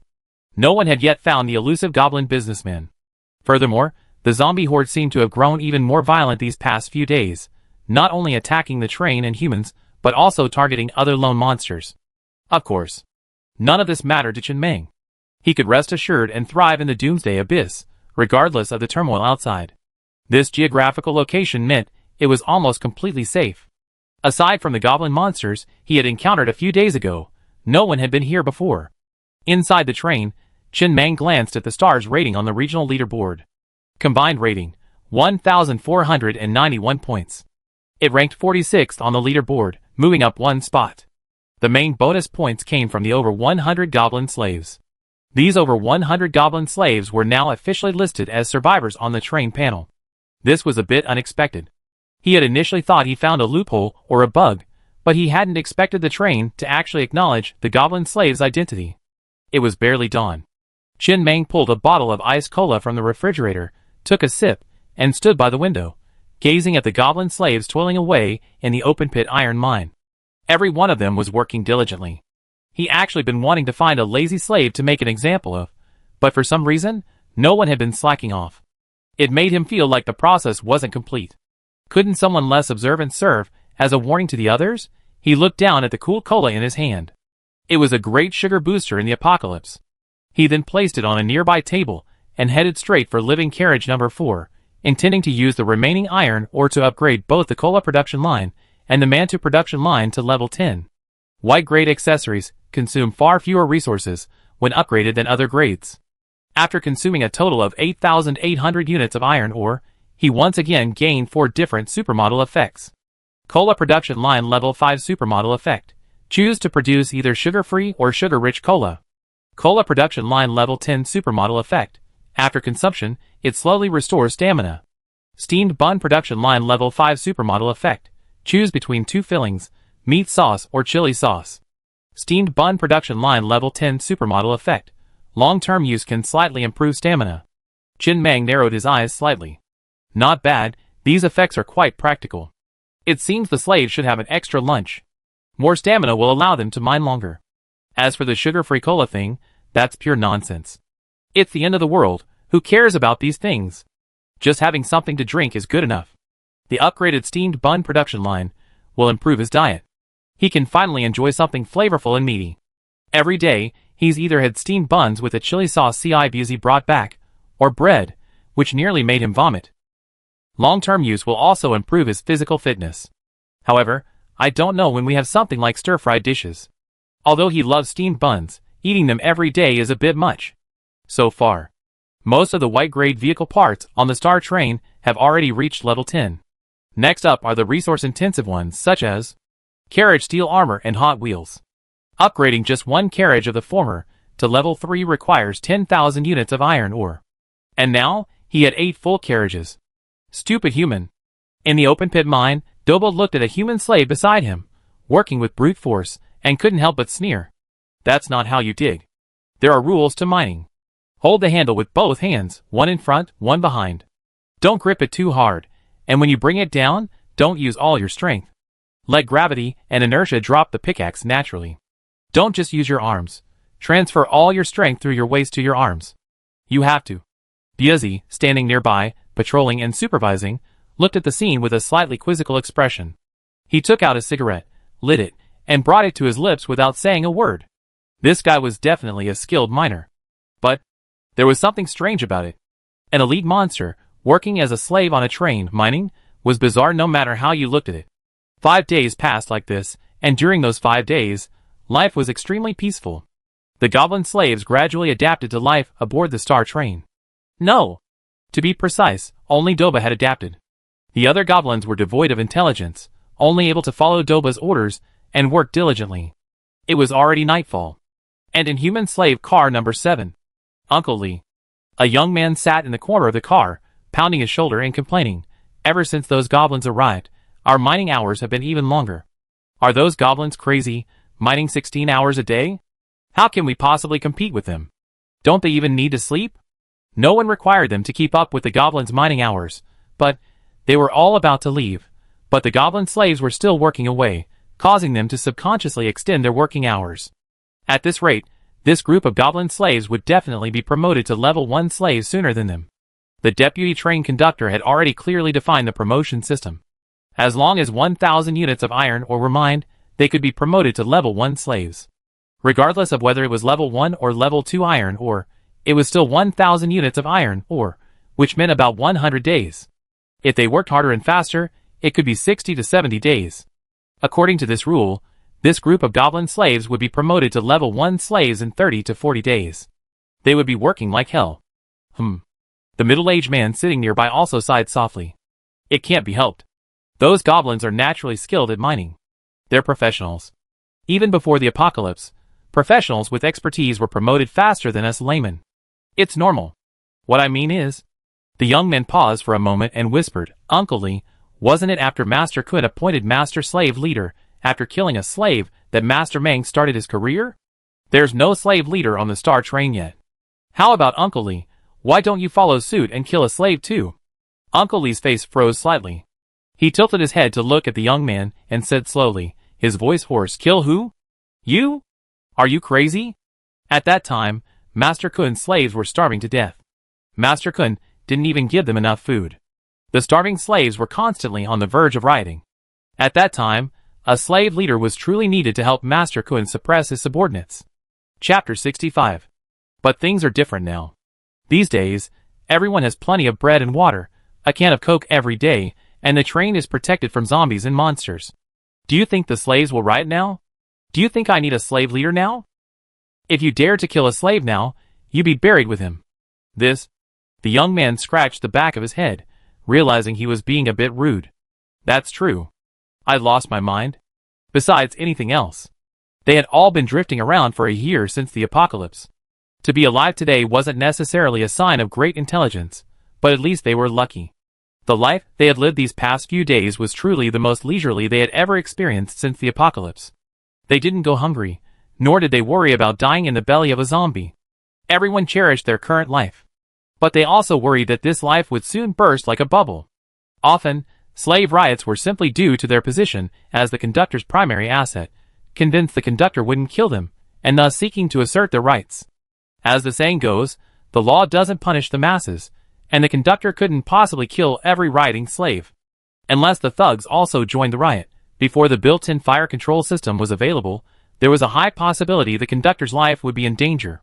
While the firearms built within the train couldn't harm the conductor, killing wasn't the only option. At this moment, a voice echoed through the ears of all the conductors. As before, only the conductor could hear it, not even the assistant conductor could. The current number of trains exceeds 50 million. Meets the conditions for the first phase. The first phase has officially begun. This phase is called departure. During this phase, the number and variety of monsters will increase. Just 3 simple sentences. Inside the star train, Chin Mang, sitting at the control console, looked at the lines of text appearing on the screen, lost in thought, without saying a word. The apocalypse has been here for a year, and now we're only at the departure phase?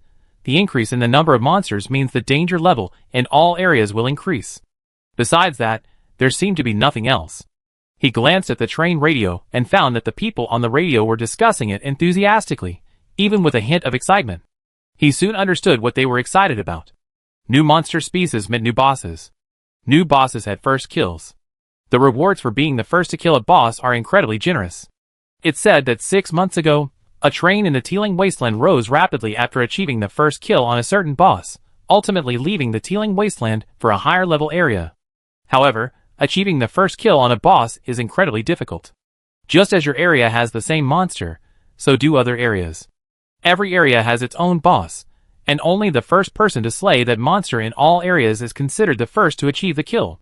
Even the difficulty of the kill isn't considered. The competition alone involves competing against players from multiple areas. Chin Mang's eyes narrowed slightly, a hint of excitement building. Forget about the other monsters. Even a level 3 boss would be easily defeated. There wouldn't be any higher level monsters in the Teeling Wasteland. Of course. He didn't rely solely on the cutter blade. A level 10 cutter blade could easily penetrate a level 3 boss, but it was a melee weapon after all, and against a massive boss like that, it was a bit underpowered. A higher level heavy machine gun would be more effective against that kind of boss. And he hadn't just mined iron ore in the past 5 days. He had divided his slaves into 2 groups. This had yielded him a total of 101,239 units of iron ore and 4,200 units of copper ore. With the addition of these goblin slaves, mining efficiency had skyrocketed. Those goblin slaves could mine nearly 20,000 units of iron ore per day, practically nothing but mining. He was getting a little fed up with it, and asked Old Pig to persuade Doba. He was worried these goblins would be killed by him. A steady diet was the best path. Doba replied. The great goblins never need humanity's mercy. Since ancient times, goblins have only died in battle, never from exhaustion. Okay. Keep digging. But at this rate, he soon have to leave the abyss. There's only 1 level 2 iron ore and 1 level 1 copper ore at the bottom of the abyss. In 10 days or so, at most, both will be mined out. Then he have to look for the next mine. He hasn't found a resource as rich as the abyss yet, so he can only continue searching for those scattered level 1 mines in the wasteland. Having gotten used to mining level 2 iron ore, mining level 1 ore has finally become a bit unsatisfying. Take this level 1 copper mine at the bottom of the abyss, for example. After 5 days of digging, he's only yielded 4,200 units of copper ore. The mining efficiency is adequate, but the mine isn't high enough. Unlike level 2 iron ore, 1 unit of level 2 iron ore is equivalent to 10 units of level 1 iron ore. Whether or not you encounter the boss, and whether or not you can secure the first kill after encountering it, all depends on luck. But you must always be prepared. Don't miss out on opportunities when they arise due to lack of preparation. For example, If he hadn't upgraded his carriage armor to level 2 before arriving in the abyss, he wouldn't have encountered these 100 or so hard-working goblins. After consuming a full 90,000 units of iron ore, the Star Train's 8 carriages, including the locomotive's carriage steel armor, were all upgraded to level 3. Chen Mang left the train compartment and stood in the open space, gazing at his train. The armor on the train's surface exuded a heavy, oppressive feeling at first glance. Level 3 armor provides near immunity to all level 3 attacks. Be it level 3 bullets or attacks from level 3 monsters, it's completely immune. If he encountered the level 3 man-eating spider again at this point, he wouldn't have to go to all that trouble. He could simply charge forward with his train. The boss wouldn't be able to penetrate his train's defenses, but his level 10 wheel blade could easily pierce them, making him invincible. Even if you were larger, the worst he could do was circle you a few more times with his train, and then he'd be chopped into pieces. Of course, it might take a bit longer. But if he encountered the zombie tide again at this moment, it would be a truly one-sided massacre. No monster in the zombie tidal wave could penetrate his train's defenses, yet, wherever his train passed, it would be reduced to limbs and flesh. When armor reached level 3, the Star Train finally underwent a qualitative transformation. Extreme defense and extreme offense, each a trump card on its own. Combined, they were a king blast. With level 1 armor, and a level 10 wheel blade, he was timid when facing the level 3 man-eating spider boss. With level 3 armor, and a level 10 wheel blade, he thrust the front of his vehicle into the man-eating spider's face, and pounded it. Let's go out and test the waters. Chen Mang sat at the control console, smiling as he lit a cigarette and gazed out the window with a hint of anticipation. He crafted some heavy machine gun ammunition, and then headed out to test the waters. While he wasn't sure if he encountered the new boss monster, a horde of zombies wouldn't be bad. He remembered that damned horde of zombies that had surrounded him so many times. He was back now. Try to defeat them again. Chapter 66. Inside the Star Train. Chen Mang stood up and walked to special car number 2. He spent 1,000 units of copper, or to build a 12.7mm heavy machine gun bullet production line, and a 5.56mm rifle bullet production line. With these 2 production lines, the heavy machine gun on the roof of the car, which had almost never been fired, was finally no longer just for show, but could be put to real use. It's worth noting that each upgrade of the heavy machine gun only increases its effective range and rate of fire, not its power. The true determinant of a heavy machine gun's power lies in the level of its bullets. The higher the bullet level, the greater its power. Of course, a heavy machine gun can only use bullets of the same level or lower, and cannot use bullets of a higher level. For example, a level 3 heavy machine gun can use level 1 or level 3 bullets, but not level 4 bullets. The green-grade tripod heavy machine gun accessory is crafted from iron ore, and its upgrades also require iron ore. After consuming 3,000 units of iron ore, he finally upgraded a heavy machine gun to level 5. The Star Train currently has 8 carriages.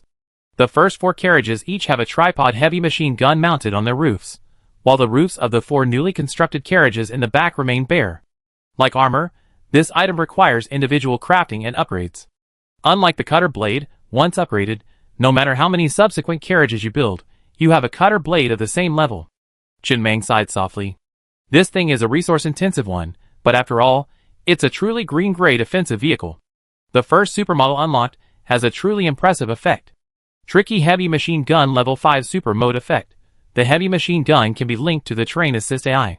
As long as an enemy is within radar range, the Train Assist AI will automatically lock onto them, greatly increasing their hit rate. P.S. This requires the green-grade Train Assist AI accessory to be upgraded to the maximum level. He's already roughly summed up his experience. The higher the grade of the accessory, the better the super mode effect it unlocks.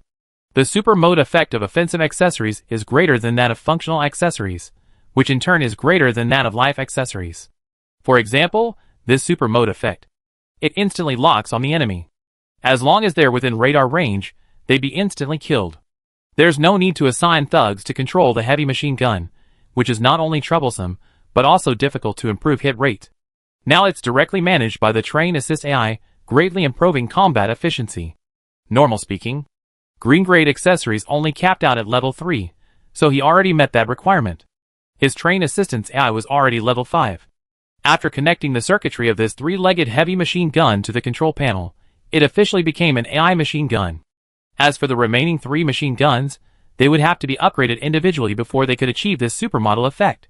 After completing all of this, Chen Meng looked at the 12.7mm heavy machine gun ammunition production line in front of him. He upgraded it to level 3 in one go, consuming 1,200 units of copper, or making it impossible to reach level 5. Level 5 required a full 3,000 units of copper ore, and he only had 4,210 units of copper ore. After reaching level 5, there would be no copper ore left to craft bullets. Level 1 bullet, 1 unit of copper ore for 1 round. Level 2 bullet, 5 units of copper ore for 1 round. Level 3 bullet, 10 units of copper ore for 1 round. So expensive. Chen Meng looked at the prices on the bullet production line and twitched his lips slightly. One level 3 bullet costs 10 units of copper ore, and heavy machine guns have a high rate of fire, so 200 or 300 rounds of bullets can be fired in the blink of an eye. If they were all level 3 bullets, that would cost 2,000 or 3,000 units of copper ore. What kind of boss would he have to defeat to recoup his initial investment? At least one on the level of a man-eating spider. But the man-eating spider he encountered wouldn't be killed with 200 or 300 heavy machine gun rounds. Although the bullet production line had been upgraded to level 3, it didn't mean it could only produce level 3 bullets. It could produce bullets from level 1 to level 3. He consumed 500 units of copper ore to craft a total of 500 level 1 bullets. Adding the original reserves, the train now contained over 800 rounds of level 1 heavy machine gun ammunition. This ensured the internal fire control system was operational, should he so choose. The machine guns dangling from the ceilings of each carriage could purge everyone aboard. Power must be based on force. This item might never be used, but it was essential. Those inward-pointing machine guns, in a sense, symbolized his power and status. Finally, another 2,000 units of copper ore were consumed to craft 200 rounds of level 3 ammunition. At this point, the resources accumulated within the train over the past few days had been nearly completely squandered. Only 8,239 units of iron ore and 510 units of copper ore remained. Chen Meng patted the heavy machine gun bullet production line that was devouring gold like a beast. He finally realized the greatest appeal of white-grade vehicle accessories, economy. Both could break through the defenses of a level 3 boss. The cutter blade merely consumed a few energy stones. And as for the heavy machine gun, every bullet was the product of his painstaking efforts. While the latter was more powerful, had a longer range, and even had the superpower of an automatic lock, it was also resource-intensive, requiring only a trump card. He wouldn't use it unless absolutely necessary. The cutter blade was still more useful. It took a little time, but his armor was already level 3, and currently, there were basically no monsters in the Teeling Wasteland that could break his defenses. The Teeling Wasteland was a low-level area. The highest level train in this area was level 3, as were the highest level monsters. His armor was also level 3. Let's go! Chen Meng, back inside the train, sat at the control panel. After glancing at the still plenty of energy stones, he retracted his windfire wheels, lowered his mechanical legs, and slowly stepped on the accelerator. The train, like a centipede. Just as it was about to crash into the canyon wall, its mechanical legs effortlessly and naturally scaled the wall, rapidly climbing along the 90-degree slope. The view zoomed up. In the night, in the abyss of doom, a train could be vaguely seen swiftly climbing the cliff face at a rapid speed. Soon, the train pulled away from the cliff, replaced its windfire wheels, and roared towards the endless wasteland shrouded in darkness. The goal was to find the zombie horde that had besieged him so many times. He had returned for revenge. It was you bastards who disturbed his mining operations daily, making him live in constant fear, fearing the zombie horde would sneak up on him at any moment. Now, it's time for you to be nervous. Chapter 67. After he upgraded the Hot Wheels to level 5, the train's speed increased significantly. The Star Train was already quite fast, and after it reached level 10 in a few days, it would be even faster. This was the first time in recent days that the Star Train had truly left the abyss. A few days ago, when it left the abyss to pick up the goblins, it only paused briefly at the edge of the cliff and didn't truly leave the abyss. He still held onto a glimmer of hope. Maybe he could actually encounter one of the new boss monsters.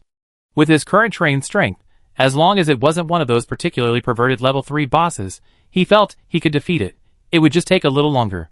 Even if he didn't get the first kill, the rewards for simply killing a boss were considerable. He was quite satisfied with the rewards he received from killing that level 3 man-eating spider boss last time. Inside the train, Chen Mang gazed into the distance. Without headlights, the front was practically pitch black. He stepped lightly on the accelerator, not daring to increase his speed. The adrenaline rush made his arms tremble slightly. Although the train was currently armored at level 3, and few things in the wasteland could possibly hit him, without the yellow braid gyroscope accessory, if the train tilted too far, it would still tip over. This accessory was one of the craftable parts after upgrading to level 3. He was puzzled. Such a common and basic accessory as headlights was not only not available for crafting on level 1 and 2 trains, but not even on level 3 trains. Surely it couldn't be on level 4 trains? Or could the blueprint for this thing only be found by luck in the wild? That's it. He drove through the wasteland for half an hour, and during that time, the enemy radar and resource detection radar remained perfectly silent, with no movement at all. There's a big drop tonight. But the more this happened, the more excited Chen Mang became. His eyes narrowed slightly as he gazed intently into the dark depths of the wasteland. Logically, in a place like this, it's impossible to go half an hour without encountering a single monster. Unless, just like last time, when a boss appeared, the pressure it unleashed would cause all the monsters in the wasteland to hide. There really is a big drop in the wasteland tonight. Just then. Beep, beep, beep. The enemy radar started beeping first, followed by the resource detection radar. The radar range detected a level 1 iron mine not far away, and a level 1 train parked next to the iron mine. TSK. Chen Mang, unsure of what he was thinking, suddenly laughed. A loud DJ suddenly blared from the train's external speakers, the volume turned up to full blast. Like a gust of wind, he roared past the level 1 train, honking his horn 3 times. In the blink of an eye, the train and the iron ore were left far behind. As for how he could tell it was a level 1 train, it was easy to tell. With only 3 carriages and no armor or heavy machine guns, it was clearly a level 1 train, a newbie. He had no intention of stopping to grab the ore.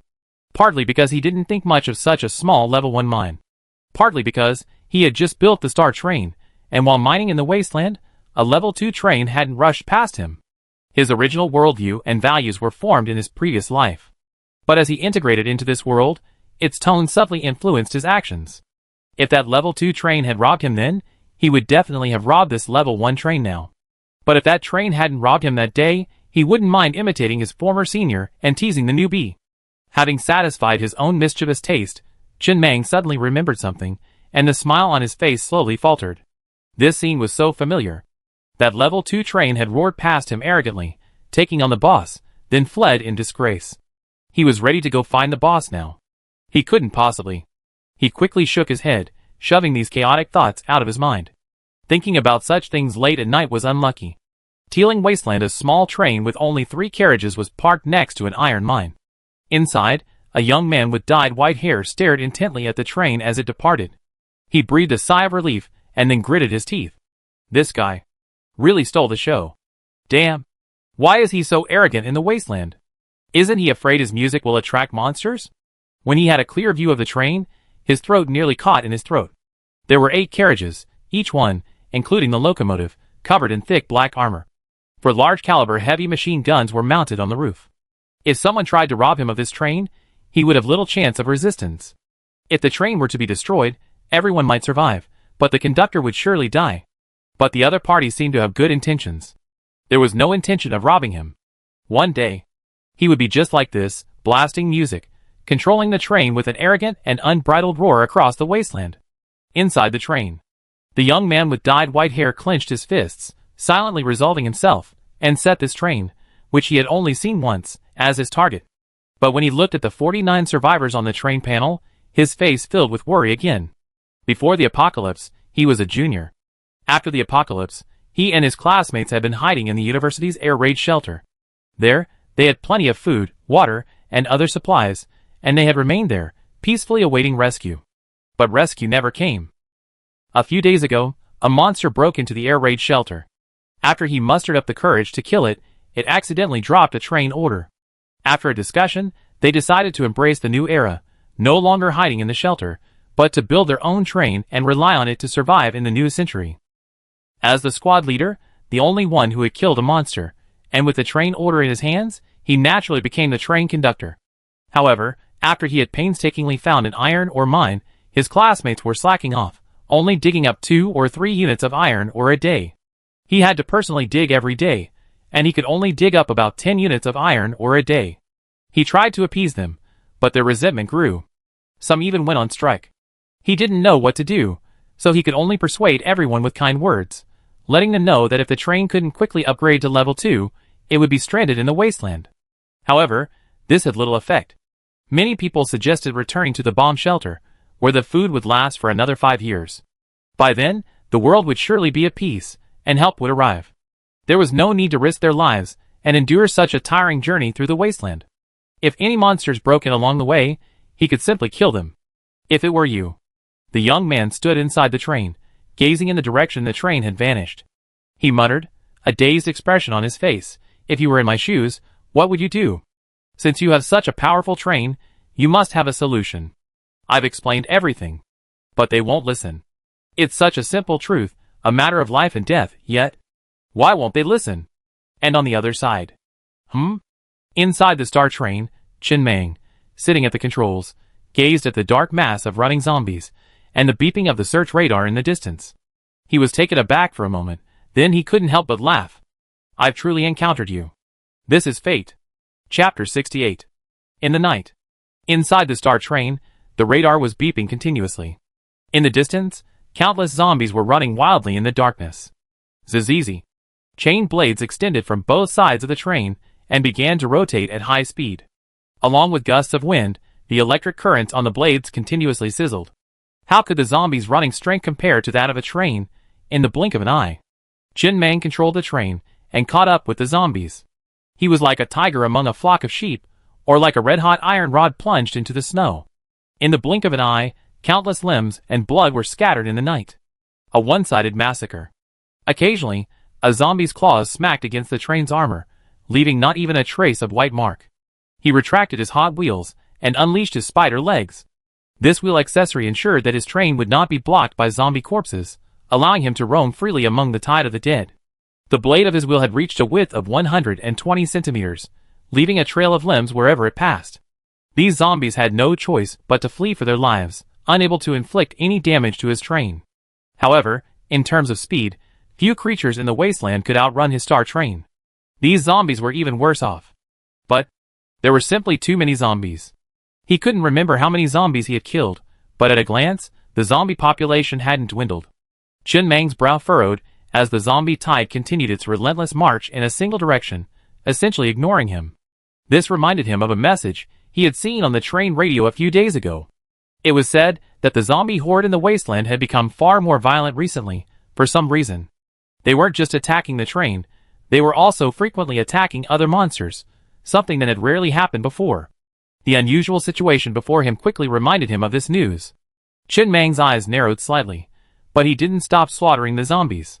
The moment he encountered the zombie horde, he spent 500 units of iron ore to craft a green-grade accessory, Powerful Magnet. This accessory's blueprint had been dropped by the level 3 man-eating spider he killed that day. It allowed him to collect the dropped items of all monsters killed by the train or its crew members within a certain radius into the carriages. He hadn't crafted this blueprint. After all, he had no use for it at the moment, so he didn't waste the resources. But now, this accessory finally found its use. After consuming 2,000 units of iron ore and upgrading it to level 5, he also gained a corresponding supermodel effect. Powerful Magnet Level 5 Super Effect collects all items dropped by monsters within range upon death into the train compartment. The range has been expanded from the original 100-meter radius centered on the train to 500 meters. Chin Mang's mouth twitched slightly as he gazed at the super effect of the powerful magnet. This might be the most super effect of all his vehicle accessories to date. The original accessory simply allowed him to quickly retrieve loot in environments like zombie swarms, where parking was difficult. The newly added super effect directly attracted all dropped items from monsters killed by anyone within the range into the train compartment, completely illogically. That's ridiculous. He liked it. A U-shaped magnet, composed of several glowing lines, appeared on the top of the train. After a few seconds, when the lines faded, a dark U-shaped magnet, about the size of a suitcase, was embedded in the top of the train. After connecting it to the generator through the circuit system and starting it up, in the night, the U-shaped magnet continuously emitted waves of light, sucking anything that fell into the train's path into the carriage. He didn't check for any loot, simply continuing to control the train and slaughter the zombies. He wasn't sure if this was the same zombie horde that had been attacking him a few days ago, but who cares? They were all zombies anyway. The train was primarily controlled by mind control. That is, stream of consciousness, where the mind and the train merged into one, and the train moved with a thought. However, there were also some mechanical manual controls, such as the accelerator and joystick. These manual controls weren't just for precautionary measures. Only when a train conductor dies does he lose the ability to consciously control the train. This manual control method is intended, on the one hand, to assist with delicate operations, and on the other, to give the conductor a certain level of driving experience, allowing him to physically feel the immediate feedback. About half an hour later, the zombies before him were no longer a vast horde, only a few hundred scattered here and there. If these few hundred zombies were placed in the ruins of a city, they would have been an absolute disaster for the survivors hiding there, but in front of the star train, they were no different from ants. Sitting at the control console, Chen Meng frowned slightly as he looked at the group of zombies outside. The zombies, which had been running wildly, suddenly stopped. He ran after them all the way. He looked back. Behind him lay a long, crimson road of countless limbs and black blood. The zombies suddenly stopped, kneeling on the ground like fanatical cultists, and began vomiting profusely. Vast splatters of flesh and blood splattered across the ground, creating a bloody and disgusting scene. They completely ignored the threat posed by his train. And then, Chen Meng noticed that the wasteland before him was covered in a thick layer of blood-red goo. He could see numerous limbs: human, zombie wolf, man-eating spider, and even goblin. After all, judging by the green, tender arm, it was easy to tell that its owner was a goblin. This isn't going well. Although he wasn't sure what was happening, Chen Meng still had some doubts. He still knew too little about this world. It was best to leave and return to the Doomsday abyss to develop. It was too dangerous out there. Just then, boom! The ground suddenly began to shake. The group of zombies kneeling on the ground began to roar continuously. Then, a level 2 zombie, who had been standing on the blood-red viscous substance, suddenly opened its bloody mouth. A strong suction force emanated from its mouth. The blood-red viscous substance covering the ground was sucked into its mouth like a blood-red tornado. The level 2 zombie's body also grew rapidly, quickly growing to a full 10 meters in height. After all the blood and flesh had been sucked into its abdomen roar, the 10-meter-tall zombie roared furiously. Its eyes, filled with cruelty and bloodlust, looked down at the star train. Through the window, its gaze was fixed on Chen Meng, who sat at the control console. Chapter 69. Awesome. Chen Meng, who witnessed this scene firsthand, offered his assessment. On the control panel screen, several lines of crimson calligraphy flashed continuously. Beep. Level 3 zombie detected, potentially posing a significant threat to the train. Level 5 heavy machine gun is locked onto the zombie, and is ready to fire at any time. Please give the order, conductor. Fire. Without hesitation, the next moment, the heavy machine gun embedded in the roof of carriage 2 instantly turned and locked onto the massive zombie, a flash of red light flashing from its muzzle. Bang, bang, bang. He launched the first attack. The harsh, muffled sound of gunfire resounded across the night wasteland.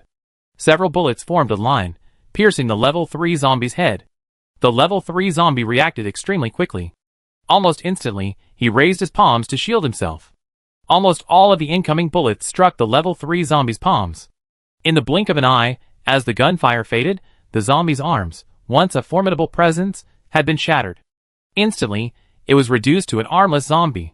That's quite powerful, Chen Meng muttered, observing the scene before him. But then he noticed the heavy machine gun had gone silent, and was no longer firing. A sudden thought struck him, and he glanced at the train panel. Sure enough, the 200 rounds of level 3 ammunition he had just crafted had been completely expended. And now, the level 3 zombie, now furious with the loss of its arms, was already charging towards him. The corners of his mouth twitched slightly. Those 200 rounds of level 3 ammunition had cost him 2,000 units of copper ore. And just like that, not daring to stop, he steered the train, preparing to evade the zombie boss's attack. But the train's start was slow after all. Boom! Before he could dodge, the 10-meter-tall level 3 zombie had already rushed to the train's side. Its face, as ferocious as a Chinese national football player's, it fiercely kicked the train, creating a loud crash and a piercing, painful roar. The kick sent directly into the rapidly spinning blade. A large bloody gash appeared on the zombie's toe. In pain, it went mad and kicked the train again and again. After several consecutive kicks, its right foot was practically crippled, and it lost its balance and fell to the ground. Inside the train, Chen Mang, sitting at the controls, took in the scene before him. He breathed a sigh of relief after learning from Lao Zhu's report that none of the slaves had been killed or injured. His star train had been pushed several meters across the wasteland by the kicks. What a powerful blow! Although his armor had completely withstood the zombies' attacks, the vibrations of the train were no exception, and the kicks had left a tightness in his chest. At this moment, the zombie had fallen to the ground, roaring continuously. It was clear that it would be unable to attack again soon. It was now his turn to attack. Chen Mang's eyes narrowed slightly, and he immediately took control of the train, aiming at the fallen zombie and ramming into it repeatedly, using the blades on both sides of the train to slash the zombie king. 10 minutes later, the battle was over. The level 3 zombie had been nearly dismembered, its head and tail separated and scattered across the wasteland. This was much faster than the speed at which he had killed the level 3 man-eating spider. This was mainly due to his level 3 armor, which allowed him to charge into it without fear, and also because this zombie was, overall, smaller than the spider. Under the night, Chen Mang stepped off the train alone and stood on the wasteland, leaning on his cane. The air was thick with the scent of blood. Looking around, there was no living creature around him. He was the only one standing there, alone. During the previous battle, those hundreds of zombies had been devoured by this level 3 zombie to heal their wounds, but it was of no use. It still has to be the chariot blade. Chen Mang glanced at the shell casing scattered on the ground and sighed softly. The heavy machine gun with level 3 ammunition was certainly powerful, but it also consumed a lot of energy. In the blink of an eye, 2,000 units of copper ore were lost. Who could withstand that? The chariot blade was still better. It only consumed a little energy, which was basically the same as no energy consumption. Energy stones are only a few coins, and crafting one only requires 500 units of iron ore. He finally understood why the train with a level 3 heavy machine gun in the train radio story had fled even when it encountered a level 3 man-eating spider, even though it had the ability to kill it. How much copper ore would it have consumed to kill that man-eating spider? Whether it could recoup its investment was completely uncertain. If there was a chance to escape quickly. The few level 3 bullets he had in reserve were for saving his life in a critical moment, not for killing bosses and getting rewards. In this world, the hierarchy was extremely strict. If you were suppressed by your level, you couldn't penetrate defenses at all, let alone deal much damage. For example, a level 1 wheel blade couldn't penetrate the defenses of a level 2 zombie. Only when the two are at the same level, or when their levels are mutually exclusive, can their defenses be broken. The resulting power depends on the accessory's own combat effectiveness. The chariot blade is useful. But it's a white-grade accessory, after all, with only melee attacks and very limited attack methods. It would be much better if a white-grade offensive accessory with ranged attacks was available. White-grade accessories generally consume very little energy. Also, as both being level 3 bosses, this zombie king posed far less of a threat than the man-eating spider. As for the reason, he naturally knew. This level 2 zombie was able to ascend to a level 3 zombie king by relying on the flesh and blood stored in the stomachs of the zombie hordes. He had killed nearly 90% of the zombies along the way, and with so much flesh and blood lost, this level 3 zombie king naturally wasn't at its peak after its ascension. Level 3 zombies can recover from their injuries by devouring zombies. In the end, only a few hundred zombies managed to make it here, which was completely insufficient. By some fluke, he had improved his chances of winning. Luckily, he had crafted level 3 bullets before arriving. If he hadn't shattered the zombie king's hands, he doubted it would have simply grabbed the star train and slammed it into the ground like a whip. The train could withstand the blows, but the people inside couldn't. He still had to continue developing. The star train still had many shortcomings. He also understood why the zombies had been surging in the wasteland in recent days. They were probably collecting flesh and blood in preparation for the zombie king's advancement. This boss wasn't the first kill. If it had been, a corresponding message would have appeared on the control panel screen. The night wind blew.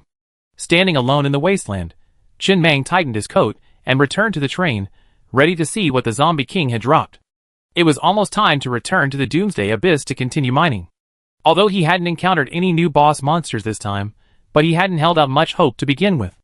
This trip had yielded enough, and it was time to return to mining. If only he could find a level 2 copper mine. With a stockpile of tens of thousands of level 3 bullets, he could slaughter every boss in the teeming wasteland. But level 3 bullets are so expensive. Once he reaches the higher level areas, level 4 and level 5 ammunition will likely be even more expensive. He still has to rely on white-grade offensive accessories. He see if he can find a few blueprints at the next gathering. Just then, Chin Mang, who was in carriage number 2, looked down at the accessory blueprint dropped by the zombie king in his hand, slightly stunned, and muttered in disbelief. Speak of the devil, and he appear. Chapter 70.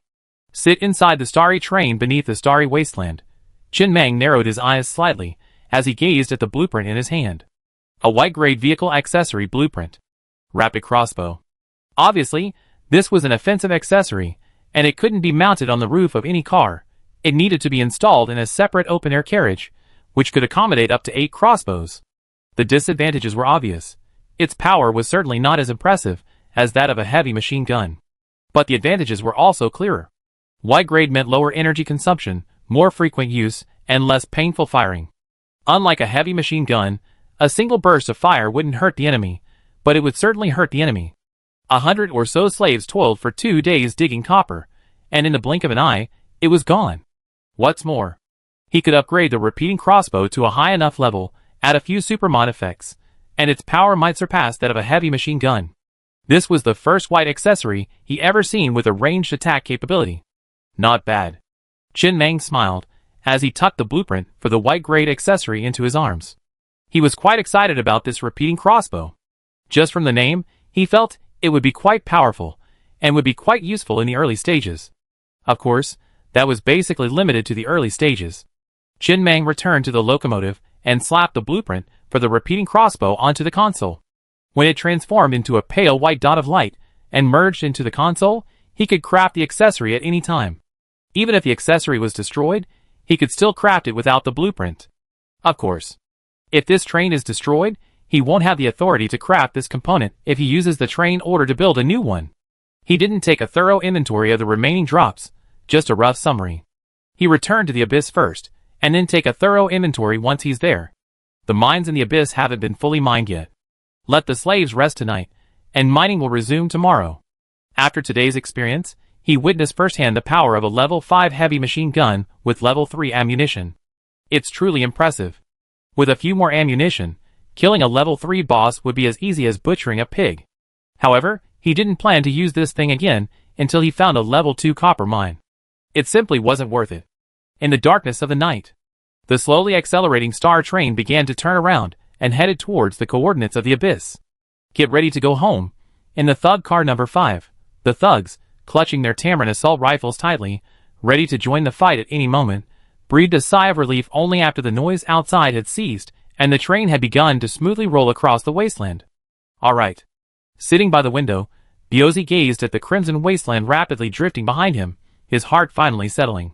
The battle's over, everyone relax. Don't be so tense. Fear. Everyone was afraid. He was afraid too. If the train couldn't hold, they, the thugs, would be the last line of defense.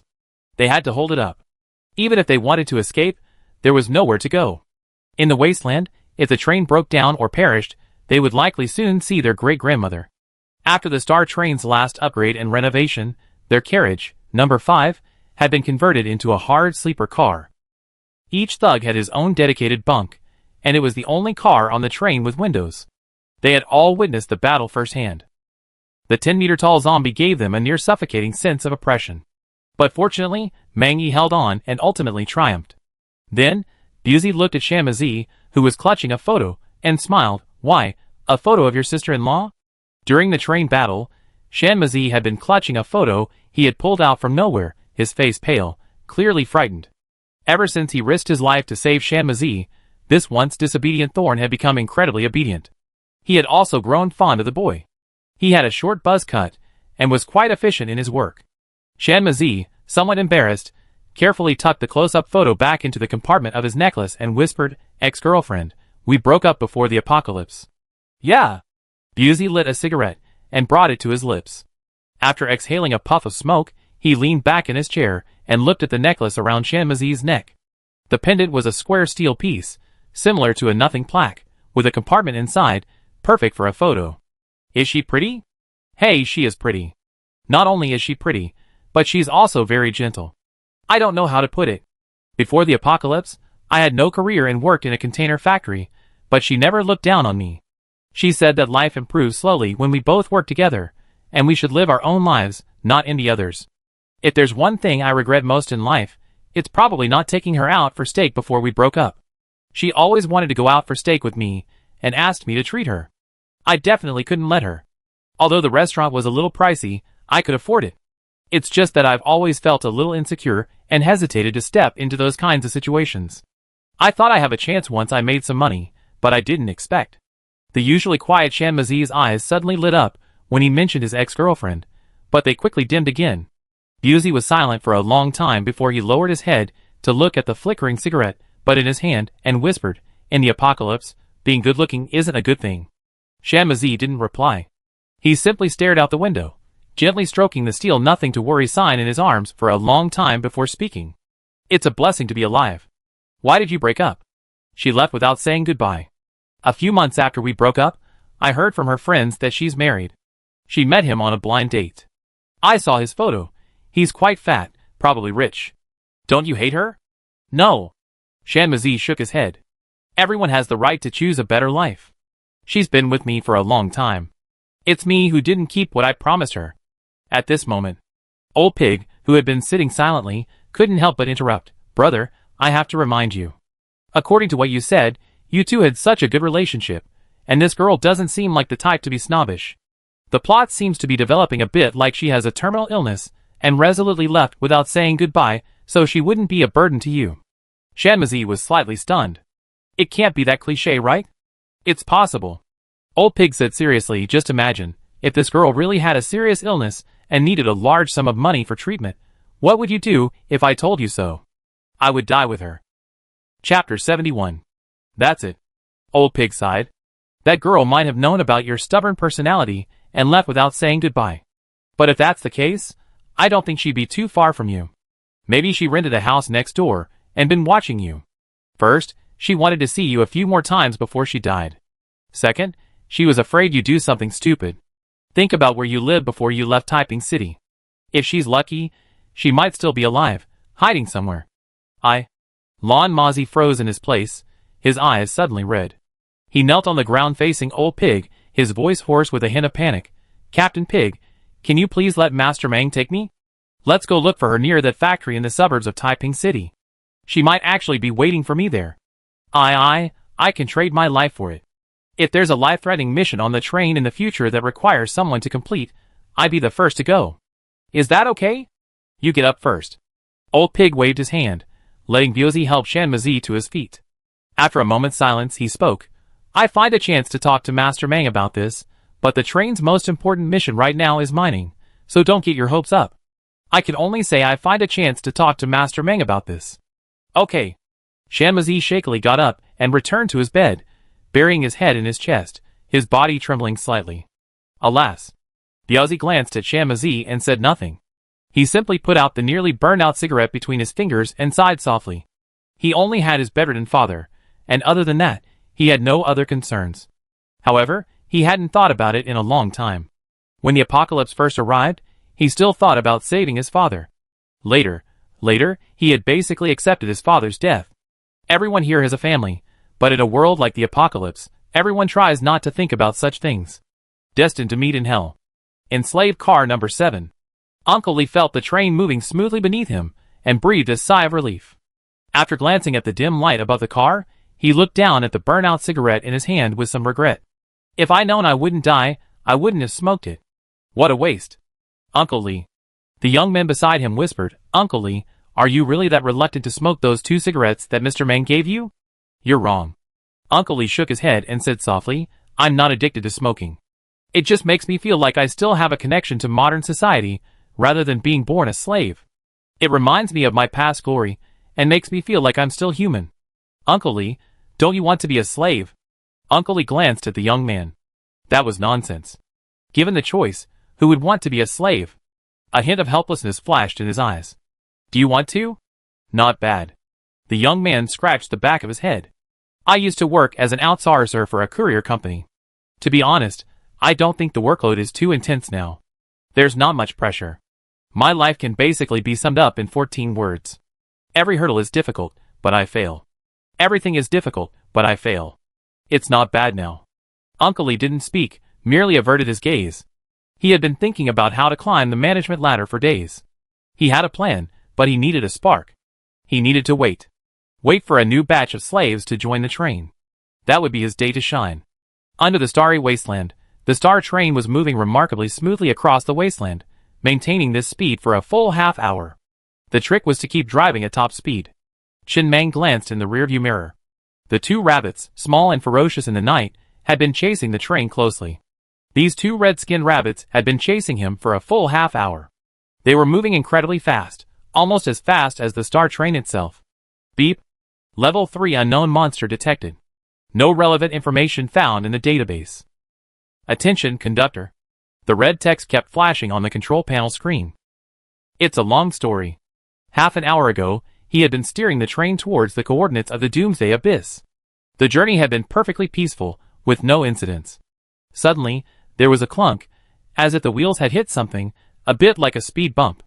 Then, in the rearview mirror, he saw the two rabbits, one on top of the other, struggle to separate, and then, with ferocious faces, they began to chase the train closely, as if determined to fight to the death. If nothing unexpected happened, these rabbits must have been run over by his wheels while mating. In that case, a bit of temper was understandable.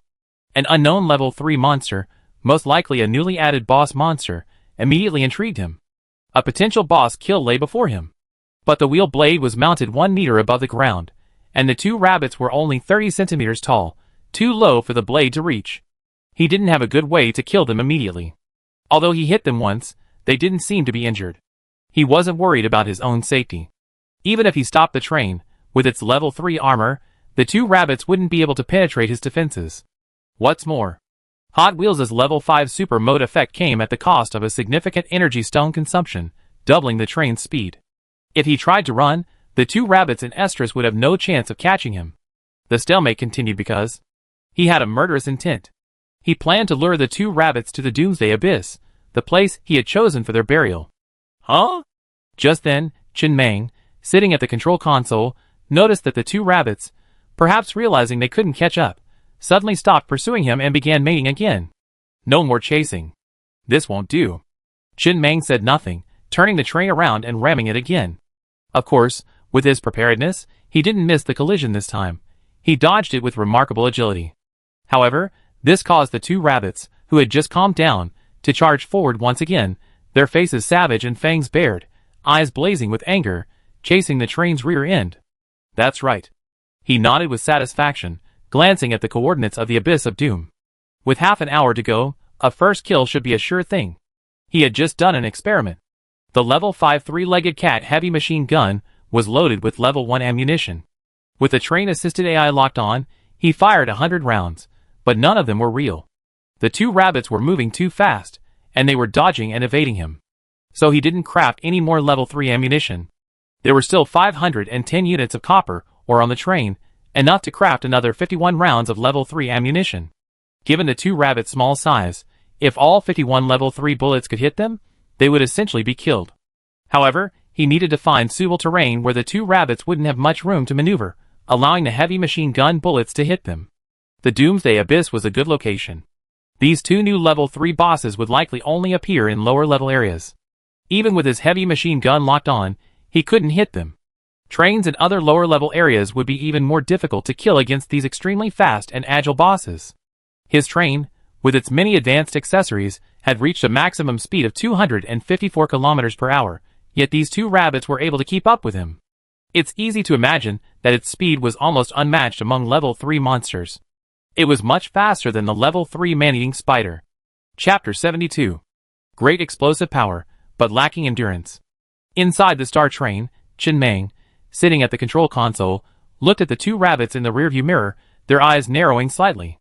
This monster, resembling a red-skinned rabbit, possessed terrifying explosive power, its peak speed even rivaling that of his star train. It didn't appear to have any ranged attacks.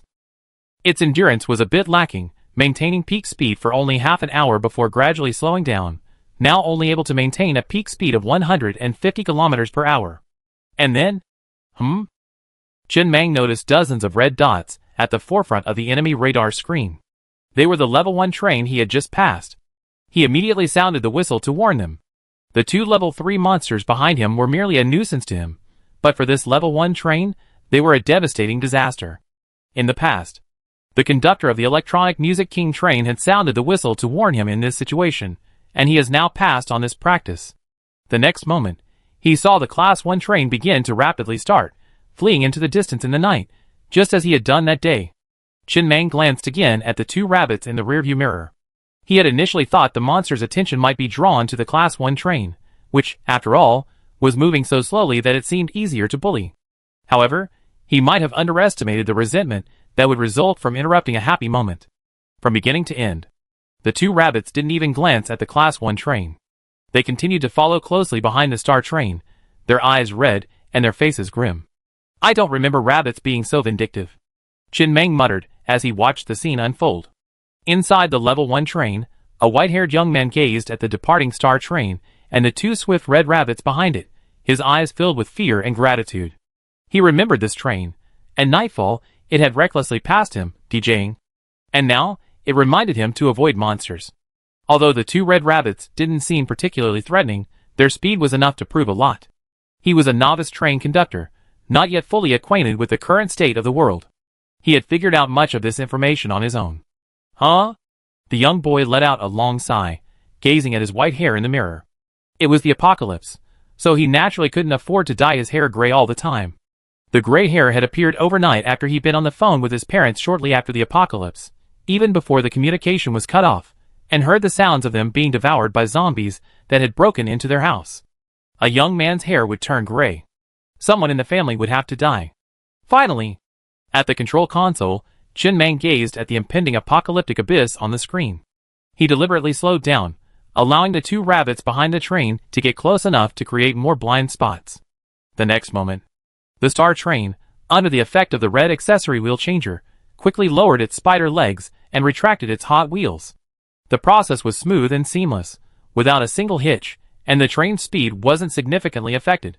And then, the mechanical legs at the front of the train suddenly began to rapidly transform.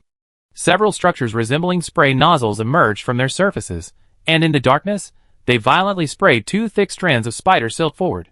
The silk, like a serpentine, descended at breakneck speed onto the sides of the Doomsday abyss, clinging firmly to the ground. Like a ladder formed from thin air, the train continued its pace unabated.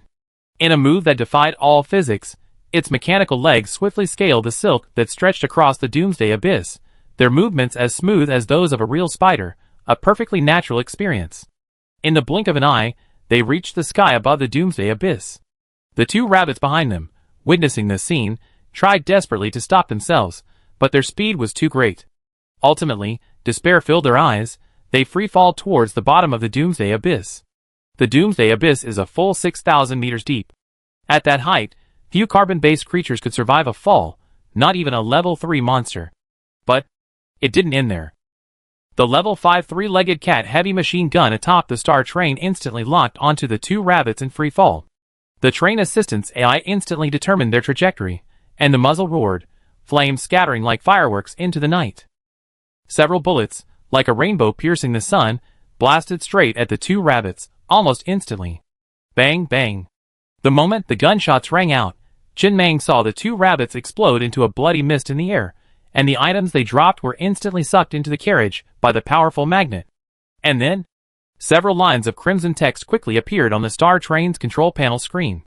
Congratulations, you've successfully secured the first kill of the level 3 red-eyed rabbit boss. You can choose one of 3 first kill rewards below. These lines of crimson text flashed across the screen several times, but it didn't end there.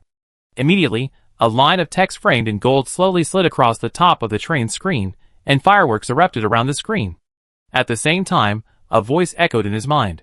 Or rather, it echoed in the minds of every train conductor in the Teeling Wasteland. That night, countless train conductors were awakened by this voice. Teeling Wasteland Area Announcement. Congratulations to the Star Train for successfully securing the first kill of the level 3 red-eyed rabbit boss, becoming the first train in any area to do so. Huh? Inside the Star Train, Chen Mang, sitting at the control console, gazed at the words scrolling across the top of the screen.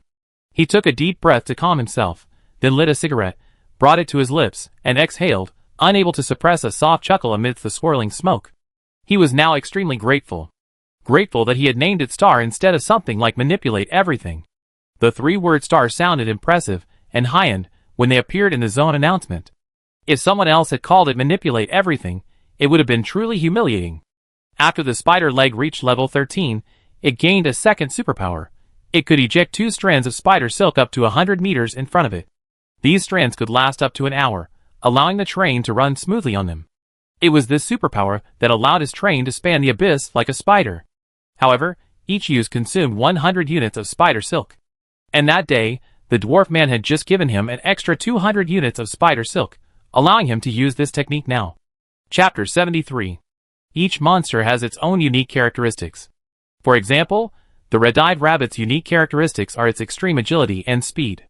Even with autolock enabled, his heavy machine gun struggled to hit it in the open. He once tried firing 100 level 1 rounds, but all of them were empty. But in free fall, it lost almost all its agility. The train's auxiliary AI easily predicted its descent, and nearly all of its level 3 rounds were successful. It took him 300 level 3 rounds to blast off the 2 arms of the level 3 zombie. But killing the 2 level 3 red-eyed rabbits only took 51. Although both were level 3 monsters, their defenses were clearly vastly different. Of course, size was also a crucial factor. Qin Mang steered the train down from the spider silk, and after using his spider legs to descend down the cliff to the valley floor, he looked back at his haul with a satisfied smile. This time, it was truly a bountiful harvest. Having spent these days frequently listening to the train radio, he had already gained a much deeper understanding of this world. In this world, trains rarely actively kill bosses. A large part of the reason is that the effort isn't always proportional to the reward. Killing a boss requires a vast amount of copper ore, so much so that the train's attacks are essentially powered by copper. Another reason is that the primary materials needed for train development are still basic mineral resources. The blueprints and special items dropped from killing bosses aren't necessarily bad, but even without them, the train can still steadily develop. They're just a bonus, or they can increase the train's upper limit. Many trains reserve copper, or as a crucial resource, deployed only in critical moments. They only activate firepower accessories, like heavy machine guns in dire situations.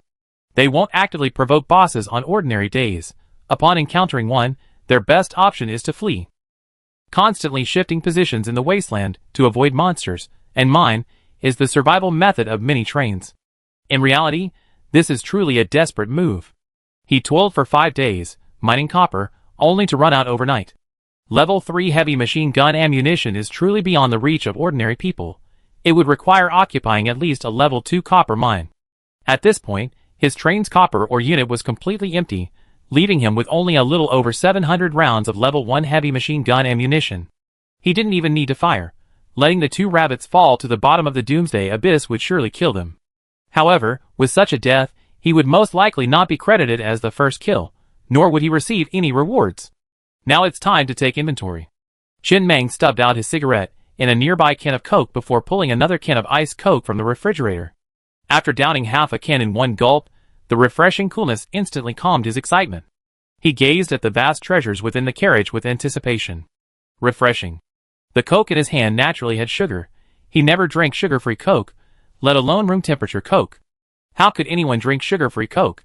If it was room temperature, it wouldn't even taste as good as some damn Chinese medicine. Let's put aside the rewards from defeating the zombie horde. They weren't anything special. The biggest reward, of course, was the first kill reward.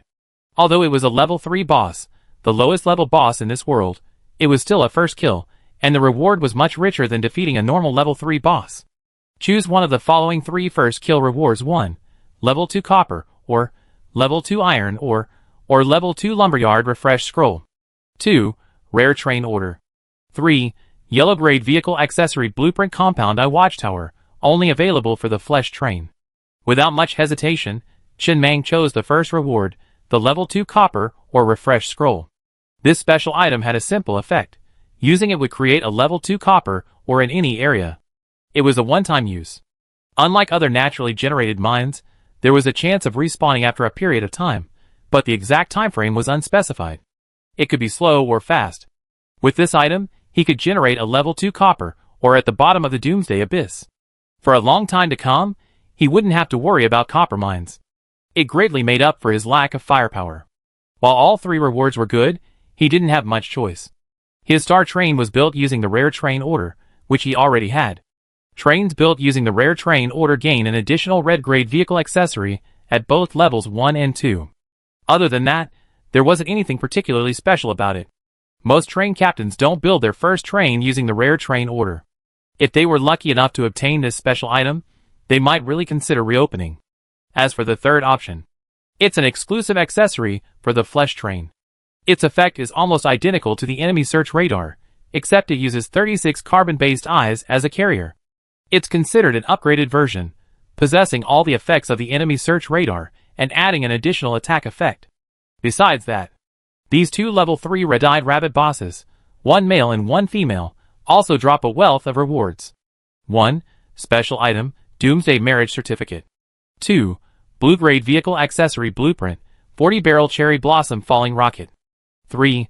White Grade Vehicle Accessory Blueprint, Reproduction Spray. Chin Mang looked at the rewards dropped by the two rabbits, his eyes almost instantly reddening as he stared intently at the 40 Barrel Cherry Blossom Falling Rocket. His breathing became increasingly rapid. This was a powerful weapon. There was no need to consider the grade. Just by looking at the name, you know it's far more powerful than that three-legged cat heavy machine gun. It can provide suppressive firepower, something a heavy machine gun simply can't achieve. Of course, its consumption is self-evident. It's basically a hidden gem, but a hidden gem can be done without, but it can't be without. Just like a man over 25 can do without sildenafil, but he can't live without it in his bedside table. Like the repeated crossbow, this accessory can't be installed directly on the carriage. It requires a separate open-air carriage, which can hold 4 40-barrel Sakura falling rocket launchers. Whoosh! A moment later, Chin Mang looked up through the skylight at the sliver of stars above the Doomsday abyss, and couldn't help but grin. What a good thing! This truly is a good thing. Even without ammunition, this thing is a feast for the eyes just standing there. There are 4 of these things installed on the train. Every train on the Teeling Desert is equal to 1. Which train dares to have any idea about it? As for the remaining 2 rewards, perhaps because the 2 rabbits were run over in their pleasure, the 2 special items they dropped are also related to pleasure. Reproduction Spray, a white grade accessory, can be placed in a single carriage to put the unintelligent creatures within into estrus, accelerating reproduction and the growth of their offspring. This can be used to create a dedicated breeding carriage for raising chickens, pigs, cows, sheep, and other creatures. Doomsday Marriage Certificate. Chin Mang weighed the 2 red books in his hands a few times, his brow furrowed slightly. This thing is truly a good thing, and it will be of great help in the future upgrade of the train to level 3. However, the triggering conditions are difficult, finding a truly loving couple, having them join the train, and holding a wedding for them. But finding a truly loving couple in the apocalypse is quite demanding. Talking about sincerity in the apocalypse? That's pure bullshit. Even the most genuine feelings will be shattered by the 3 blows of Doomsday, just as he never questioned whether Old Pig was truly loyal to him. If you can use it for your own benefit, that's loyalty. If you can't use it for your own benefit, that's disloyalty. If you can use anything for your own benefit, it's yours. You don't need to consider whether it truly belongs to you, nor do you need to wonder if the other person is sincere. This is true for women and everything else. As long as it's useful, it's fine. Chapter 74. Teeling Wasteland is a low-level area, capable of accommodating up to level 3 trains, and spawning only level 3 monsters. When a train reaches full level 3 and is preparing to progress to level 4, it must proceed to a higher level area and begin preparing for a job transfer. There are 2 job transfer paths, mechanical train and flesh train. Each level up brings not only an increase in base speed and more craftable parts, but also 1 or more new features. For example, a level 2 train gains the new feature Personalized Customization. Upgrading to level 3 adds the new feature, Inheritance Points. Inheritance points are only available to level 3 trains. Having a high enough inheritance points grants you more opportunities in higher level areas, such as the possibility of elusive black market traders stopping your train and purchasing rare goods from them, or access to black markets that require a certain inheritance point. Also, some special parts require a certain inheritance points to install. And so on. There are only benefits, no downsides. There are several ways to gain inheritance points. If a train takes in a child under 12, the inheritance point increases by 1. If a couple on the train signs a contract using a Doomsday Marriage Certificate, the inheritance point increases by 100. If a child is born between passengers on the train, the inheritance point increases by 1. And so on. Inheritance points, as the name suggests, are self-explanatory. Whether taking in a child or giving birth to a child, the presence of these passengers essentially does not contribute any strength to the train and will continue to drain its resources. The inheritance points were the corresponding compensation. A small reward for those who, in the apocalypse, were still willing to consider the legacy of civilization, a small reward. The reward wasn't too generous. If it were, childbearing would become a business. And the special item, the Doomsday marriage certificate, would add a full 100 inheritance points to the train if a suitable couple could be found on the train. He had no idea what inheritance points meant, but he did know that taking in 100 children was a given. 100 inheritance points was definitely not a small sum. But? Chen Mang shook his head regretfully, and put the Doomsday marriage certificate into a drawer beside the control panel. He wouldn't need it for a while. There wasn't a single couple on the Star train, let alone one in true love. Furthermore, the train hadn't yet reached level 3, so the inheritance points wouldn't be needed. We talk about it later. After taking inventory of the items dropped by the red-eyed rabbit, and the rewards for killing the boss first, Chen Mang looked at the remaining rewards. The level 3 Zombie King not only dropped a white-grade vehicle accessory blueprint, the rapid crossbow, but also another reward. Handheld zombie sense blocker. This thing again! If he hadn't given the conductor of the bloodthirsty bull train one of these blocks during his last trade, he would have 3 of them by now. This thing is only useful in special circumstances. Most of the time, its effectiveness is limited. After all, there are more than just zombies in the wasteland, and it can only block the perception of level 1 zombies. But it's better than nothing. He tossed it into a nearby drawer along with the Doomsday marriage certificate. The final reward was the loot dropped from killing the zombie horde. There was quite a bit of it. Hundreds of items. 928 units of level 1 corpse flesh. 23 units of level 2 corpse flesh. Yes, killing zombies only dropped these items, all corpse flesh, presumably a special resource similar to spider silk. Nothing else. No blueprints for components that require corpse flesh were dropped either. He looked at the white component, rapid crossbow, and it didn't require corpse flesh. He had no idea what these resources were for yet. He dumped them all into a corner of the refrigerator. There was quite a lot, and it took up a bit of space. They looked bloody and a bit disgusting, so the refrigerator was perfect. Not only did it have plenty of space, but it also kept everything fresh and locked in the smell. The smell wouldn't bleed through the refrigerator, nor would it affect his ice cola. Pretty good. With that, he had taken stock of his gains from this night's journey. It was a bountiful harvest, and he was extremely satisfied with it. In this world, killing monsters isn't the primary means of advancement. Except for the flesh train. For a mechanical train to develop, there's only one most important resource, iron Oregon. Other resources are less important than iron Oregon. Even if his train could now slaughter the zombie horde with abandon, all he could gain was more flesh. Slaughtering the zombie horde wouldn't yield crucial resources like iron ore. Mining was the primary means of advancement. When dealing with monsters, hiding was the best way. Sleep. Chen Mang stood up from the control panel, stretched his body, and then walked to the bed and fell into it. It was already late, and he was very tired. He decided to sleep first and deal with the rest tomorrow. He was half asleep. He dreamed again. This time, he dreamed that his train had hundreds of carriages, 100 of which were open air, each equipped with 4 40-barrel Sakura falling rocket launchers. The train sat in the wasteland, surrounded by hundreds of thousands of monsters, roaring and charging. Dark clouds obscured the sky, and even the ground trembled. He simply sneered and waved his hand.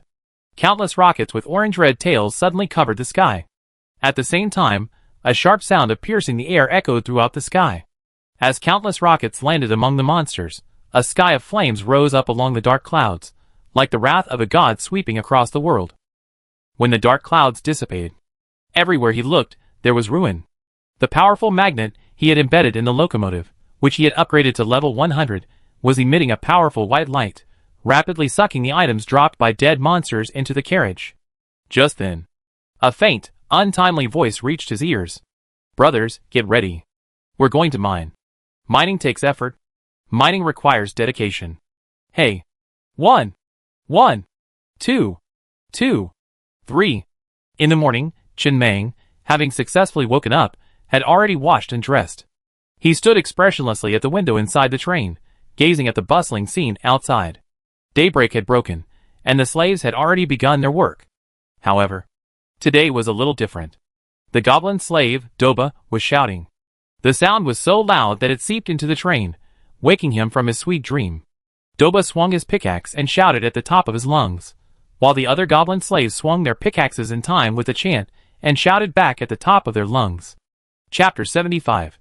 The entire scene looked quite orderly and harmonious. All the goblin slaves simultaneously swung their pickaxes and brought them down to the rhythm of the chant. It was quite a sight, imbued with an absurd and trance-like artistic quality. And the human slaves, perhaps also infected by the atmosphere, gradually joined in the chant, shouting back. I'm going to yell 8. Mining needs to be done steadily. Luo Hei. Qin Mang stood expressionlessly by the window, observing for a moment before sipping a sip of water to moisten his lips. With a soft sigh, he picked up the intercom on the console and said, "Prepare something special for Doba at lunchtime." He was truly worried. After a day of yelling like that, his slaves would be thirsty. Drink more water. Doba really has a lot of life in his eyes. He was almost embarrassed. Doba truly counted on him to help rebuild goblin civilization. It was clear that Doba took it seriously and truly believed he could do it. But only he knew. That was just his bluff back then. Human civilization couldn't even be rebuilt, so how could goblin civilization be rebuilt? Now, Doba's work ethic made him reconsider how to fulfill his promise. He deceived many people in his life, but he never deceived a fool. He always felt a strong sense of guilt and unease after deceiving a fool. Your moral character is still too high. Qin Mang smacked his lips, secretly admiring his own moral character before turning back to sit at the train control panel and taking another look at yesterday's harvest. Many of the blueprints required iron ore, so he had to wait until today's mining was finished. He had nothing to do right now. He could only open the train radio and continue lurking. He hadn't spoken on the train radio since the last transaction, but he'd been lurking around watching other people chat. However, today's train radio seemed different from usual. 12 volumes of military books, and every one of them had my name on it. The word Star Train were appearing a bit too frequently on the public screen. Nearly everyone who had spoken was discussing him, and they'd been discussing him since last night, with thousands of comments already. Good boy. Qin Mang muttered dazedly, as he looked at the scene before him. It's just a first kill on a boss, isn't that serious? Is there really a need for thousands of comments? Are these people just too idle to do anything? Can they get some business done? Huh? He took a deep breath, lit a cigarette, and pulled a bottle of ice cola from the refrigerator. Then he flipped back to last night's chat log, ready to read through each one by one, to see what everyone was saying about him. There were those who were surprised, those who were shocked, those who were jealous, and even those who were analysts. Soda Train. The Star Train is only a level 2 train. How likely is it to be the first to kill a level 3 boss? Most likely, they took advantage of a vulnerable situation. For example, a level 3 train happened to be battling the boss until both were badly damaged, and then the Star Train came over and took advantage. Pure dumb luck. Qin Mang casually glanced at the information on the train's radio. He didn't get angry.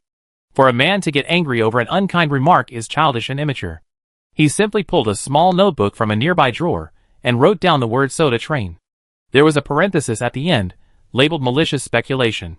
He even saw the 2 train conductors, Bloodthirsty Bull Train and Electronic Music King Train, come out to speak. These 2 train conductors were quite interesting. The Bloodthirsty Bull Train conductor was extremely excited, for reasons unknown. He kept saying he had met the Star Train conductor in person, and had even done business with him. He kept praising him, saying that from the first moment he saw him, he felt he was extraordinary, possessing the aura of a hero. It was obvious this guy wasn't very educated. He used every compliment he ever used in his life, and repeated it several times. He felt a little embarrassed watching this. He only gotten a first kill, not become invincible.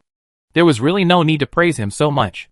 But perhaps this guy's praise was too outrageous, and it had angered a level 3 train conductor. Purple Cloud Train. Alright, he's just lucky enough to get the first kill of a level 3 boss, and keeps blaming me all night. If not, have him drive his train over here, and have a collision with me. Let's see if he can beat me. Do you think he dares to speak loudly in my presence? Qin Mang stubbed out his cigarette in a Coke can and calmly began writing down his thoughts in his notebook. Purple Cloud Train, speaking in an arrogant tone, wants to drive a collision with me, and even asks if I dare to speak loudly in his presence. There's a chance. Before heading to the advanced area, he'd definitely drive his train over to have a collision with this purple cloud train. If he doesn't turn your car into scrap metal, he'd kill you. What a tough bastard. As for the dwarf train conductor electronic music king conductor, he's even more bizarre. He kept muttering on the train radio that he and he were kindred spirits. Who the hell was your kindred spirit? He never even used the woman he gave you. He just took her from the bloodthirsty bull and gave her to you without even touching her. What kind of psychopath is this? Even if they really are kindred spirits, is that something you're bragging about over and over again? Why not just make a plaque with these words and hang it on the front of your train to ward off evil and pray for blessings? Are there any normal train conductors left in this wasteland? Have these people been driven mad by the high-pressure environment of the apocalypse? After flipping through all the chat logs, Chin Mang put the notebook back into the drawer, noting only the names of the two trains. Most people were pretty friendly. That's right. There's no need to offend people for no reason, with a few snarky remarks. Why bother showing off? But some people just can't control their mouths. Especially that purple cloud train. I have to say, these people are so bored. He didn't even care about a minor first kill of a level 3 boss, yet they could discuss thousands of things. They really have plenty of free time. In the blink of an eye. It was dark, and the slaves began lining up, pickaxes in hand, to receive their food, beginning their evening meal. Inside the train, Chin Mang stood at the window, gazing at the scene, thinking to himself, it's time to put train rules on the agenda. The train has been in a state of unchecked development lately, and many things have been selectively ignored. A social group must have rules for easier management. And then, we officially changed the names. We can't just be a makeshift team forever. At least we need to look less makeshift. Once the two mines in the Doomsday Abyss and the newly acquired level 2 copper mine are mined, we tackle both tasks together. By then, the level 2 train will be fully staffed. Chapter 76. When the slaves had moved all the iron and copper, or they had mined today to carriage 3, Chin Mang glanced at the train panel. 17,739 units of iron ore and 1,120 units of copper ore. The previously empty cargo car finally became slightly more full. He hadn't used his level 2 copper mine refresh ticket yet. He would use it after he finished mining the level 1 copper mine at the bottom of the Doomsday Abyss. This copper mine was a small level 1 mine, so he had to mine this one before the iron ore. After he had the resources, he immediately spent 500 units of iron ore to build an open-air carriage.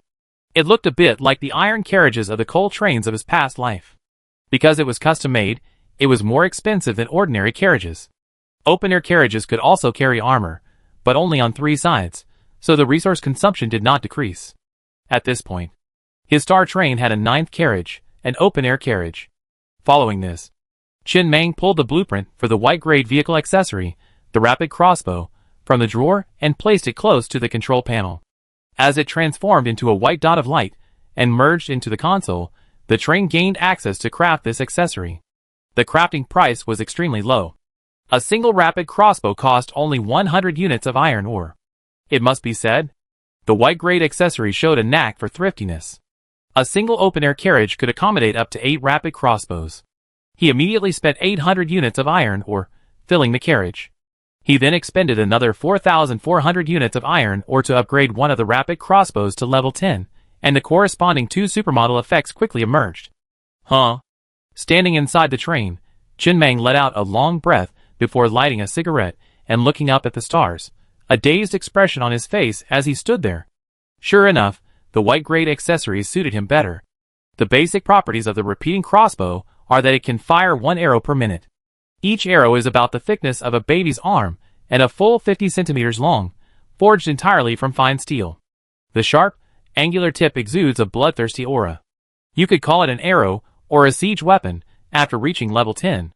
It can fire 10 arrows per minute, and its overall appearance undergoes a dramatic transformation, becoming even more breathtaking.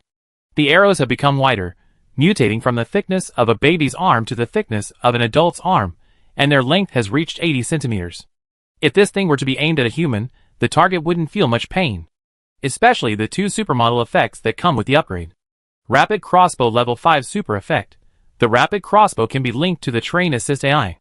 As long as an enemy is within range of the detection radar, the Train Assist AI will automatically lock onto them, greatly improving the hit rate.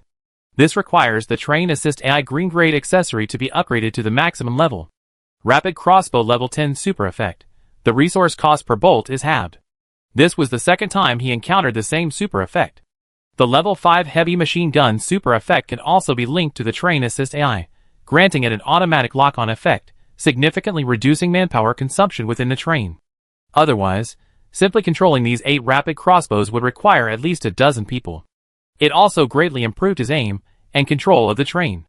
Most importantly, the crossbow bolts required for this accessory don't require a corresponding production line.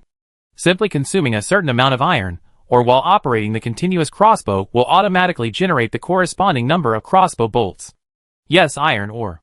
No copper ore is required, only iron ore is consumed. The price is also extremely low. Level 1 crossbow bolt, 1 unit of iron ore for 1 bolt. Level 2 crossbow bolt, 5 units of iron ore for 1 bolt. Level 3 crossbow bolt, 10 units of iron ore for 1 bolt. With the supermodel effect having the cost, the price is even lower. Very good. Jin Mang smiled contentedly as he walked out of the train compartment. Standing on the wasteland, he gazed at the train's last open-air carriage. The crossbow, slightly raised above the carriage, rested quietly in the night, patiently awaiting the arrival of war. For a long time to come, this would be his most commonly used long-range attack method. Indeed, the firing rate was a bit slow, 10 rounds per minute, far inferior to a heavy machine gun. However, a single crossbow bolt was more powerful than a single heavy machine gun bullet. Furthermore, its quality and price made it more suitable for him than a heavy machine gun. After completing all this, Jin Mang built another open-air carriage and placed 4 40-barrel Sakura falling rocket launchers within it. This was a blue-grade accessory. One required 1,000 units of iron ore, and 4 required 4,000 units.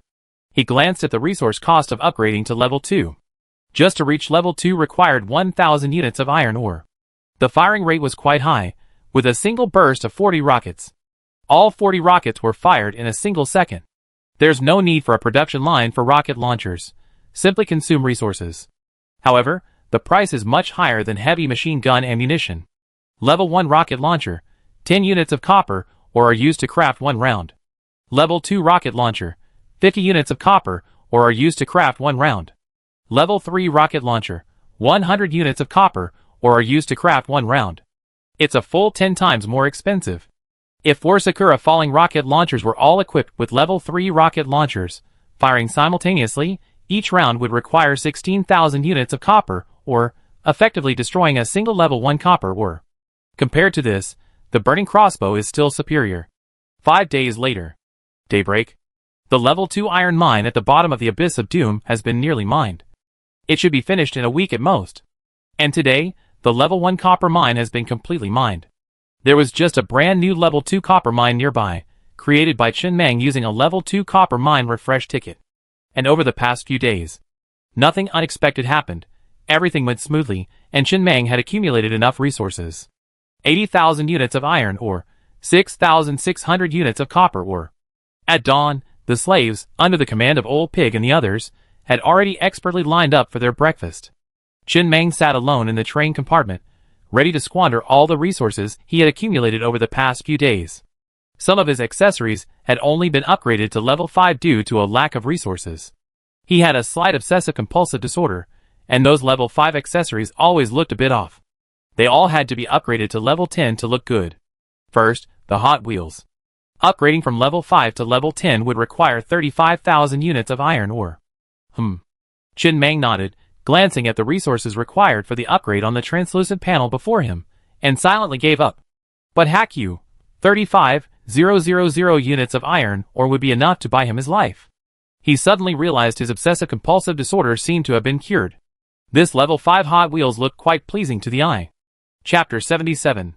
Among the craftable parts for a level 2 train, armor, and Hot Wheels are arguably the most expensive.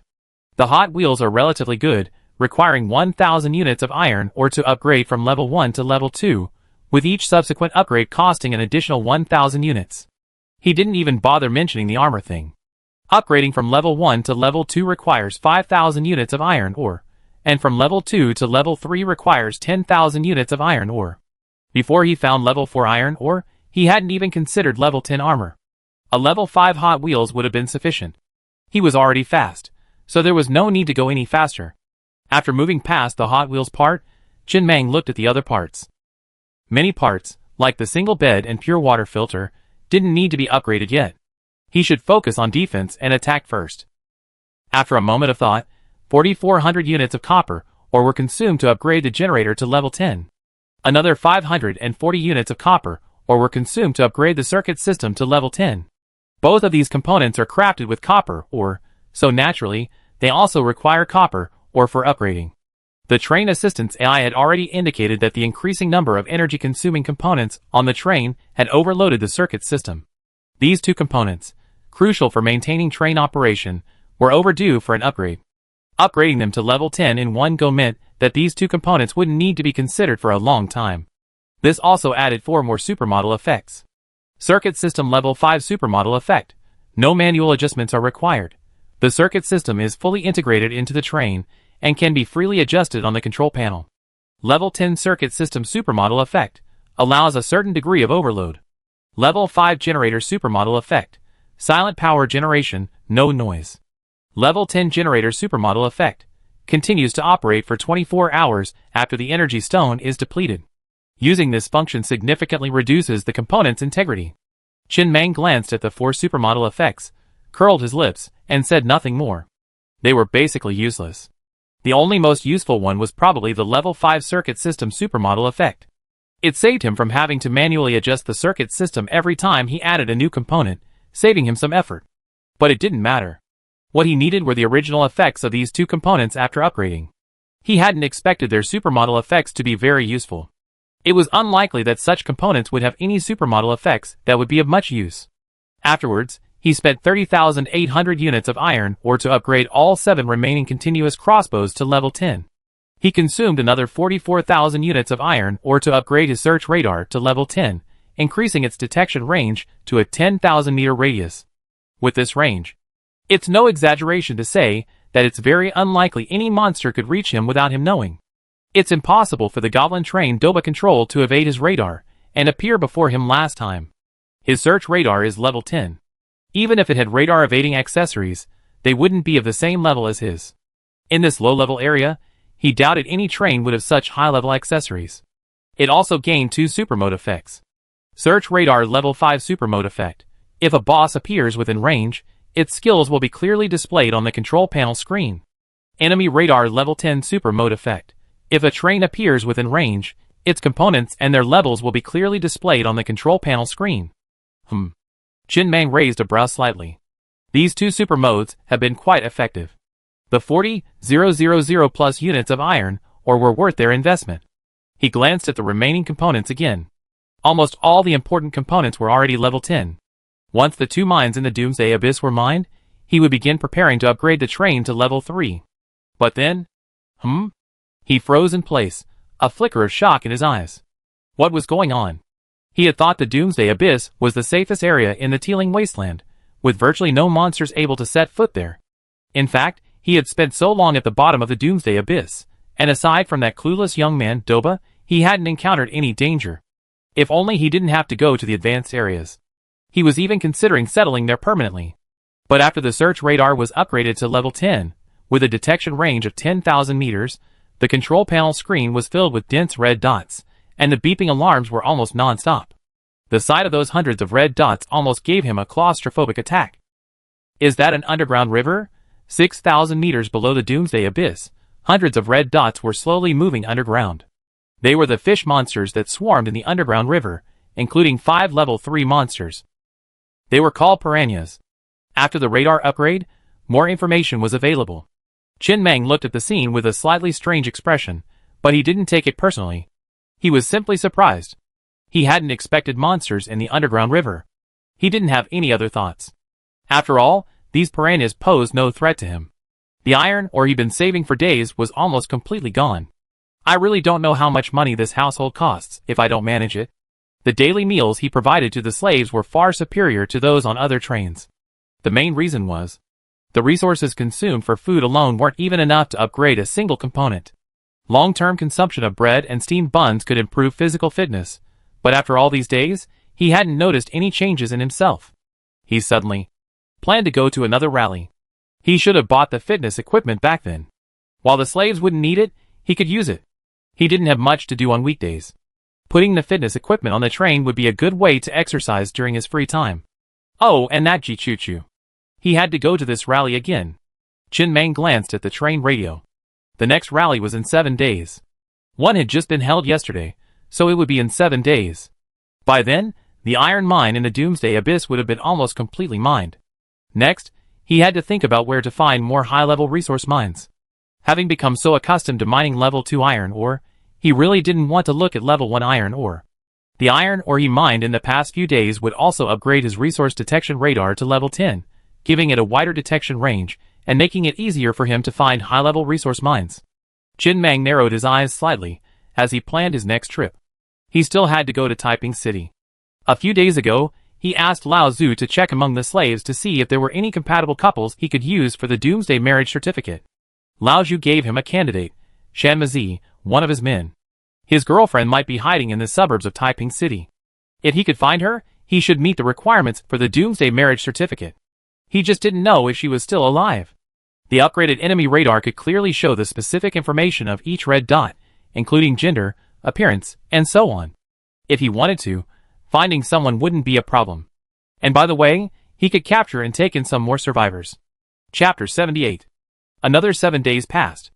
The level 2 iron mine at the bottom of the Doomsday Abyss had been completely mined through overtime work, yielding a total of 110,000 units of iron ore. All slaves were now mining the level 2 copper mine. After completing the copper mine, it was time to officially leave the Doomsday Abyss. According to the original plan, he was going to attend the rally today. But something unexpected happened, and today's rally was cancelled. Since last night, dozens of tornadoes have roared recklessly across the wilderness, throwing all the trains and monsters caught in them high into the sky and then free falling. In the wilderness. At this moment, many trains were racing against death to avoid the tornadoes, and even the monsters were running wildly. The Doomsday Abyss was safe, and the tornadoes had no effect on them. Well, Chin Mang shook his head, not giving it much thought. He couldn't attend this gathering, so he could just wait until the next one. There was no rush. He just mined a lot of iron ore recently, so he could upgrade the remaining parts. He stood up and glanced around the train compartment, finally focusing on the single bed. It was an accessory he snatched from Master Kuan, a plain, white grade one. Now that he had more resources, he could give it a try. He wondered what kind of amazing effects upgrading the single bed to level 10 would yield. He immediately went ahead and did it. After spending 4,400 units of iron ore, he had a level 10 single bed. The upgrade increased comfort. It went from a hard bed to a soft mattress, and the softness could be adjusted. As for the Supermodel Effect Single Bed Level 5 Supermodel Effect, you can choose any pillow in 3-piece set, such as buckwheat pillows, silicone pillows, jade pillows, etc. Single Bed Level 10 Supermodel Effect. Achieve better sleep quality and prolong life. Huh? Chin Mang froze slightly, as he looked at the single bed's Level 10 Supermodel Effect. Prolong life? Isn't that a bit exaggerated for a white-grade accessory? He had heard of single beds claiming to prolong life more than once. Many unscrupulous merchants in his past life had sold such things. But this was the first time he had encountered one that actually worked. But he quickly calmed down. In the apocalypse, prolonging life was a false proposition. Who would die in the apocalypse because their lifespan had expired? But even so, he was still very satisfied. Something was better than nothing. Besides, the single bed was only level 10. He could continue upgrading it indefinitely. At level 20, he gained the third supermodel effect. If he had enough resources, could he upgrade this accessory to level 100? Or even 1000? Is it possible to gain immortality? The key to immortality lies within this bed.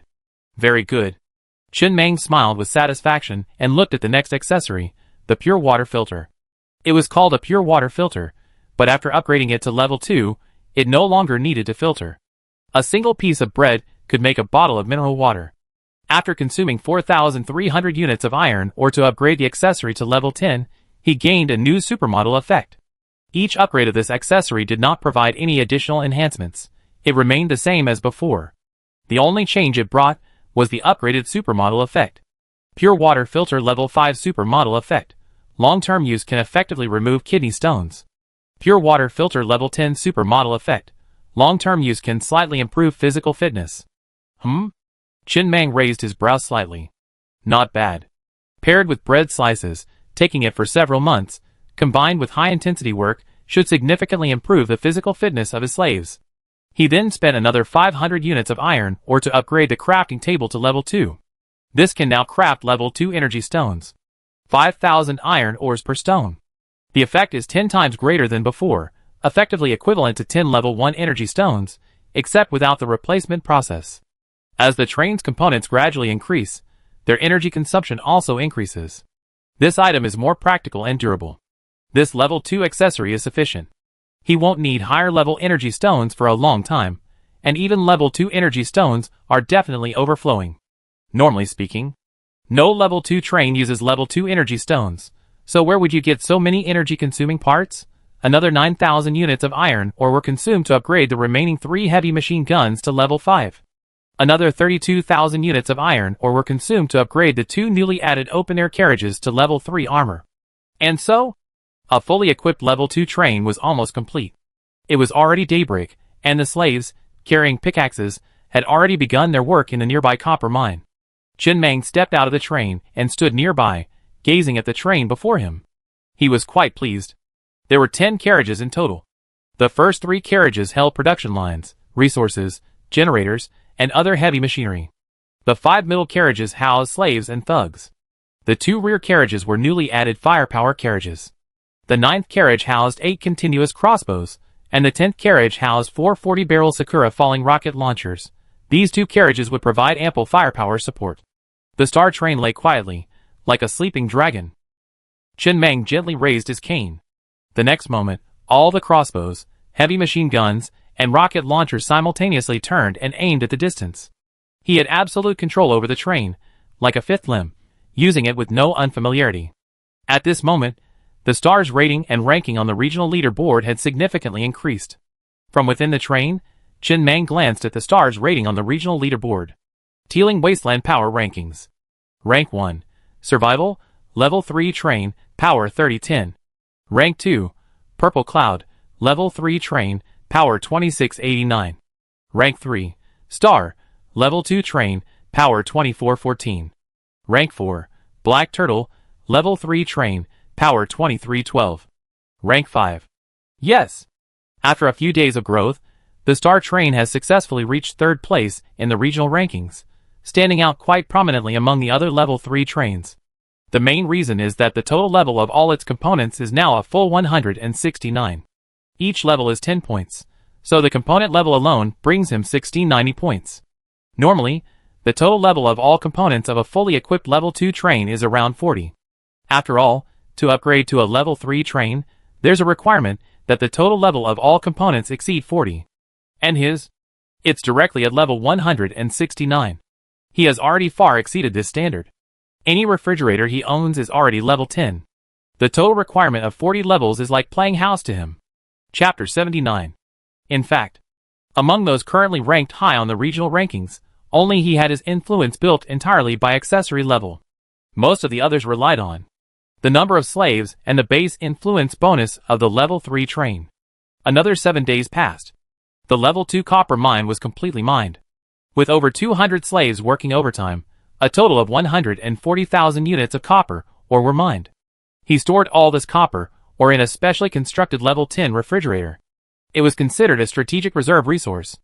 With this copper ore, even if the crossbow and wheel blade couldn't handle it, he could still rely on the rocket launcher and heavy machine gun to wipe out the enemy. But such a scenario was unlikely. In the Teeling Wasteland area, there should be no threat to him at the moment. The train currently had 60,000 units of iron ore and 140,000 units of copper ore. Chen Mang took out another 45,000 units of iron ore and upgraded his resource detection radar to level 10, extending its detection range to 10,000 meters. He also gained 2 super mode effects. Resource detection radar level 5 super mode effect estimates the amount of ore that can be mined within a detected mine. Resource detection radar level 10 super mode effect calculates the next refresh time for a fully mined mine. Before he could examine these 2 super mode effects, ding, ding, on the console. The screen began to beep rapidly. Shit! Chen Mang took a deep breath, forcing himself to calm down. The resource detection radar showed 2 level 2 iron mines next to the underground river cave, 2,000 meters below the ground. The estimated mineable quantity is 380,000 units of level 1 iron ore. He was really tempted, and not only at a depth of 2,000 meters, but also 5,000 meters below, there was a level 3 red hard rock mine, with an estimated mineable capacity of 1,800 units. He still had some of this red hard rock in the train. It had dropped from the man-eating spider he killed in the past, but he never found a use for it. It was a rare, high-level resource. Why had this high-level resource or spawned underground? But he could only look, not possess. His star train didn't have the ability to travel underground, but he looked out the window at the abandoned goblin train. This goblin train did have the ability to travel underground, but it was completely abandoned and unusable. There was no way to repair it. It was completely scrapped. What if he sent Doba back to that dark space and had him build another goblin train? Forget it. He quickly dismissed the idea. It's unrealistic. Not to mention how long it would take. Even if they did emerge, they wouldn't be in his area. Who knows where Doba would be transported to? Is he just going to watch the wealth before his eyes, unable to grasp it? Hold a meeting, brainstorm. Soon, the train filled up. Old Pig looked at the resource detection radar screen, which showed 2 level 2 iron mines 2,000 meters underground. After a moment's hesitation, he was the first to speak up. 2,000 meters below the Doomsday abyss, which means 8,000 meters above the surface. These 2 iron mines are in an underground river. If we can find the source of this underground river, perhaps we won't need the train to travel underground, and can just follow the river all the way to the mines. Ahem. Busey coughed lightly. That's a bit unrealistic. The underground river is incredibly complex. Some places are as wide as a lake mouth, others are only as thick as a bucket. There's no way a train could enter the underground river. It's simply a fantasy. Even if the underground river were perfectly flat, a train wouldn't be able to move through it. Qin Mang glanced at the group. Seeing that after a long discussion, no useful ideas had emerged, he waved his hand and said, "Give me Doba." Drill underground? Doba, covered in green, stood at the front of the train, his brow furrowed as he tiptoed. Standing on tiptoe, he gazed out the window at the abandoned goblin train. My original goblin train was fine, but this white-gray drill accessory is a craftable part that comes with the goblin train. I don't know where I can get it. And wait, I remember. Killing a monster called a pangolin has a chance of obtaining the blueprint for this accessory. However, these monsters usually live in the mountains, and we don't seem to have any mountains here. Old Pig, Busey, and the others exchanged glances, each seeing the anxiety in their eyes. This was the first time Mang Yi had convened a meeting of all the managers to discuss a matter. They were all eager to come up with a feasible proposal to prove their abilities. However, this matter was too thorny. They simply couldn't think of a solution. Old Pig, in particular, was practically beside himself with anxiety. He had always prided himself on being a talent for internal affairs management. Busey's inability to come up with an idea was understandable, but his inability to do so made him seem somewhat lacking in talent. Pangolin? Qin Mang leaned back in his chair, his eyes narrowed slightly in thought, his knuckles tapping rhythmically on the table. He actually knew where the mountains were, at the westernmost edge of the Teeling Wasteland, the Kunlun Mountains.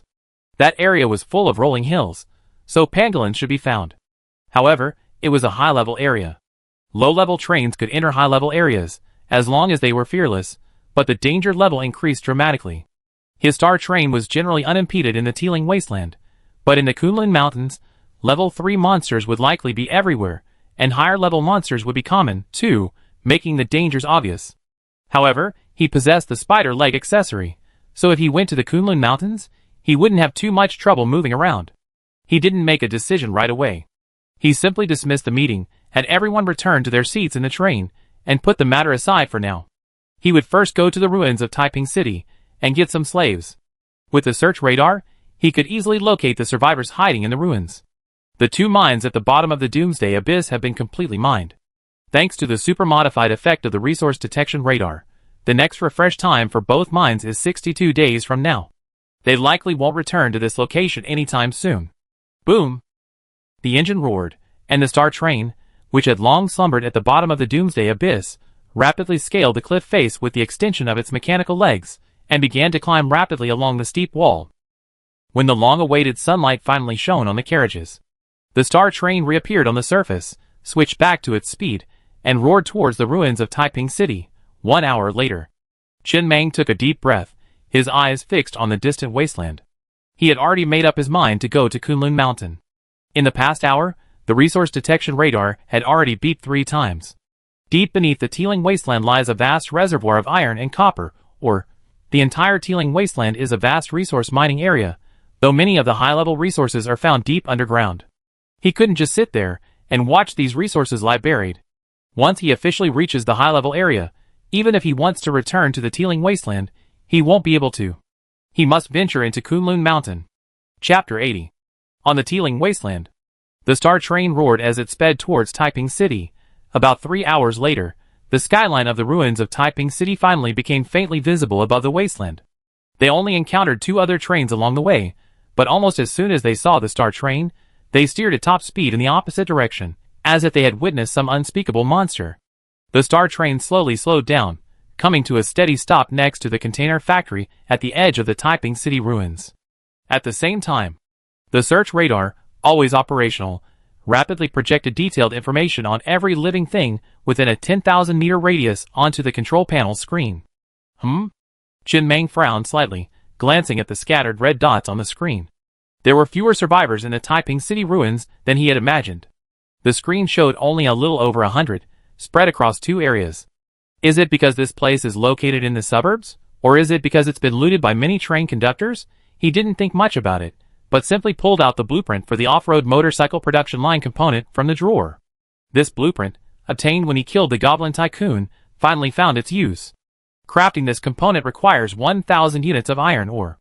In the number 2 production line carriage, a larger lathe quickly appeared, occupying a position near the edge. Producing one off-road motorcycle consumes 500 units of iron ore. The off-road motorcycle can reach a top speed of 180 kilometers per hour, which is even faster than some level 1 trains. Not too slow. Each off-road motorcycle requires a level 1 energy stone. Fortunately, energy stones aren't too expensive, costing only 500 units of iron ore. A level 1 energy stone provides over 100 days of continuous use. Even if the motorcycle is essentially scrapped, the energy stone still hasn't depleted. He produced 10 off-road motorcycles and 10 more energy stones in one go, spending a total of 11,000 units of iron ore. The level 5 supermodel effect of train assistance AI, cluster thinking, allows up to 20 people to connect their minds to the control console for seamless, real-time communication, with a maximum range of 10,000 meters. This coincides with the range of the enemy detection radar. He can sit inside the train, monitor the radar feed, and give real-time commands. Quickly, when the metal sheet on the side of the number 2 production line carriage slammed heavily to the ground. Boom! 10 thugs, clutching Tamarin assault rifles, sped off the train on their off-road motorcycles, throttled out, and then barreled deep into the city. The roads within the ruins were largely cluttered with abandoned vehicles overgrown with weeds. Only off-road motorcycles could squeeze through the gaps in this environment, speeding up the search. Turn right at the next intersection. Go past the collapsed red house and onto the other street. There are 3 level 1 zombie wolves in that house. Busey maneuvered his off-road motorcycle, dodging one obstacle after another.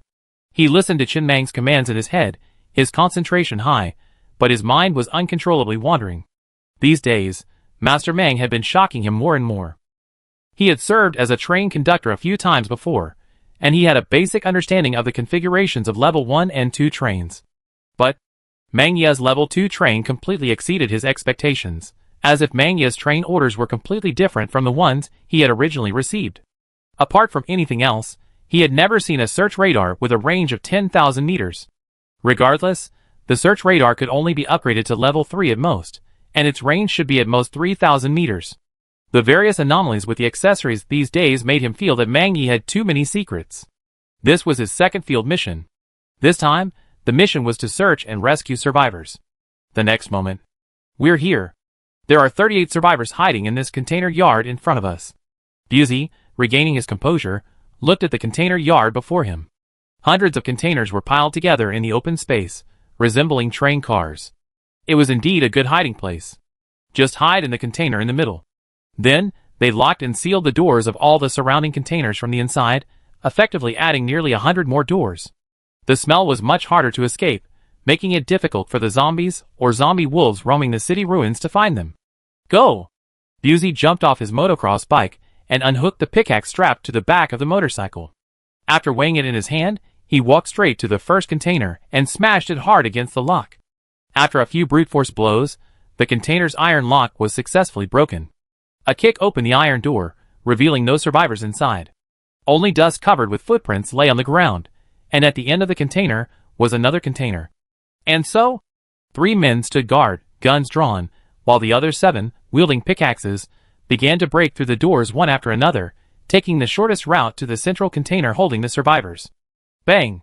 When the door of the last container was kicked open, Busey retreated almost immediately. In the darkness, without a flashlight, Mang Ye's instructions were his only source of information. Without hesitation, he quickly grasped the Tamarin assault rifle, which had been slung across his back, flipped the safety, loaded it, and immediately aimed at the several dark figures rushing towards him in the darkness, pulling the trigger. Bang, bang, bang. The dull crack of gunfire echoed in the darkness. The sound of bullets hitting flesh almost completely drowned out by the screams. A beam from the flashlight in this container shone directly onto Busey's blood-stained, angular face. The trembling beam revealed the flashlight's owner's uneasy mood. Busey expressionlessly pointed his gun at the source of the beam. Throw the flashlight over here. 3, 2. Before he could even count to 1, the flashlight was hurled out of the darkness. Busey picked it up and shone it on the 2 survivors at his feet, who had just attacked him from behind the door, holding fire axes. Then, he shone it into the container. There were about 30 survivors. Men and women. But now, everyone huddled in a corner, faces filled with fear, staring helplessly at them. The container floor was strewn with discarded clothes and blankets, and the entire space was filled with the pungent smell of decay. Everyone, get up now. Follow me. Busey glanced at everyone present, then shook the Tamarin assault rifle in his hand, and said dully, "Don't make me say it again." Apart from those 2, there were no other dangerous targets. If there were, Mang Yi would tell him. Chapter 81. Busey finished speaking. A disheveled woman in the crowd of people in the container suddenly saw a glimmer of hope in her once dull eyes. She stood shakily and pointed at the flabby-faced man in the crowd. Those 2 men just now were his thugs. They've been abusing us women since the apocalypse. Can you kill him? You don't know we've been. Shut up. Busey looked at the disheveled woman with a hint of impatience. Now, everyone, get up and get out of the container with me. If you say anything more, you be the first to die. The woman froze in place, the hope that had finally emerged in her eyes extinguished in the blink of an eye. After a long pause, she lowered her head and muttered, "I thought you were here to save us." Busey didn't bother to say anything more. He simply waved his hand. Under the cold gazes of the thugs, all the survivors trembled from their corners and walked along the container. Shan Mazi, standing nearby, scanned the faces of all the women. Seeing none of them familiar, he looked slightly anxious, and was about to say something when a rough hand pressed down on his shoulder. Busey patted Shan Mazi's shoulder without saying anything, his lips moving slightly, as he shook his head. Shan Mazi was taken aback for a moment, then quickly understood what was going on. He immediately tried to calm himself down as best he could. Soon, the survivors, escorted at gunpoint by Busey and his companions, left the container and arrived in the open space. Having not seen the sun for a long time, the survivors immediately closed their eyes and huddled together, unsure of their future. "Gentlemen!" The burly man, who had initially held the flashlight and was covered in flesh, knelt on the ground with his eyes closed, his voice filled with fear as he shouted, "Don't listen to that bitch. These days, it's been us brothers who have been out scavenging for supplies. The canned food they eat, the blankets they sleep on, the water they drink, we brothers have risked our lives to find. Several of our brothers have died for this. Isn't it right for me to sleep with them? Besides, I didn't force them. They came here on their own for food." At this moment, another woman's voice trembled with tears, a heartbreaking cry, "If we don't let you sleep you're not giving us food. Did we really want to be slept with by you? Screw your willingness." The flabby-faced man roared in exasperation, "Did I really expect the apocalypse to come? Then why the hell don't you just go out and find food?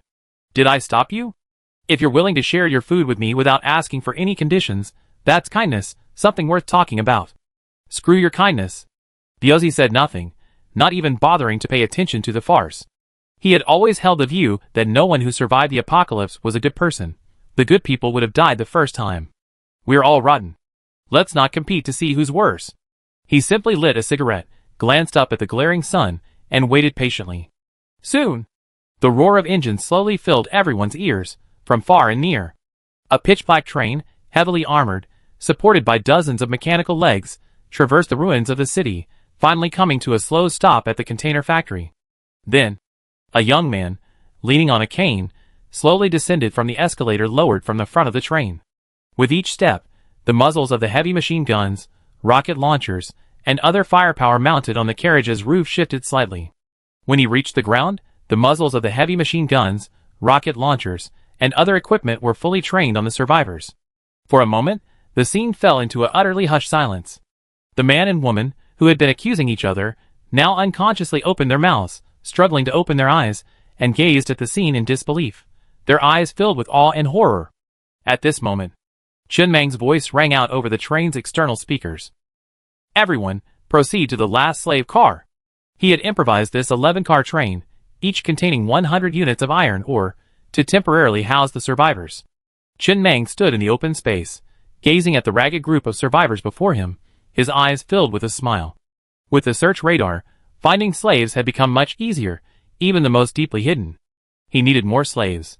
That way, when he found the next mine, he could achieve higher production efficiency. No one would complain about having too many slaves. He could afford to support as many as he wanted. Although he looked a little frail, he would be fine after a few recharges back on the train. This group of survivors still lacked elderly or children. In the apocalypse, the elderly and children were scarce, especially since the apocalypse had already begun a year ago. Surviving until now was no easy feat. Then, he returned to the train. This time, his goal was to rescue 1,000 survivors. With the combined power of search radar, swarm thinking, and Biazi and his gang of thugs on off-road vehicles, searching for survivors became an incredibly simple task. Then, he returned to the train. He had no intention of making a speech. He would wait until all the survivors were found. He had simply come down to admire his first haul. The woman, who had just been accusing the man of his countless crimes, opened her mouth slightly, unable to utter a word, upon seeing Chen Meng. For some reason, the gunman had murdered 2 people right in front of them, appearing to be a stone-cold presence, yet she dared to cry. However, the young man who had just stepped off the train, despite a smile on his face, dared not open his mouth. For a moment, the survivors remained silent, quietly following the guidance of Biazi and the others as they headed towards the last carriage, appearing quite obedient. TSK. Seeing this, Biazi couldn't help but rub the back of his head, smacking his lips. These guys have quite a good eye. Why didn't they yell at me when I got off? Do I look so easy to bully? He pulled the shard of the wheel blade from his pocket, and gazed at his bearded face within it. He forced a fierce expression, then glanced at Heihao beside him with some confusion. Am I not fierce? Yes, brother Biao. Then why don't they seem afraid of me? Maybe they initially thought you were here to save them, a good guy. What about Master Meng? Master Meng doesn't look like a good guy. Don't you? Doesn't he? Heihao, let me remind you, your collective thinking hasn't yet been disconnected. Yes, I just slipped up. Master Meng looks righteous, especially with those 4 40-barrel rocket launchers. They look so righteous. And just then, inside the train, Chen Meng looked at the survivor's hideout in another area on the radar. After zooming in on each survivor's information, he was slightly stunned, a flicker of surprise in his eyes. An old acquaintance. Among these survivors, one of the women was none other than Ji Chu Chu. Wasn't Ji Chu Chu a slave on another train? How did she end up here? Chapter 82. The radar screen showed these survivors hiding in a train car? Chen Meng's expression grew slightly odd. While it was called a train car, it actually consisted of only one carriage and a locomotive. The exterior armor was already tattered. His radar could only pick up information about other trains within range. According to the information he had obtained, this train was practically on the verge of being scrapped and could no longer be started. The integrity of its various components had dropped below 10%, rendering it unusable. And this train was currently sunk in a pond. Normally, Taiping City was deep within the ruins, and ordinary trains could not enter. Everyone had to drive trains to the outskirts of Taiping City, and then send thugs in to search for survivors and supplies. The fact that this train appeared here, if nothing unexpected happened, was likely swept up from the sky by the tornado in the wasteland a few days ago and dropped here. After conveying the order to Biazi and the others, boom! Accompanied by the furious roar of off-road motorcycle engines, Biazi and his companions formed a long, snake-like formation and headed straight for the depths of the city ruins. Deep within a pond in the ruins, a train had plunged to the bottom, its locomotive completely submerged, leaving only half of the carriage exposed. This was an artificial pond. A year after the apocalypse, it had been neglected. While not completely dry, the water level had certainly dropped. Several completely decomposed corpses floated on the surface, emitting an extremely foul odor, and the black water made it difficult to approach. Inside the train, a man was muttering angrily, wondering why he'd been so unlucky these days. It was already heartbreaking enough that Ji Choo Choo hadn't been able to sell, but then a few days ago, he'd been hit even harder, blown high into the sky by a tornado. Dizzy, he passed out on the spot. When he regained consciousness, the train was down to a single car, and it had been stuck deep in a muddy pond within the ruins of Taiping City. It was practically a complete loss, completely unrestartable. Without the train's protection, how could he face those ferocious monsters? He didn't dare leave the pond and head elsewhere in the ruins of Taiping City. This place was at least safe. After a few days of observation, he discovered that the zombies and zombie wolves didn't dare enter the water, so this place was barely safe. However, the train's food reserves had been completely consumed, and the carriages containing the food production equipment had long since been swept away. Only slave carriage number 2 remained. There weren't many slaves left though. Many had perished in the violent shaking, and those who remained were mostly severely injured. Everyone was in a state of near death. No! A fierce glint flashed in the man's eyes. He popped his head out of the carriage and surveyed his surroundings. This was a dead end. He had to find some food. Just then. Huh? The man froze in his tracks. He seemed to vaguely see several motorcycles at the edge of the pond, raising clouds of dust as they surmounted obstacles and approached him. Are these people crazy? How dare they act like this in the ruins of Taiping City?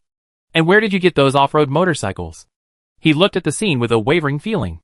Any ordinary survivor wouldn't dare act so arrogantly. These people were likely thugs from a level 3 train, searching for survivors. They were most likely here to investigate his train, which had been trapped in the pond. If he waved, they would definitely rescue him, but he would be forced to live under someone else's roof and become a slave. He had once been a train captain, managing over 100 people, so he naturally didn't want to be forced to live under someone else's roof. But if he remained in hiding, he would be out of food and trapped like this, and he would die sooner or later. After a brief hesitation, the man took a deep breath, made a quick decision, and took off his coat, holding it above his head. He scrambled out of the train and screamed with almost all his might, "Help! Help! Survive first. Look for opportunities later." The next moment. Roar! Perhaps the sound was too loud. As 7 or 8 slumbering level 2 zombie wolves emerged from the rubble of a distant building, their eyes red, as they stared intently at Biazi and his companions, who had just parked their motocross bikes. Saliva dripped from their fangs, dripping onto the ground, emitting the scent of death. Approaching step by step. A fierce battle was imminent. Biazi, perched on one foot on his motocross bike, gazed warily at the approaching group of zombie wolves. He gripped the shards of the wheel blade tightly in his hand, nervous but still in control. His brow furrowed as he glanced at the train in the pond and the swollen, decaying corpse floating on the surface. His nose twitched. This smell. Strong enough. This pool of water is probably turning into a virus incubator. Getting the people on the train out is going to be quite a challenge. Just then. Roar! The zombie wolves finally gave a low growl, unable to contain themselves. They dropped to the ground, their limbs tensed, ready to attack at any moment. But then. Swish, swish, swish. Several crackling sounds suddenly rang out in the ears of Biazi and the others. 8 crossbow bolts shot from afar, pinning the zombie wolves to the ground with lightning speed. 5 zombie wolves were killed instantly, without even a scream. The remaining 3 struggled for a few breaths before quickly falling silent. Biazi glanced back at the star train, which had somehow reached the rooftop of a 36-story building not far away. He was taken aback for a moment before he smiled. This long-range fire support truly gave him a sense of security. He served as a thug on other trains before, but never had he felt so safe as on this mission. He had a motocross bike for transportation, Tamarin assault rifles and chariot blade fragments as weapons, enemy detection radar, and swarm thinking to provide detailed and comprehensive enemy information, and the train provided long-range fire support. Compared to his previous thug treatment, it was like one in heaven and one on earth. A pure dimensionality reduction attack. The star train currently had 11 carriages. The rooftop of the high-rise building couldn't accommodate all 11, so 3 were suspended in midair, perpendicular to the ground, clinging to the wall. It had an indescribable wasteland aesthetic. Then he looked at the carriage exposed in the center of the pond and began to think about how to get these people back. Minor injuries wouldn't matter. The star train now had excellent treatment options, even capable of regenerating severed limbs.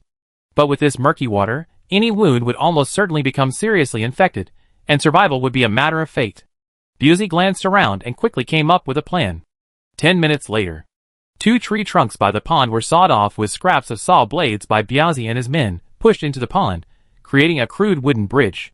These 2 trunks connected the pond's edge to the exposed carriage. Soon, many survivors emerged from the train and climbed onto the tree trunks, crouching over them and moving slowly and laboriously. By the time all the survivors had reached shore, the star train had already reached the shore at some point. Chin-Meng, sitting at the control panel, immediately noticed Ji Choo-Choo in the crowd. Though her hair was disheveled and her makeup had long since faded, her appearance was still quite good. Besides, there were several other women of decent quality. They were all minor celebrities in this world. It's just that Ji Choo-Choo was a bit more famous and popular. Very good. Chin-Meng nodded slightly. These were scarce resources. Lao Zhu then walked off the train, walked over to Busey, and said gravely, "I'm taking these celebrities with me. Master Meng told me to take them to the thug car and have someone clean them up. The rest of you can take them to the last car." Understood. By the way, Lao Zhu casually said, pointing to the man with an ingratiating smile, "You're the conductor of this train, right?" "Yes, yes." "Killed him." "Ah?" The man froze in place, terror surging through his nerves. Just as he was about to stand and flee, his vision suddenly went dark, and sticky blood slid into his eyes. As his consciousness gradually faded, he lost his balance and collapsed to the ground. His last thought before dying was, "We met at the rally last time, haven't you forgotten? We were quite friendly, after all." After completing the execution, Busey took a deep breath and tried to calm himself, though his index finger still trembled slightly. "What's wrong with you?" Old Pig, who was about to leave, noticed Busey's behavior and was slightly puzzled. "Have you suddenly converted to Buddhism? Do you have a misophobia about killing people?" "This man is the train conductor. I will definitely not allow someone who once served as a train conductor to become a slave on the star. A person who once served as a train conductor will not be content with a lowly position, and will definitely do something shady in the future. In the wilderness. For any train, whether captured or absorbed, the train conductor will be killed. And any slave found to have served as a train conductor will also be killed. This is difficult to say. Isn't it already a common practice?" Busey forced a rather awkward smile and shook his head bitterly. "Well, of course I know that. He's Ji Choo-Choo's manager. My mother was particularly fond of him when she was still alive. It felt like killing her idol, and it made some sense." "Is that so? Could someone actually fall in love with their manager?" Lao Zhu didn't dwell on it, simply waving his hand nonchalantly.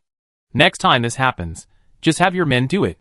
Even if Doomsday is a jerk, he can't force someone to kill their mother's idol, right? But this is fine. Since your mother likes this boy, it's a good idea to send him down to accompany her. Then Auntie won't be lonely. Get some control of yourself. We have a mission to complete later, so don't delay progress. Don't worry, Captain Pig, nothing will go wrong." "Huh?" Watching Old Pig's retreating back, Busey took a deep breath and looked down at the body lying in a pool of blood. He had served as train conductor several times before, and this was his biggest secret on the star train. This secret must not be discovered. He had previously held onto a glimmer of hope, thinking that even if this secret leaked, Master Meng wouldn't kill him for his loyalty. Now it seemed, this secret couldn't be exposed. In the wilderness, no one could tolerate someone under them having served as a train conductor. It was practically a ticking time bomb ready to explode at any moment. And he couldn't prove that he wouldn't explode. Since ancient times, self-proof has always been a difficult problem. The best solution is to hide this bomb, so no one knows of its existence. He subconsciously glanced at Heihao and another brother who had been following him. This secret was known only to these 2 brothers, no one else. "Brother." Heihao instantly understood the meaning in Busey's eyes, his lips twitching. "You can't?" "Ahem." Busey coughed lightly, trying to mask his embarrassment, and patted Heihao on the shoulder. "What are you thinking about? You've been distracted. Hurry and get all these survivors into the carriage. We still need to search for survivors in the next area. Don't let your imagination run wild. We always be brothers." With the search radar as support, and the star train equipped with spider legs, it could navigate almost any area within the ruins of Taiping City. As darkness fell, the search for survivors came to an end. The reactions of different survivors upon being found varied, but no one cared. No one cared what the survivors thought. They were all crammed into the train car. By nightfall, they had searched the ruins of the western suburbs of Taiping City. Except for some locations that were completely inaccessible, most of the hiding survivors had been rescued. The survivors who had managed to hide until now were generally in extremely secluded locations. For example, those hiding in the air raid shelters, the steel doors were difficult to break open from the outside unless they were open from the inside. Since the survivors refused to come out, they left. By the end of the day, a total of 289 survivors had been found. It was already dark. The Star train was parked in the wilderness outside the ruins of Taiping City for repairs. Chen Meng, brows furrowed slightly, was counting the day's harvest from inside the locomotive. Nearly 300 more slaves. This was a significant harvest. Production efficiency would be greatly improved. But it was a city after all. He searched the suburbs and only found this many people? Were all the others dead? Isn't the death rate a bit too high? He also controlled the train to the library, scooping up a wealth of paper materials, which gave him a better understanding of this world. Not counting the mobile population, this city alone had a permanent population of around millions. And yet, barely a year after the apocalypse, almost everyone was dead? Chapter 83. Just then, there was a knock on the door outside the train. Soon, Old Pig pushed it open and whispered, "Master Meng, I checked all the survivors we rescued today with Shanmazi. His girlfriend isn't among them." Yes. Chen Meng hadn't held out much hope. Given the death rate, Shanmazi's girlfriend wasn't likely alive. He simply instructed, "Feed these new survivors lightly tonight, and ask if there are any couples among them. If there are any couples, bring them to me. Any troublemakers, kill them." Understood. Old Pig hesitated, then whispered again, "Master Meng, I found female slaves to wash and groom Ji Choo Choo and those little stars. They're now clean and in the thug's car, ready to go at any time. You can come. Send Ji Choo Choo over." "Yes." "Stop looking." In the thug car, Old Pig rolled his eyes at Hey How and said angrily, "Stop looking. Master Meng wants Ji Choo Choo over. Don't wait until Ji Choo Choo takes over. I make a note of you, and your life will be in jeopardy." But Hey How looked at Ji Choo Choo's curvaceous figure as she retreated, his Adam's apple rolling slightly as he whispered, "Didn't Master Meng tell the brothers to work hard and wait until the Doomsday abyss is done, then?" "Pa!"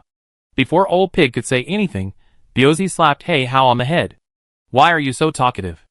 Are you so bewildered by a woman? That's not just any woman, that's a celebrity. Celebrities are the reason for your death.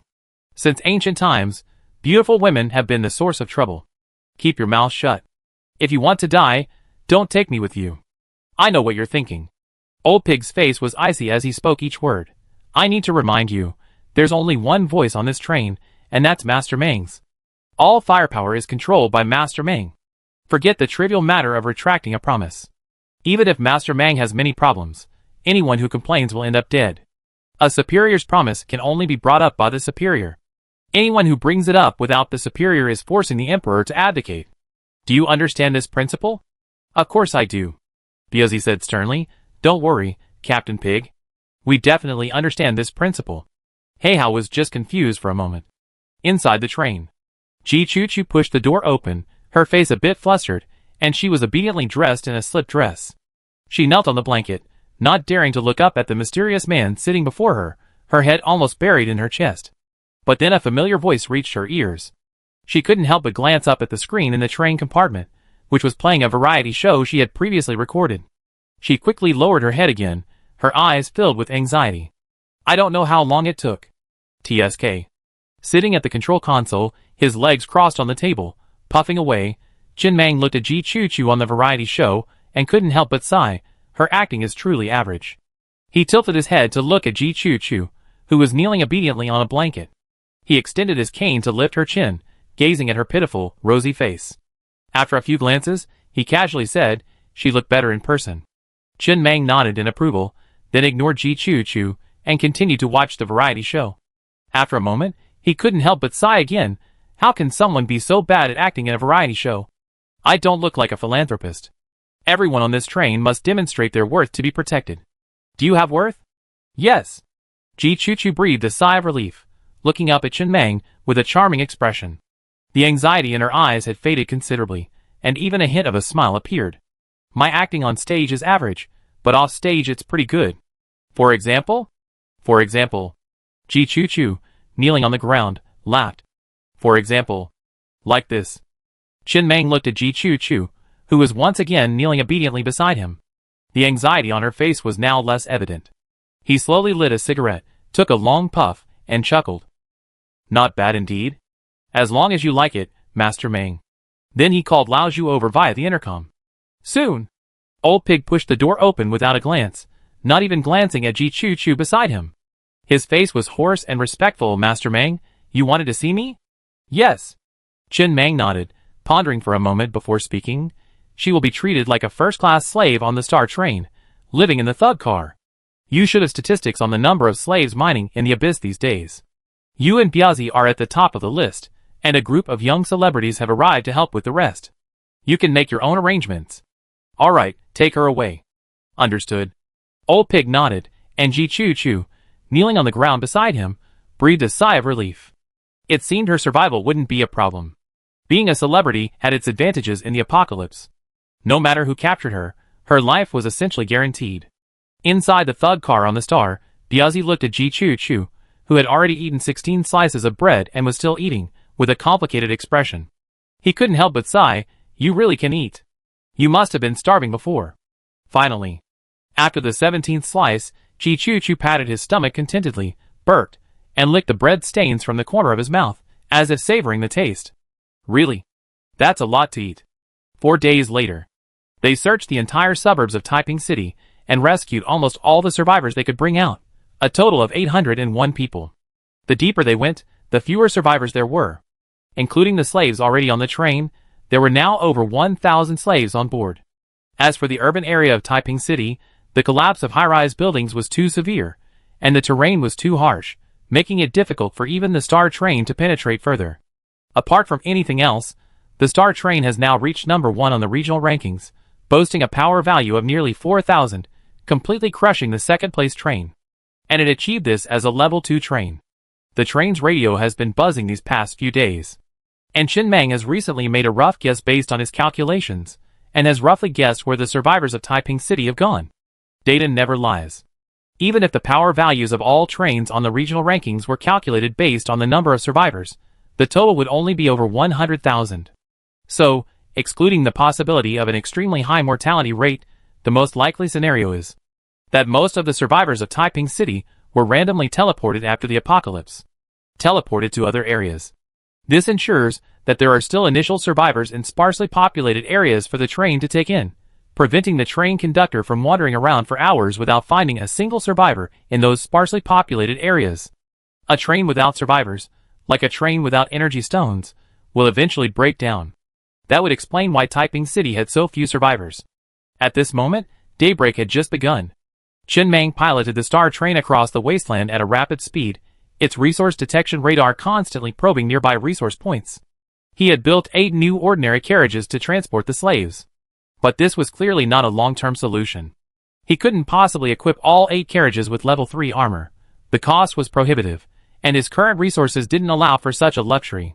Furthermore, 8 slave carriages presented too many hidden dangers, significantly impacting the train's maneuverability.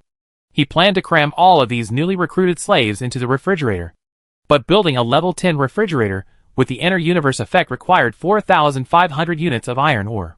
To accommodate so many slaves, he would need at least 4 more refrigerators, which would yield 18,000 units of iron ore. And he only had 1,000 units of iron ore. There were too many slaves. Not only was there more food to eat, but housing them was also a problem. More thugs were needed too. Otherwise, the current 10 thugs wouldn't be able to maintain order. Over 1,000 was no small number.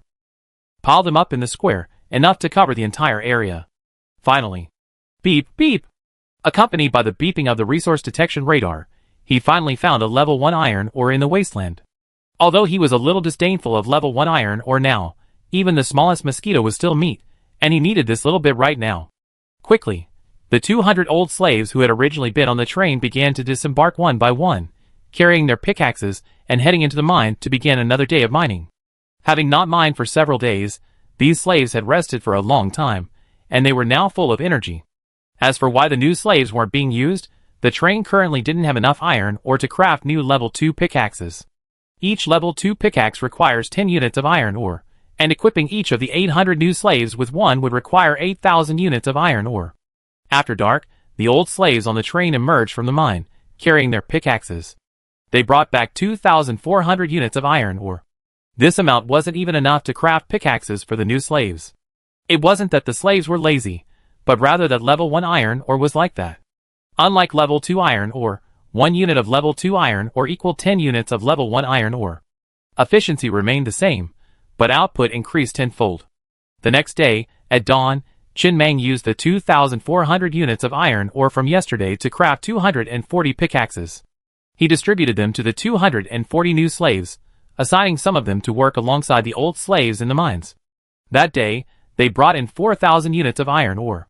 The new slaves' work efficiency was significantly lower due to various factors, including mental issues and physical limitations. However, these were not a problem, and would be gradually improved later. Day 3. The 4,000 units of iron ore brought in yesterday were transformed into 400 pickaxes and distributed to the 400 new slaves. This day, 7,000 units of iron ore were brought in. Although it was only a level 1 iron ore, its output was almost as high as the daily output of the level 2 iron mine he had once mined beneath the abyss. Before the goblins arrived, that level 2 mine had been producing over 10,000 units of iron ore per day. Day 4. Chin Meng used over 1,000 units of iron ore and forged over 100 pickaxes to distribute. Now, all the slaves had their own pickaxes, and mining progress accelerated. That day, 8,000 units of iron ore were brought out. The 5th day, there was no 5th day. After the 4th day, the mine was completely mined. The output of a level 1 iron mine, while not fixed, generally ranges around 20,000 units. Adding the food and water consumed over the past few days, there are currently 9,000 units of iron ore on the train, still not enough to build 4 level 10 refrigerators. More level 1 iron ore is needed. In the wasteland, the star train sped towards its unknown destination, its resource detection radar operating continuously. Old Pig entered the train compartment and began to report the daily consumption details to Chin Meng. Master Meng. All our level 1 and level 2 slaves now eat 2 meals a day, which means each person only eats 20 slices of bread and 4 bottles of mineral water. Hard labor and sweating can lead to dehydration. 10 slices of bread equal 1 unit of iron ore. 10 bottles of mineral water require 10 slices of bread, which is also 1 unit of iron ore. This means each slave consumes 2.4 units of iron ore per day. With over 200 slaves, including thugs, that's a daily cost of 500 units of iron ore. We've added a new batch of slaves. They're treated like level 3 slaves, with 10 slices of bread and 2 bottles of mineral water per day. Their daily cost is 1.2 units of iron ore, for a total of 800. For one person, that's 960 units of iron ore consumed per day. Master Meng's initial instructions were that the rations would remain fixed regardless of whether there was mining or not. Rations wouldn't be reduced just because there was no mining. In other words, basically, even if the star train was doing nothing, it would consume a fixed 1,460 units of iron ore the moment it opened its eyes. If there's no mining today, it's pure consumption. It was fine before when there were fewer slaves, but now there are more. If the train doesn't have at least 10,000 units of iron ore stored, and there's no iron ore for several consecutive days, these slaves will starve to death. Chapter 84. Huh? Chin Meng took a deep breath and sat at the control console, gently rubbing his temples. He didn't say much, but he felt slightly exhausted. A few days ago, he'd been talking about how much iron ore was consumed just by feeding slaves. And then, there were these 800 more slaves. And they were only enjoying the lowest level 3 slave treatment. The daily food cost had already skyrocketed to 1,460 units of iron ore. This was incredibly stressful. He finally understood why he'd never seen a train with more than 1,000 slaves. Who the hell could afford that? The thought of consuming nearly 2,000 units of iron ore every day was a headache. This wasn't just a one-time expense for crafting a component. This was a daily cost. If there was nowhere to mine, it would be a net loss. Without sufficient iron ore reserves, these slaves would starve to death if they couldn't find any. Master Meng, do you want to lower the treatment of the slaves? When there's nowhere to mine, 2 slices of bread per person a day. Like Master Coin used to do? No. Chin Meng barely thought before shaking his head and rejecting the proposal. The reason our slaves on the star train are so much more efficient at mining than those on other trains, besides our effective incentives, is largely because we keep them well fed. How can slaves work if they're not well fed? Besides, the treatment of slaves number 1, 2, and 3 was already agreed upon long ago. How can we change it so arbitrarily? Let's leave it that way for now. Let's see if we can find another level 1 iron mine. We just need to go to Kunlun Mountain and find the pangolin. Once it drops the drill bit blueprint, when we return to the Teeling Wasteland, all the iron ore deep underground will be ours. We never have to worry about running out of ore. I understand. Old Pig slowly exited the train compartment, closing the door quietly before letting out a barely perceptible sigh. Being a train conductor is truly tough, having to manage so many mouths every day. This would have happened before the apocalypse. A company with 1,000 employees is a major taxpayer, ensuring employment in the local area. The deputy train conductor is still better. If anyone's food is short, he won't be left without it. He just needs to manage his subordinates. Finally, 3 hours later, Chin Mang finally found another level 1 iron ore mine in the wasteland, but this time it was owned by someone, with a train parked nearby. The ability to locate the iron ore so quickly was thanks to the resource detection radar, with a range of 10,000 meters. Back when the range was only 1,000 meters, iron ore was much harder to find. When the star train slowly stopped beside the train, the contrast between the two looked like an adult bullying a child. Don't run away so quickly. Wait until your slaves return from the mine. Just as the level 1 train was accelerating, preparing to depart, Chin Mang's voice rang out from the train's external speakers. Soon, a bald, middle-aged man poked his head out of the train's skylight, his hands clasped together with gratitude, and he repeatedly expressed his gratitude. The train actually stopped. 10 minutes later, about 60 or 70 slaves fled the mine and scurried onto the train. The train whistled and sped away. After this train had departed, over 1,000 slaves, armed with pickaxes, emerged from the train and filed into the mine. Biazi and his men, armed with Tamarin assault rifles, maintained order. All the firepower on the train was trained on the slaves, a subtle threat. Perhaps they were truly intimidated. This group of new slaves had been on the train for several days. Aside from a few troublemakers, who were executed on the first day, there hadn't been any troublemakers since. The only problem was their work efficiency had been a bit lacking. This was a half-mined level 1 iron ore mine. By the time it got dark, the mine had been completely mined. Over 8,000 units of iron ore had been mined, which, including today's food consumption, amounted to 6,500 units. The train now had 15,500 units of iron ore. Building 4 level 10 refrigerators required 18,000 units, but it wasn't enough. They had to keep looking for more. It was late at night, and all the slaves had fallen asleep. Chin Mang still sat at the controls, driving the train across the wasteland, searching for new iron ore. I miss the abyss so much. He gazed dazedly at the stars in the sky.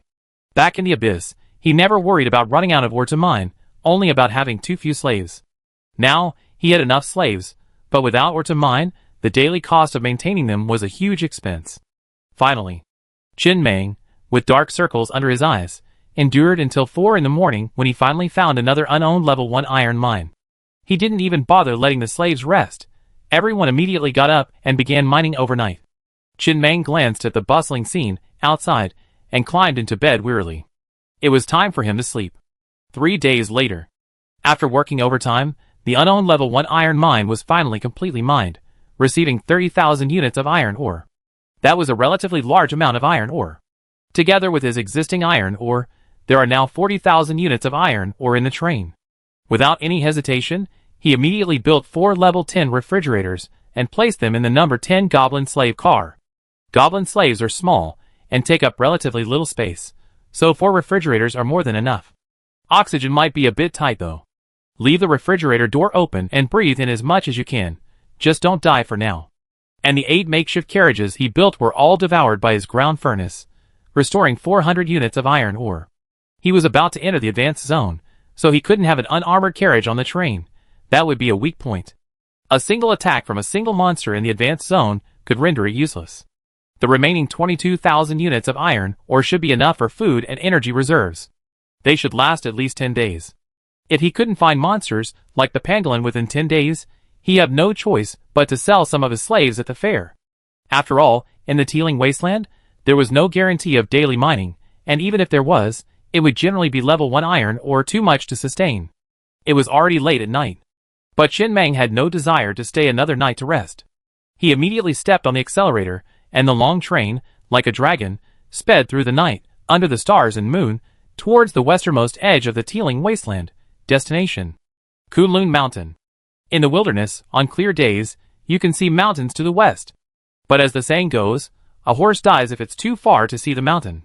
After a night of continuous top speed, 5 hours later, just before dawn, the mountain range finally came within reach. However, what is this? The train slowly stopped.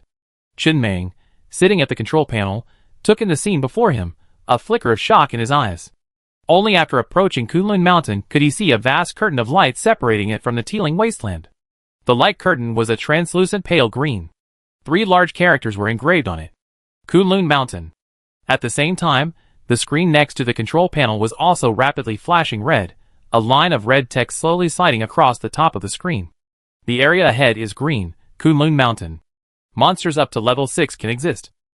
The current train level is level 2, the risk factor is high, and it is recommended to move away immediately. Level 6 monster.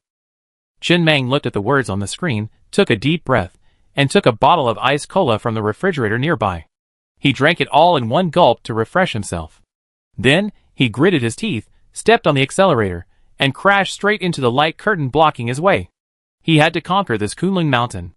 If he could find a pangolin, and had dropped a blueprint like the drill, he would have unlimited resources waiting for him to mine when he returned to the teeming wasteland. The train would then experience exponential growth. Otherwise, he wouldn't even be able to support these slaves. Unless he was willing to sell these slaves. He learned from Duoba the general information about pangolin monsters. Their levels weren't particularly high, generally level 2, with elite monsters at level 3 and bosses at level 4. However, they were rather cautious, surviving primarily by gnawing on rocks and often hiding in deep mountain ravines, making them difficult to encounter. As the train rushed through the light curtain in front of it, and officially arrived in the Kunlun Mountains area, Chen Meng glanced back. Sure enough, the light curtain behind him turned white and translucent, and the words on it changed to teeming wasteland. Almost from the moment they entered the Kunlun Mountains area, the terrain became uneven, and the road ahead was bumpy and bumpy. Ordinary trains couldn't navigate this terrain, and mountains were everywhere they looked. There was almost no flat ground. Mountains abutted one another. Chen Meng immediately retracted his hot wheels and unleashed his spider legs. Without them, he wouldn't have even considered coming to Kunlun Mountain. The spider legs' maximum speed limit at level 1 was fixed at 50 km per hour. Upgrading to level 13, it reached 170 km per hour. While still slower than Hot Wheels, it was already faster than many level 1 trains, especially in this mountainous terrain. Whoosh! Chen Meng let out a nervous sigh, his hands tightly gripping the control lever. The enemy radar nearby began to beep frantically. The radar showed 7 level 3 monsters, and even 1 level 4 monster within range. They had barely entered Kunlun Mountain, and the situation was already so precarious. His train was now struggling to withstand the simultaneous attacks of 7 level 3 monsters, and 1 level 4 monster. Fortunately, his enemy search radar clearly displayed information about all creatures within range on the screen, allowing him to easily locate monsters, like the pangolin among the swarm. But there was no time for further thought. Chen Meng's expression changed slightly. The level 4 Tyrannosaurus Rex, 3,000 meters to his left, was already roaring and rushing towards him. Its massive size, 7 or 8 meters tall, was causing the ground to tremble faintly. What a psycho! He cursed inwardly as he steered the train towards the nearest mountain. It looked like it had been cut in half by a sword, with a sheer cliff face that sloped almost 90 degrees. How could there be such a thing as a dinosaur? And the distance was a full 3,000 meters, with so many tall trees and bushes in between, and even hills obstructing the view. How did you even see him? You have a search radar, too? It happened in a flash. Just as the level 4 Tyrannosaurus Rex was about to catch up with the train, transformed into a giant centipede, had already scurried halfway up the mountainside, a near 90-degree cliff. The Tyrannosaurus Rex could only raise its head and roar helplessly, drooling all over the ground, but it was powerless. Huh? Chen Meng breathed a sigh of relief. Fortunately, he had spider legs. You could fly if you could. But, the next moment, not far away, in the sky, an eagle with a wingspan of nearly 3 meters was screaming and rapidly flying towards his train. The search radar revealed that the eagle was a level 3 monster, the hunting eagle. Awesome. This was his first encounter with a flying monster. He knew how miserable the other train conductors in this advanced area lived their daily lives, each one in dire straits. Clang, clang, clang. The level 3 Skyhawk monster landed on the carriage and began pecking at it with its terrifying beak, making a sound like metal clashing. But thankfully, it was only a level 3 monster. It posed no immediate threat to the Star Train's level 3 armor. Chen Mang ignored the hawk and quickly scanned the monsters within its range. After confirming there were no pangolins, he steered the train up the cliff face to the other side, at least to avoid the Tyrannosaurus Rex waiting for its meal below. 3 hours later. His nerves were on edge. Chen Mang finally found a barely safe spot, an extremely tall mountain surrounded by cliffs. The highest point was only about 100 square meters, a natural barrier. Aside from those flying monsters like the Tyrannosaurus Rex definitely couldn't catch him. For the past 3 hours, he'd been constantly being chased by monsters, completely unable to find the time to check all the information on the enemy radar. Fortunately, the train's auxiliary AI alerted him when the pangolin monster appeared on the radar. Damn it. Finally landing safely, Chen Mang, his body trembling, wiped the sweat from his forehead. He had experienced firsthand what it meant to run for his life. Even if he upgraded to a level 4 train, it would be difficult to survive in such a place. The main reason was the complex terrain. Even with his spider legs, it was still so difficult, so he wondered how the other trains survived. So far, he hadn't seen a single one. At that moment, without giving him much time to react, he felt the mountain below the train violently shake. The enemy radar indicated a level 4 monster, a rock snake, darting through the mountain, heading straight for him. Fuck. He didn't even have time to utter a complete curse word. He could only steer the train as if fleeing for his life, sprinting along the cliffs toward the other side of the mountain. But at that moment, he suddenly saw something shocking.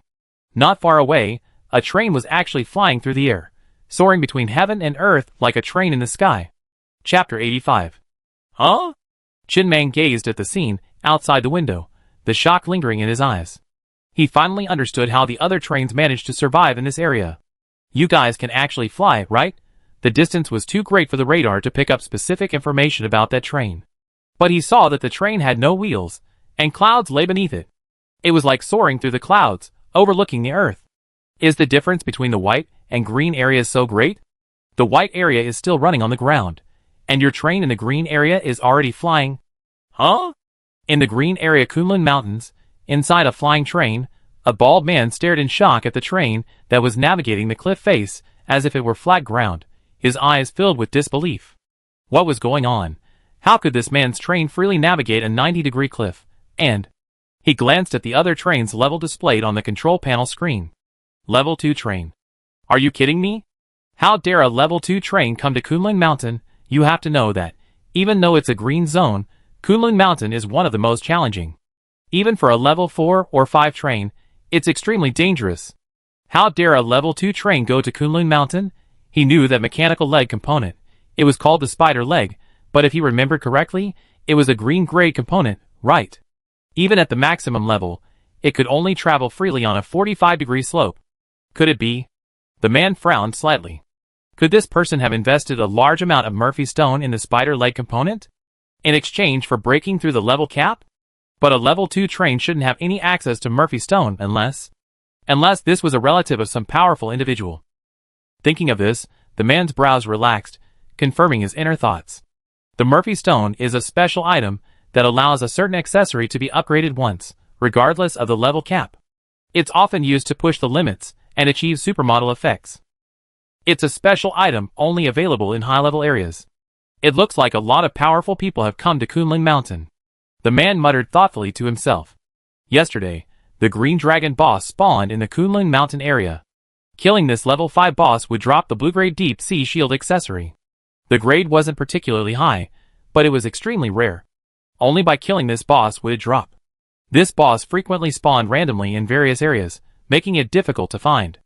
This accessory was mostly useless. It only worked when the train wanted to travel underwater, but few areas had lakes, so it was rarely needed. As for areas with oceans, they were at least blue level, so he didn't dare go there. Meanwhile, in his own green zone, he happened upon an adventure called the Undersea Maze in the lake. He wanted to obtain the Deep Sea Shield accessory and explore its contents. Otherwise, he wouldn't have come to the Kunlun Mountains. The death rate there was too high, the monsters too dense. It was a pure monster zone, without a single mine. Who would come here normally? Except for the lunatics on the flesh train, no one liked this area. Normal people would choose to stay in the surrounding green zones, such as the Shay Plain and the Xianhe Basin. The danger level was significantly reduced, and there were many high-level resource mines. Furthermore, the terrain and dangers varied from zone to zone, and trains that had been in those zones for a long time often had corresponding strategies. Traveling to other zones would inevitably lead to acclimatization issues. Oh, and there are many trains coming here to hunt pangolins and obtain drill parts to mine underground in their own areas. Aside from these people, no one else comes to this area of Kunlun Mountain. I had thought there were no competitors. Now it seems. Whatever. The man sighed and glanced in the rearview mirror. The train that had been scrambling up the cliffs like a centipede was gone. He'd give it a try, but if he couldn't grab it, he'd forget it. After escaping danger once again, Chen Mang saw that the rock snake had disappeared from his radar. His tense nerves relaxed slightly, but he gritted his teeth. Just let him find the pangolin. Unless he upgraded his armor to level 6, he would never set foot in this damned green zone again. Is this really a place where people can survive? Only. Now, after returning to a safer place, he glanced at the resource detection radar, a flicker of doubt in his eyes. Hours had passed since he entered Kunlun Mountain, and the resource detection radar hadn't sounded a single time. He hadn't seen a single mine along the way. There was nothing underground or on the surface. Forget the level 3 iron ore he imagined, there wasn't even a single level 1 iron ore. Aren't high-level areas supposed to have high-level resource mines? Where had all the mines gone? Just then, the train speaker suddenly emitted a shrill warning tone, followed by the mechanized voice of the train assistant's AI. Search radar detected pangolin monsters. 12 level 2, 1 level 3. Finally found you. Chen Mang's eyes lit up. What had he risked his life to enter Kunlun Mountain for? It was for this damn pangolin. After being chased for hours, he finally found it. On a distant hilltop, a group of hedgehog-like monsters, the size of jackals, were scurrying desperately across the hilltop, while a level 4 rock snake scurried after them across the grass. Hold on, don't die. I'm coming. Chen Mang gritted his teeth and quickly climbed the hilltop, aiming directly at the pangolin's path. Just as the two sides were about to meet, the 4 heavy machine guns on the carriage's roof slowly swung their muzzles. From inside the train, the sound of the AI successfully locking onto them echoed. Bang, bang, bang. The dull sound of gunfire pierced the mountain range. He hadn't used a crossbow, and he was using only level 3 ammunition. He had finally found the pangolins. Now wasn't the time to worry about the copper mine. The crossbow's rate of fire was too slow. In this situation, a heavy machine gun was more reliable. Hundreds of heavy machine gun rounds rained down like a torrential downpour, engulfing the dozen or so pangolins. Almost instantly, the pangolins exploded in a bloody mist, while Chen Mang maneuvered the train almost to the edge of the level 4 rock snake, using his powerful magnet to suck up the fallen items. However, the distance was a little too close, and the rock snake was too fast. Bang! The snatched rock snake swung its tail in anger, and slammed it hard against the train. The immense force transmitted through the train sent it careening off, sending one of the carriages visibly denting. This was the first time the level 3 armor had been so disastrous. The train, flung through the air, struggled to maintain its balance. The cliff was 1,000 meters high, and a free fall from that height into the valley below was practically certain death. But, the more critical the moment, the more. Chen Mang's breathing became increasingly steady. He let the train tumble through the air, his back pressed against the seat, his eyes fixed on the nearby cliff. Now, the next moment. 2 strands of spider silk shot out from their legs like arrows, their target precisely the cliff in front of him. After impacting the cliff, the 2 strands of silk adhered firmly to it. The train, which was originally falling, stabilized in midair and, under inertia, like a swing, was pulled by the silk threads and crashed into the other side of the cliff. Bang!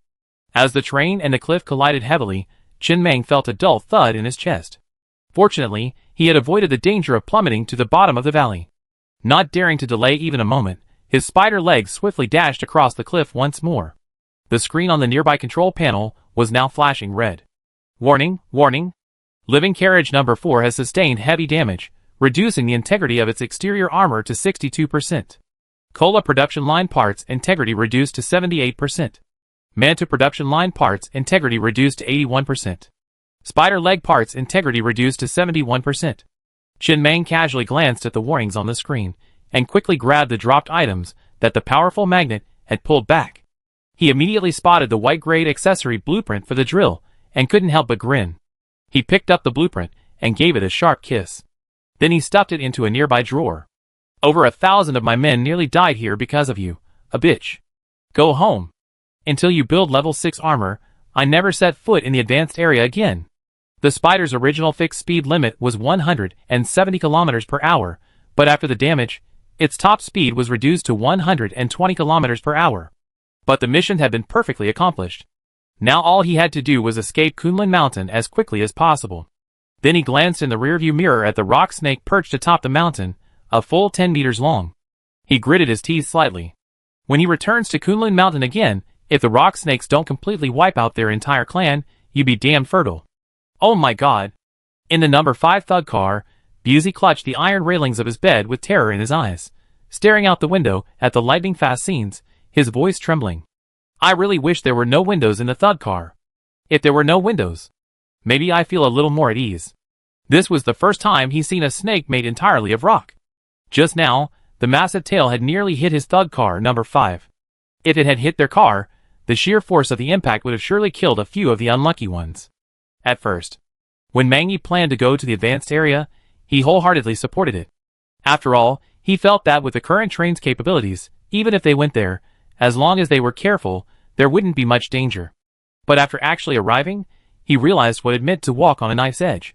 So, it turned out that what he experienced in the Teeling Wasteland wasn't the end of the world at all.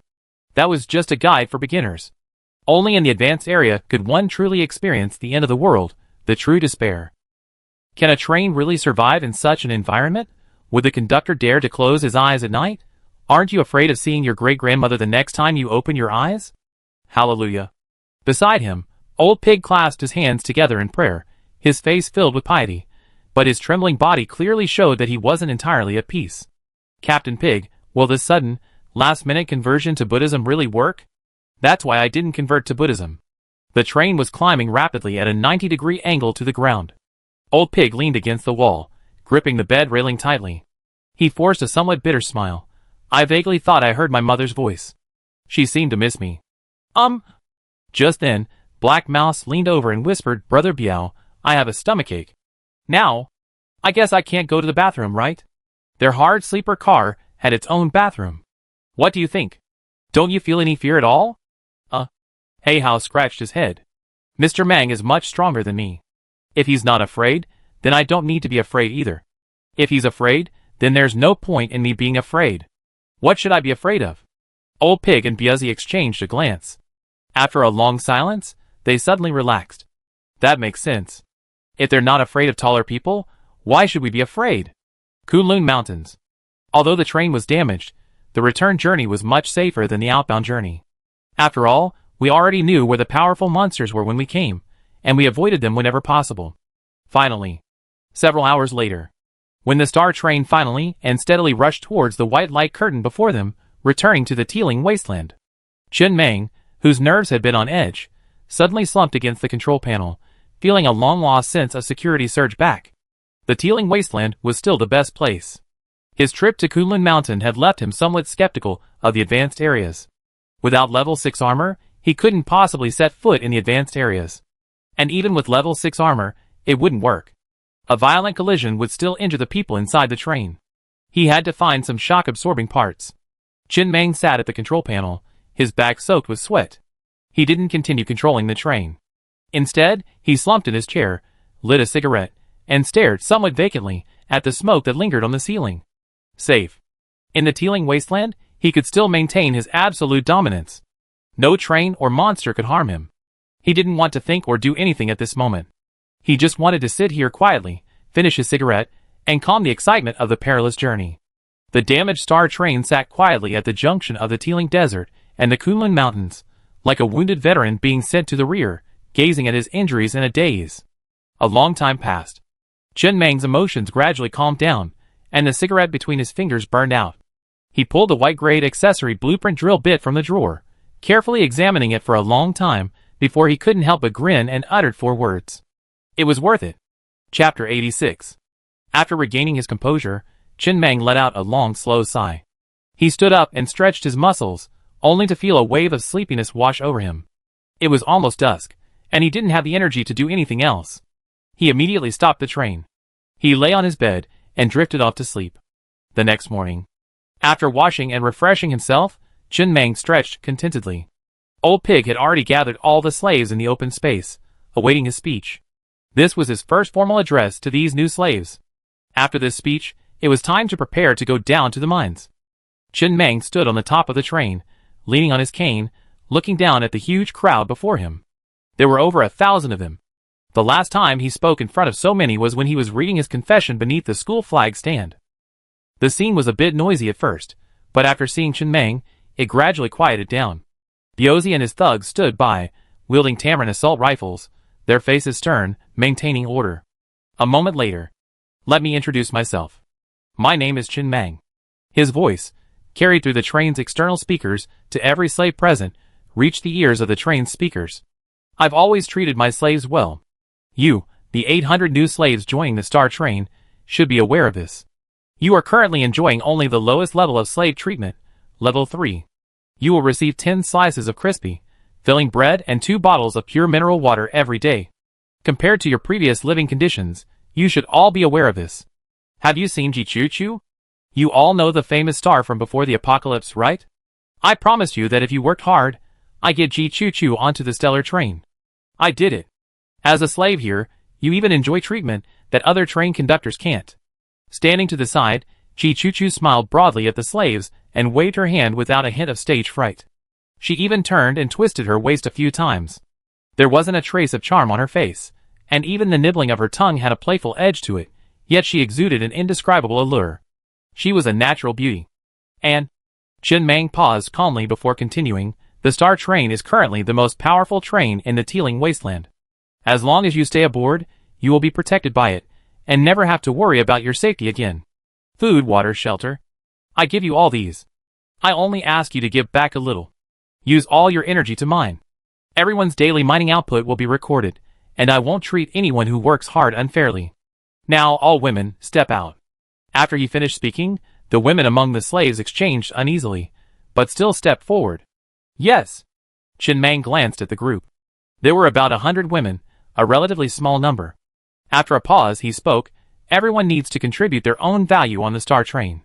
Those who want to mine like the other men should stand on the left, and those who want a more relaxed lifestyle should stand on the right. Quickly, over 60 women in total ran to the left. The remaining 40-odd women went to the right. Chen Meng frowned slightly, looking at the woman standing to his right. She was a full 5 feet tall, muscular, her shoes must have been a size 45, and her face was even covered in fat. He couldn't help but say, those who want to mine, stand on the left. I don't mind. The woman, standing out from the crowd, forced what she thought was a charming smile and said hurriedly, I want to take it easy, take it easy. Chen Meng took a deep breath and waved his hand. Biozhi, take her to the left.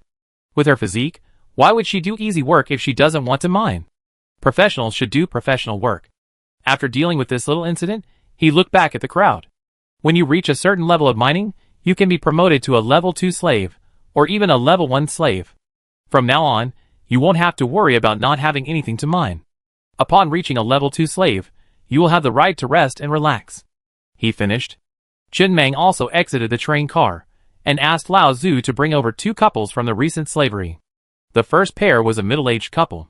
On the other side of the train, Chen Meng stood on the wasteland with his cane, gazing at the middle-aged couple before him. He felt that things were basically stable. A middle-aged couple, who could stick together even at the end of the world, must have true love. He took out the Doomsday marriage certificate, and handed it to each of the middle-aged couple. After patiently waiting for a few seconds. No response. Chen Meng waved his hand, not disappointed, simply indicating that the 2 could exit. Soon, the second young couple was brought up, but also failed. Alas. He sighed softly, and put the Doomsday marriage certificate back away. It seemed like it wouldn't be useful anytime soon. Finding a truly loving couple in the apocalypse was a bit too difficult. And then, Old Pig, standing by, handed him a piece of paper. Master Meng, these are the train rules I drafted based on your instructions. Take a look. Yes. Chen Meng casually took the paper, glanced at it, and then tucked it back into his pocket. A few rules still needed to be revised. The train still needed clear regulations. Right now, the most important thing was to go back and craft the drill accessory. Inside the train, Chen Meng pulled the white-grade vehicle accessory blueprint, the drill, from the drawer and immediately slapped it on the control panel. When the blueprint transformed into a white dot of light, and another 100 units of iron ore were consumed the next moment. A massive drill appeared at the front of the train, freely extending and retracting. Without a moment's pause, he consumed 4,400 units of iron ore in one go, upgrading the white drill accessory to level 10. What a bargain! Chen Meng couldn't help but sigh. For 1,400 units of iron ore would only be enough to feed his slaves for 3 days. While it might seem a bit expensive at first, once he reached the high-quality resource mine deep underground, these slaves would unleash incredible productivity. By then, his train would have more iron ore than it could use up. Among all the trains in the Teeling Wasteland, he was likely the only one who possessed the drill accessory. This meant he was the only one who could mine the high-quality resource mines beneath the ground, and no one else could compete with him. Unless other trains are also capable of finding pangolins in the Kunlun Mountains and obtaining the drill accessory blueprint. Once all the resource mines deep beneath the Teeling Wasteland have been mined, his train wouldn't be in such a mess even if it reached a higher level area. The drill accessory's level upgrade primarily affects two aspects. One is drill bit hardness. The other is drill bit speed. The former ensures that as long as the drill bit is of a high enough level, there will be virtually no rock blocking the train's path underground. If the drill bit is of a lower level, it will have to take a detour when encountering harder rocks. The latter ensures drilling efficiency. In other words, it guarantees the train's speed while traveling underground. Traveling underground is certainly slower than on the surface. The higher the drill bit level, the faster the speed, and the faster the train will be able to travel underground. Let's go! Chen Meng, without further delay, gathered all the slaves aboard the train and sped it towards the coordinates of the Doomsday Abyss. Several hours later, the Star Train, having successfully reached the Abyss of Doom, switched back to its spider legs and continued along the cliffs, heading deeper into the valley. As it neared the bottom, the drill extended and began to spin at high speed. The entire train sank into the ground as swiftly as a hot knife through butter, vanishing. Underground was complete darkness. No light at all. Relying solely on the resource detection radar, he slowly drove towards the two level 2 iron mines next to the 2,000-meter deep underground river beneath the Abyss of Doom. He checked the train data on the control panel. Current speed was 170 kilometers per hour. Not bad, pretty fast. The train's drill opened a tunnel for the train to pass through, squeezing the soil against the sides. As the train passed, the soil on both sides slowly returned to its original position behind it, effectively creating a temporary underground tunnel, unusable for long-term use. It's worth mentioning. This time, he didn't have to dig in the dark. Although he still hadn't obtained lighting accessories, like headlights, he had found quite a few supplies while searching for survivors in the ruins of Taiping City. There were canned goods, cigarettes, liquor, and so on. There were also some entertainment items, such as paper books, some videotapes of movies and TV shows, and some industrial flashlights. They didn't have many, but they were enough. Soon, sitting in the control room, Chen Meng could hear the sound of flowing water. The Star Train had finally successfully reached the underground river. Chen Meng was the first to jump off the train, scanning his surroundings with his flashlight. The beam swept across every corner. They were now in a massive cavern, the air quite damp. In the darkness, the constant gurgling of an underground river crashing against the rocks echoed nearby. The river wasn't very wide. It occupied roughly a quarter of the cave's width, and its water level was lower than the open space nearby. If a sudden downpour struck, the water level could rise to fill the entire cave. The oxygen was plentiful. At least, he didn't feel any discomfort breathing alone. But with so many people, there wasn't sure if there would be enough oxygen. They just have to dig and see. If not, they could ask the train conductor on the radio if they had any oxygen-generating parts. By one. In the three-quarters clearing next to the cave, two juicy, second-grade iron mines sat there, alluring like the most expensive brothel owner. Meanwhile, under the guidance of Old Pig and the others, the slaves lined up to receive their pickaxes and food for the day, and began to enter the mines in batches, swinging their pickaxes and digging for ore. Finally, that pleasant, crisp clanging sound rang out again in Chen Meng's ears. It's truly the most beautiful sound in the world. Chen Meng smiled with satisfaction. His immense effort, his near-death journey to Kunlun Mountain, was well worth the reward. Next, it was time for his harvest. In the train compartment. While the other slaves were busy at work, Chen Meng sat alone in the train compartment, his feet propped up on the table, a cigarette lit, and he relaxedly watched the film of this world. Not to mention, it was quite good. It's quite refreshing. It's a post-apocalyptic movie, and it looks quite immersive and engaging. If the train wasn't located beneath a cave, but instead amidst a tidal wave of zombies, the immersion would be even greater. When the slaves are busy, he has nothing to do. When the slaves are idle, he has to get busy. This is the rule of train operation. The conductor sets the overall direction, while the subordinates carry out the detailed tasks. Both are indispensable. Chin Mang looked at the two super mode effects of the drill accessory after it was upgraded to level 10. Drill level 5 super mode effect, extremely hard, faster speed. Drill level 10 super mode effect, even harder, faster speed. Honestly, this was the first time he's seen such a pure supermodel effect. There were no mechanics involved, a pure, unadulterated beauty of numbers. The original effect of the drill upgrade was to increase the drill's hardness and speed. The two supermodel effects, however, were specifically designed to enhance that effect. You can imagine.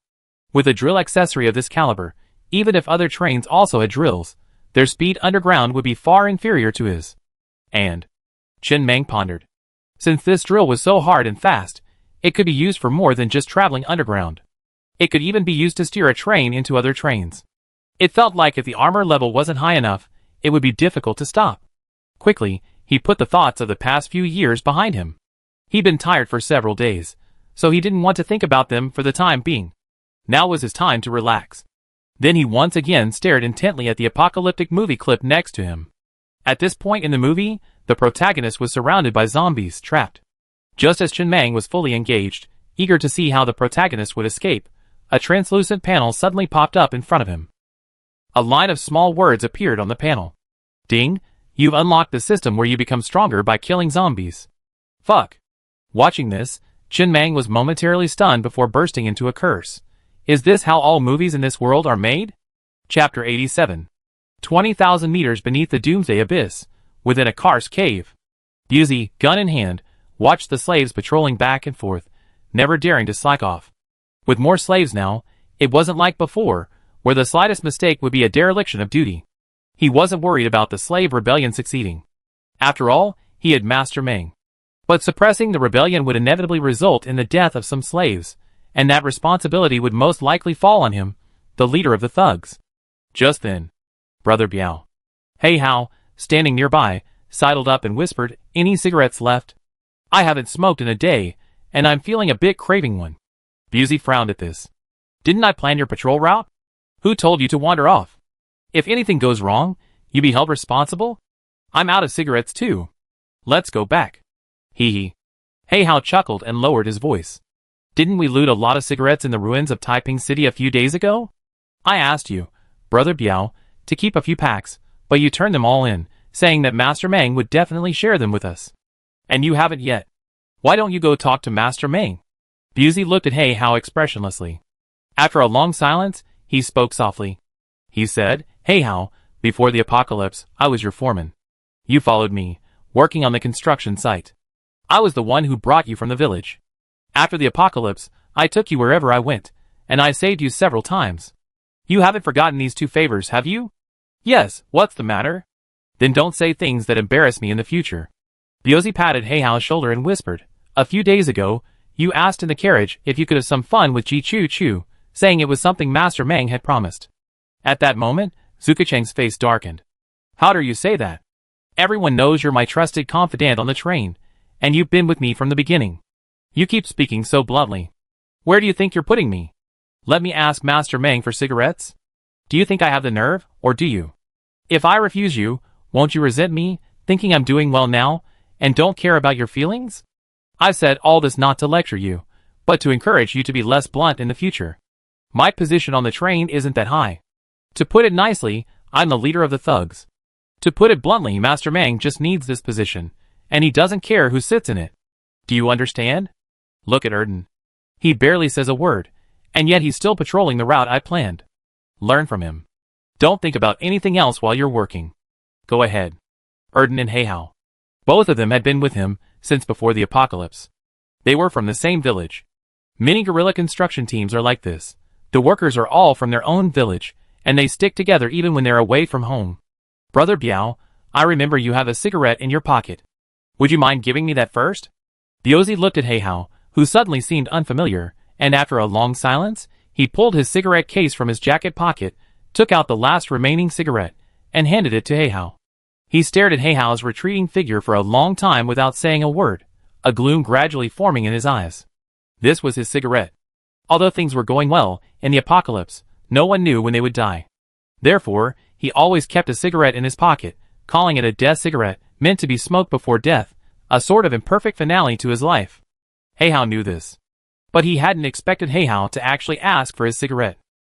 Heihao had become a little cocky, especially with so many new slaves joining, and each one of them being so respectful to him. He truly believed he held a high position within the train, completely unaware of the source of his status. When Lao Zhu scolded Heihao today, he was actually scolding him. Although he felt a little embarrassed at the time, he still took over Heihao's conversation. Now it seemed that if Heihao didn't completely change his personality, he might even bring him to his own grave. He knew Heihao enjoyed this feeling of superiority. When he had just joined Mang Yi and was out on his first field duty, Heihao suggested he hide the train order he had found and look for an opportunity to start his own business in the future. He could understand their sentiment, but such often inappropriate ideas were extremely dangerous on the Star train. Biozi sighed softly and glanced down at the Tamarin assault rifle in his hand. After all, he and Heihao had been together for so long, and he certainly wouldn't kill him for such a small matter. He admitted he wasn't a good person, but he still couldn't bring himself to kill his own brother. Let's find a chance to talk to Heihao tonight. If this continues, something bad will definitely happen. Heihao's mentality is already on the verge of a very dangerous point. Inside the Star train, Chen Mang, with his feet propped up on the table and a bag of potato chips in his arms, was enjoying the apocalyptic film about a different world on the screen. While the plot was a bit melodramatic, it was still quite good overall. You could actually get a glimpse into the culture of this world through the movie. This feeling of gaining a deeper understanding of a world was quite pleasant. It had been a long time since he had felt this relaxed. In the apocalypse, moments like this were rare. He glanced at the train radio. A few minutes ago, he had asked on the train platform if anyone had oxygen-generating parts and headlights. As soon as he sent the message, the radio instantly exploded. Many people were excited, some expressing their admiration for the master, some asking for his experience, and so on. But until now, no one had privately messaged him saying they had the relevant parts. Chen Mang suddenly thought of something. He set the potato chips aside, took out a bottle of iced cola, drank half of it, and then sat up straight on the control panel, gazing at the green-grayed part before him, the train radio. This accessory was level 1. Of course, he had never considered upgrading it before.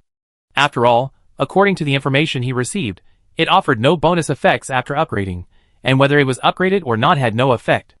But just now, he suddenly wanted to see what superpowers this accessory would gain if it were upgraded to level 10. He immediately took action. After spending 9,000 units of iron ore, he successfully upgraded the train radio, one of the most commonly used and often overlooked accessories, to level 10, gaining 2 corresponding superpowers. Train radio level 5 superpower effect. You can pin your message to the top of the screen, each costing 10 units of iron ore. Train radio level 10 supermodel effect. You can trade with other train conductors remotely via the train radio. Huh? Chen Mang froze in place, a flicker of shock in his eyes. He only upgraded the train radio to level 10 for fun, because he had 2 level 2 iron mines, meaning he wouldn't have to worry about iron mines for a while. He hadn't expected this supermodel effect to be so outrageous. The level 5 supermodel effect was equivalent to a controllable ad space. The level 10 supermodel effect, needless to say, significantly saved him time. Trading with others no longer required gatherings. Transactions could be done remotely. This far exceeded his expectations. He had originally thought the supermodel effect might allow him to join chat rooms in other areas. Yesterday, when he went to Kunlun Mountain, he took a moment to check the train radio and found it was blank. It hadn't joined the Kunlun Mountain area's chat room. This was probably because he was just a passerby and hadn't officially entered the green zone, so he didn't have the necessary permissions. Great stuff. Chen Mang glanced at the other normally unremarkable white accessories in the train, such as the telescope. He decided to upgrade all upgradable accessories after the iron ore was unearthed to see the supermodel effects. Who knows, some insignificant accessory might have a truly extraordinary supermodel effect. Before upgrading the train radio, he had no idea it would have such a fantastic effect. Without hesitation, he sent a message, pinning it to the top of the train radio. Star Train, looking for accessories that can produce oxygen, headlights, and other accessory blueprints. Anyone with accessory blueprints of any grade can send me a private message for negotiation. Encased in a golden frame, this message occupied 1/7 of the screen, hovering at the top of the train radio chat room, looking incredibly eye-catching. Everyone on the train radio who happened to be paying attention to the train was filled with questions. Iron Tree Train. Question mark Please Let Me Live Train. Question mark Fecal Sea Maggot Train. Question mark Tonsils Never Speak Train. Brother, how did you get that gold frame on top of your voice? Protagonist Train. Wait, brother, I've seen this plot in a novel. Did you know the apocalypse was coming, and you just happened to be able to spend real money, and then you spent tens of millions before the apocalypse? Hong Qigong Train. I've been bashing my AI to bits, and it still won't answer how to get that gold frame on top. Chin Mang glanced at the train radio, quickly filtering out the useless chatter, but he didn't find the news he was looking for. Just then, his train radio suddenly began ticking with a private message. It was none other than the protagonist train. Honestly, he had no idea who would give their train that name. But if you think about it carefully, it makes sense. Everyone is the protagonist in their own story, and he is also the protagonist in his own life. The message from the other party was also very brief. I have a component that can generate oxygen. What do you want? Make an offer. No price, brother, I give it to you. When Shin Mang saw this line of text, he even wondered if he had seen it wrong. Big brother, this is the apocalypse, and you're giving away a component blueprint for free. Are you doing charity? You're giving your life for charity. I give you some iron ore to upgrade your train, so you can save yourself in the apocalypse, right? Brother, I noticed you the moment you first appeared on the Teeling Wasteland regional leaderboard. Since then, you've quickly risen to dominate the top spot. I see you have the potential to be a protagonist. Based on my experience, showing kindness to the protagonist before they truly rise to prominence will surely bring great blessings in the future. I don't have any use for this oxygen generator accessory, so I won't lose anything even if I give it to you. I only hope that when you truly rise to prominence, you can give me some scraps to help me live a few more days. Brother, send me the coordinates, and I send them over. Chin Mang stared blankly at the few lines in the private chat box. It was obvious that this guy must have read a lot of novels, and was extremely firm in his belief in the protagonist theory. Once this kind of person chooses the one they believe in as the protagonist, they will strive to cling to their side. It's neither good nor bad. It just feels strange, because he's always been more of a believer in the theory of profit. He himself might die any day, so he never believed in the protagonist theory. No need. Just send me your coordinates, and I trade remotely. Ah? Let me try. Across the Teeling Wasteland, inside a level 2 train, a young man sitting at the control console tentatively entered his coordinates into the chat box. Before he could react, he saw something above the train radio next to him. A golden balance slowly emerged. The left end of the scale was illusory, the right was physical. He tentatively placed the green-gray component blueprint in his hand on the right. The next moment, accompanied by a flash of white light, the component blueprint suddenly vanished. Holy crap! The young man couldn't help but leap up from the control panel, staring at the scene in disbelief, frozen in place. Was this so high-tech? As far as he knew, even level 3 trains didn't have remote trading capabilities. How did the Star Train do this? He noticed the Star Train because, when the regional rankings first came out, his ranking was just one spot below the Star Train, and he instinctively wanted to catch up. As he chased after it, the Star Train vaulted to the top of the list. He witnessed the Star Train's exponential growth, as a level 2 train forcibly ascended to the top spot, overwhelming all the level 3 trains. And then, before he could react, the illusory scale on the left also emitted a large amount of objects, which clattered and fell onto the control panel. There were 2 packs of cigarettes, 1,000 units of iron ore, 10 hot Rigiamo, Chinese Rigiamo, and even a pornographic magazine. This guy. The young man looked at the pile of things, finally picking up the pornographic magazine and muttering, a little dazed, that's quite a job, but has this guy forgotten that I'm also a train conductor? I don't like women. But his expression quickly turned disheartened. He must have rejected his advances. Just then, his train radio beeped again. I appreciate the kindness, but don't easily use your wealth to offer favors in such a small moment. These are life-saving gifts. A small gift, I take it. Chapter 88. The young man looked at the message from the Star Train, slightly taken aback, then couldn't help but laugh. He still appreciated the favor. Wait until the Star Train becomes fully established. If ever he finds himself in a life-threatening situation, perhaps this favor could save him. And it's not bad. He glanced at the pornographic magazine in his hand, flipping through it. Though he had no shortage of women, this magazine gave him a different feeling, a sense of still being part of civilized society. Just then, "Son!" The train door opened, and a middle-aged man whispered with a bitter expression, "You're the conductor now. I'm your father after all. Can't I enjoy a peaceful life? Enjoy a life?" The young man frowned, his face serious, and said, "What kind of life? This is the end of the world. What do you think it is? Playing house? With one less person mining, the train's development will be slower. Today you enjoy, tomorrow I enjoy, and tomorrow we all go to hell and enjoy our lives slowly.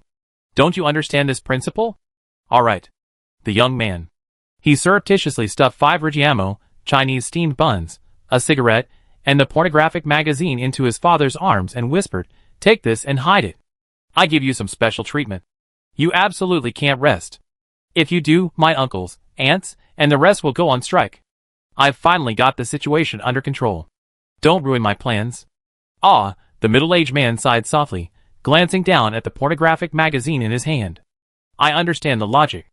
Mining every day is fine, but since you're so extravagant every day, can't I enjoy the good life too? Your mother died early, and I've never married. Don't think about it. I'm telling you, you're such a frivolous person. But you're being so extravagant. Are you being righteous to your mother? That's your wife, not mine. I don't have a wife, so it's none of my business." "That's true." Green-grade vehicle accessory blueprint oxygen concentrator.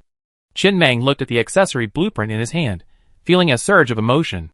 Although he didn't quite approve of the young man's approach, he had to admit that he had helped him immensely. With this thing, he no longer had to worry about oxygen.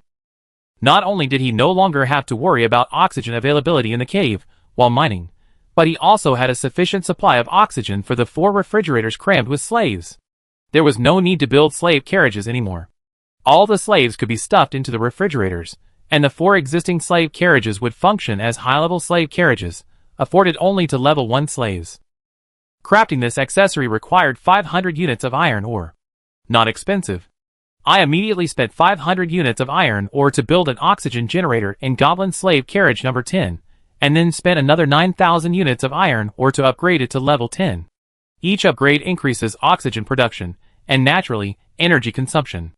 A level 10 oxygen generator is more than enough to produce enough oxygen for 1,000 people in an oxygen-free space. Its circuitry is connected to the generator, so it consumes a significant amount of energy when activated.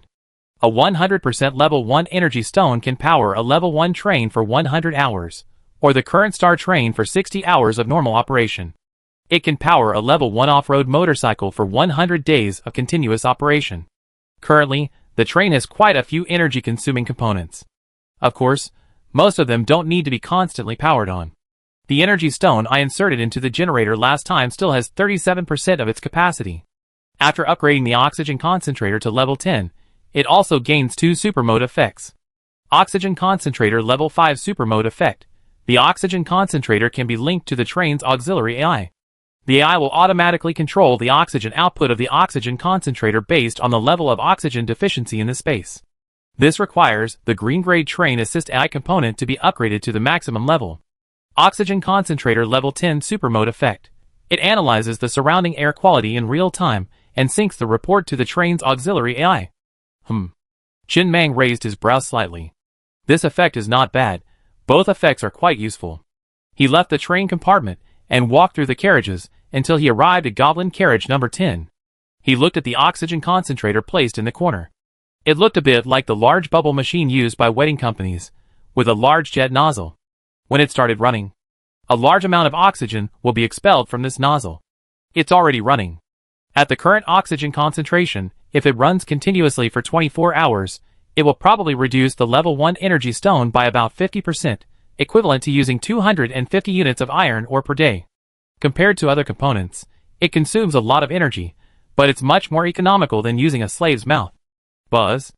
Accompanied by a humming sound, the oxygen generator has begun to work, and a large amount of oxygen begins to flow into the cave. Not bad. It's considered an aerobic exercise. Chin Mang couldn't help but laugh at himself. He looked around and wanted to find someone to explain his amusement, but he saw that everyone around him was busy. Only Old Pig noticed him. However, his face was full of seriousness and respect, so he curled his lips and waved his hand to indicate that Old Pig didn't need to come over. He walked back to the train room alone. Might as well finish that movie I just left unfinished. Huh? A young man among the slaves leaned over to Uncle Lee, glanced around cautiously, and whispered, "Uncle Lee, didn't you say you planned to move up once new slaves join the train? How's your progress?" "Wait a little longer." Uncle Lee swung his pickaxe and slammed it down on the iron ore in front of him, shaking his head. "I haven't found anyone who's blind yet." His plan was actually very simple. Find someone who's blind among the new slaves, preferably one who wants to incite a slave riot. Then, as soon as the riot begins, he and the young man next to him can stop it, demonstrating their talents and catching Mr. Meng's attention. But quite a few new slaves have arrived, but none seem to have the urge to incite a riot. This made him feel a little awkward.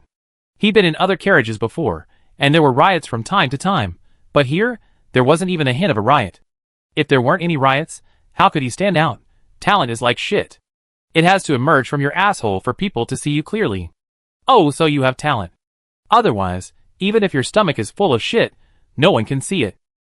Especially in an apocalyptic environment, standing out is even more difficult. You have to find the right balance, and forcing yourself to stand out is even more dangerous. Oh! The young man scratched his head.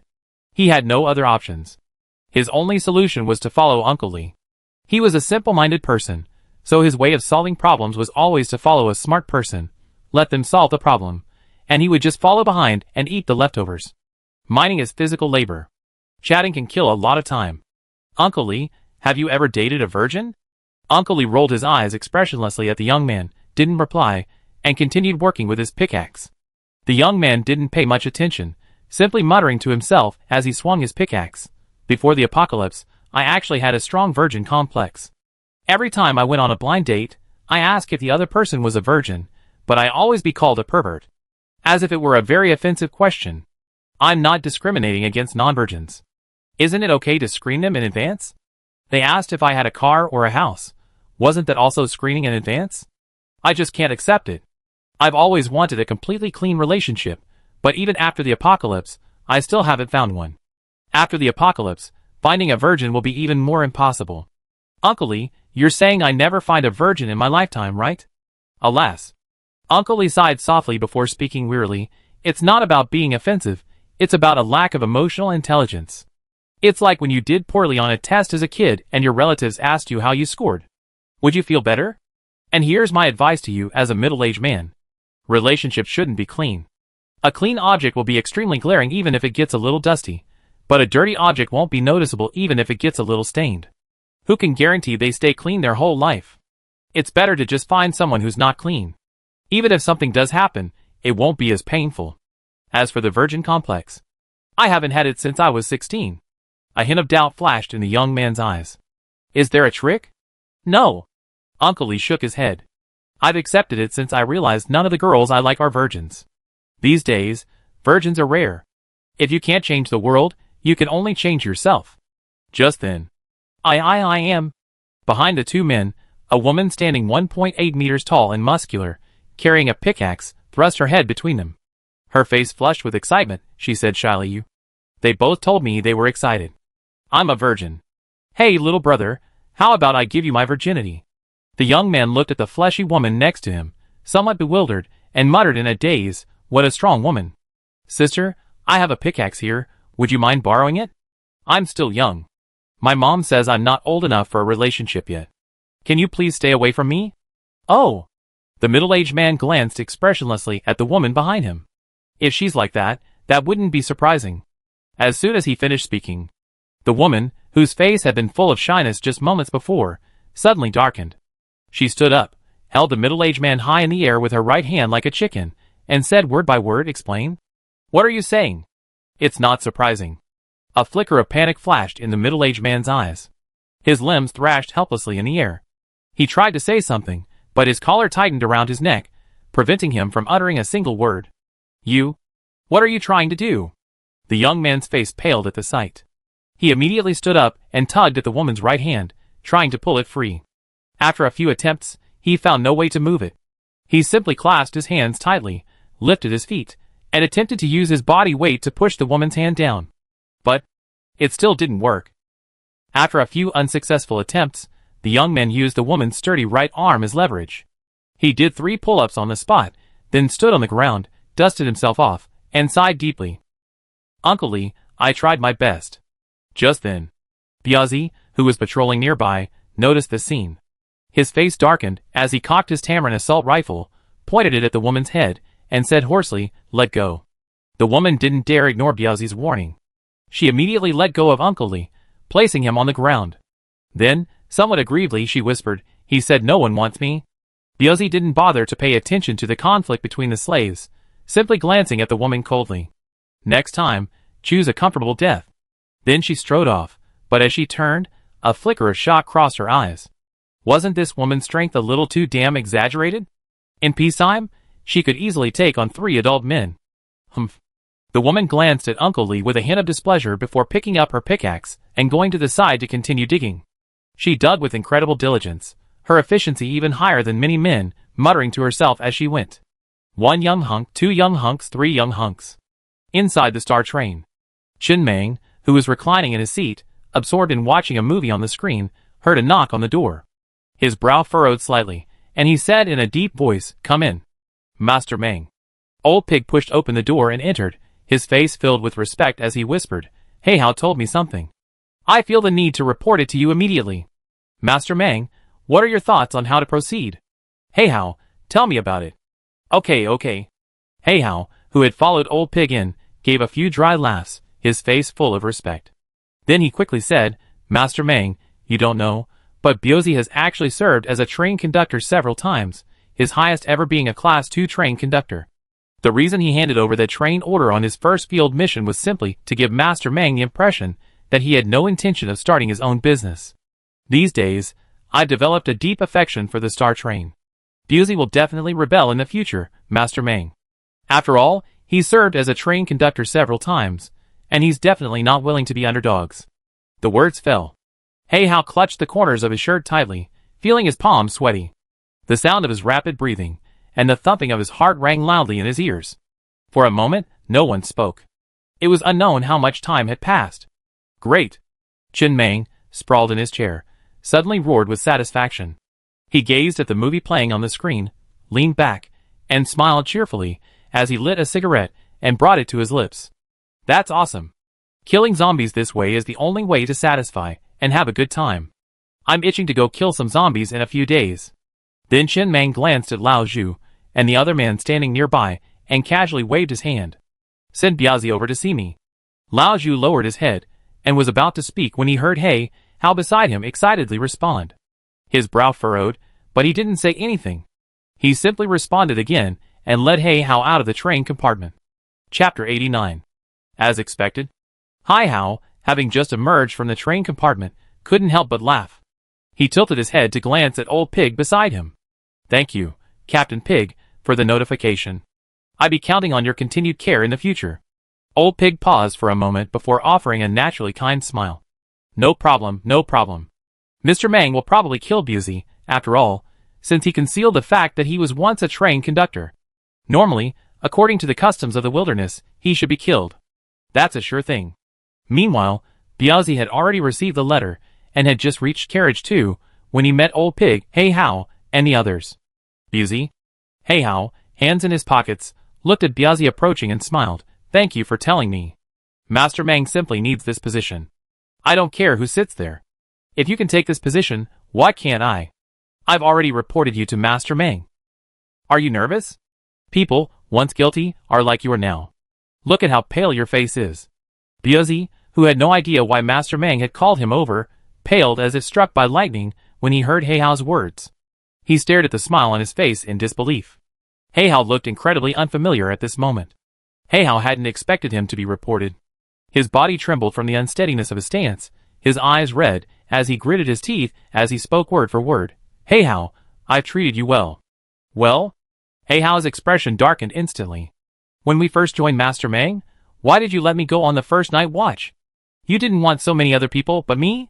Biazi took a deep breath and, despite Lao Zhu's presence, simply stated the point directly. "At that time, no one obeyed me. Only you and Erga followed me the whole time. You were considered my closest confidants. If I didn't let you go on night watch, who else would I ask? And you even fell asleep during the night watch, causing the train to be surrounded by zombie wolves. I took the blame for what happened to you. Have you forgotten? Hee. Heihao sneered, not wanting to say anything more. He simply tilted his head and looked at Lao Zhu. Captain Zhu, do you have any cigarettes? Lend me one. Yes. Lao Zhu's face was expressionless. He quietly pulled a cigarette from his pocket and handed it over. Heihao took the cigarette, walked over to Biuzi, put it in his mouth, and lit it for him before patting his cheek. Don't worry, brother. I know you like to smoke your last cigarette. Didn't I just take your last cigarette? I give you another one now. You can go on your way with peace of mind after you finish it. Biuzi, his cheeks pale and his eyes red, spit the newly lit cigarette into Heihao's face. Then, looking past Heihao to the old pig beside him, his voice trembling with fear, he said with forced composure, Pig cart. Captain, what's Mr. Meng's attitude like? Can he let anything slip? Old pig shook his head, his face expressionless. I don't know. How much do you think I have? I don't know. Not even a tenth? Old pig shook his head again. Not sure. As a subordinate, it's not a good habit to casually speculate on the thoughts of a superior. He's been a subordinate for too long. While he might not be very good at getting things done, he does know how to survive longer. After all, to put it bluntly, aside from those highly specialized tasks, things often look the same no matter who does them. Even if someone else did it, it wouldn't be much different. After Old Pig hadn't gotten a word out, Biuzi took a deep breath, forced himself to steady himself, and smoothed out the wrinkles on his clothes before turning and picking up the freshly lit cigarette from Heihao's feet. Ignoring Heihao's sneer, he placed it between his lips. Standing at the door of the train compartment, he took 2 deep puffs, finishing his last cigarette. Then he stubbed out the cigarette in his palm. With a broken heart, he slowly pushed open the door to the train compartment before him. What came into view was Mang Yi, his feet propped up on the table, absorbed in a movie. He didn't dare speak. He simply closed the door quietly and stood patiently waiting. The only sound in the room was the voiceover of the movie character's dialogue, like white noise, causing him to slump uncontrollably. I don't know how long it took. When the movie's ending theme sounded, Chen Meng, somewhat reluctantly, switched to the next movie. He took 2 cigarettes from his pack, casually tossed one to Biuzi, and lit one for himself before casually saying, Anything you want to say? As soon as he finished speaking, Biuzi's body instantly collapsed, unable to control himself. He knelt on the ground, his eyes red and his voice trembling hoarsely. Master Meng, I've been hiding this from you because I was worried you think I was once a train conductor and unwilling to be inferior to others. But actually, it's precisely because I've been a train conductor and failed so many times, even nearly dying in the wilderness, that I understand how difficult it is to be one. I've witnessed the progress of the Star Train these days. It's so much better than it was back then. Master Meng, I truly consider the Star Train my own home. Every night, when everyone is asleep, I can't sleep with pride when I think of myself as a member of the Star Train. Ever since I followed you, Master Meng, I, Biuzi, have a clear conscience and have never done anything to let you or the Star Train down. These days, I've been working diligently and not slacking off. There's a saying in our village. A whore is loyal once she's landed. I, Biuzi, am no different. It's because I've witnessed the dangers of the wilderness that I understand more clearly how honored it is to be able to follow you, Master Meng. Master Meng, if you can give me another chance, you see how I perform in the future. If I ever displease you in the slightest, you don't have to do anything. Just one word and I'd die. After that, Biuzi buried his head in the floor, his body trembling uncontrollably, as he awaited the final judgment. He had always feared this bomb would explode, but he never imagined it would actually happen one day. A long time later, Chen Meng, reclining in a chair, casually placed his smoldering cigarette into a can of Coke beside him, and spoke calmly. The man you have is called Heihao, right? I don't like him very much. You can handle him as you see fit. Biuzi's body stiffened suddenly, and after 3 resounding countouts, he straightened from the floor, his eyes reddened. His face was already streaked with tears, and he said hoarsely, Master Meng, you see how I perform from now on. With that, he slowly exited the train compartment. Outside the train compartment, Heihao, restrained by 2 thugs, knelt on the ground. He looked at the black muzzle of the gun, his eyes filled with fear as he struggled violently. He turned to Lao Zhu and roared heartbreakingly, You're mistaken, you must be mistaken. You're going to kill Biuzi, not me. I've been rewarded for reporting. After you kill me, who will dare to report again in the future? You can't kill me. You can't kill me. Lao Zhu sighed softly, as he looked at the struggling Hey How. He had warned Hey How a few days ago, but it seemed Hey How hadn't listened, instead driving himself to his own doom. Hey How had a bit too much faith in rules. According to common sense, Biazi should have been the one to die. Hey How still hadn't figured it out. Although there were a set of unspoken rules in the wasteland, the final say on every train was still made by the conductor. Whatever the conductor said was final.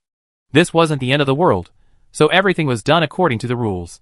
He asked for his own death, and no one else could blame him. Hey How. Biazi, eyes reddened, approached Hey How with a Tamarin assault rifle in hand. He placed the muzzle of the rifle against Hey How's head and spoke word by word, or Hey Wah, that was your nickname in the village back then. Later, after everyone left, you earned the nickname Hey How because of your habit of stealing. I've treated you well over the years. You deserve the fate we've ended up in. It's all your fault. Biazi, oh no, Brother Biao, Brother Biao. Seeing no one speaking up for him, Hey How's eyes flashed with despair, and his voice tinged with tears. Give me a chance, spare my life, please? I definitely listen to you from now on. I won't dare to do it again. I really won't dare to do it again. Ergu, we all came from the same village. Please say something for me. I can't. Ergu, not good at speaking, shook his head and said in a sullen, muffled voice, you've even denounced your own people. If this were to spread in the village, your family's reputation would be so bad that people would be talking behind your back all day long. Biazi squatted down, pulled a cigarette from his pocket, placed it in his mouth, lit it, and took a deep drag. Then he put the butt into Hey How's mouth, patted his cheek, and whispered, this is called a dying cigarette. Smoke a dying cigarette before setting off. That's the proper procedure. You and I are brothers. I personally send you off. The next moment, without waiting for Hey How to say anything else, bang, bang, bang. The sharp sound of gunfire suddenly rang out, unnoticeable amid the clanging of mining operations. They were on the other side of the train, and the slaves didn't even know what was happening. TSK. Old Pig, standing nearby, smacked his lips as he looked at Black Mouse lying in a pool of blood. Your hands were shaking when you killed your mother's idol a while ago, but now you're killing your former brother.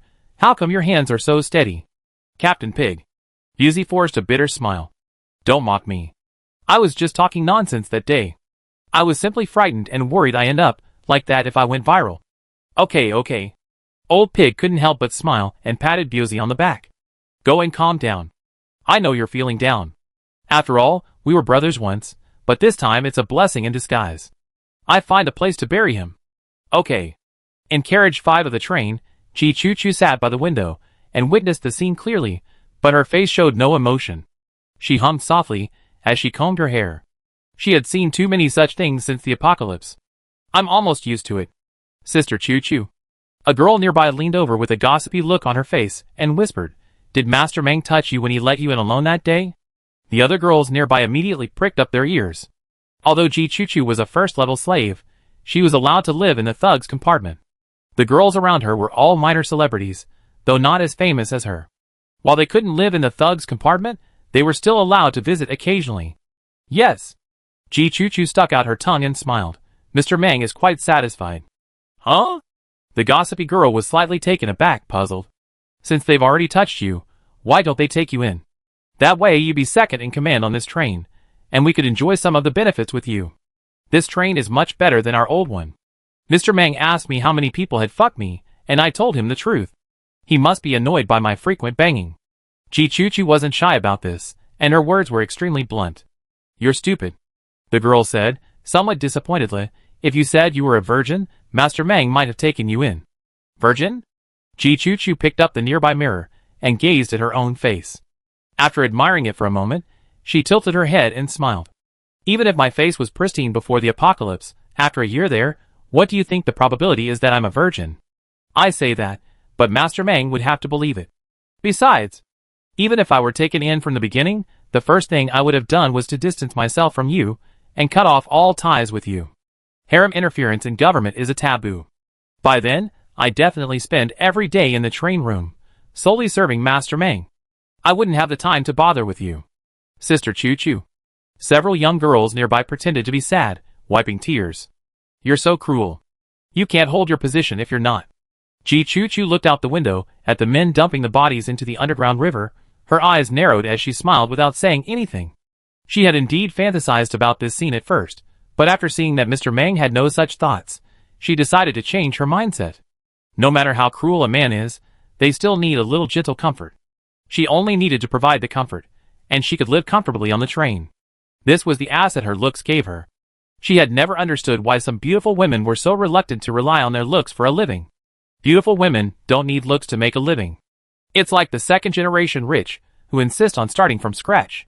Excessively trying to prove oneself to others will only waste the assets one should have. Inside the train. Chen Meng didn't pay much attention to this little episode. He simply watched the movie in its entirety again, and then leaned back in his chair with satisfaction. This time, no one disturbed him. In the apocalypse, finding such a moment of relaxation is hard to come by. Satisfied? Just then, the train radio suddenly started beeping. Someone had sent him a private message. After receiving the oxygen machine message, he removed the request for oxygen and kept it pinned. A pinned message lasted about 10 minutes. He had the train assistant's AI pin new messages to the top of the page at a specific time. Finally, after watching 2 movies, someone sent him another private message. Chapter 90. I have the blueprints for the headlight parts. What's your price? A simple, clear sentence. What's your price? 5,000 units of iron ore. That's too high. The blueprints for the white parts aren't worth that much. You're currently ranked number 1 on the Wasteland Train leaderboard. You definitely don't need this little bit of iron ore. Indeed, send me your train coordinates and I deliver it to you. Inside the train, Chen Meng's eyes narrowed slightly as he fiddled with the handle in his hand. It was a sharpened branch, stained with brown blood. It was a simple tool he had made for self-defense on the 3rd day after crossing into this world. He had once used this branch to kill a man who had challenged him. Although the train's current power made it completely useless for him, it held a special kind of sentimentality for him during those days when he felt insecure and could be buried at any moment in the wasteland.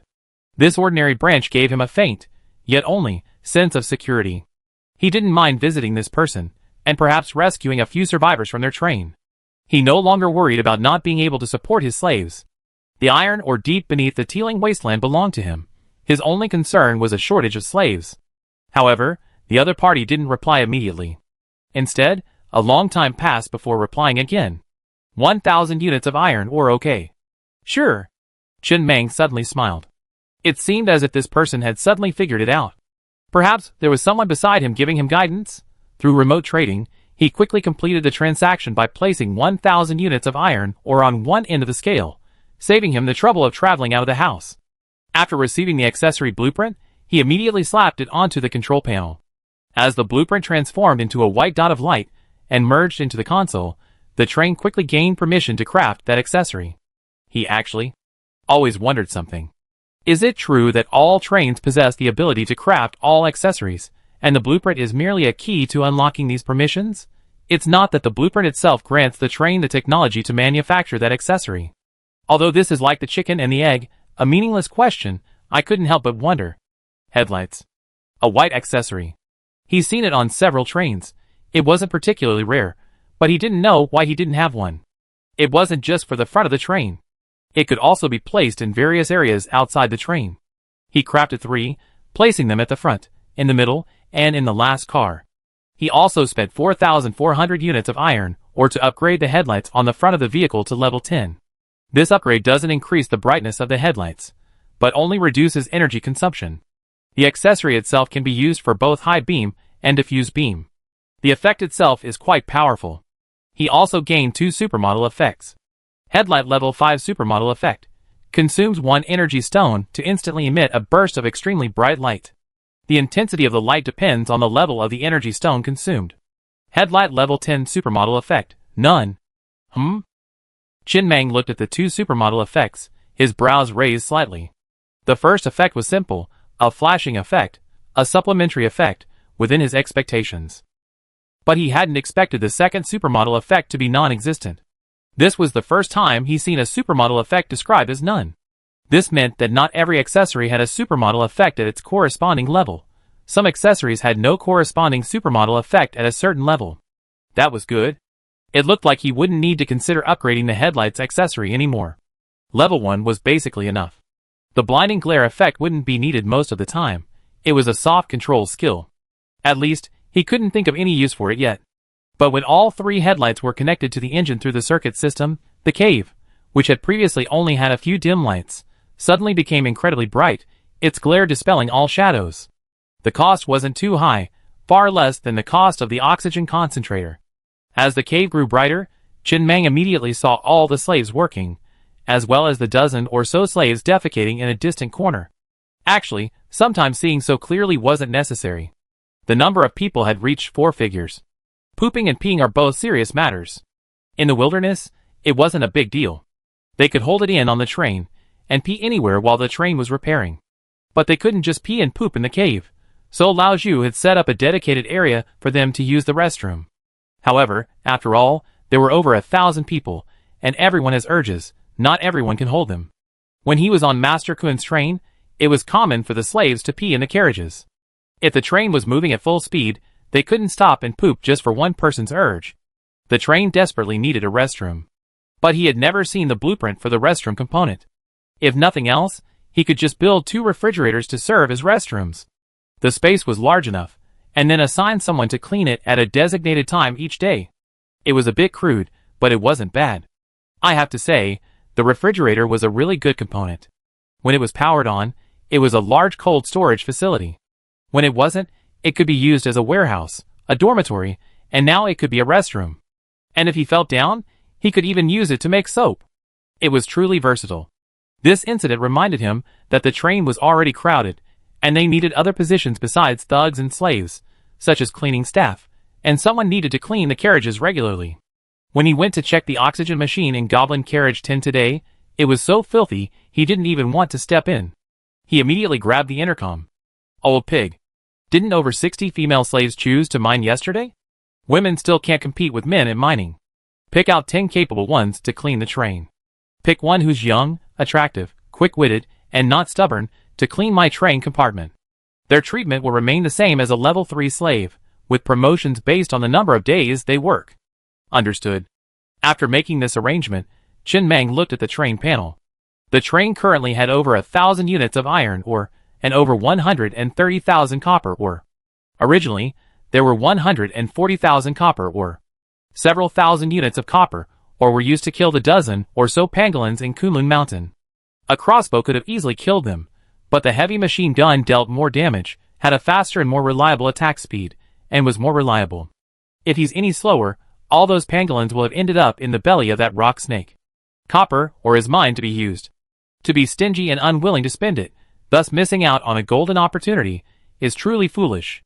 The iron ore is almost depleted, but it doesn't matter. Once these slaves finish their work today, there will be a large influx of iron ore. We go cut some wood later. There aren't many parts on the train that can use wood, but that custom clothing production line requires wood to make clothes. He's been wearing this set for a long time. Even though I've washed it several times, it's still a bit inconvenient. I make him a set of clothes that fit him, and also make new sets for the slave thugs. Thinking of this, Chen Mang couldn't help but shake his head and laugh. He almost forgotten that this set of clothes was from his past life. From the initial difficulty he had accepting it, he gradually assimilated into this world, and his memories of his past life were becoming increasingly hazy. In a sense, this world was a little freer. Whatever he imagined, he could turn into reality, as long as he possessed sufficient ability and means. Soon, the day ended. As thousands of slaves lined up to receive their bread, Old Pig was nearly exhausted. When there were only 200 slaves, Old Pig had no problem distributing the food alone, but now it was simply too much. At Old Pig's suggestion, 10 more women from the mining group were selected to perform odd jobs. As the train's population grew, so too did the odd jobs. Chen Mang had no objection. The Star Train, which initially consisted of only slaves and thugs, was gradually expanding to include other positions, which meant the train itself was gradually developing towards a more formalized path. One day, a small society will emerge within the Star Train. And Chen Mang finally received his harvest today. A full 110,000 units of iron ore. The resource detection radar estimates that the 2 level 2 iron mines can only mine 380,000 units. At this rate, both mines can be mined in 4 days at most, significantly more efficient than in the Abyss of Doom. The new slaves, after training, may still not be as efficient as the old ones, but overall they are much stronger than before. As expected, feeding the slaves was painful, but when the harvest began, it felt worth it. It was all worth it. Chin Meng walked to cargo car number 3 and looked at the refrigerator crammed with level 2 iron ore. His eyes were filled with emotion and relief. He had put so much effort these past few days, searching for survivors in Taiping City and risking his life to search for pangolins in Kunlun Mountain. Why? Wasn't it all for this moment? After seeing these things, all his hard work these days vanished. It was all worth it. He smiled, and now it was time to start spending. First up was the Hot Wheels. Hot Wheels was originally level 5, and upgrading it to level 10 required 35,000 units of iron ore. He hadn't been willing to upgrade it back then, but now that he had enough iron ore, he naturally upgraded it immediately. In the wasteland, speed often means safety, sometimes even more useful than armor. Theoretically, as long as you're fast enough, a lower armor level doesn't matter. Each level of Hot Wheels increases its maximum speed by 20 km per hour. After reaching level 10, the base speed jumped from 130 km per hour to 230 km per hour. This was only due to the speed cap added by the Hot Wheels accessory. Add to that the base speed of a level 2 train, which is 130 km per hour. The train's maximum speed reached 360 km per hour. Of course, this was theoretical. Because of the train's weight, the train assistance AI on the console indicated that the Star Train's current maximum speed with the Hot Wheels attached was 322 km per hour. This speed could essentially outrun nearly all monsters in the wasteland. In fact, even in Kunlun Mountain, few monsters could catch up. However, the terrain in Kunlun Mountain prevented the use of Hot Wheels, requiring only spider legs, which had a fixed speed cap. Chin Meng immediately noticed the white dotted wheels flashing in the three-dimensional train image on the console. He immediately stepped outside the train and gazed at the Hot Wheels beneath the Star Train, his brows raised slightly. So handsome? The originally pitch-black Hot Wheels had now turned a deep red. It matched the all-black train quite well. Black and red have been a classic color combination since ancient times. Furthermore, the wheels had become slightly larger, and the hubs looked even more stylish. At the same time, he looked at the supermodel effect of the Hot Wheels after reaching level 10. Hot Wheels level 10 supermodel effect. When speeding downwind in strong winds, the Hot Wheels will ignite, significantly increasing their speed. Ignite? Chin Meng looked at the supermodel effect and, to be honest, was a bit bewildered. It was fine in the wasteland, where it was all cracked soil. But if he went to the grasslands one day and it happened to be dry grass, what if the Hot Wheels were set on fire? It would instantly transform into an inexhaustible wildfire. The ashes would all turn into fertilizer. This effect was quite impressive. Chin Meng rested his chin on one hand and thought thoughtfully. He had only seen strong winds in the wasteland once, when the tornado struck a few days ago. The winds were quite strong that day. Although he hadn't been affected by the tornado in the Doomsday abyss, he still felt the wind was quite strong. He would try it the next time there was a strong wind in the wasteland. He would see what the effect of the Hot Wheels being set on fire was. This supermodel effect was actually within his expectations. Basically, the supermodel effect would be the same for any type of accessory after upgrading. For example, for everyday accessories, the supermodel effect would be for everyday accessories. For speed-related accessories, the supermodel effect is speed-related. There's no such thing as a lifestyle accessory, like a refrigerator, whose supermodel effect suddenly turns into a bomb after upgrading, exploding wherever it's thrown. This is the underlying rule of this world, and there's basically no deviation. Of course, some unique accessories can create some confusing supermodel effects. This effect is pretty good. He was quite satisfied. In unusual weather conditions, it can significantly increase the train's movement speed, making it much more useful for escaping or traveling. Then he turned his attention to the train assistance AI accessory. This accessory is arguably the core functional accessory for the train. Many accessories are connected to the train assistance AI accessory. Upgrading from level 5 to level 10 costs 7,000 units of iron ore. Upgrading from level 1 to level 5 only costs 2,000 units of iron ore, but the resource consumption from level 5 to level 10 more than tripled.